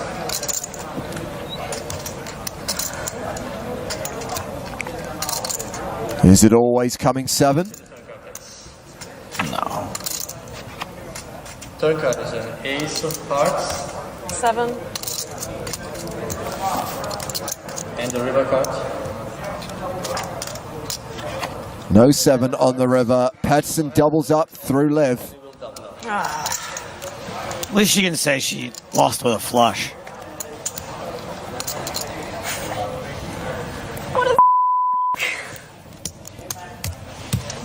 Language, Timothy. It was unlucky.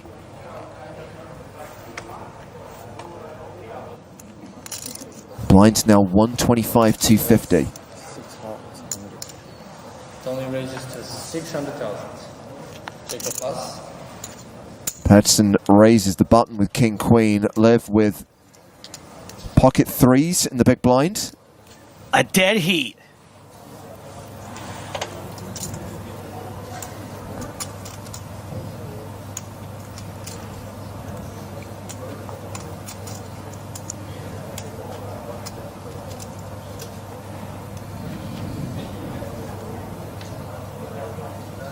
And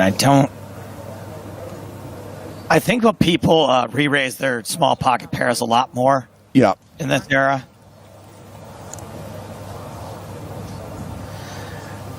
I think You know, I think both calling and re-raising are fine. Three-handed, but I think folks are going to take the lower variance route more often these days and just call.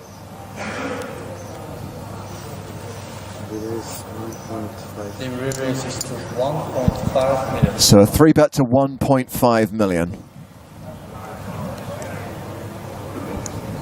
But also when your opponent has a pretty wide perceived range, opening three-handed on the button, sometimes you can get them to fold hands that have good equity against you when you re-raise pocket threes.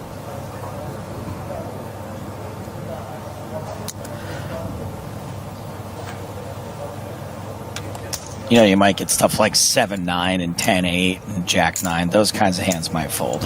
Well, Pettersson calls in position, and this hand is going to the flop.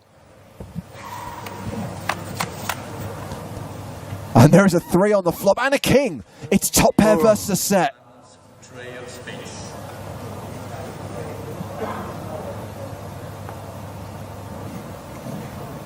Liv Barry has the pre-flop betting lead. Yeah, and these are just the setups where you're destined to go broke.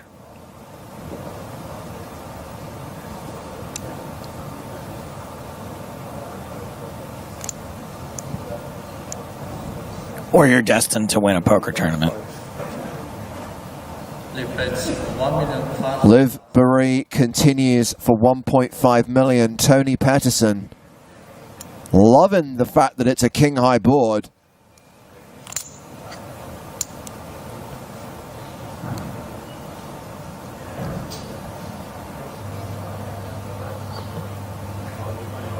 Yeah, this is pretty much the exact flop you want with King-Queen. Oh, wow. He's raising. A tower of bumblebee chips, 3.2 million. Actually, do not love this raise. I do not love this raise. Is Liv going to have King-Jack? Is Liv going to have 2 queens that you can't fold?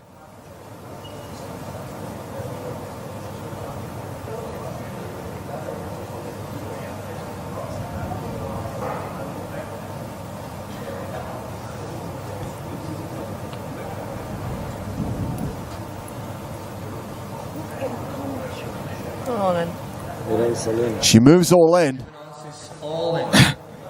Another? Tony Pettersson calls, and he's the at-risk player here, and he is way behind. He's got just 2% equity. A very slim chance of survival. Shut up, butthead. 3 of hearts, 3 of clubs. Okay. He hits another 3 on the flop. I should have said Davis. Live. Let's see the third card. I did it in Butthead's voice. And Pettersson is drawing dead on the turn. He's out in third place, cashing for 420,000 euros. Liv Barry is going to go heads up against Jakob Karlsson for the title and the first prize of 1.25 million euros.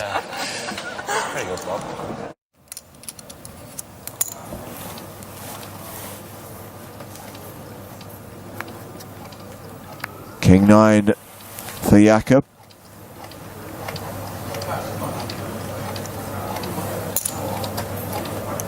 Take a raise. 525. Raises to 525k. Yep, King-9, definitely a raise heads up. Pocket threes. Last time Liv had threes, she flopped a set.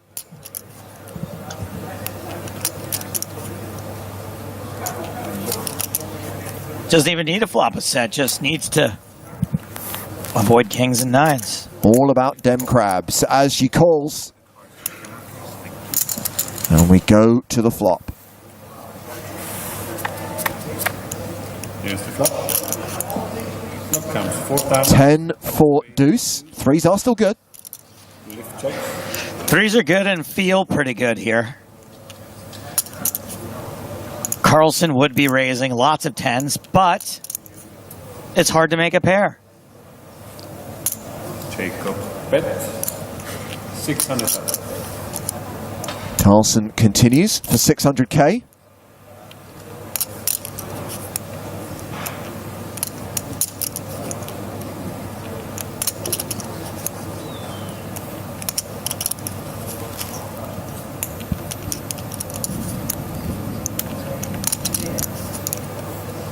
Lift call. Okie dokie. Seems reasonable. Turn card is the 6 of hearts. 3's still good. Oh, are they still good? Now they have a gut shot. Very unlikely Carlsen is going to get a fold on this turn. He checks it back. Doesn't go for it. 5 of hearts on the river. 2, 3, 4, 5, 6. That's a straight for Liv Barry.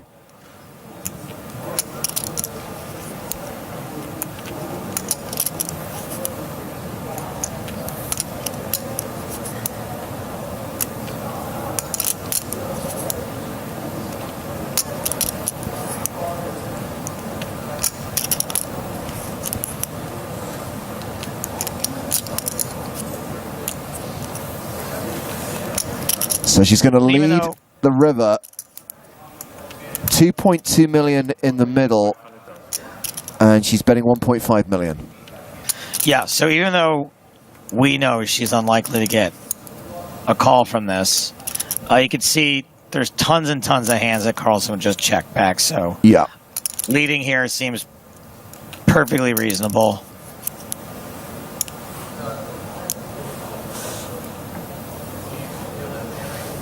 Jacob, re-raise. Wow.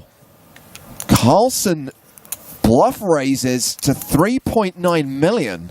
3,900,000. I mean, what hand are you losing to? 7, 8, and 7, 3? Yeah. I'm not very worried at all about being up against 7, 8 here. It's just call. Where's she at behind Jacob?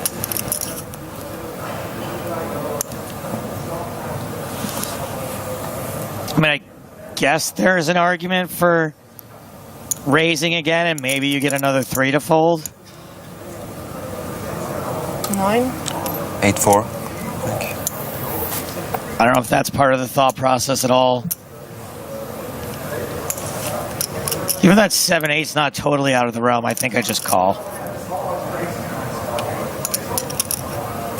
I don't know what good players do. I'm all in. Liv re-raise all in. Well, there's Liv's response, all in. And we know she's got Carlsen covered by a significant margin.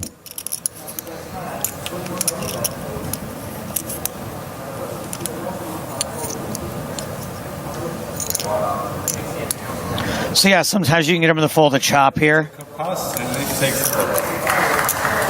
And now she's driven a huge wedge between them. Liv Barry with the huge chip advantage over Jakob Carlsen as this heads-up battle continues.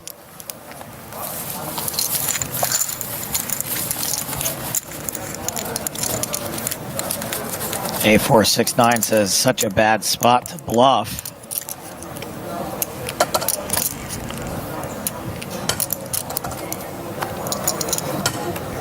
Blinds 150,000, 300,000. Liv first to act.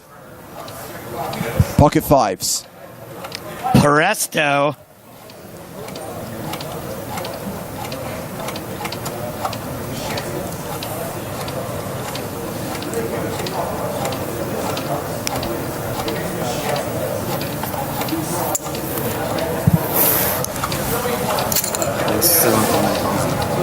Raise to 700,000. Raises to 700k, and it's ace-6 off for Jakob Carlsen.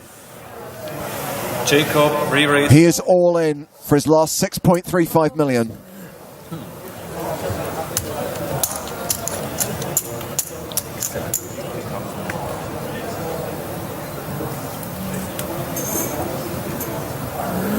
Just gonna start doing some stretching, James. Get ready for this flip. Yeah, I was gonna limber up at this age. You can't flip without stretching a little.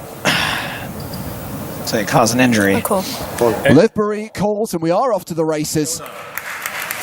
Liv, the slight favourite, and if fives hold here, she takes down the title. Look at that, she can't even look. Has to hold her face in from excitement.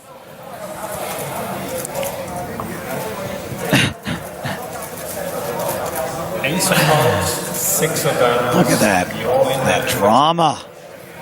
This hand, we have 5s. 5 of spades, 5 of diamonds. That's right. This is a €500,000 coin flip. Liv, stop calling for outs. You're ahead. It's not just the money. Let's see. This is huge for someone that wants to be a professional poker player. And there it is. 8 of hearts, king of spades. 5s are holding.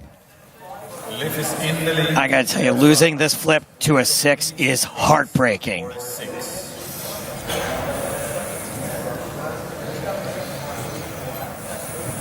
Let's see the turn. It's a 7.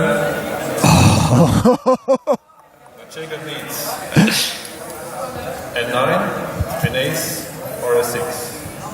Any other card, we have a decision.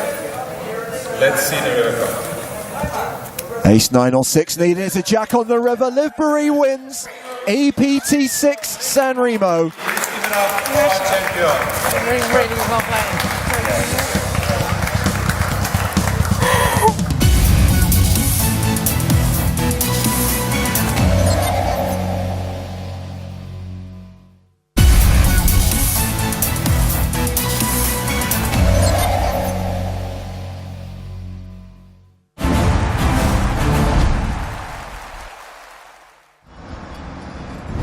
Hello, my babies, and welcome back once again to the PokerStars European Poker Tour. Paris 2024 in partnership with Le Club Verrier. Deep into day 5. Record-breaking 1,747 player field. 9 players remaining and 2 commentators to cover it. Joe Stapleton, Nick Walsh. Here's the story so far.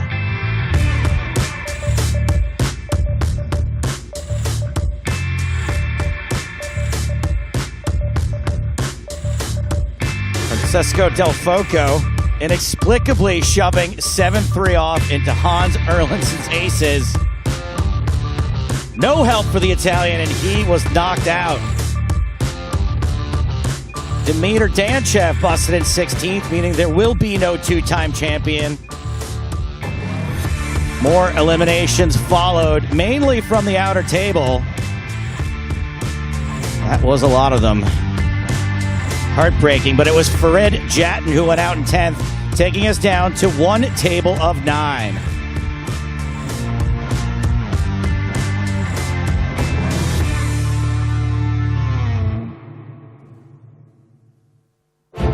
It would be cool if we knew what the oh, we do know what the chip counts are, Nick, for the final 9 players. Sorry I stitched you up at the beginning there. Nick Walsh in here with me, by the way. Hello, hello. Thank you for having me.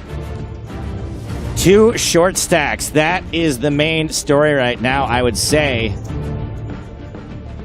Sindre Hansen and Eric Afriat both in the danger zone. Danger zone! Owen Dodd, not too comfortable, but all he's going to do is outlast those 2, and he makes a lot more money.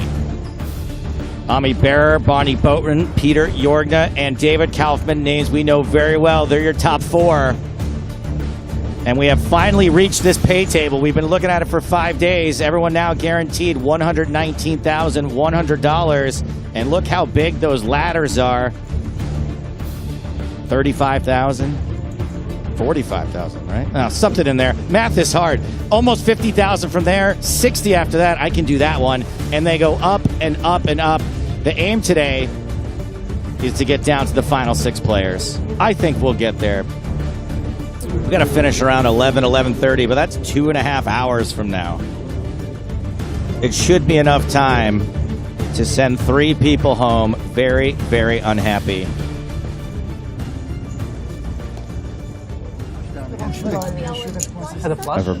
Yeah. Everybody back from dinner, but let's see if they have anything fun to say. When I had a plus. When you had pocket deuces, there's 4 hearts on the board. No, it must be some software problem. Yeah, it could be. Yeah. No, but no, why not? I know, because I had the 2 black deuces, but on the thing, There they are. I had something else. I can't remember. Yeah, it's kind of hard to keep the conversation going here. What the blinds now? Because there's 7 of them. David Kaufman is the chip leader. Second in chips, How? Peter Why not Jorgna. 75? How? 57 big blinds. Pathetic. What if we all just agree and we just play 150, 150? No. No, 150, 75. Why don't we just flip? And cards, Oh, is as it they 100, say, 150? are in the air. Yeah. And not 75. Yeah. What? Make it faster. Yeah, they try. I was going to say they're trying to make it faster. Yeah. Good luck, boys. Yeah. Good luck. Wow. Good luck. To me. Only to yourself? And Toss you. that in there. Thank you. You still chip later? Action Hope so. on Peter Jordan. Folds the queen 4. One is stealing columns and stuff. He chips as well. Never know. Much, yeah. Over to Arduini with ace 10. Oh, 1.2. Fat stack.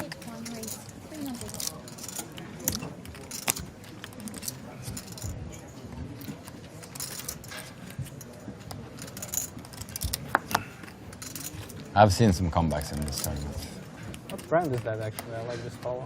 Yeah, it's good. Me too. Yeah, that's I never remember the name of it. It's a really good shop in London. It'll come back to me in a minute. Marks and Spencer. No. Walmart. Bearer What are they called? just It's a calling name like Sam West, with the two Sam West, queens. a name like that. This could get fun. Yeah, absolutely. Arduini Some currently the I remember. effective stack. Others I remember, 29 I big said. blinds. Don't think about it. Bear 39. I'm not going to lose any sleep over it. These guys playing it cool, and I wouldn't be surprised if that was because we had those two extreme short stacks, Joe. We got Eric Afriat with 9 big blinds, Sindre Hansen with 7. These guys do not want to build a big pot, end up playing for stacks when these guys are on the verge of elimination. They are in the hyper danger zone. Yeah, I had the hoodie on, yeah. But 1 million in the middle. Kaufman getting some pretty insane pot odds with the suited connectors.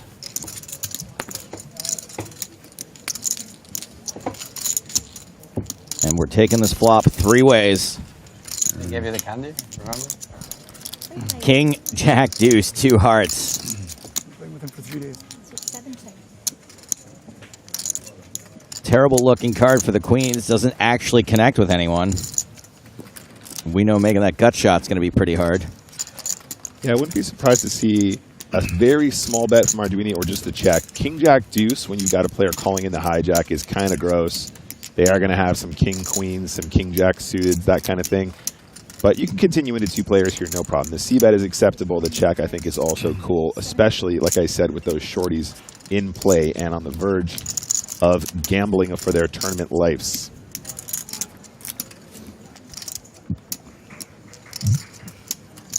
Bearer going absolutely nowhere.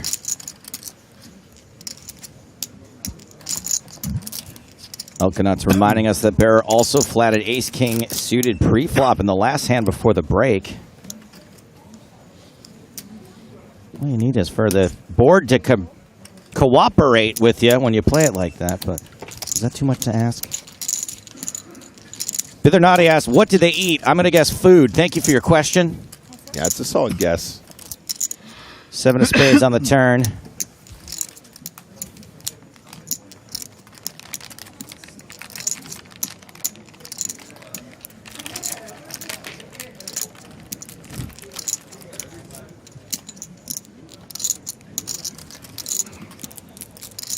Arduini has about 27 big blinds behind now. I think it's time to slow down.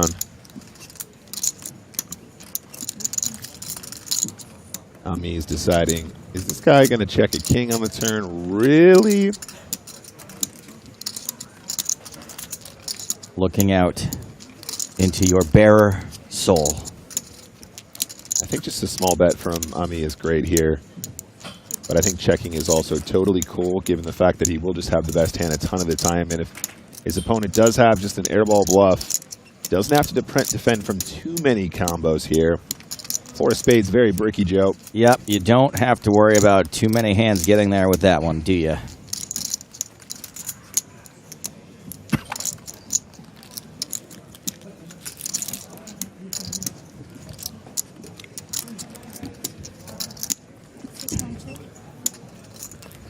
Arduini checks. Probably okay with the amount of showdown value that ace high has.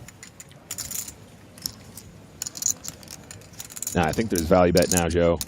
With the queen, sure. Yeah, of course. Yeah, for sure. Jack X will call sometimes.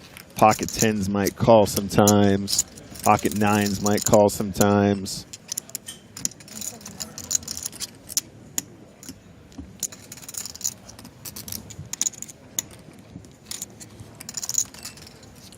There you go. 1.7 million in the middle, and this bet is for, I think it's going to be fairly inconsequential, but who knows? 625,000. I like this size a lot, Joe. It does look like it's big enough to be a bluff, but it's also not so big that you're going to price out some of the combinations that I just described.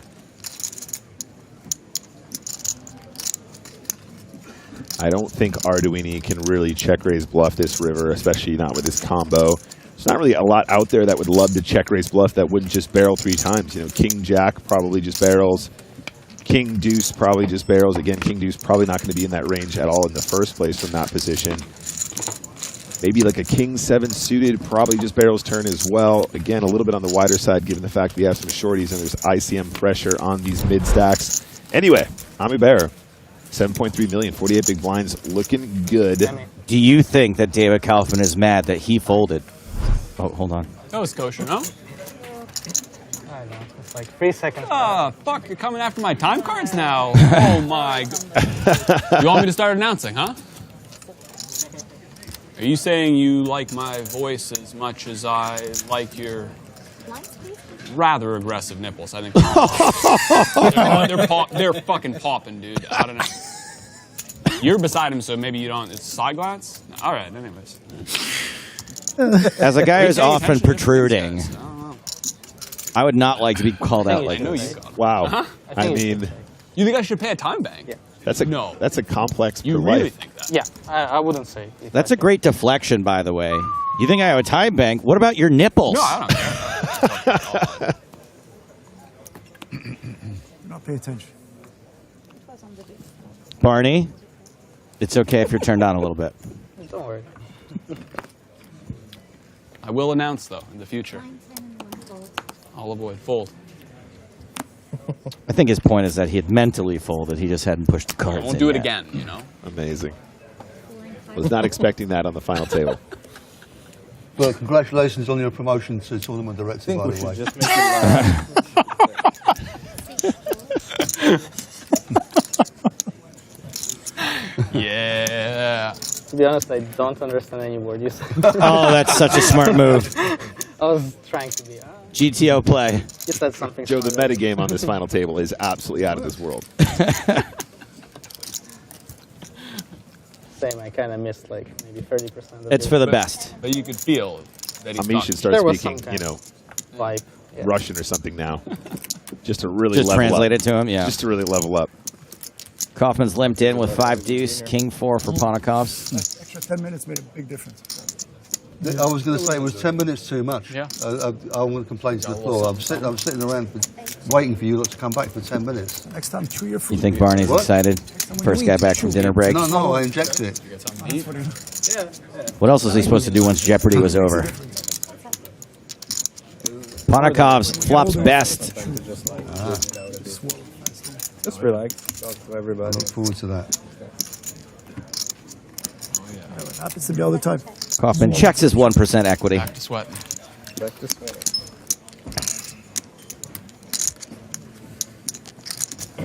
Come walking it off the house. He does go check, check. Queen of diamonds on the turn. Where's Scooby?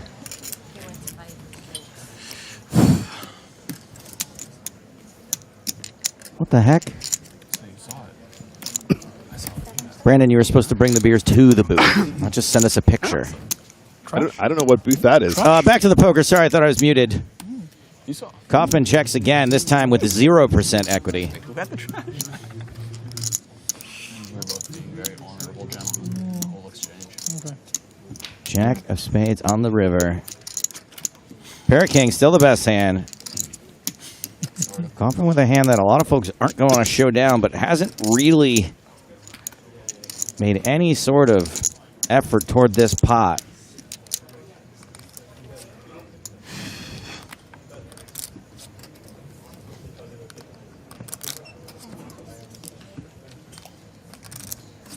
but is going to now. You don't say. And he's going to get called pretty quickly, it looks like. Yeah. It's just by a Mr. call. I don't understand. Oh.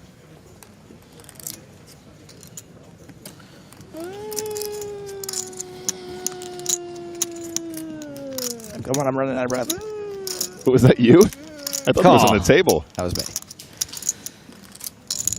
Is this good? Is this any good? Is that good? Is fine. Oh no, am I playing the board? Is the board good? You had Queen 10? What are you waiting for? Fangoria asks. He's waiting for you to go out so he can For you get the money to job. bust, bro. He's got his eye on you. I don't care about the money.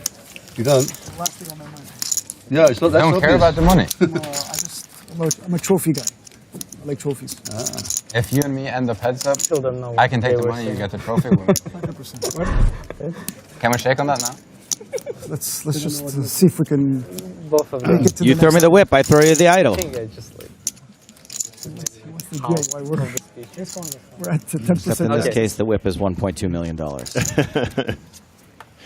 And we're on 110. Special light up there. Not quite 111 just yet. Oh, okay. We're not at the Hobbit hand just yet. Funny and soft. Sorry, Fangoria, I wanted to answer your question about if this is the final table or not. The answer is it's complicated. It is complicated.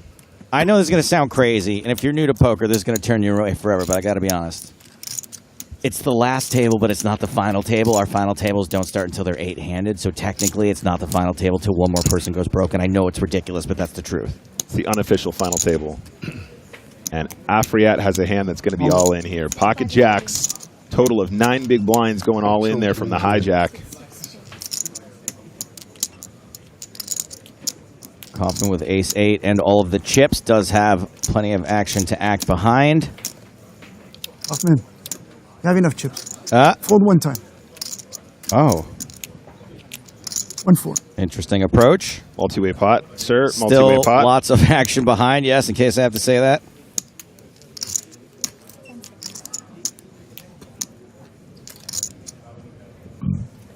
There you go.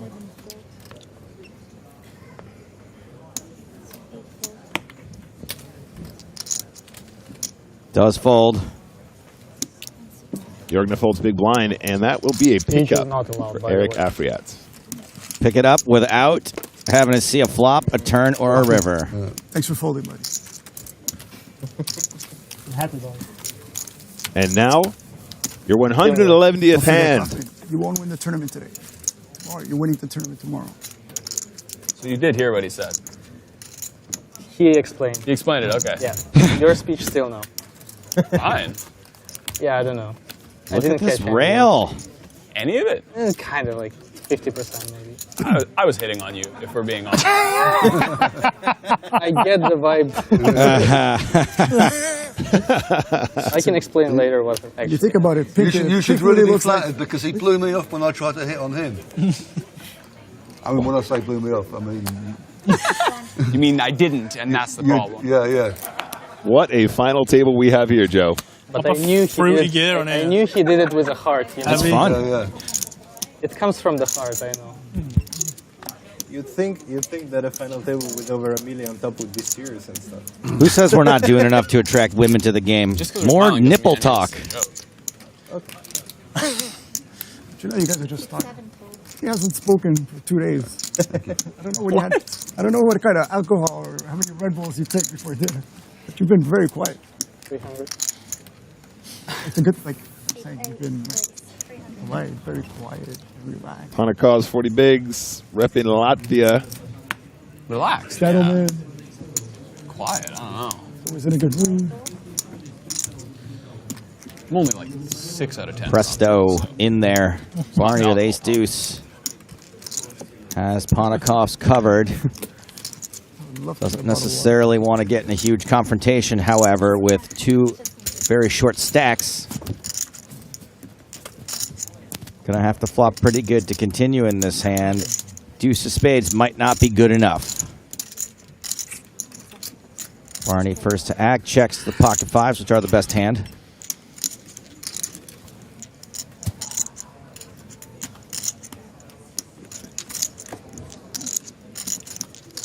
Dime Mass Official says the blinds are going up every 30 minutes. Nope.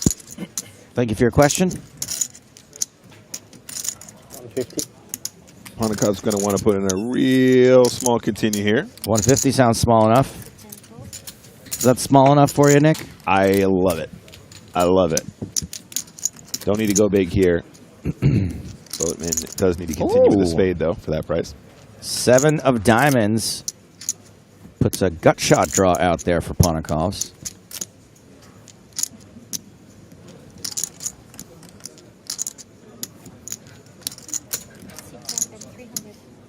And Barny Boatman leads for 300,000. This is a really interesting line. I can't wait for the training course that Barney puts out after this. Is there some sort of a Paris email that I run. can provide to get like on the waiting list? Because I would snap by that. I would give you all of my credit card numbers now. Yeah. Ponikovs fold the best of it. It's a great line. Really unusual. I'd love to know what Barney's plan was if he gets called there. I just don't think that there's any incentive for Ponikovs to get out of line at this point, right? Feels good, very comfortable in this tournament. Looks like he's going to find some ladders already without going too crazy. How can you say you want to know what his plan was? He didn't need a plan. He knew plan A. Plan A was to bet, and it works. Plan A is going to work. Yeah. 60% of the time, it works every time. You know one. Oh. Hannibal. That's good. I like that. I love it when a plan comes together.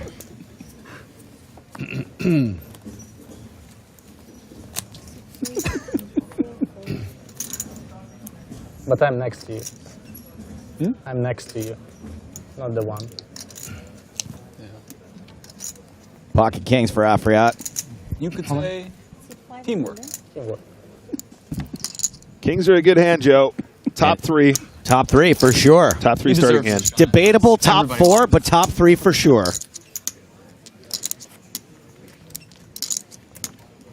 Will he get action this time? Didn't get action on the jacks.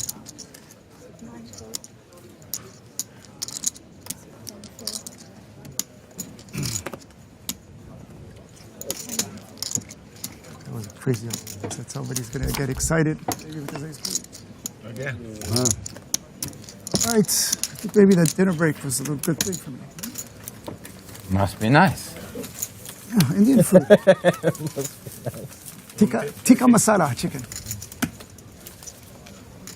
Yeah, I wasn't talking about the dinner. I bet that was nice too. So just to let you guys need to know that I don't shove light. Yeah? You shove tight? Tight. Or mid-raise or nothing, just shove. You might as well just show us the cards before we've all passed, because, you know, just to make sure we pass. So you know what? Why are you guys going to wait 30 minutes if I can show you right away? But they took our phones. How are we going to know? Oh, yeah, that's right. I will say this for Eric Afriat. 90 minutes. The most entertaining player I've seen in a while. In a while. I have thoroughly enjoyed Paris, Joe. I think we've had a lot of excellent action, plenty of drama, and it's been a pleasure to commentate. Love events like this. What a great first stop. Hey, Joe, we're getting a bit of a rail going here too, and I'm here for that too. Kaufman, pocket tens. The aces of number cards. And sort of the jacks of face cards too, if you think about it.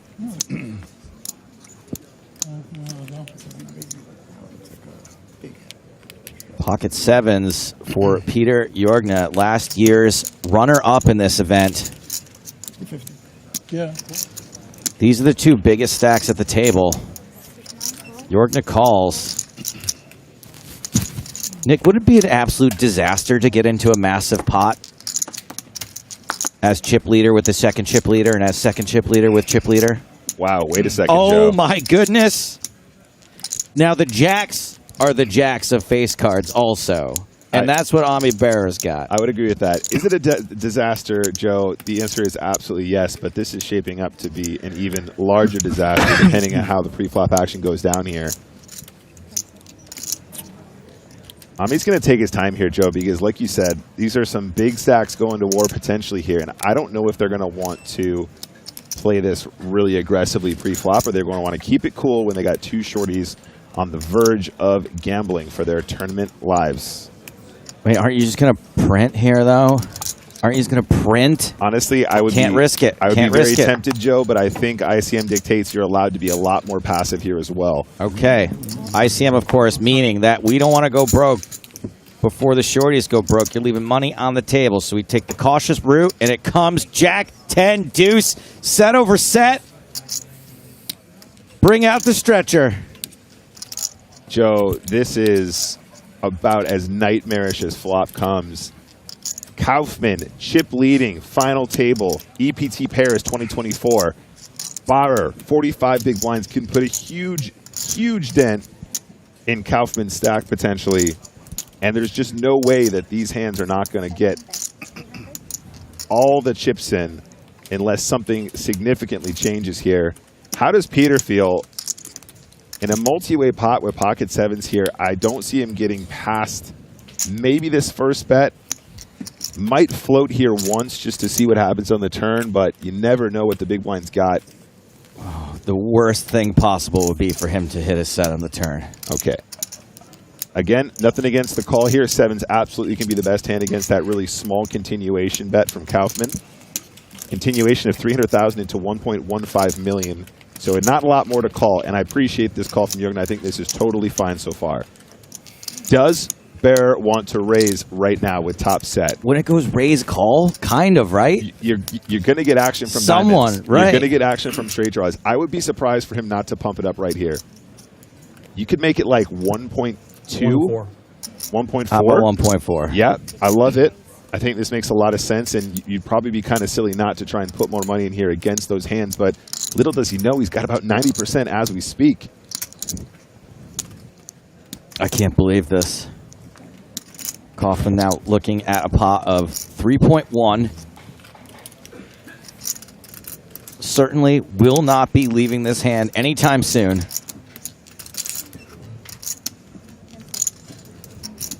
This is so interesting, Joe, because, again, given the more passive action pre-flop, I think a call here is what you want to do most of the time, because if Ami has a nice-ish draw, he probably doesn't want to increase the variance and turn his hand into a check-raise semi-bluff, right? He's probably only going to check-raise with, like, Jack 10, Jack deuce, pocket tens, pocket deuces, pocket jacks, that kind of thing. Jordan says, take him away. Yes, Nick, I'm on board. Yeah, no, it makes perfect sense just to flat here. The pot's going to get really, really inflated already.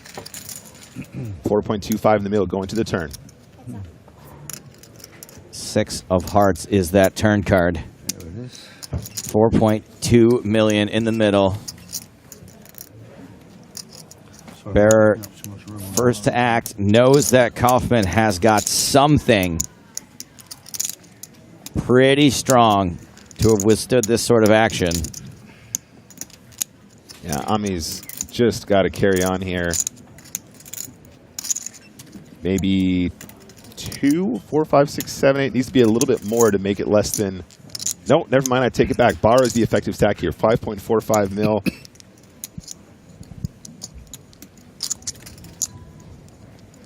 Maybe 2.5? I don't know. It's such an awkward stack depth here. SPR getting so close to 1 on the turn already.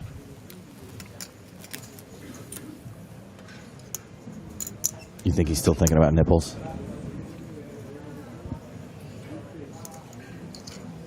He's thinking about Vegas and the bleeping Mirage.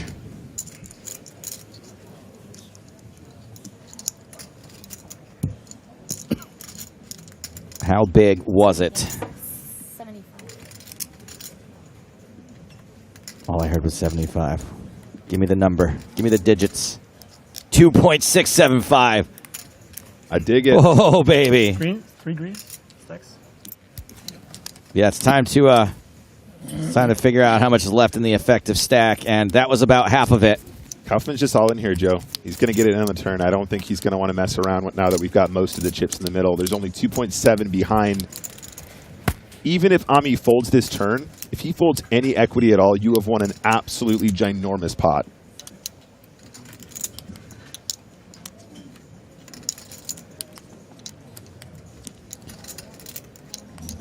Come on, Elkanuts. Let's keep it clean.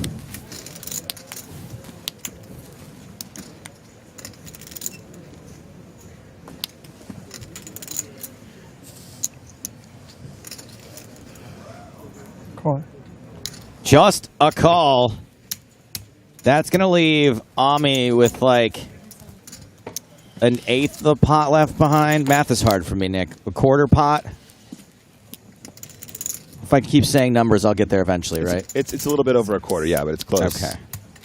I was really surprised not to see Kaufman put it on the turn, but here's a guy with a ton of experience, and that's the action. Fair play to him. Going to a river. 9.6 million in the middle. River's a diamond.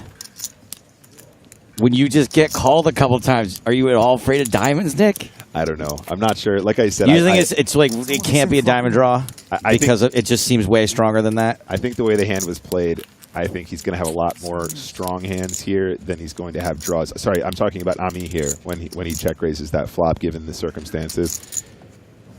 If you're Ami, you might give him king, queen of diamonds or something like that once in a while, I suppose. I mean, he had a decent price on the flop and, of course, on the turn as well.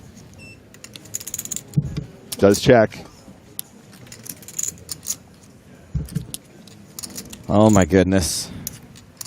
I mean, if you're Kaufman, you think you have the uber nuts now at this point, guys.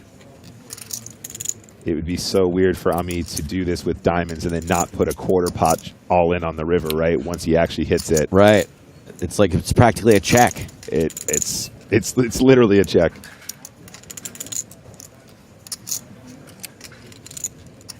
If Kaufman somehow finds a check on this river, that would be so impressive.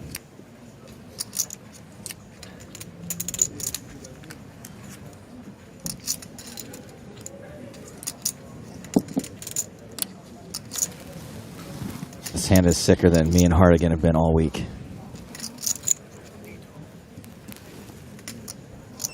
And it's about to get even more sick.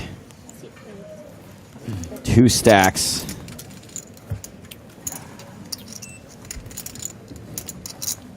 And that puts Bearer all in. Oh, Joe, this is so gross. Okay, look. Given the circumstances, I think it's so hard for me here to actually have the diamonds, but Kaufman absolutely can. Ace, queen of diamonds, ace, king of diamonds, king, queen of diamonds, all potentially still going to the river here. Indeed. Me probably not going to put him on a set of tens or a set of deuces that often, given the action as well. This is just disgusting. How many of these do I have? How long have you got?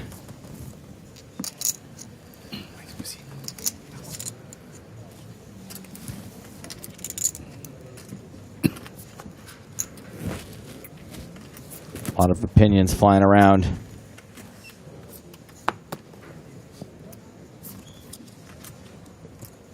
The words ICM suicide being thrown around. I hate when people throw those words around. He's got a fair few time banks left, and I think he's entitled to use every single one of those if he needs to. Joe, this is so savage. I have seen folds of this severity, I'll call it, in ICM situations over the last few years. Folds I would never think people are capable of making. It's just so hard. He does, in fact, fold the best hand. That's going to go down in history forever, Joe. Honestly, that is maybe one of the sickest final table hands I've ever seen at an EPT. That was the biggest pot of the tournament. Merci, vous êtes adorable. Thank you so much. Did you hear that? He was asking him, does he have king, queen of diamonds? Yeah. Don't watch the stream. Do not, for the first time ever, if your name You reckon our boy just starts with an A and ends with a me, do not watch the stream.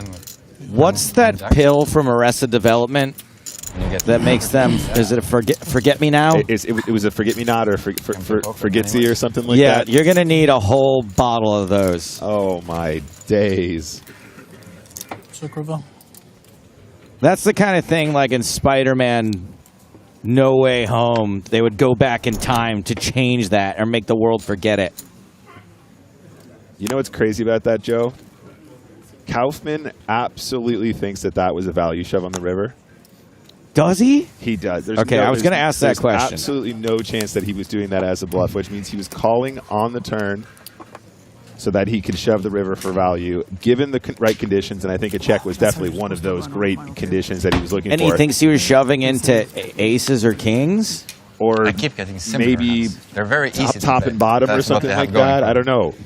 So on the it's flop like it's or the other set. Making mistakes. I mean, or potentially bottom set, I guess. But I don't know, man.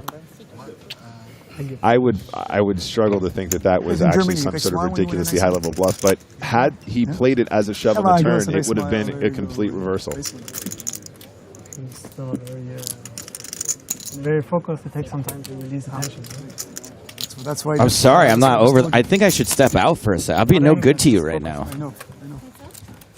Boatman versus Dodd. The guy was calling Jack me trade, angry. deuce, 2 clubs. It happens to me.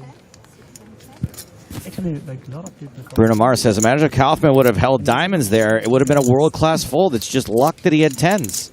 I think it's oversimplifying things a little bit, but I do think that Ami's fold makes sense.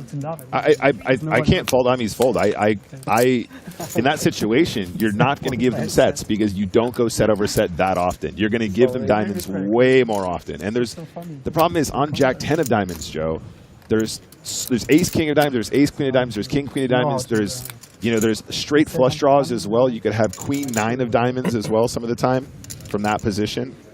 All of those hands exist, and all of them like to continue flop, continue turn, so it makes a ton of sense. If it's a slightly different pattern, if it's a slightly different texture, then there's a lot less continues on the turn when he puts in that chunky bet, because then they're just pure flush draws without the gut shot, without the straight draw, etc. That's huge. Black Mamba asks, does Jacks ever blocker bet the river so that they can fold to a shove? The problem is, buddy, a blocker bet would have been approximately the chips left in play, because as Joe pointed out, that was already a quarter pot. There's no amount that you would put in there that would be blocker betty enough that wouldn't be effectively all of your chips, basically. 1/3 of all chips. Yucky says, his fold doesn't make sense when he has invested so much in the pot already. And you know what? If you're talking about just chips, it kind of does make sense. However, you're ignoring what he's invested in this tournament already. And that we're not on day 1 of this tournament. We're not on day 2 of this tournament. We're at the final table. And if you go out before the 2 short stacks, because you just called off in a very obvious royal flush situation. Yeah, right. Or nut flush situation. I got nothing but respect for Ami there. Honestly, really, really tough spot. And it's just so hard to make a call with that run out given the action. All signs point to strong hands there. I would argue very few bluffs. I mean, if your opponent has aces or kings, they're not shoving that river, are they, right? If they have top pair, good kicker, they're not shoving that river. They have to be strong so often there, and a lot of the strong hands are just going to be the diamonds, and I appreciate that. I hope Ami can recover from that, because even though it was wrong on this occasion, I do think that it's just shows a lot of discipline there, even though in this case it was just the grossest ever set over set situation. All right, we've got Kaufman. This time he does have diamonds. Dodd's in with ace king. Arfiat has hearts, 10-8 of hearts to be exact. And it's top pair, top kicker for Dodd.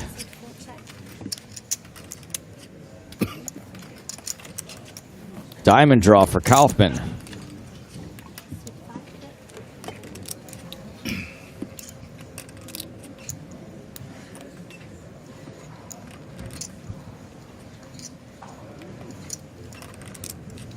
This person's baiting me, right? They're baiting me. Tiagra Woods. Was that who you're pointing at? No, it was even Who better says than this that. is the softest poker I've ever watched? It was even better than that. Because I feel like I'm getting baited. It was Shiv the turn, bad player. If you fold the diamond, river, fish, aquarium, you are aquarium. That was so bad it had to be intentional. Okay, that's going straight in my wall. I'm telling you guys. Yeah, good. Let's keep that one in the. Can we copy in the pasta hopper. this one, guys? 6 of hearts on the turn. A little late for a heart draw. Top pair with 80% of the equity, but sorry, am I reading this right? Arfiat just Afriat just bet 500,000 with 10 high. Okay, I told you the most entertaining player I've seen in a while.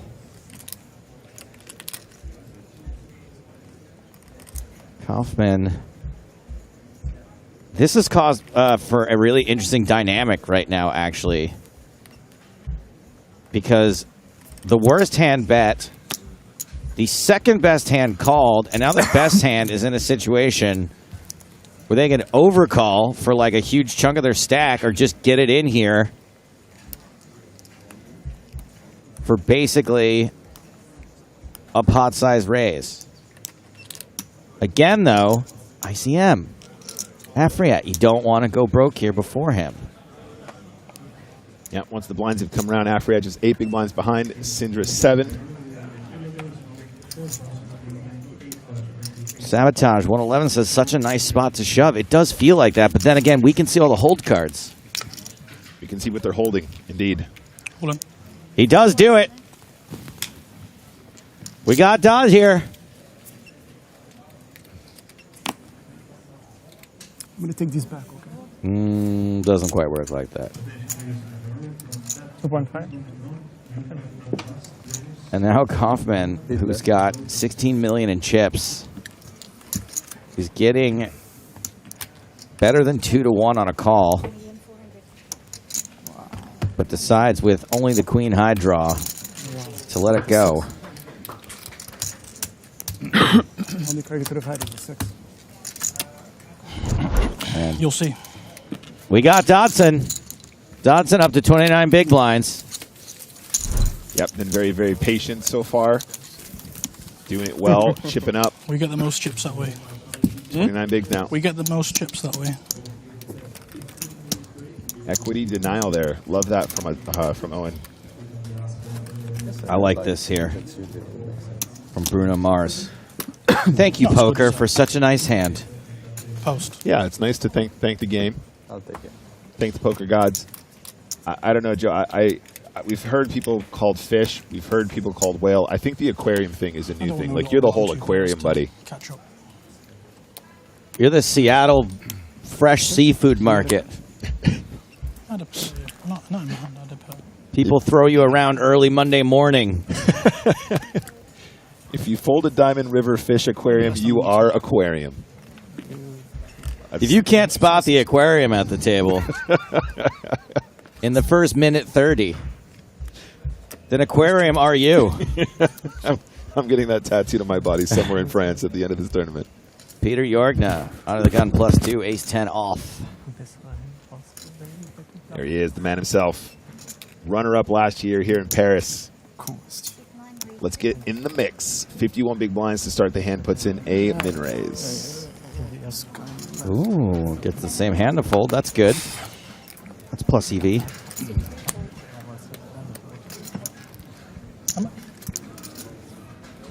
Dodd with another one. Dodd's got a hand. Yeah, 1 million. Yeah.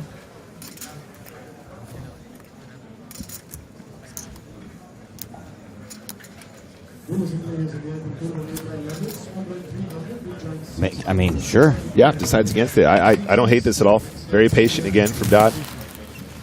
You force it. No one can force you to blind out before the 2 short stacks blind out. At least in the current standings. You know, it's interesting that Dodd spot there, Joe. I know it's hard to see when we're looking at it in graphic world, but Afriat and Hansen, the 2 shortest stacks, are directly to his left. So if you end up calling and one of those guys shoves, they reactivate the action. So Oof. So you got Jorgna who could potentially repop, and that gets really ugly. You're just lighting chips on fire. Yeah, I think the call is fine, but like I said, you don't want to put yourself in situations where you have to put chips in and then fold pre-flop with equity. So very, very good table awareness, good situational awareness there from Dodd. And should be a pretty obvious one, but a lot of people fall in that trap, and they end up bleeding big blinds unnecessarily. Good visibility, I'd say. Yeah, from the button, great visibility. Great visibility. I think you got it, Joe. You're getting it.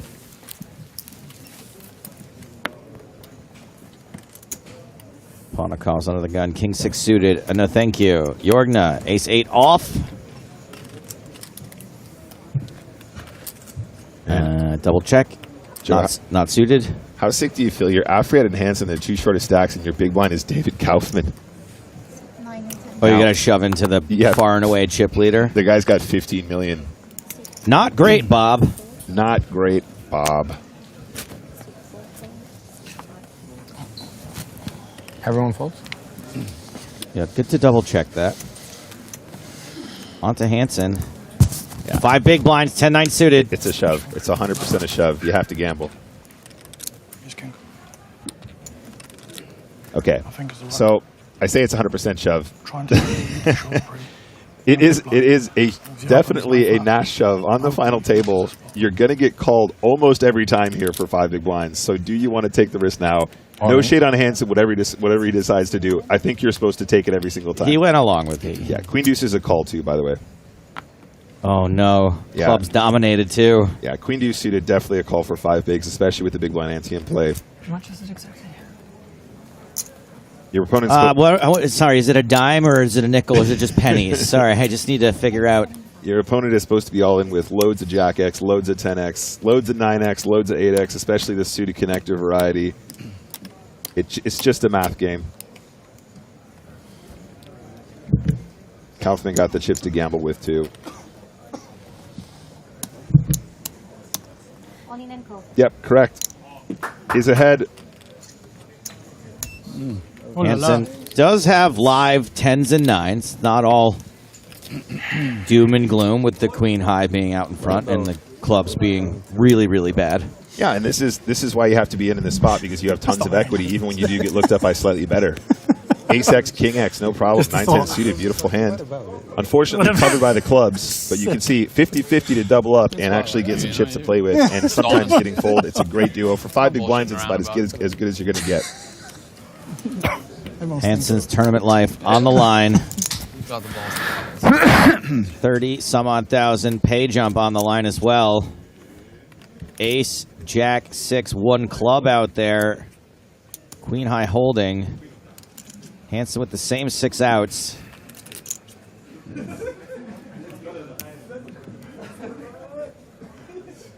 He's been pretty stoic this entire tournament, and now is no different. Turn card, 8 of spades. So ooh, spicy. Hansen goes from 6 outs to 13 outs. That is his girlfriend on the rail. That's Mimi.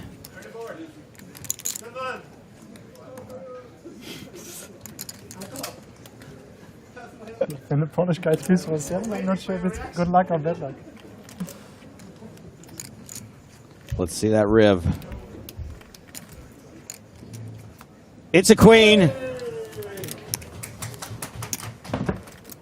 Hansen makes a straight. Doubles up, survives. Good job. And gets a moment with Mimi. Not too shabby. Made the right move. Win-win. Yeah, I think both players doing the right thing there. Pretty standard blind v blind stuff. When you get shallow, you kind of just got to take these chances. I felt like I was being anti-sweated all you over get the folds, place. you increase your stacks. The turn was magic. Yeah, and 5 big blinds for sure. Yep. I quite prefer the river, but yeah. They were both good. They were both good.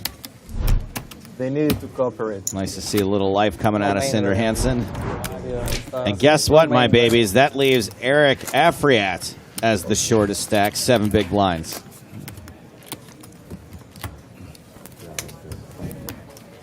Let's see if we did see any true emotion coming out of Sindre. Yes! Yeah, I love that. The right amount. It's easy to travel to EPTs. Long trip. I didn't know we were going to get that in slow-mo. Long trip is coming for many of them. Probably for the best. I didn't have time to prepare anything.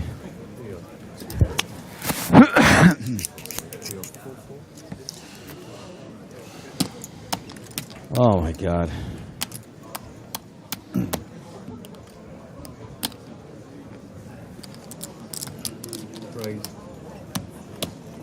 Hello. It's not possible.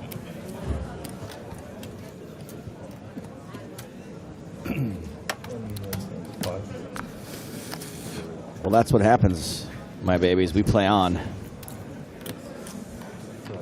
Quit waiting for the victory lap and get back out there. That was a nice one. Just a shove and a take it. Nice. Tournaments are fun. Turn card was pretty good. Yeah. Big pickup for Afriat. Up to 10 big blinds the now. biggest flip of my life, so. I think it's Or the offload was. nice to win those, you know? He says it's probably the biggest flip of my life. If he goes deeper, he's going to have a lot more of those, Joe. I guess. This is just the beginning. And number 119. Still 9 remain here in Paris. Definitely a couple shorties emerging. Some pretty sick pots, though, Joe, to arrive there. Arduini, very competent. Seen a lot from this guy. 24 big blinds. UTG +1 probably does want to get involved here. Just for the men. 300K, there it is.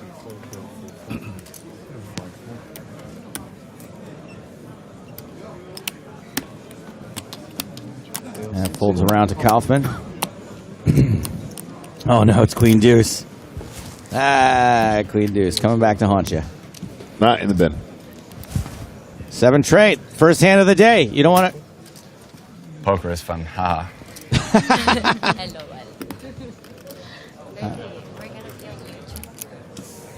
You're going to be on YouTube. That's right. Can I get that soundbite, please? LOL. Can we make that like the follow alert on Twitch? Like, you know, poker is fun, haha.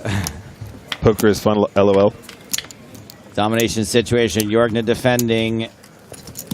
The domination continues. Top pair, top kicker for Arduini. It's an interesting flop. Mid-link. Seems like we had it before. Jorgna checks. Yes, Jack 10 was the same suit. Yes. When you hear a gigantic groan come from like 2 seats over, that's when it's been 30 minutes since the Ami Bearer hand. When you hear like that's going to be when the stream catches up with Ami Bearer. He had what? Would be YOLO if you just randomly call King 9 because you know the future diamond is coming. Jorgna is going to stick around for one more street. Does have the ace of clubs. Sure, that has a major factor. Uh-oh. Top 2 for Arduini. Jorgna drawing dead. Would be pretty gangster, but it would make reasonable knowing that. This is pretty savage for Jorgna. He's going to think he's got the best of it now a lot of the time. Arduini started the hand with 25-ish bigs. So just has to go. He just has to go geometric here, Joe. Just a geometric bet size. Like a square? He needs to... Like 4x4 is the 16? Progressively sized bets in order to shove river for less than pot. Progressively sized. You weren't calling pre-flop. All right, I'll get out my protractor. That hand, the big hand that you wanted.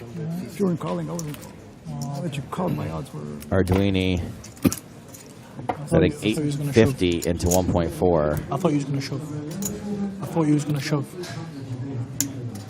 Okay, so go ahead, Nick. Tell him what you mean. No, please, don't just point. So you know how he bet 850? Yeah. Now there's 2.25 million in the middle? Yeah. And he's got 2.25 million behind? It's geometric. I don't think that's the right word, but I understand what you're... No, I'm sure it is the... It's counterintuitive. I don't know what's geometric about it, but I understand what you're saying. It has nothing to do with rocks.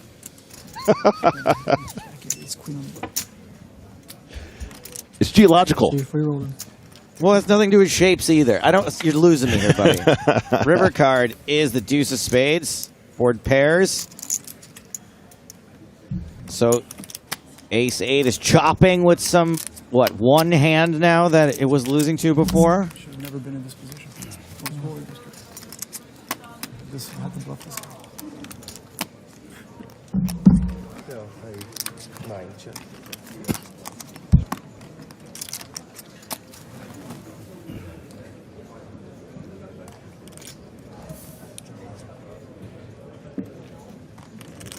And Arduini now gets to make a geometrical river shove.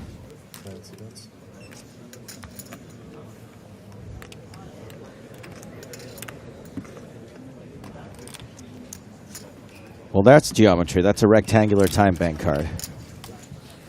Also a parallelogram.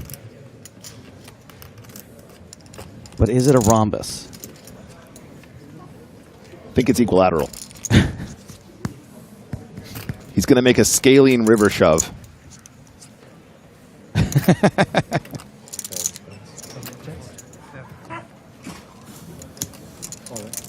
This all-in is simply Pythagorean. It does have a triangle involved. Rough spot for Jorgna here. He's going to be chopping against some ace combos. Now, not necessarily all of those ace combos would actually triple barrel here is the problem, Joe. Yeah. Arduini, if he's got like ace 9 suited, if he's got like ace 8 suited, do you think he really wants to get tangled up and try and, potentially bust the tournament at this point? Probably not, especially when he could run into hands like king, queen. Could run into some better ace combos as well. Ace 10 is not completely unreasonable from Jorgna given the positioning and the way the hand played pre-flop. He's going to have to think about it here, but honestly, I don't know if Arduini's going to have a ton of bluffs. And of course, Arduini absolutely can have the king queens as well. Not going to do this with queens, not going to do this with kings. We'll do this with ace queen, that's winning. Ace king is winning too. This is a great run out for those combos too because they lull some of the weaker aces into thinking that they're calling for a chop or potentially the best hand. So as played, I really hope Jorgna can find the correct fold on this occasion, but it's a lot easier when we can see the cards. And that has nothing to do with the fact that we all love him and we're rooting for him. Does make the call. That's going to sting. Jorgna doubles up Arduini.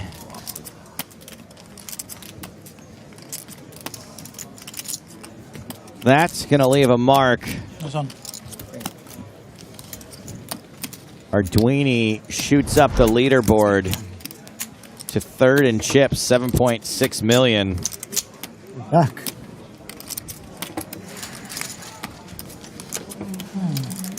All right, so there's good news and bad news about Peter Jorgna. The bad news is this is the shortest he's been, maybe, as far as like ranked on the leaderboard in a long time. The good news is he's got 27 big blinds, plenty to work with. And still 3 shorter stacks than him. Absolutely. Went with his gut. You can understand what he was thinking there and unfortunately just ran into it. Really impressed with Lorenzo Arduini, though. I know we're fanboying on our friend Peter Jorgna. Look, we're rooting for good stories, and a fella finishing second one year and then winning it the following year is a great story. Yeah.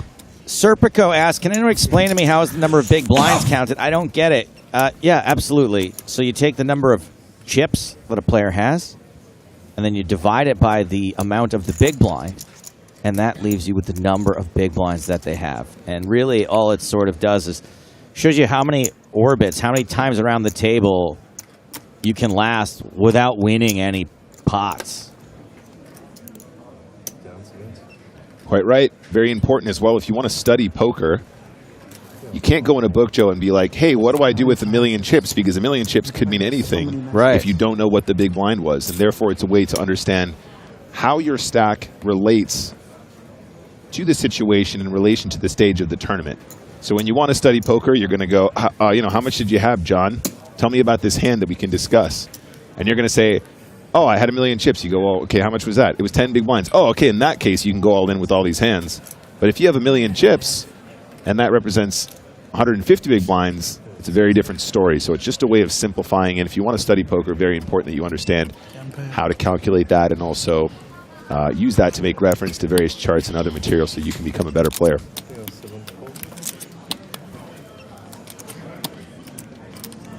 Action on this hand is folded around to Ponikov's on the button with 4 high.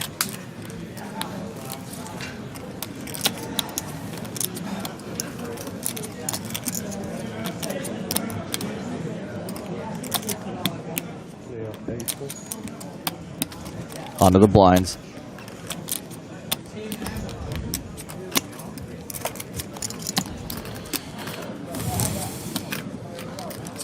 Alexi says, interesting legislation denying deals. I wonder what the reasoning was behind it. Basically, the French Ministry of Poker just really, really like to see people play for big money. And they were like, nope, sorry, it's against the law. No deals. Could be. No deals. Could be that the term deal might be misunderstood and thought to be some sort of collusion. Je ne sais pas. Oui. Barny Boatman got suited cards.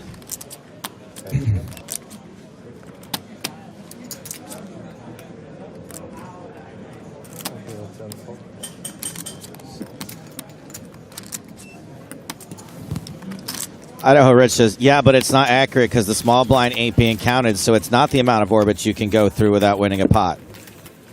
Nobody said orbits. That's M's. That's a completely different calculation. We were talking about big blinds. How many big blinds do you have has nothing to do with how many small blinds you have. I mean, I did say it helps factor into how many orbits you can win. You can go without winning a pot, but I didn't say exactly. I prefer this one from Brian Willis. I prefer this one. It's really quick. Sorry. Okay. This one is from me, and it says you're banned. Oh, okay. No, yeah, that's definitely superior. Brian Willis. Guys, you'll never check this. Listen to this one, Joe. This will blow your mind. I don't need these fancy concepts. I play by feel. Yeah. So what you're saying is you're a feel player. Man. Ted Brown? Is it? Ted Baker. Ted Baker. Never thought of it. Right. You know who else plays by feel? I saw you had some kind of Broadway. Stevie Wonder. For some reason, I never remember that name. And he's a genius, so. And he's superstitious as well. Very superstitious. I have some stuff from there. It's good one. Yeah. I mean, I'm trying to see what you're up to when it's your He's turn. one of the best. That reminds me of that. That's why I kind of asked. So if you're opening your cards, like for both of us to see, then Ponikov's ace-6 suited. It's pretty good, no? yeah, but it should also be fair. It's also unfair for us. It's also unfair for us because then when he plays, he knows 2 cards. 5.5. We don't. That's why he's been folding my kings, my jacks. Yeah, but you have to protect your cards so you can. Yeah, for sure. And Ponikov's does elect to raise. Arduini in the big blind, King 10 suited. Absolutely. Unfortunately, dominated in the heart department. And absolutely crushed. Flopped dead, actually. I mean, when you're playing ace-6, Joe, and I think about what a good flop looks like, this is definitely top 3. Yeah. It's a good flop for ace-6, but also not a great flop to get paid unless your opponent is sitting there with ace-king or something. Not only do you have trips, but you have a pair to go with it. It's Yeah. insane. It's a full house. There should be a name for that. Yeah. The house is way too full. It's full of everything. You can't get any more full. All your cards are used. Okay, in Ponikov's favor here, though, King High is actually a very reasonable float, especially when you got Ponikov sizing his bets so nicely. Big fan of the 150K into the 850. It's so small, you kind of just always induce a call from these kinds of combos when you're playing against competent opponents. So even though he's got so much of it, it's a great spot to actually get a little bit of value. Now, talking of value, wait a second. 10 of clubs is going to change things. Arduini now definitely got to be thinking his aces and 10s with the king are good. Does Ponikovs want to continue turn?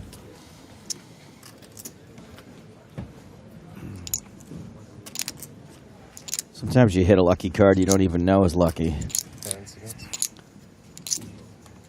700. Cost now sizing up.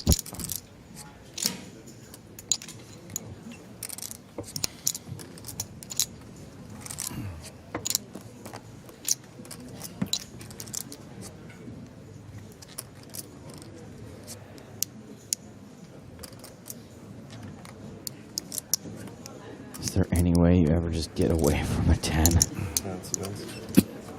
I don't know, man. I feel like Ponikovs is the kind of guy that would barrel this twice as a bluff. I'd get really sticky here if I was Arduini. Arduini agrees with you, Nick. Yeah, it's like when you're playing a good player, this is such a good turn. If you're playing Old Man John, who plays 2% of hands pre-flop and never c-bets, then okay, yeah, just fold the flop. It's all good. But when I'm just getting a chat message here from Old Man John. It says, F you, Nick. Sorry, John. He knows what I'm talking about. Why are you calling John out like that? We got 2.5 million in the middle. Ponikov's lucky to be wearing that neck cover because his whole being is probably smiling right now.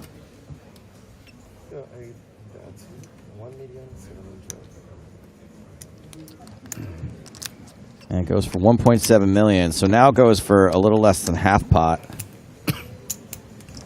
After going quarter pot, 3/4 pot, half pot. He's hit for the cycle.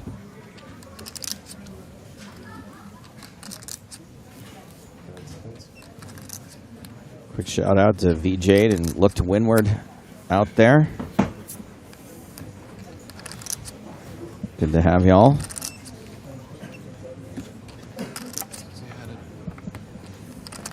And isn't this wild that there's even a consideration of calling with a 10 here? Sure. I mean, Ponikovs can have missed spades, could have missed clubs, could have complete airball, could have king queen. Sometimes he's got a flush draw with a jack, and now he's value betting a jack. It's just really tough. Good opponents use these situations to attack, and you know, this is what high level poker looks like.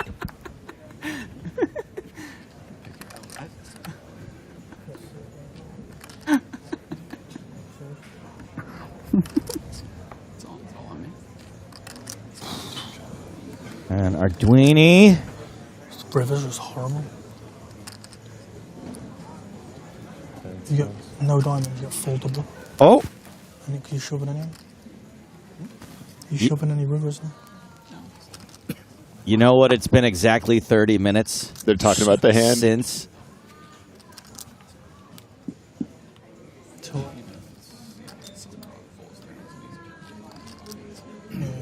Okay. Well, he seems to be taking it well. Yeah. Was that a big exhale from him or the person who's facing this river bet? Still there. Yeah, exactly. Oh. Arduini makes the call. And that is a swear word. Understandably. Not thrilled. Ooh la la. I mean, A6 getting that much value, Joe, is just a great spot for Ponikovs. Yeah. Really, really great outcome there, and that will put him in third position. 57 big blinds, 8.5 million here on the final table. I'll play. Ponikovs now third in chips. Arduini tied for fourth with Jorgna. 30 big blinds for each of them. Ami? You all right, buddy? You okay? He's a pro. He's fine. But he is giving a look. Amazing. But I knew the second you reacted like that. I suspected it even before, the way you reacted after the hand. There's a little stewing going on there. But handling it like the pro that he is.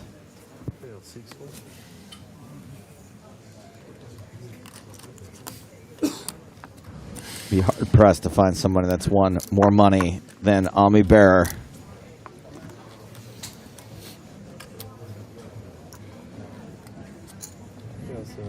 Boatman back in the mix. Ace 6 suited. UTG +3.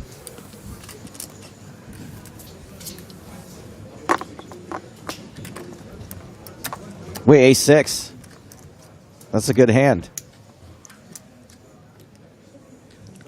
Ponikov's just thinking about that last hand, enjoying it. Yep.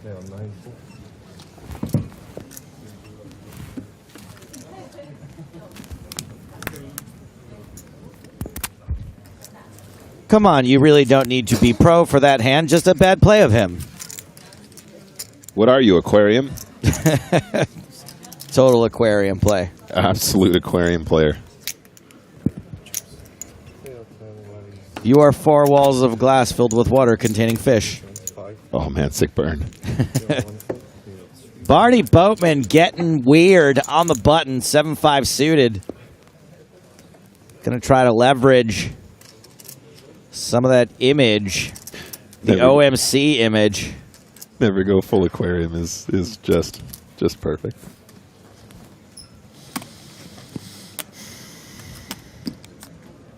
And is attacking one of the sickest players at this table and the absolute chip leader.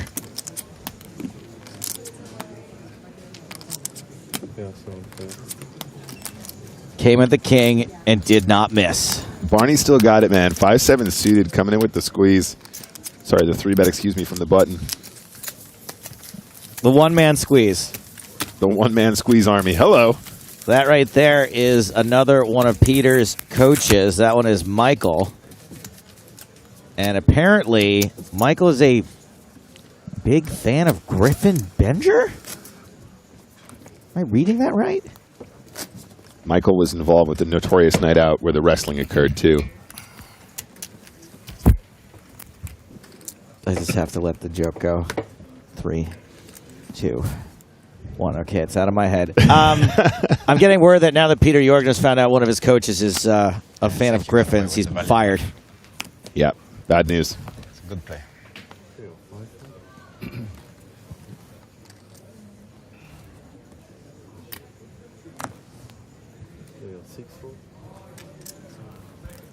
Bad lookalike for Michael, the coach. William Shakespeare. Sure. I like it.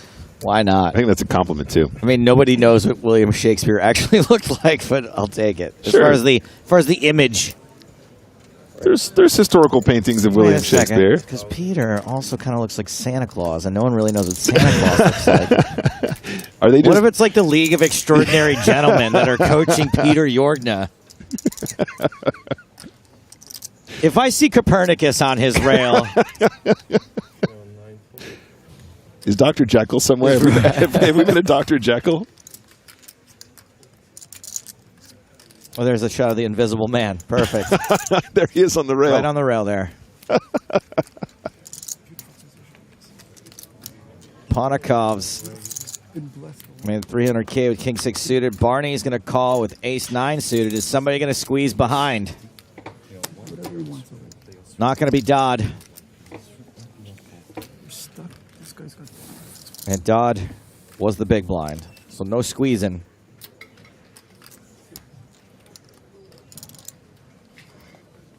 Oh, wait a second. Sorry, it was Barney. Excuse me. I totally called that wrong. I thought Barney just called. Barney's re-raising again. Sorry, gang.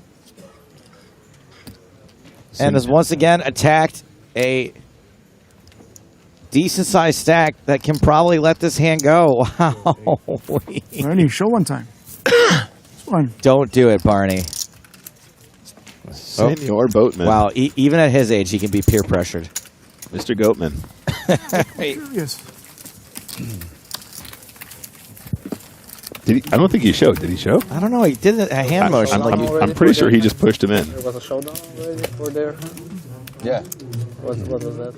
Jackson 10s.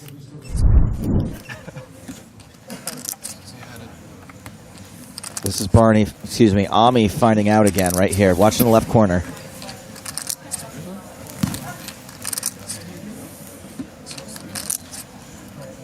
Looks like Dodd's telling him.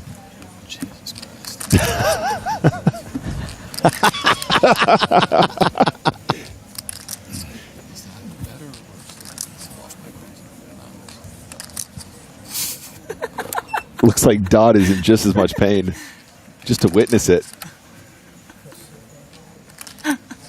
I know that laugh well. It's all on me.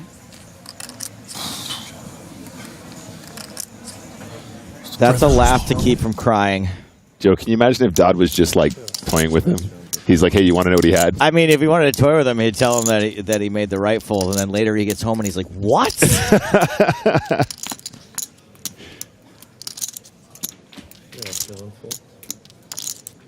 Hansen, ace-9 suited, UTG.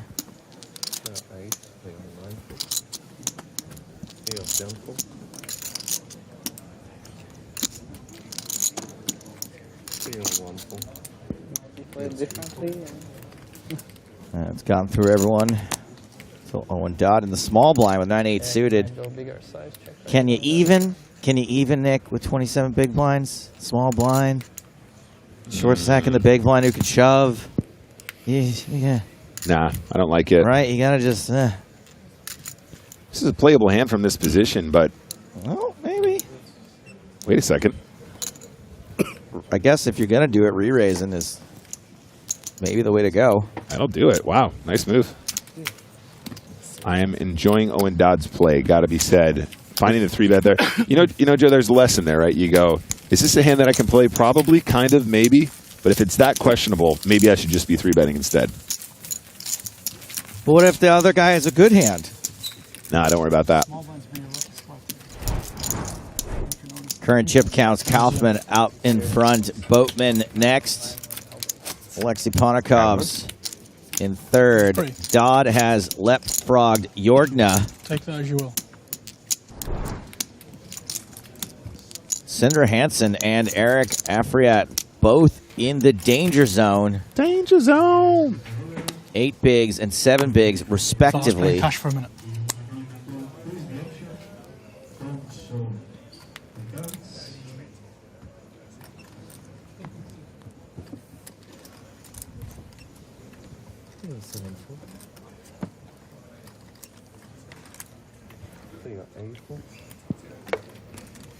KDR writes in to say tighter than a stripper's underwear. I don't think Katie's ever been to a strip club.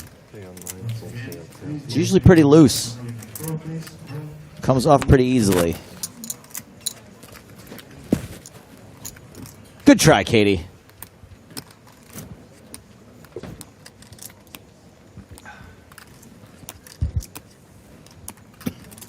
I would have said tighter than a dancer's fanny pack. That's where they keep all their money, so it's cinched. Bum bag, bum bag. King, queen. For Arduini.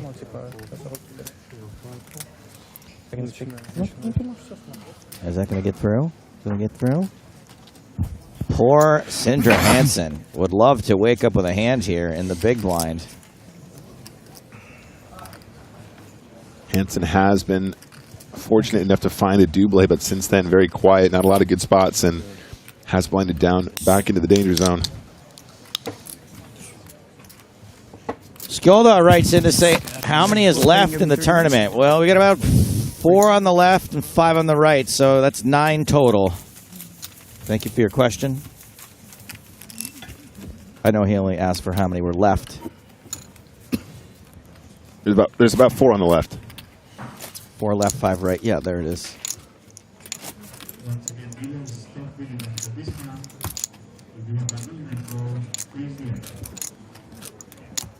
Tighter than a cat's blank on a frosty morning. Puke?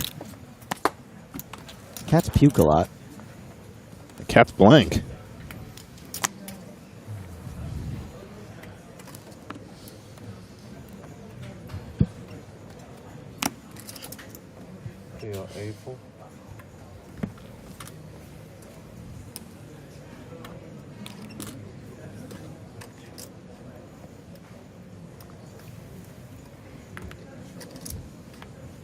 Can I see the clock? Sure. Jorgna, pocket queens, UTG +1. It's going to open her up. Barny Boatman folds. Or do we need folds?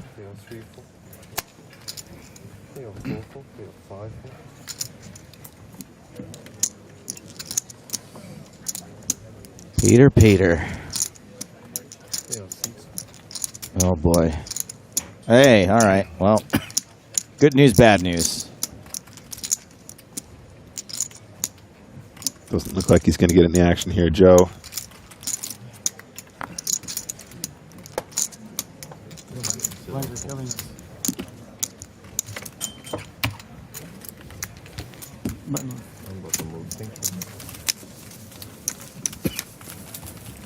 It's 400K blinds. Chunks. Chunks. I love the word chunks. Consider your stack. Yes, Daniel, I did have a bunch of lines tighter than a nun's, and then I would say something funny like budget, schedule. You don't want to keep God waiting. That kind of thing. I don't know if I would do that joke now. No, Katie. Katie, you're definitely not a Katie. There's just no way. You've got a terrible sense of humor.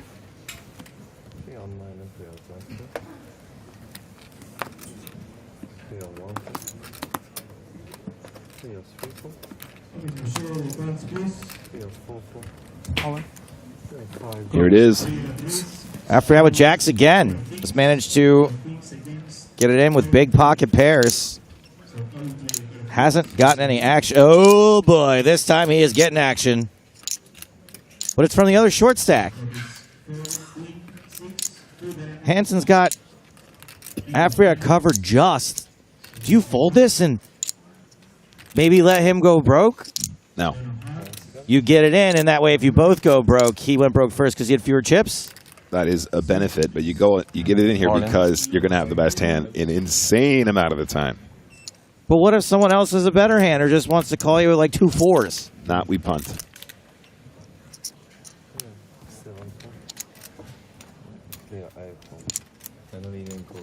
Two players, and Afriat is at risk. Afriat looking to the heavens. We have got ourselves a flip. Win or lose, it's I need you to tell me good luck. You. Come on. Who is demanding the good luck? We've been buddies for a long time, man. I've been rooting for you for 4 days. Tell me a good luck. You know. I gave you the wings to fly. Vibes, Stay right? strong, Feel Barney. the vibes. Yeah, I want the weakest player to win the pot. How Say about it. that? Keep talking. Say it. Filibuster. I'd like the weakest player to win the pot. I have 1.2 You're going to now. get somebody wishing you luck. I like your idea. How much is it? Yeah, Barney. Call for help. That's fair. 1.2. Yeah. Good strategy. Yeah. Yeah, more like Barney Boatman. Man, big flip time. Big old flip. Real money, equity on the line. Official final table on the line. If Afriat can hold, Hansen will all but be dust. Jack 4 deuce. That is a strong contender for Afriat to double up. It's not over yet, but top set is a really good start, guys.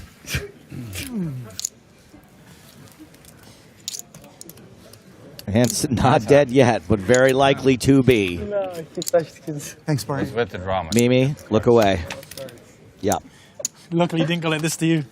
Queen of Hearts on the turn. Just Seals it for Afriat. Do I have anything left? Queen of Hearts. Sindre Hansen How much do I have? is going to be left with point 1175? 6 big blinds. 25 left. Yeah, 25. Yeah. Good at it's big that end. Not like it was a big. Buddy dealer delivered. You're still fighting for a big ante. Mimi, have you ever heard the phrase, all it takes is a chip in a chair? I invented it. 2017. I needed the jack. You hit the queen. This is actual chip in the chair. So I hit the jack. Well, he hits the queen. This is as literal as it gets. One chip, and it's the smallest denomination out there. He said the thing, Joe. He said the thing. He said it. And 3 rounds later, I was out. I don't know. Muchas gracias, señor. 3 rounds later. Oh, yeah. No, one round later, 3 hands later. Not only does Eric survive, but healthy stack. I thought it was going to be a motivational speech. This was even better. I like it. All right. I don't know about you, Barney. Every time I encouraged you, you were tired. I gave you some energy. I doubled you up. I came to say hi to you over there. Mate, You? I'm trying to be even-handed here. There's no loyalty with you. Not even handed. I think we've bonded enough. I'm sorry for not being loyal. I don't know you. Nice hand. We just met.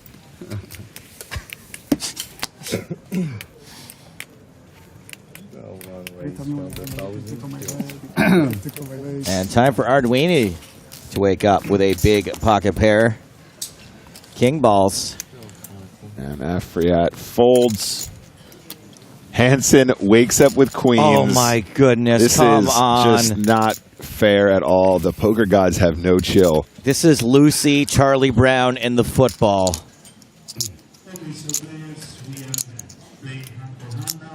This is so brutal. Good luck. Good luck. Well, now you wish me luck, huh? I wish you luck before you were listening. It's true. It's true. You say good luck to everyone. It's true. No, there was something more. He said with the worst hand. That's not bad. Ponikov is going to be out of the small blind. Jorgna in the big with deuces. This guy's going to sell. Yeah. This guy's going to So sell. it's the two of us, right? Show them. No. Oh, Wait. sorry. Wow, be careful with that. I wouldn't trust him with the dime. Nobody wants to play this hand face up. I mean, queens don't care. Jorgna looking for a deuce. Good price to find it, too. Set miming at its finest. Do you know the expression, a chip in a chair? I do. I invented it. I may have heard of it, yes. Does it get all that? Wow. 3 player, 1 player holding. Here we go. Show me 3, dealer. It is. 9, 8, tray. No kings, no queens, no deuces, no change. 2 hearts. Come on, Sindre. Come on. How about a little hope on the turn?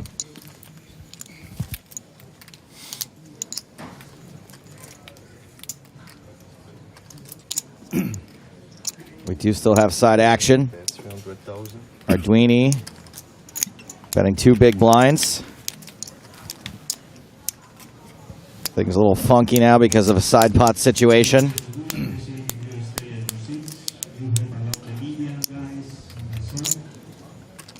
Jorgna is going to stick around for one more.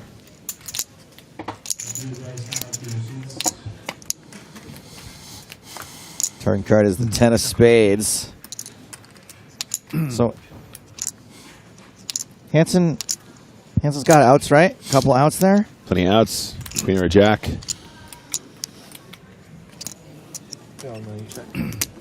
Jorgna checks.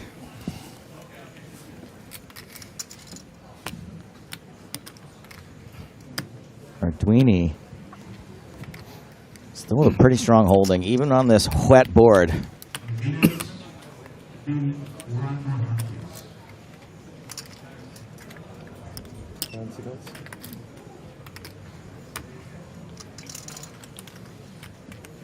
Checks. One last card. It's another 3. Kings hold. That's going to be it for Sindre Hansen. So still action on Jorgna, though, Joe. After the check on the turn, can have the best hand here, a decent chunk. Does he just want to check and try and get to showdown, or does he want to put in a little blocker bet? Maybe sometimes get hero called by ace, king, ace, queen, ace, jack. Maybe sometimes control the action if his opponent has pocket 4s, pocket 5s, pocket 6s, that kind of thing. Blocker bet might be enough to slow it down if he's beat slightly, and also to glean a little bit of value from some of those high card combos that don't believe he doesn't have a misdraw when the board pairs like this. think checking is completely reasonable, though. But when he checks, Hansen has value now. Sorry, or Duthie, excuse me, has value. And that value is going to be a lot more costly. Bring it on down to Valueville, 1.2 million. Would have been interested to see if Jorgna did blocker bet here, if Arduini would have picked up on that and possibly gone for value, or if it would have indeed actually slowed the action down enough for him to just call, save himself a decision and maybe a few chippies. Jorgna made a hero call about 30 minutes ago that didn't work out well. This one is not going to work out either. Not only is Hansen going to be eliminated on this hand, but Peter Jorgna is now going to drop down to the 20 big blind mark. Oh, yeah. No way. Unlucky, bro. Normal. Claps in the chat. Round of applause for our 9th place finisher, Sindre Hansen. That was a pleasure. Very unlucky. Very unlucky, yeah. Most of the damage done by that flip against Eric Afriat. Yeah, if he gets 2 million, they get it. What to do?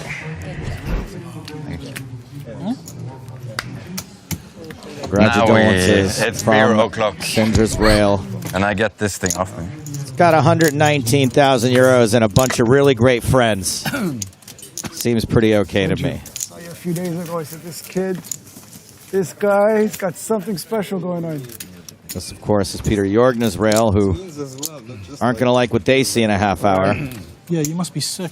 Not like what they see now either. When he wins, his face gets really... Let's focus on the positive. Lorenzo Arduini up to 46 big blinds. Check your high blood pressure. Really great run here for this guy. Arduini doing very well to chip up since we've seen him join our FT. Peter Jorgna, 20 big blinds, still very playable. How many people were here for Sindre Hansen? Everyone's leaving. You get these magic rivers. Those rivers are just perfect for you. That river was really amazing. It was The last two. The last two. Yeah. have been great. Takes all the worry away. A pair up. No, it's just like, okay, just get more if he has 10-8 or 10-9. Yeah. Let's go really greedy. Eric Afriat going to open. Queen Jack suited.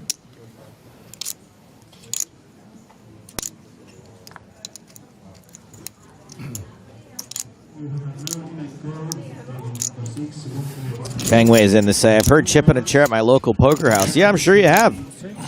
It's kind of become a thing since I invented it in 2017. I don't need credit for it, by the way. I'm happy for anyone to use it. You know that, Nick. Yeah, not taking royalties, sure. No.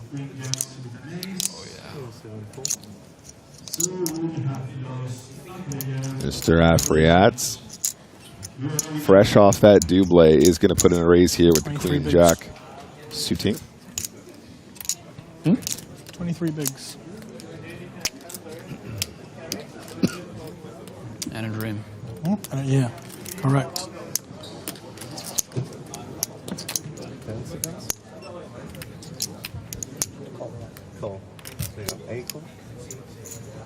Ponikov is going to play in position, from absolute position on the button with the suited ace.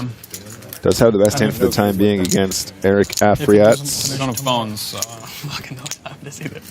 Oh, you haven't watched. 20 to 10. And away we go. 20 to 10. 7, 6, 4, 2 clubs. So we got 4, 5, 6, 7. That's a thing.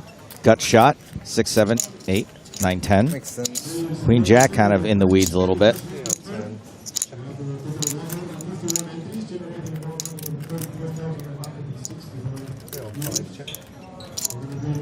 Check, check. Ponikov straight draw.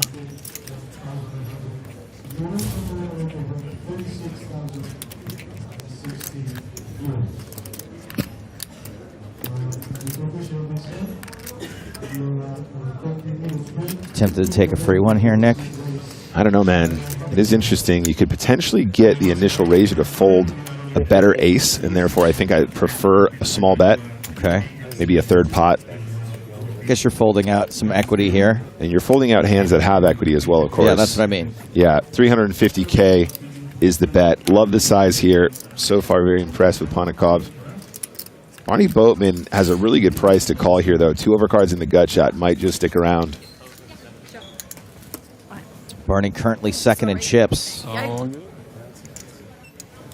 Tricky, though. With a player to act behind, the big blind does kind of overfold here a little bit, Joe.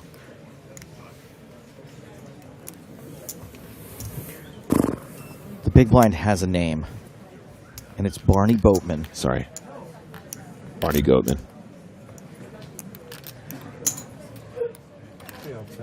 Heard some chips hit the felt. That was a call from Boatman.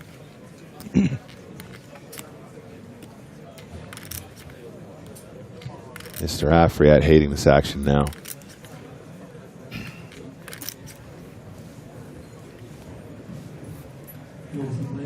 Come on, see one more.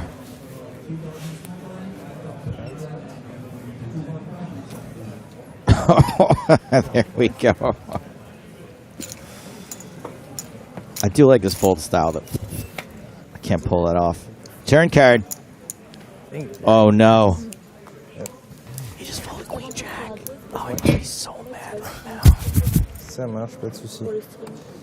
This will be the last hand of the level, by the way. Are we going to see another patented Boatman lead on the turn?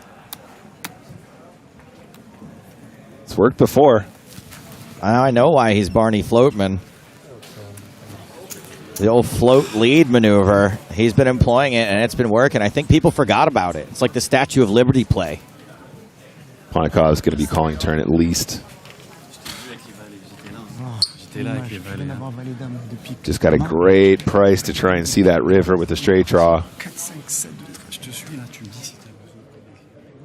There was 1,925,000 on the turn before Boatman bets, so he's got a really good price to call. Potentially an ace is clean for him, as well as the 8 or the 3. Oh, and yeah, that's another way to do it. He's going to put in the raise right here, right now. And it's over, Barney. A spicy imitable. You know what's interesting, Joe? If Barney has a set on the flop, I think there's a really good chance he check raises, and I wonder if that's where Ponikov's is coming from. He's blocking straights, which is important because in the big blind, Barney could have just flopped it. His opponent is leading small. Again, this is not a conventional line for 2-pair or sets, so nothing particularly strong that's going to absolutely love it. And I love that Ponikovs just takes the initiative and goes, no, no, no, no, no. You're not repping a strong hand here. And I've got equity, so I'm having this one right here, right now. Excellent play. And does take it down.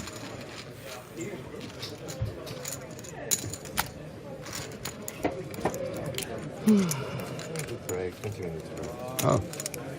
That's it for the level, kids. What a level it was. We only lost one player, but there was plenty of fireworks. These are your official 8 final table lists. Poor Sindre Hansen. Look, people got to go broke. It happened to be Sindre first. We're fans. These are the chip counts as they stand now.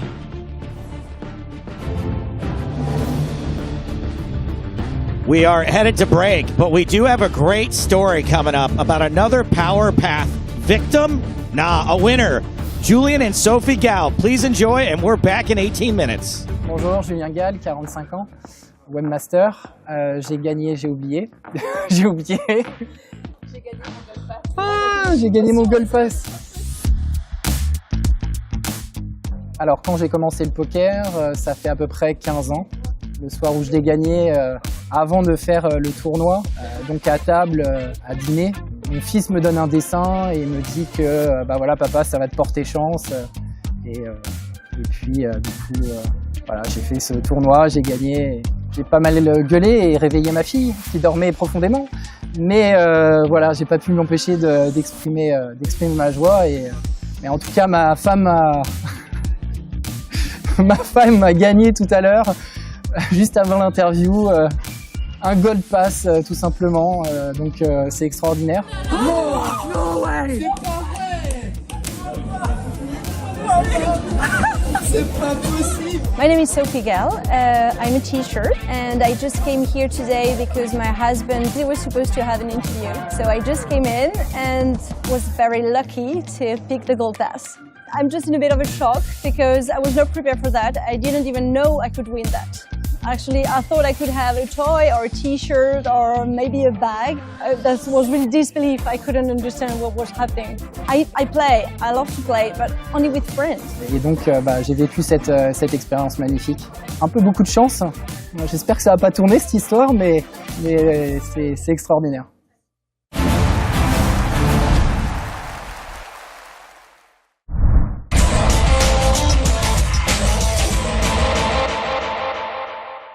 Hellmuth raises to 2,000 with a pocket pair.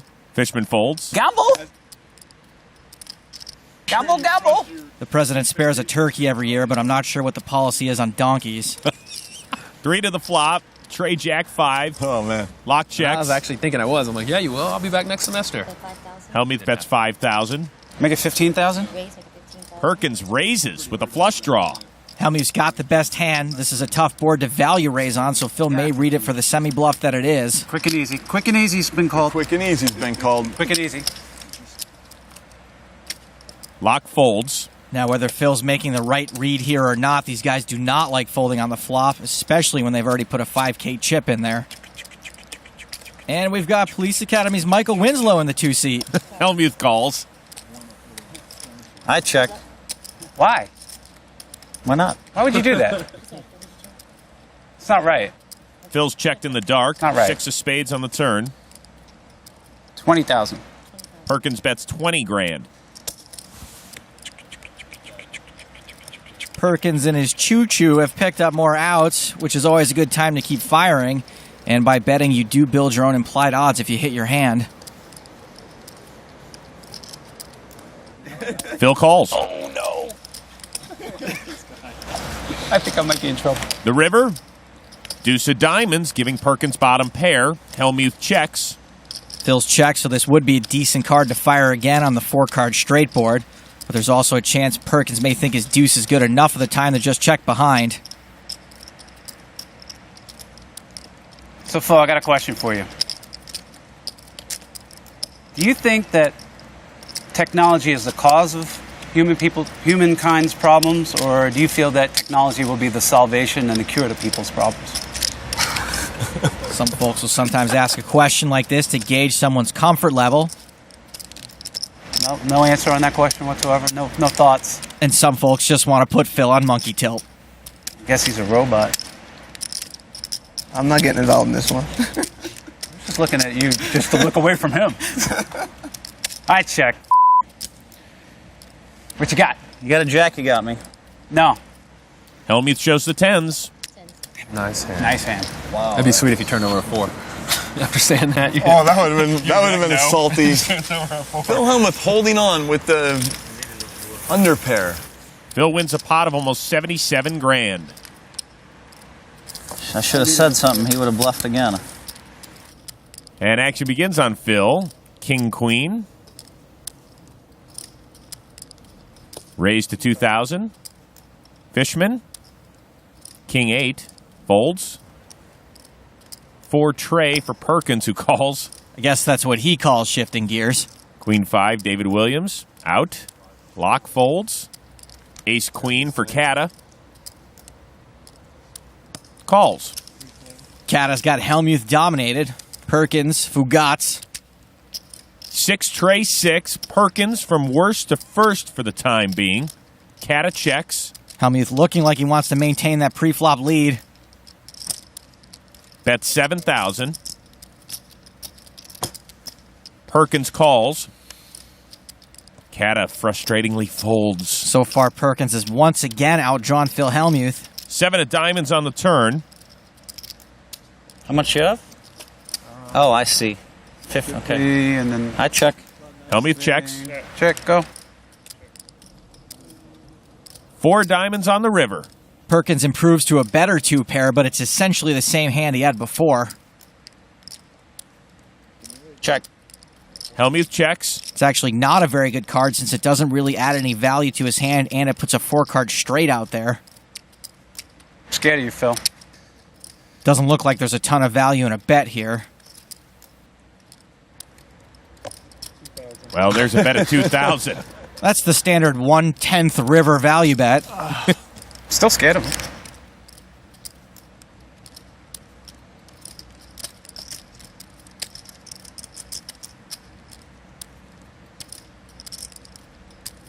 Called 7,000 on the flop, huh? Certainly confusing. Phil really can't beat much of anything, but it's such a small bet. Hellmuth calls. Spite call. 2 pair. Good. Perkins wins a pot of nearly $25K. Guy sticks Phil with the thinnest needle value bet of all time, and all we get is a wry smile out of Phil. I feel cheated. Now Perkins is stuck only $27.5 grand. I had you on 9-10 offsuit. I knew you were getting desperate. I'm getting desperate. Yeah. But I didn't think 3-4 offsuit. I didn't know the depths of your depravity. I'm still upset about the hand that he raised me on my move. I didn't know the depths of your depravity.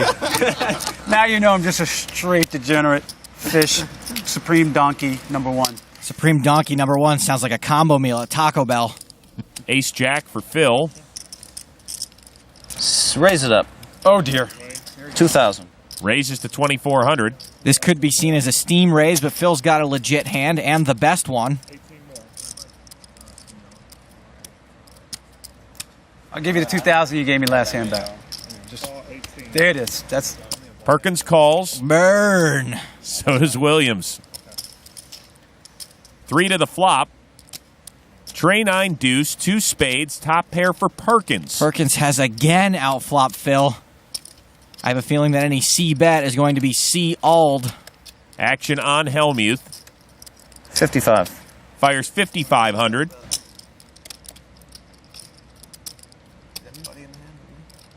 min raise. Perkins Min raise. raises to 11 grand, and Williams folds. Perkins has given Phil a really good price to call if he thinks his overcards are live. We could talk about. Hellmuth does make the call. Might have been a little more spite in that call as well. 6 of clubs on the turn. Hellmuth checks. Perkins fires 9,000. Time to let it go, Phil. What the is going on here? The businessman's running lucky, huh? Phil folds. Donkeys get lucky. I wouldn't say you're doing too bad. You're up a good amount. Yeah, that's true. Did you have beaten this, Phil? Maybe? Oh, I had ace jack. You had me. Hellmuth raises with ace 10. Pocket pair for Fishman. Calls. So's Perkins. Said he's representing poker well. Supreme Donkey. Supreme Donkey, on the other hand. Mr. Businessman. The businessman. Williams The folds. businessman. I love it. I love it. Let's go. Locks out 2. Mr. Value Bet. You just look at me like a piggy bank. 3 to the flop. Tray Jack 8, 3 diamonds. Perkins flops a flush. Phil's got the nut flush draw. We know he's not going anywhere. Hellmuth checks. Fishman checks. And Perkins slow plays. The businessman setting a trap. 10 of clubs on the turn. 6,000. Hellmuth bets 6,000. Fishman folds. This isn't a very good card for Phil. He may think his 10's the best hand. Now that Phil's let out, it would be a good time for Perkins to try to get some value out of his flush. Min raise. There's the raise to 12,000. Every time he said min raise so far, he's had the best hand.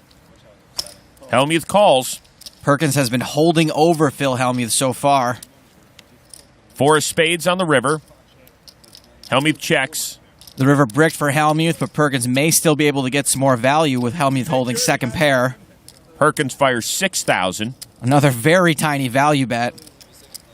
Hellmuth calls, and Perkins shows him the business.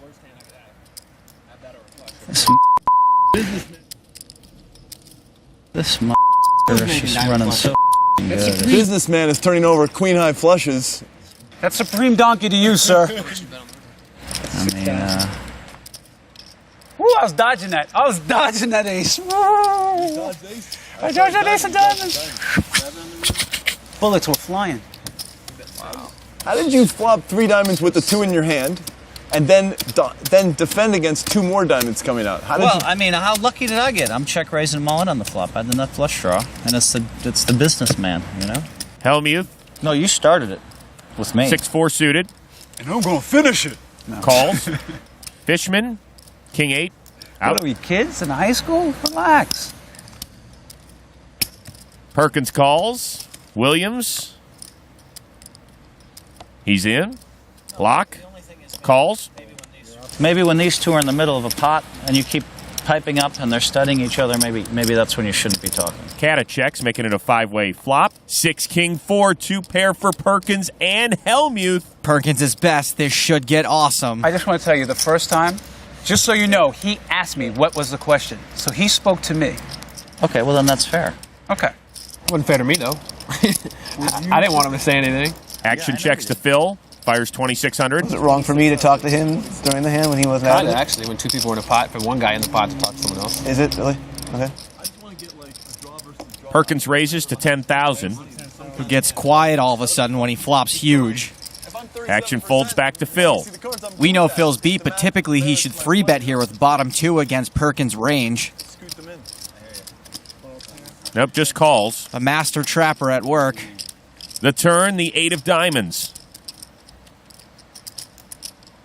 Hellmuth bets 15 grand.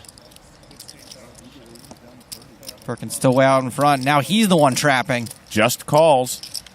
Off to the river. The ace of diamonds. Hellmuth bets 15,000. Perkins. Oh, I'm f***ing dead. Excuse me, French. Calls. I just flopped 2 pair. I have 2 pair. King 6. Perkins probably could have gotten in a raise there. The businessman. I flopped 2 pair also. Somebody give me some 70s What kind of music. car does the businessman drive back in the 70s? I don't know. Jeez. Sometimes donkeys get lucky. And now action on Bill after Fishman folds. Ace King. Big sigh for Big Slick. The guy plays every hand and he's winning. It's unbelievable. He's the businessman.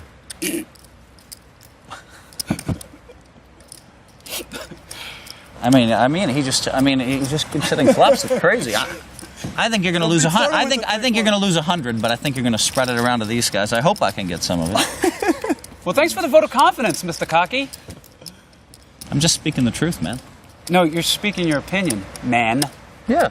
Okay, well, that's not the truth. That's just your So lowly my opinion. opinion, my opinion. I don't think so is the highly of truth it. to me. Just because you're married to a woman for 20 years doesn't mean that I'm going to tolerate you. Perkins raises. In more than one way. So relax, buddy. You may be able to push other people around, but not me. The big talker wins with Big Slick. Let's keep it friendly, boys. I don't want to have to break up a fight, and I don't want anyone's eyes to get punctured. We had that last week. You're going to treat me with respect. Just wait till you see this on TV, that's all. Hellmuth. Ace Queen. Raises to 3,200. That's more than a third of his stack. Correct, David. Correct. Is anybody else in the hand? Just you and me, baby. What would you like me to do? I'd like you to move all in. How much do you have left? I'd like you to call. Phil only has 4,900 left. You asked for it, you get it, Phil. You deserve it. That Perkins guy's nice. It doesn't matter. Perkins always outflops him anyway. I like you to move all in. The flop. 7-9-6 top pair again for Perkins against Hellmuth. As I was saying. Hellmuth checks. I'm going to bet. How much would you like me to bet? If you're going to bet, you might as well bet 4,900. That's what I have left. 4,900. So there's the bet. 4,900 by Perkins. All right. Phil calls. Good game. Phil sees that he does have some outs. If he hits an ace or a queen, he doesn't want it to be a club, that's for sure. You want to make some insurance? No, I'm not. This pot's like $4. If you felt him, it's good because he reloads fat or Jason comes with a fat stack. That's what we want is a real amount of money, not a dribbly-dibbly thing, you know? All right. Roll it. The turn. Deuce of clubs. Uh-oh. Wow. 4 outs I have. Time to have the driver warm up the rolls. He's going to pull a school teacher on me. The river's a 6. I survived. Good game, man. Nice to see you, Joe. I want you the best. Phil, nice to see you, man. That's it for Phil. David, nice to see you, bro. It's good playing with you. I'm going to give you the hug. Good game, man. Give you a hug. I'm sorry. Please, please, please. Come on, man. Awkward. Good game. Here, shake your hand, gladly. Oh, you shake my hand? Good game, man. I don't have cooties. Good game. Nice playing. Good game, bro. Thanks. Nice pot, bro. Thank you so much. It was a very well played. You played really good, too. Thanks, I appreciate it. Good luck.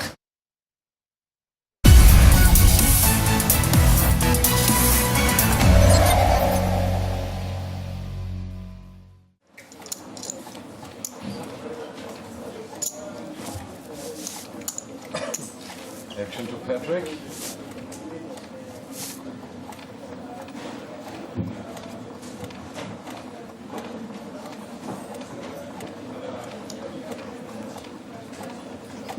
He raises to 50,000.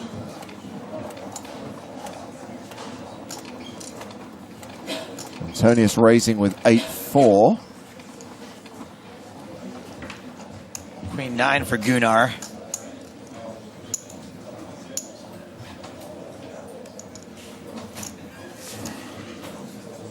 Gunnar calls 50,000. Osterbroad calls the raise. The flop With the 4 of is spades, 8-7-4. 7 of spades, and the 8 of hearts. Two pair for Patrick. Not much for Osterbroad to get excited about. Is that 3 hands in a row where someone's flopped 2 pair? Yeah.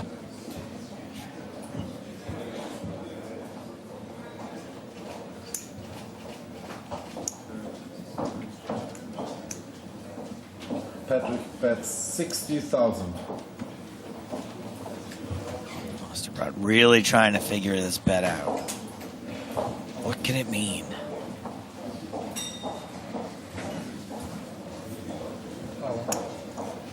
Gunnar announces all in. Yeah, you ain't getting a fold here, pal. Wow. Nice try, but makes the wrong move at the wrong time and runs into the 2 pair of Patrick Antonius. Pair. And Osterbroad is the player at risk here. It's the 3. And with that card on the turn, it is all over. Gunnar Osterbroad, the runner-up for 120,384 euros. Patrick Antonius, the winner, 288,180 euros.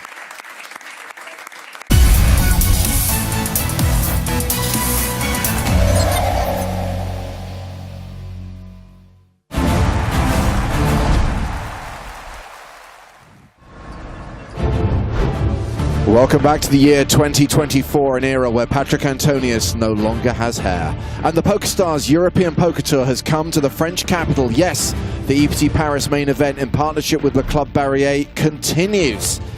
As we try to get down to the final 6 players tonight, will we get 2 more eliminations in the next hour, or will we conclude and come back tomorrow with more than 6? So much tension as we return at level 32. Blinds will now be 100,000, 200,000 with a 200k big blind ante. We've got 3 short stacks, 3 players in the danger zone. Danger zone!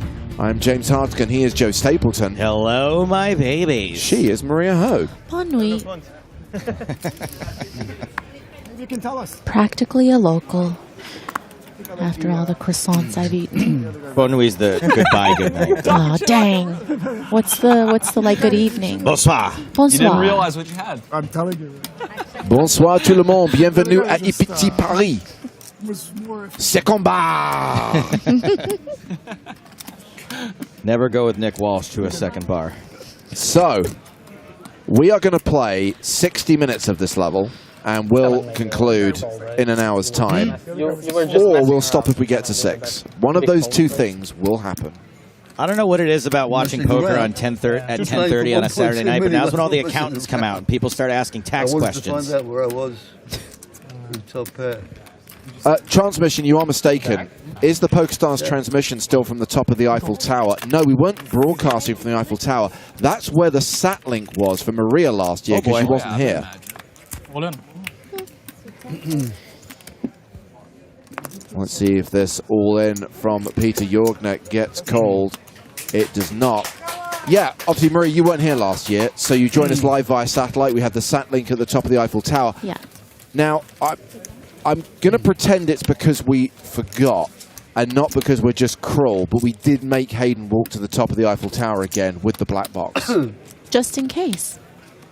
Well, it was more just because we thought it would be funny. This is just... Eiffel Tower's nothing special. It's not even tall enough for Maria to date it. This one's perfect. Prize money on screen. Everyone's locked up 154,800 euros. But as we've seen with how Give it a magic card. Slow the action's been over the last 2 levels with a big jump in prize money with every elimination. Not agree. ICM is a thing. That's true.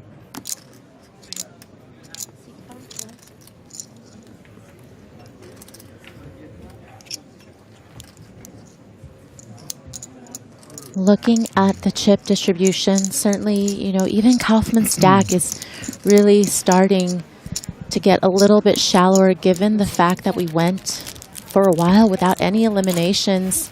Yeah.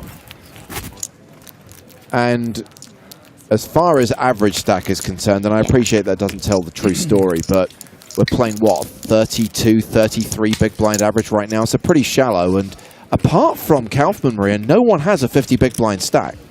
Right, and that benefits Kaufman in the sense that, you know, if they're not really deep enough to play post without really having a strong hand, then he can continue to create separation and continue to use that big stack ICM pressure.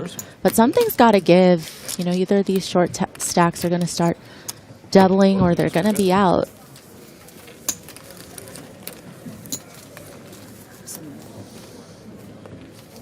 I do have a retraction I need to make from the last level. Queen 5-0. Barney got a particularly good zinger in. I said, oh, I guess, don't you mean Barny Boatman? You're right. Because he got a good burn in. And then someone in chat wrote, surely it's Barny Boatman. And yes, Against that guy you'll never hear me say this again. Yes, I made a mistake.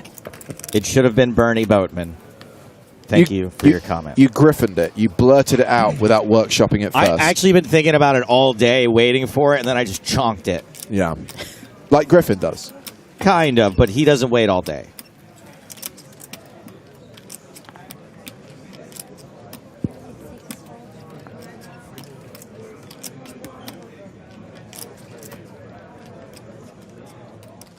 Ponokov's with King Queen. And with a muffler on. Is this new? It's a new look. He's had this for the last session as well.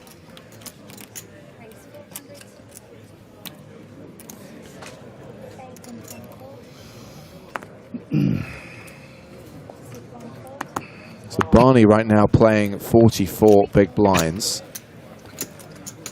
Ponokov's officially the second biggest stack with 46 big blinds. Owen Dodd playing around 20 right now and deciding whether to call this raise with 6 deuce. Nope, he folds.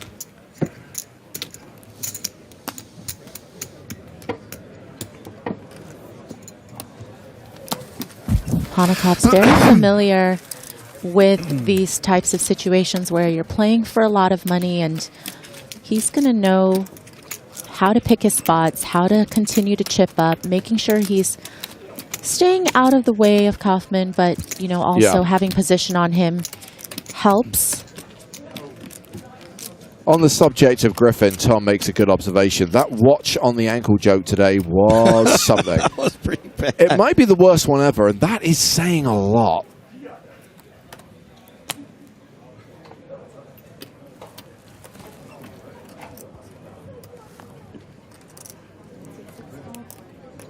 I'm sorry, I'm still thinking about it.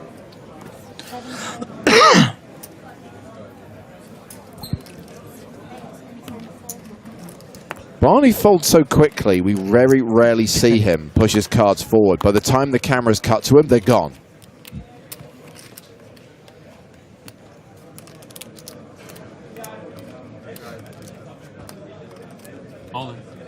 Army Bearer all in from the button with King 10 of hearts. Both blinds fold.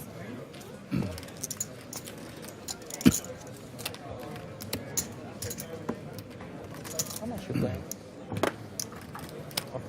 14. 12. 13. This is 41. Ami and Eric just trying to stay ahead of each other. You know that part of like a soft bubble or just, you know, on the stone bubble where you're looking around, you're seeing who else has a shorter stack, and you're just like, okay, can I make it into the money before them? Do I have more orbits? in my stack than they do, and it's just, they're so neck and neck right now. Even just taking down the blinds there when it was Afriat in the big blind is very meaningful. Huge.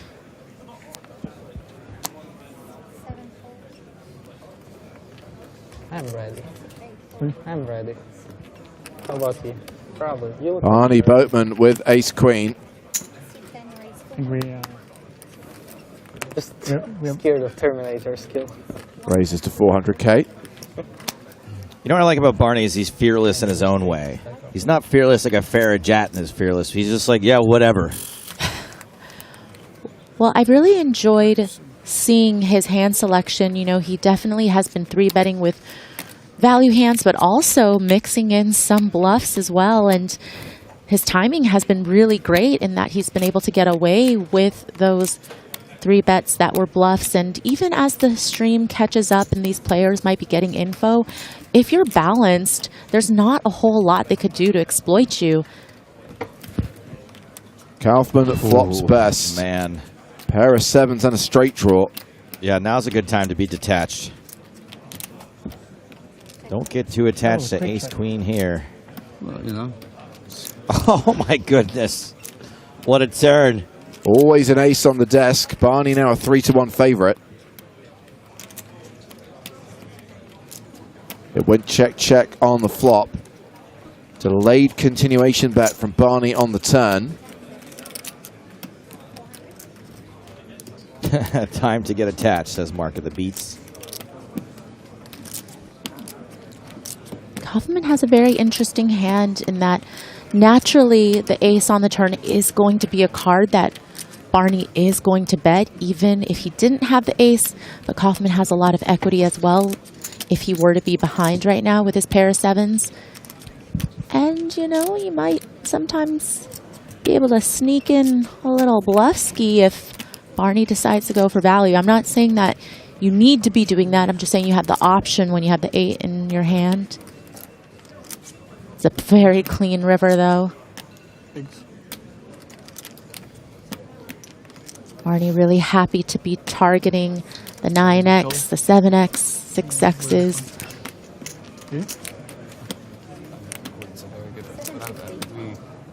We hung out some years ago. Into a pot of 1.9 million. Barney bets 750k. Yeah, we go on all the stops. Together. And play at home, private. If you should choose to take this hand as a bluff, knowing that Barney's now betting for value with top pair, it's nice that you don't block the busted flush draw, right? It would be worse to have clubs in this spot. But he does just end up making a call. And Boatman takes one off the chip leader. Barney back up over 10 million, back into second place on the leaderboard. But you know what that call tells me on the river is that they give Barney the respect of having bluffs there. You know, if you didn't think Barney was capable of betting that river without an ace, you invite me to the wedding, you get a nice gift. You don't invite me, 5.5. I'm going to find where it's going to be. I'm going to show up with no gift. So I'm coming anyways. So it's better to invite. You didn't really believe that story about a wedding, did you? I'm 68. I'm not getting married this year. I'm telling you, you're such a bluff. You bluff even when you talk. That's his first good hand that you saw right there. Barney Boatman? All the rest is bluffs.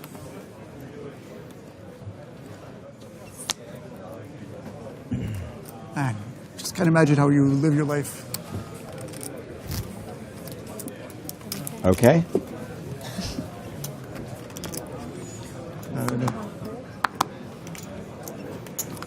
But still, you're still okay in my book.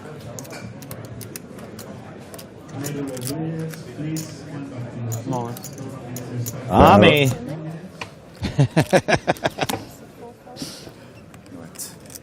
It's time for a little break. 30-second break. Oh, man. This again. Did we ever figure out if this is cool or not? To just need like a break?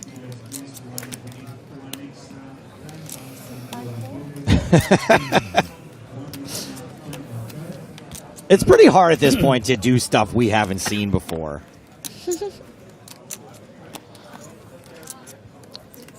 Hey, the poker awards are tonight, by the way.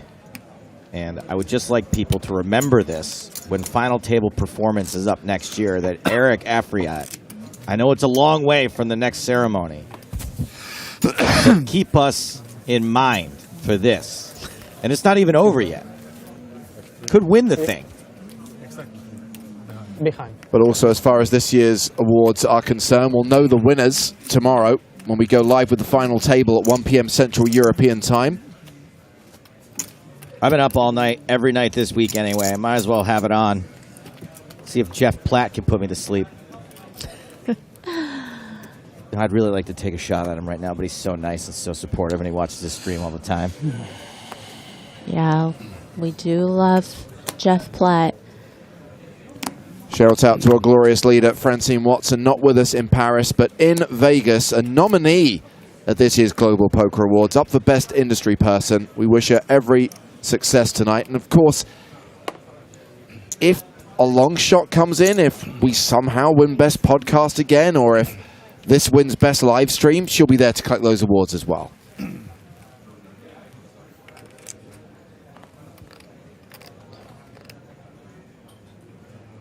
If she loses one of them, that'll be 3 years in a row that someone didn't walk out with a trophy that should have. I have been assured that I will have my trophy by the middle of March. 2026. Is it coming here by boat? So apparently there was a delay in the trophies getting shipped last year. They arrived at GPI HQ in Vegas and got shipped to Europe the day before I arrived in Vegas for the NAPT.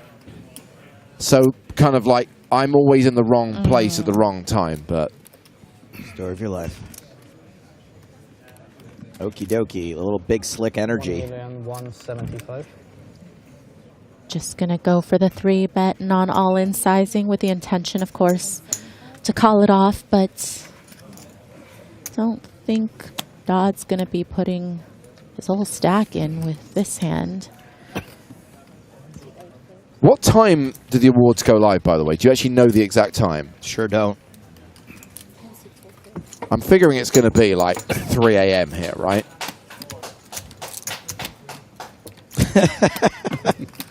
Sorry, that round of applause reminds me of my stand-up shows. They haven't got a fish to throw.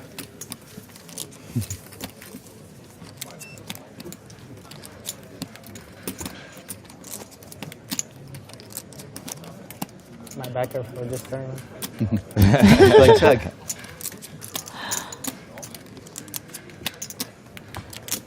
Hey Joe, is James Hardigan... You stay here. Hey Joe, is James Hardigan the John Oliver of the poker world? Yeah, sure. Okay. Fine. If that makes it easier for you. Not everyone has to be someone else. He could just be the James Hardigan of the poker world. Thank you, Frankie, for confirming that it's 5:30 p.m. Pacific time for the awards. That is 2:30 a.m. here. Ain't happening. Ain't happening, sorry.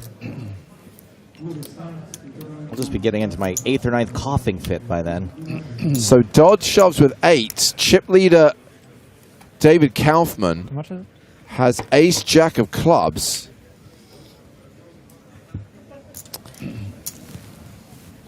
And the thing about just open ripping here is that Kaufman knows Dodd's not going to do this with the top of his range, right? You're going to raise, call off those hands for, what, 17 bigs? So he knows he's not going to have those premiums, but still passing on what's most likely going to be a flip.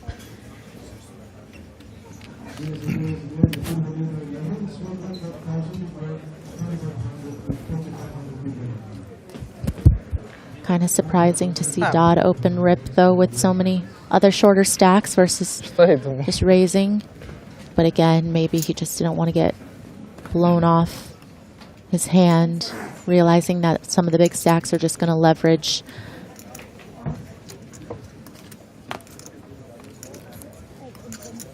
Got a pair.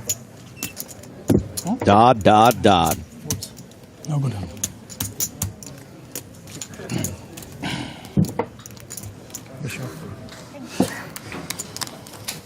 I agree with what Maria is saying at this moment. ICM-wise, I think it shuts people down calling you because of short stacks. What a kiss butt. Very close to giving me something good. Very close. What's up, Mitchie? So you like What about? You think you're getting information during the game? That's not fair. I know. No, it's fair. Is it fair, is it? Yeah, I think so. Oh, okay. Oh, yeah, okay. I'm missing a trick. Did you lie to me? I'm honest guy. Good? I'm honest guy. You're honest guy, yeah? Red they were, you say, yeah? The aces, they were red? Red ones. Okay.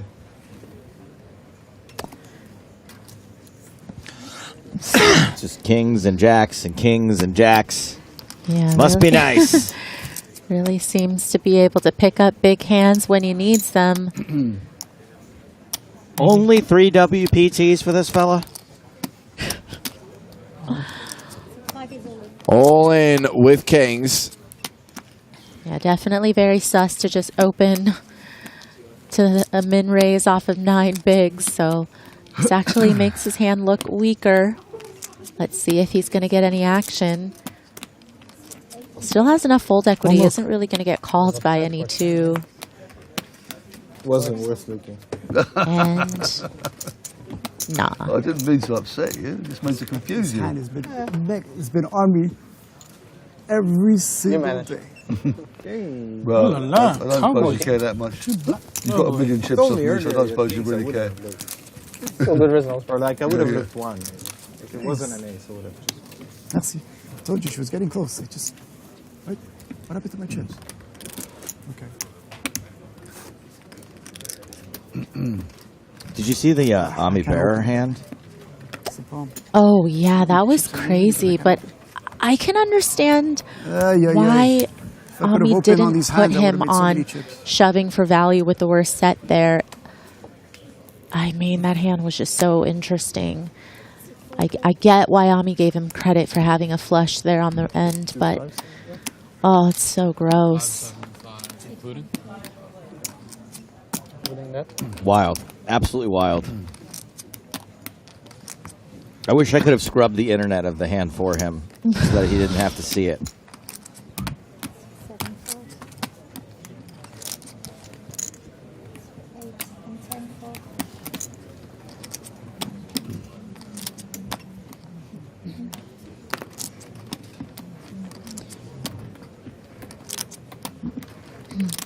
Barney just passing up on King 10 on the button.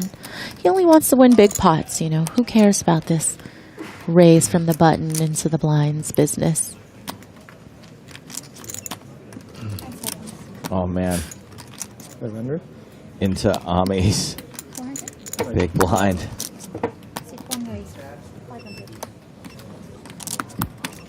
Well, he is going to go with this. I feel like 7 deuce was a fold. Mullet.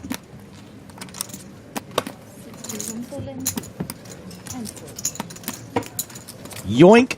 Ami Bearer keeping his head above water. 16 big blinds ahead of Jorgner and Afriat. They are the 3 short stacks right now. Plus Owen Dodd has just dropped below the 20 big blind mark. No matter what happens tonight, whether we end up getting to 6 before we have to stop, they're going to be pretty shallow for tomorrow. Yeah. Kaufman, Polnikovs, and Boatman are the 3 big stacks right now.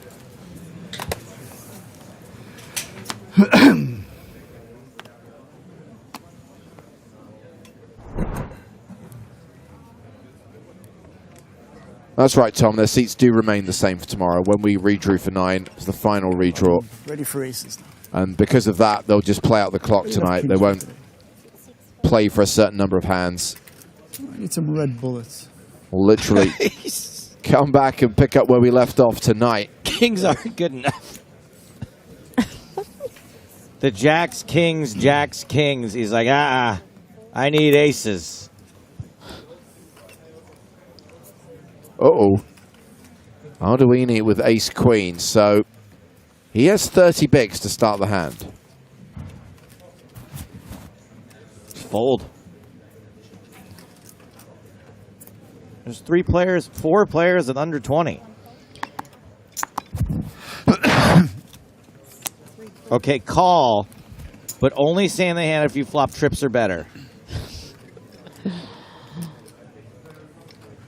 Yeah, I definitely like the call option, especially when you're in position and Ponikov's isn't going to go too crazy post against what he will know is a pretty strong range, because remember, hands are going to be under-repped because players are not incentivized to 3-bet against stacks that have them covered, so they're going to have some really strong hands in their calling range.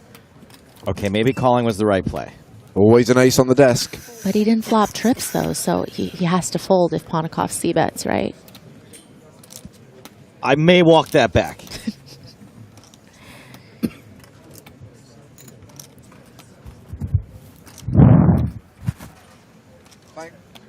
Thanks for that, Kaufman. It's a good sign. Very good sign. 325. Chips are falling. Just a little tickler out there.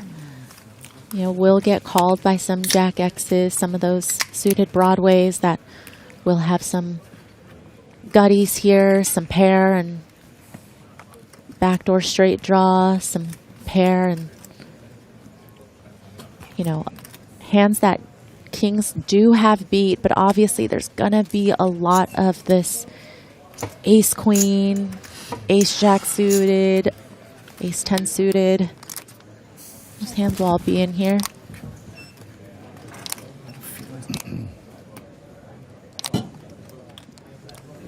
Another 4 of hearts? Just put it here.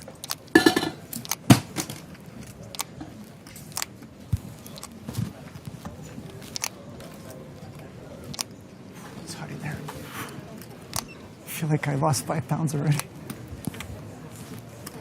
Does he know them? Seems like no.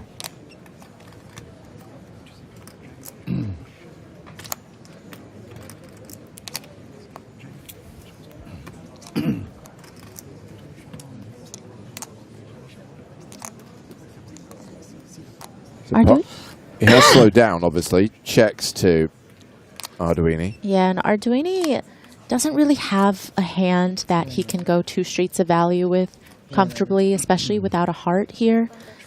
So it's really about, yeah, do you bet turn and then depending on some rivers you just check back, or do you check here and then bet some rivers? And he decides to go with the former option, and that's going to elicit a quick fold from the king. So pretty much losing the minimum there.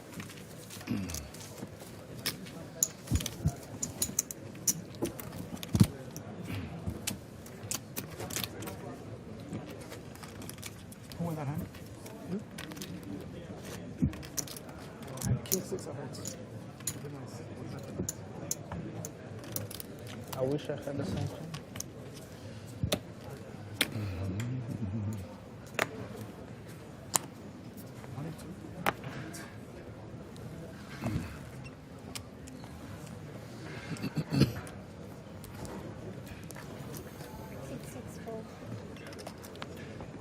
I feel like something is about to happen. Okay, in how many hands? This one? 3 hands? No, like in the next 10 minutes. In the next 10 minutes, okay. Maybe a double elimination? I don't know about that. Maybe 9 deuce in the small blind. Well, this feels like a spot where you might have to just give Afriot a walk.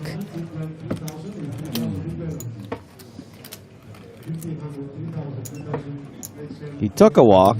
Now he's getting a walk. Something there. That was a bad hand. Bad. Really bad. 9 deuce off. EV, I'm not saying for 1 second that Joe and I are 100% healthy right now, but the coughing and spluttering you're hearing is coming from the poker table, not from the booth. It's the players you're hearing coughing. We're coughing a lot. We just know how to mute our microphones.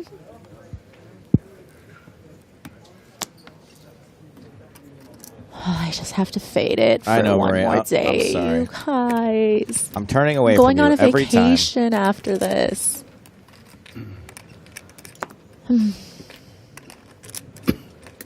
Sorry, I was waiting for all the violins to kick in, but never happened.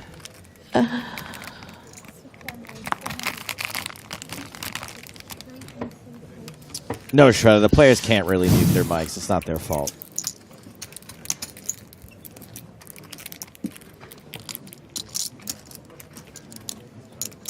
All right, we got big, slick energy.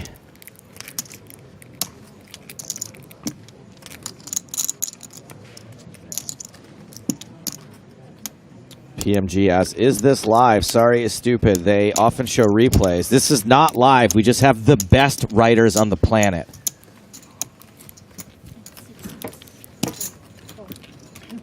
They knew you were going to ask this question. We did get a call at a 4-3, and guess what? Yep. Ace-King is a drawing hand. Kaufman pairs his 3. Imagine if we had mentalists working in the production. Oh, we've got mentalists. Like we can anticipate everything you're gonna say. Foosballers, I'm going to read your credit card number now. They do that in the mentalist shows. They read your credit card number. That doesn't feel like something they should be doing in front of an audience. If just gonna go and do some online shopping. It is weird.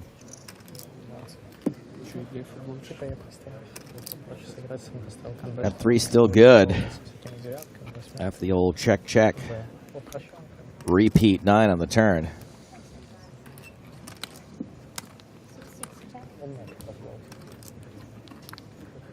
Duthie certainly has showdown value with ace high here and doesn't want to somehow get blown off of it.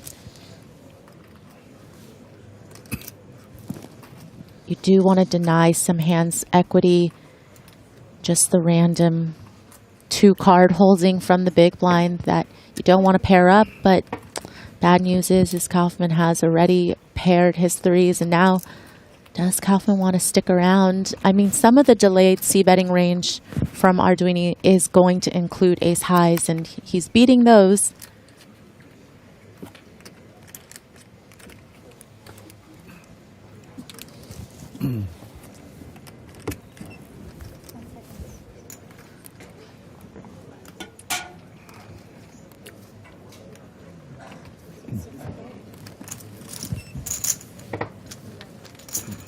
Kaufman calls the 550K.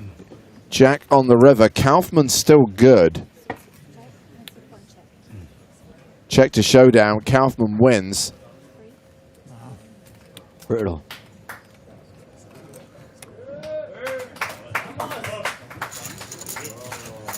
Golf applause for David Kaufman as Lorenzo Arduini drops down to 32 big blinds. And we have 30 minutes left on the day. I should say a maximum of 30 minutes left on the day. If we have 2 eliminations, we'll stop. Well, Staves has, what, 7 minutes to make good on your prediction? Who would That's he be correct. then? If you were him, I'm not who would worried. he be in the meantime? Stop with that Red Bull. It's not good for you. Orange Stop. All juice. that sugar is going to your brain over there, Barny. I need some help somewhere. So reminder that after Paris, there are 4 more EPT stops in the 2024 season. We will be in Monte Carlo, end of April, beginning of May. Barcelona in August, Cyprus in October, and Prague in December. If you'd like to join us on the European Poker Tour, check out the schedule on the PokerStars Live app. Of course, you can win your way to an EPT with PowerPath. It runs every day on PokerStars.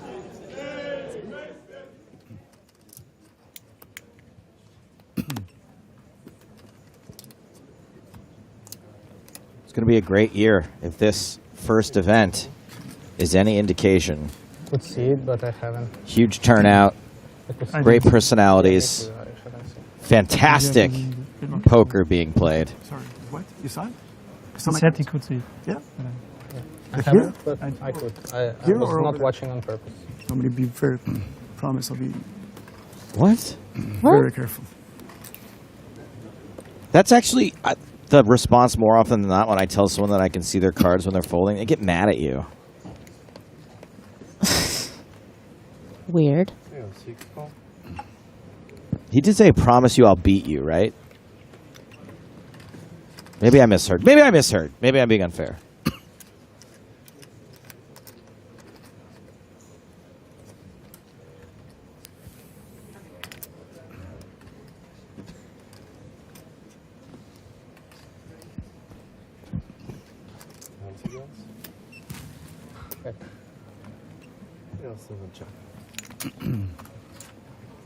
Oh, he said, I promise I'll be careful. Okay, great. Okay, great. I did mishear. Apologies. I'll be careful. You'll be dead!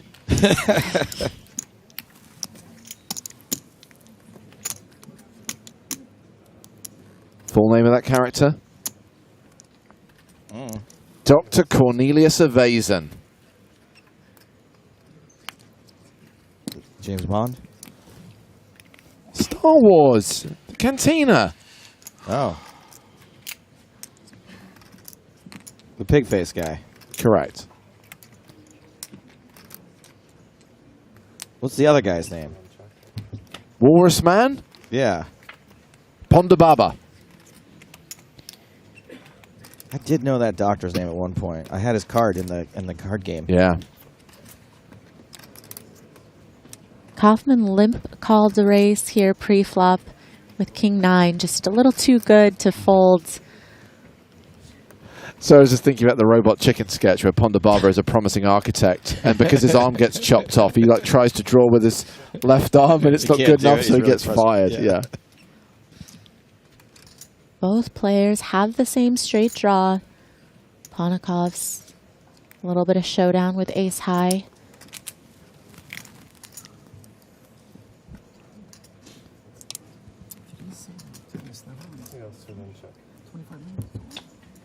I think so. Our producer Chris is going to be so mad that he was on break while we were discussing Dr. Evasion and Ponda Baba. I mean, he would be like, this is his dream. But yeah, actually, it's pretty good for you that he wasn't here, Joe, because he would have been so angry. Well, right after that, someone asked who shot first, and hearing that conversation, it was actually producer Chris.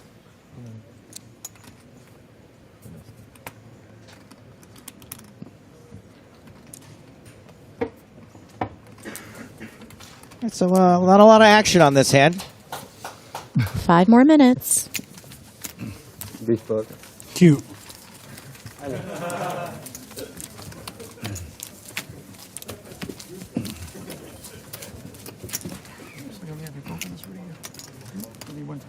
Girlfriend that's rooting you? Oh, no, there's a few. All by yourself? Fucking tough out here, man. Now you know why I've been rooting for you the whole time. You know, So I got one fan. right? It's not value in the small pots. I mean, you should take it. They just rail. What was the when's the cap on Joe's kind of something's going to happen? Got about 4 minutes left. Time is ticking. Not worried, sometimes you just feel it. But like when I send you those hand histories.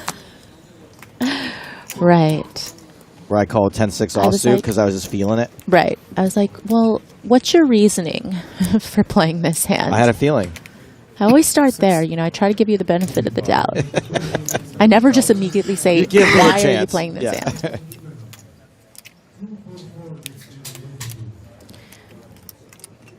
Well, Afriat going 3x with ace 10. That's going to get through. Tom on YouTube has a question. What is the payout?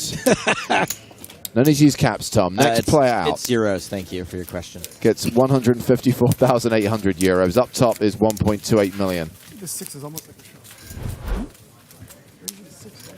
Afriat. Second shortest stack right now with 14 bigs. Peter Jorgner is the shortest stack with 12 bigs. Hey, no matter what happens, he did make the final table 2 years in a row. That is true. I don't even know what 3 million looks A like. really impressive performance, of course, but I do feel like he might look back on a couple of the hands that happened last level and just wonder, you know, maybe there would have been... What it seemed to me. Not that he's out yet. He's still in. He still has a chance, but maybe with You a can more still have comfortable... regrets. Yeah, a more comfortable stack with more playability, especially at this very important stage of the tournament.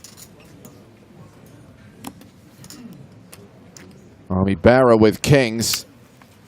Well, well, well. This is only half the equation, Steve. Well, Somebody well, else well. is going to also need to pick up a hand. Takes 2 to tango. All right. All right. Okay. Close, right? Well, well, well. Buzzer beater. My name is Dr. Kaufman. I'm a professor of ballistics. That's a Bond character. The big stacks. Look at my Look at everybody. Except. That was from The Sky is Tomorrow.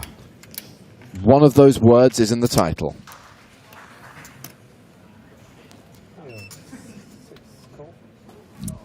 More like Kaufman. Recognizing, of course, that Ami will have some really strong hands when he opens off of that stack size. Just gonna elect to see a flop with the ace-queen.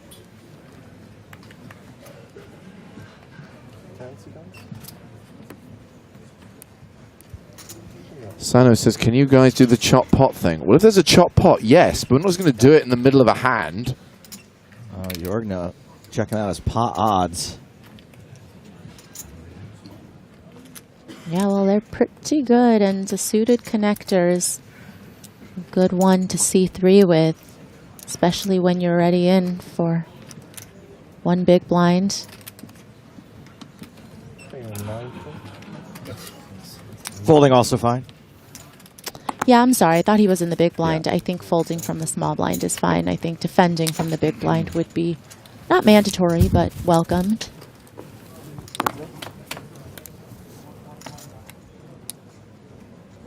Another ace on the desk.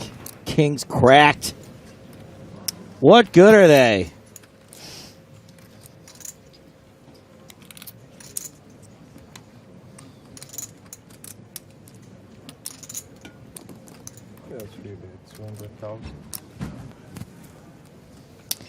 Yeah, you hate to see the ace, but you're still going to be ahead of a lot of hands that are going to flat there.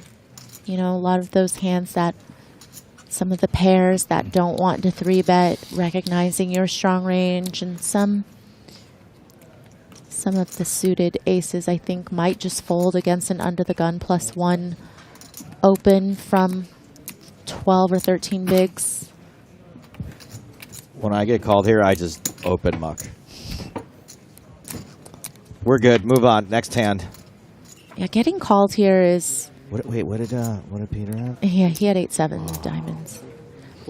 Getting called is pretty unfortunate because that ace should connect well with Ami's opening range, and so, you know, even if Kaufman had a hand like 10s or something, he might continue for one barrel, but he's also going to feel like he's very likely beat.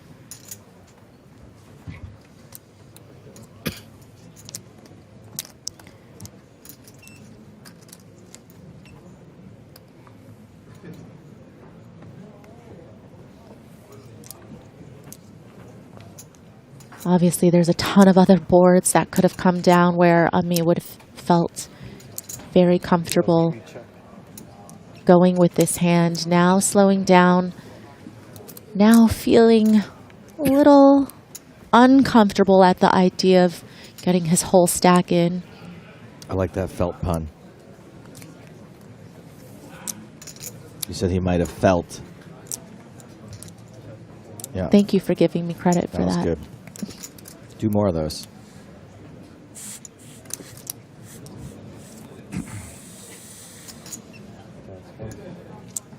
Oh, man. Giving Bear some rope here. Check, check. An 8 on the river. That would have been a full house for Peter Yorkner.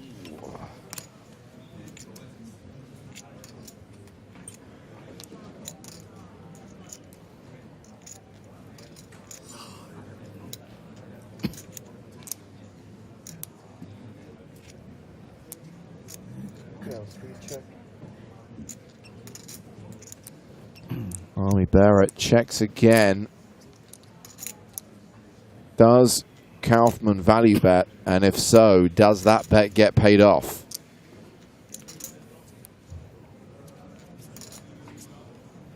He's definitely going to be happy to go for value. Probably trying to decide what sizing he should use that will get paid off. I mean, very obviously not happy with this board. Army just folds. All right, that time it was the correct fold versus Kaufman. Now that was something, right? That fell into the something's going to happen. Did it count? I'll tell you what, I'm willing to go double or nothing on the next hand. Want to go double or nothing? Okay. When you say something has to happen, it's either a double up or an elimination. Yeah. That was a great hand. What do you hate, poker? No, when you say something's going to happen, it implies there's going to be a KO or a double. All right, give me one more hand then. All right, next hand. That's my strategy. I really need this to happen. I need a win today.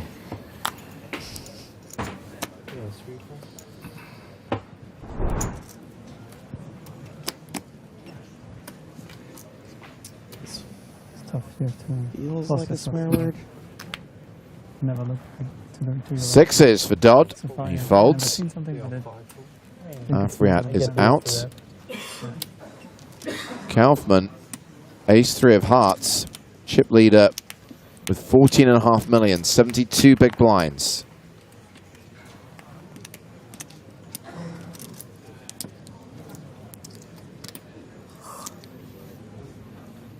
Let's go, chip leader. Lead it up.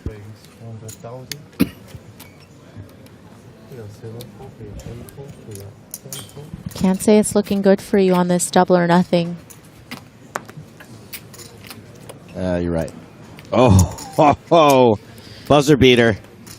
Stacks aren't going to get in pre, so it's going to have to be post. It's going to be cooler city post, but not much action pre other than the defend. Heads up to the flop. Which is Queen 5 deuce. Top pair for Arduini. Gut shot straight draw for Kaufman. And backdoor flush draw. Yes.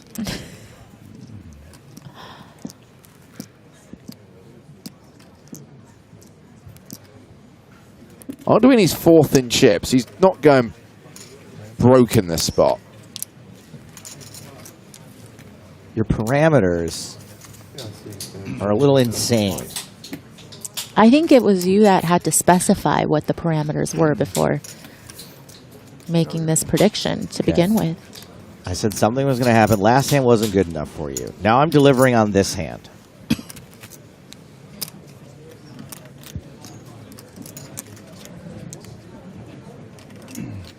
Kaufman's continuation bet of 275,000 called by Arduini, who is a 2-to-1 favorite here. Fairly straightforward so far. Oh, the 4 on the turn. That's the wheel for Kaufman. Yeah, but still, I don't think Arduini's going to lose it all. Even though he knows Kaufman will be opening wide from the hijack, certainly isn't going to like the fact that Kaufman is going to be betting again on this turn. He's not beating, of course, over pairs and all the sets could be available for Kaufman, as well as precisely all the ace-3 suiteds that would open.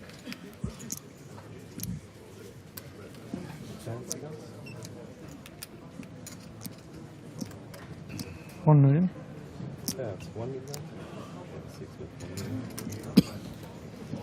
That's 1 million into 1.65 million. Arduini still with top pair.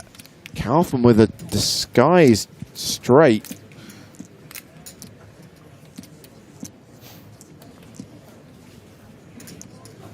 I mean, Kaufman's going to show up here with ace-3 or 6-3.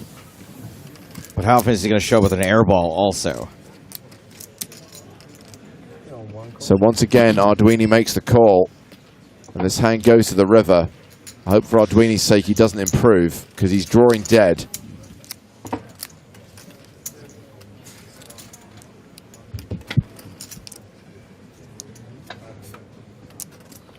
Board pairs on the river.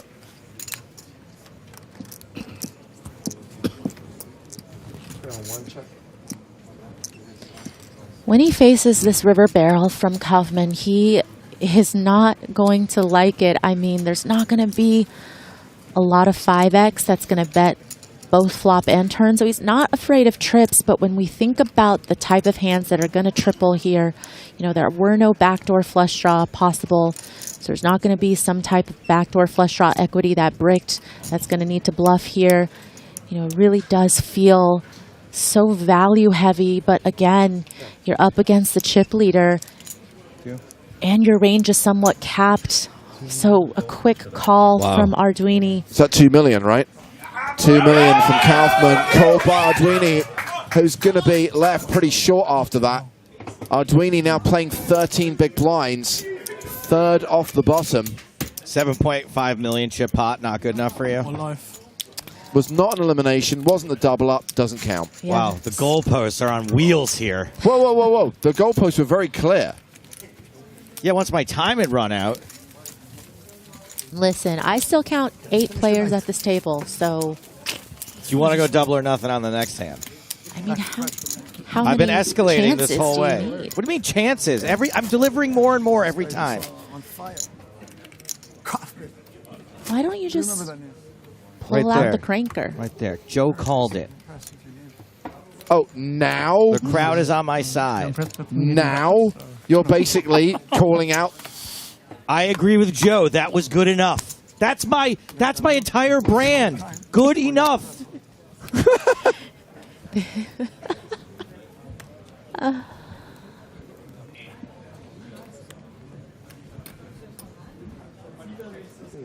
Kaufman has Whatever, you guys win. I give up. The Kaufman has increased his chip lead to 18.5 million, playing 92 big blinds. I mean, honestly, it's going to be an uphill battle for a lot of these players, even when they make it tomorrow.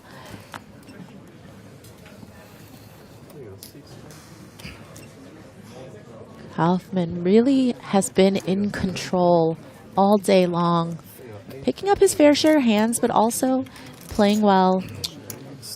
I'm free rolling, so I was going to shove, and I would have got snapped. 2-3-2-5 total. I was going to shove last hand. Arduini with the spraggy, just fold it. Oh, what do you do? You fold it. You got 12 big blinds, but you're not the shortest. Ami's the shortest. You can't go broke here. Yeah, so that is the good news, isn't it? Arduini shoves on Army Bearer. Army with ace-10. This one counts. Yeah, well, you're going to have to call it off. Shortest stack. It's go time. Probably I'm calling though. I love that move. I'm probably calling. I just need a second. When are people going to learn? Ace-7, terrible hand. Fold it.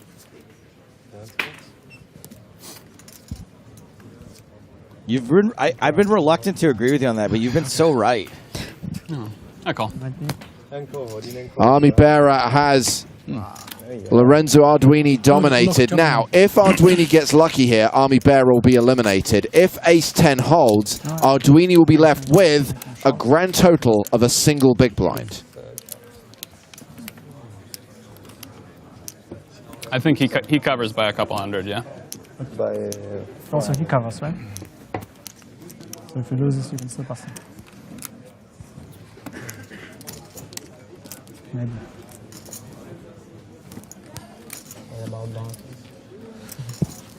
Good luck. Imagine. I already told you, I like the honesty. A huge side. The flop.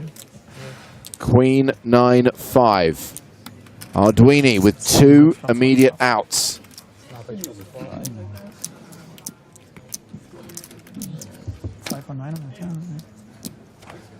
Turn card is another queen. Opportunities emerge.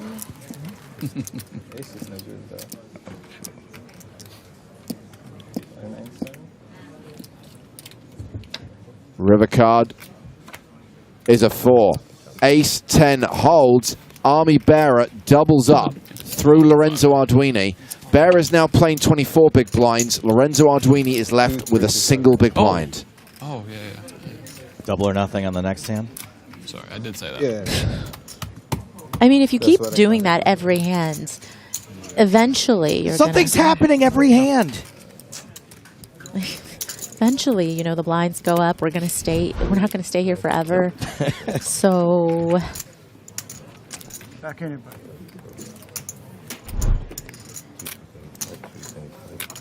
The jack seems so long ago. 6 minutes left on the clock, by the way. That's when play will conclude on day 5.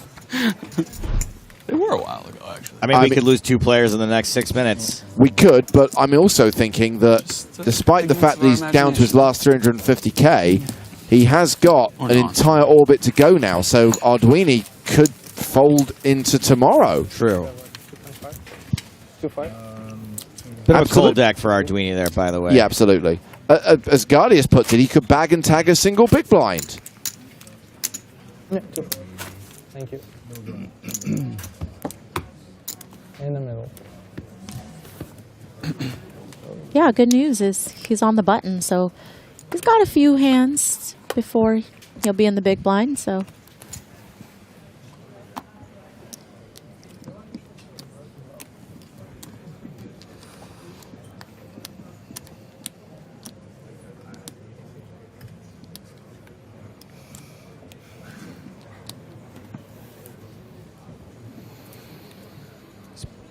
Okay. No comment. Queen 7 of diamonds for chip leader David Kaufman. I mean, the ICM pressure is immense now. Nobody wants to bust before the person with 1 big blind.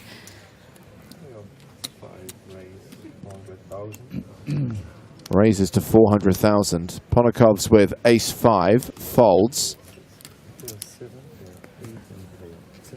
Over 45k euro pay jump. Oh, and he's got pocket 3s. Can wait for a better spot.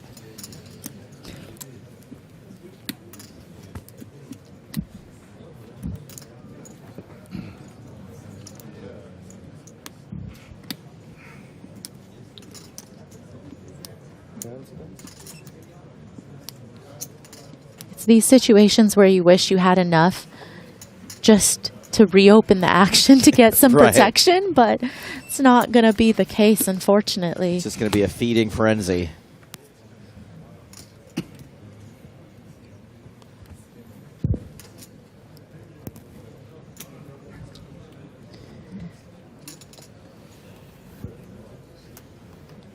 Good luck, Colin. Arduini all in.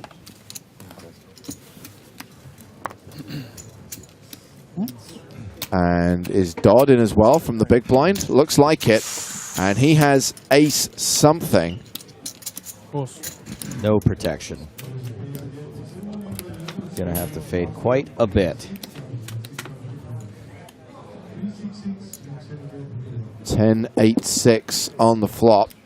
3s could still be ahead. Maybe good.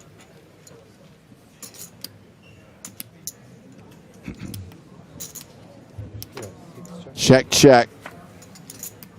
Okay, 3s are no longer ahead. That is a straight for Kaufman. Well,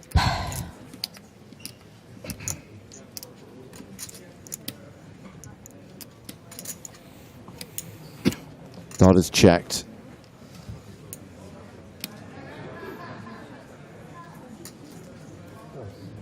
Pretty bad news. Yes, I'm dead. Dead to a chop. Dead to a chop indeed.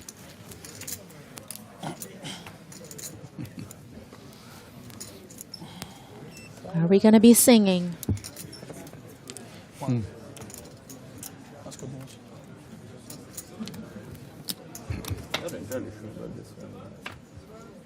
No, we're not. Game. Lorenzo Arduini eliminated with 2 minutes left on the clock. So looks like we'll be coming back with 7 players tomorrow as he bows out in 8th place, cashing for 154,800 euros. Those short stacks, Jorgner, Afriat, Dodd, all just laddered up, all now guaranteed more than 200K. All right, Maria, one hand left probably before the end of the level. Double or nothing? Oh, that guy caught me at Terminator. You know what? This is the fire bet right now. This is the 7 Yeah. hit your okay, points in a row. Sure. You know what? We'll give it to you. What are the stakes? Yeah. Pride. I was going to say, I mean, I'm not going to let you continue to free roll me because you still haven't paid up from your last bet. So we can't really bet anything when you still Just because owe you me. keep Kenna, Banya, and me, and then deciding everything we have doesn't count as a dinner. That's not true. Yeah, what was 2 nights ago? What was 2 nights ago when I bought you that sandwich, huh? What was that? Is that not dinner? Oh, the sandwich that you got for free, basically? Oh, that one? Quiet. Don't have nightmares stuff for Jack, too. Aces for Kaufman. Oh, I'm so good. A little something, right? A small stone to throw back. That's all I got, but fuck. You know, I was thinking about it a little bit. I actually don't know if I was folding to a bet. Tomorrow, if we come back tomorrow, we're playing in the same position. Yeah, we just carry on from here, yeah. Let's carry on, right? That's what I believe to be I presume. the case. Yeah. That is correct. Barney knows all about the carry-on movies. Maybe it'll be 7 other guys. Oh no! Oh Army's my Barra goodness! shoves with 8. The dead man's hands. This is Barra versus Kaufman, round 3, and it could be the final round. This could be where Kaufman delivers the knockout punch. Whoa. Whoa. A domination situation, and now it looks like we could come out with 6 players tomorrow. The exterminator. Remember how we say we play to the end of the clock here or 6 players? Wow. We never said both. Correct. Didn't expect Kaufman to have such a strong hand, opening the last hand of the night under the gun as the chip leader. Just runs into it here. I gotta love his attitude. Another chance for Jorgner, Afriat, and Dodd to ladder. No, wait, man. One time.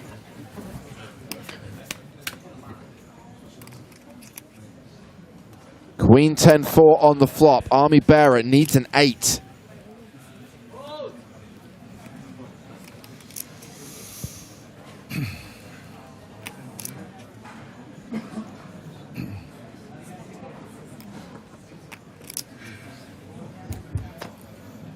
Turn card is a 6. 2 outs for Army Bearer. 2 cards that can save him.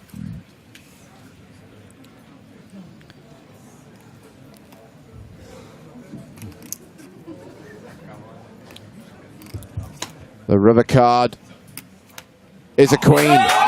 We are down to 6 players. Army Bearer KO'd in 7th. That's worth 201,250 euros. Everyone's now locked up more than €250,000 euros, including those short stacks. Jorgner, Afriat, and Dodd. GG, man. And David Kaufman is going to come into the final table tomorrow with a huge chip lead. 122 big blinds, better than a 2-to-1 advantage over the player who's second in chips. I mean, that's almost as much as everyone else combined. God mode. God mode. The field's got him by about 10 bigs. I'm ready. What a finish to tonight. Somebody unkinked the hose. Right? Back-to-back hands where we saw eliminations in 8th and 7th place. You guys are not coming tomorrow. Joe got 4 hands in a row that were I big. know. Is that true? Yeah, I guess it was. Than being nice. Look at the celebrations. 2 years in a row for Peter Jorgner. Back again with 12 big blinds and a dream. Eric Afriat also playing 12 big blinds. Owen Dodd bagging 14 big blinds. Barny Boatman, the UK legend, bagging just shy of 50 big blinds. A similar size stack for Alexei Ponokov's. And Kaufman, wow. David Kaufman will have almost half the chips in play. But I'll remind you, John Duthie came into the final table of EPT Prague just before Christmas with an even more dominant chip lead, and he did not win. That's poker, baby.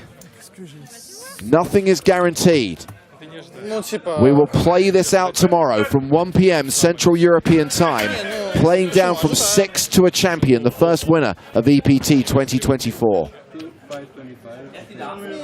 How exciting. Congratulations to our 6 finalists. David Kaufman, Alexei Ponokovs, Barny Boatman, Owen Dodd, Eric Afriat, and Peter Jorgner. We will play out the last 30 minutes of the 100k, 200k blind level and then roll straight into the next blind level. And we will keep going tomorrow until just one player remains. And now we really have reached the big cash money. Most of the 8.38 million prize pool, the biggest payouts from that prize pool still to come. 261k for the next player out, more than $500,000 for third, more than 800k for the runner-up. And tomorrow's champion will lift the trophy and claim that first prize of €1,287,800.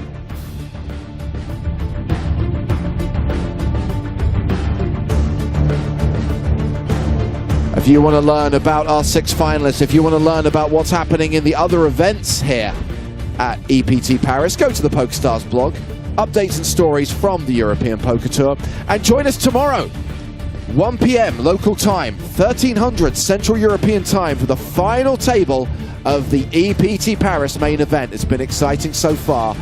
Hopefully more of the same tomorrow. But for now, from Joe Stapleton, Maria Ho, Griffin Benjamin, Nick Walsh, and me, James Hartigan, it's good night from Paris.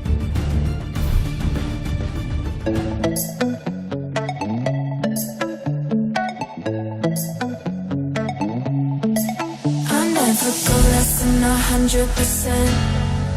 I'll just keep waiting while you're catching your breath. I'm only living if it's close to the edge. So come and dive into the deep end, 'cause the best is yet to come. I'm like a song you can't get out of your head. You press rewind when you get close to the end. Each time you leave, I know you'll come back again. So come and dive into the deep end.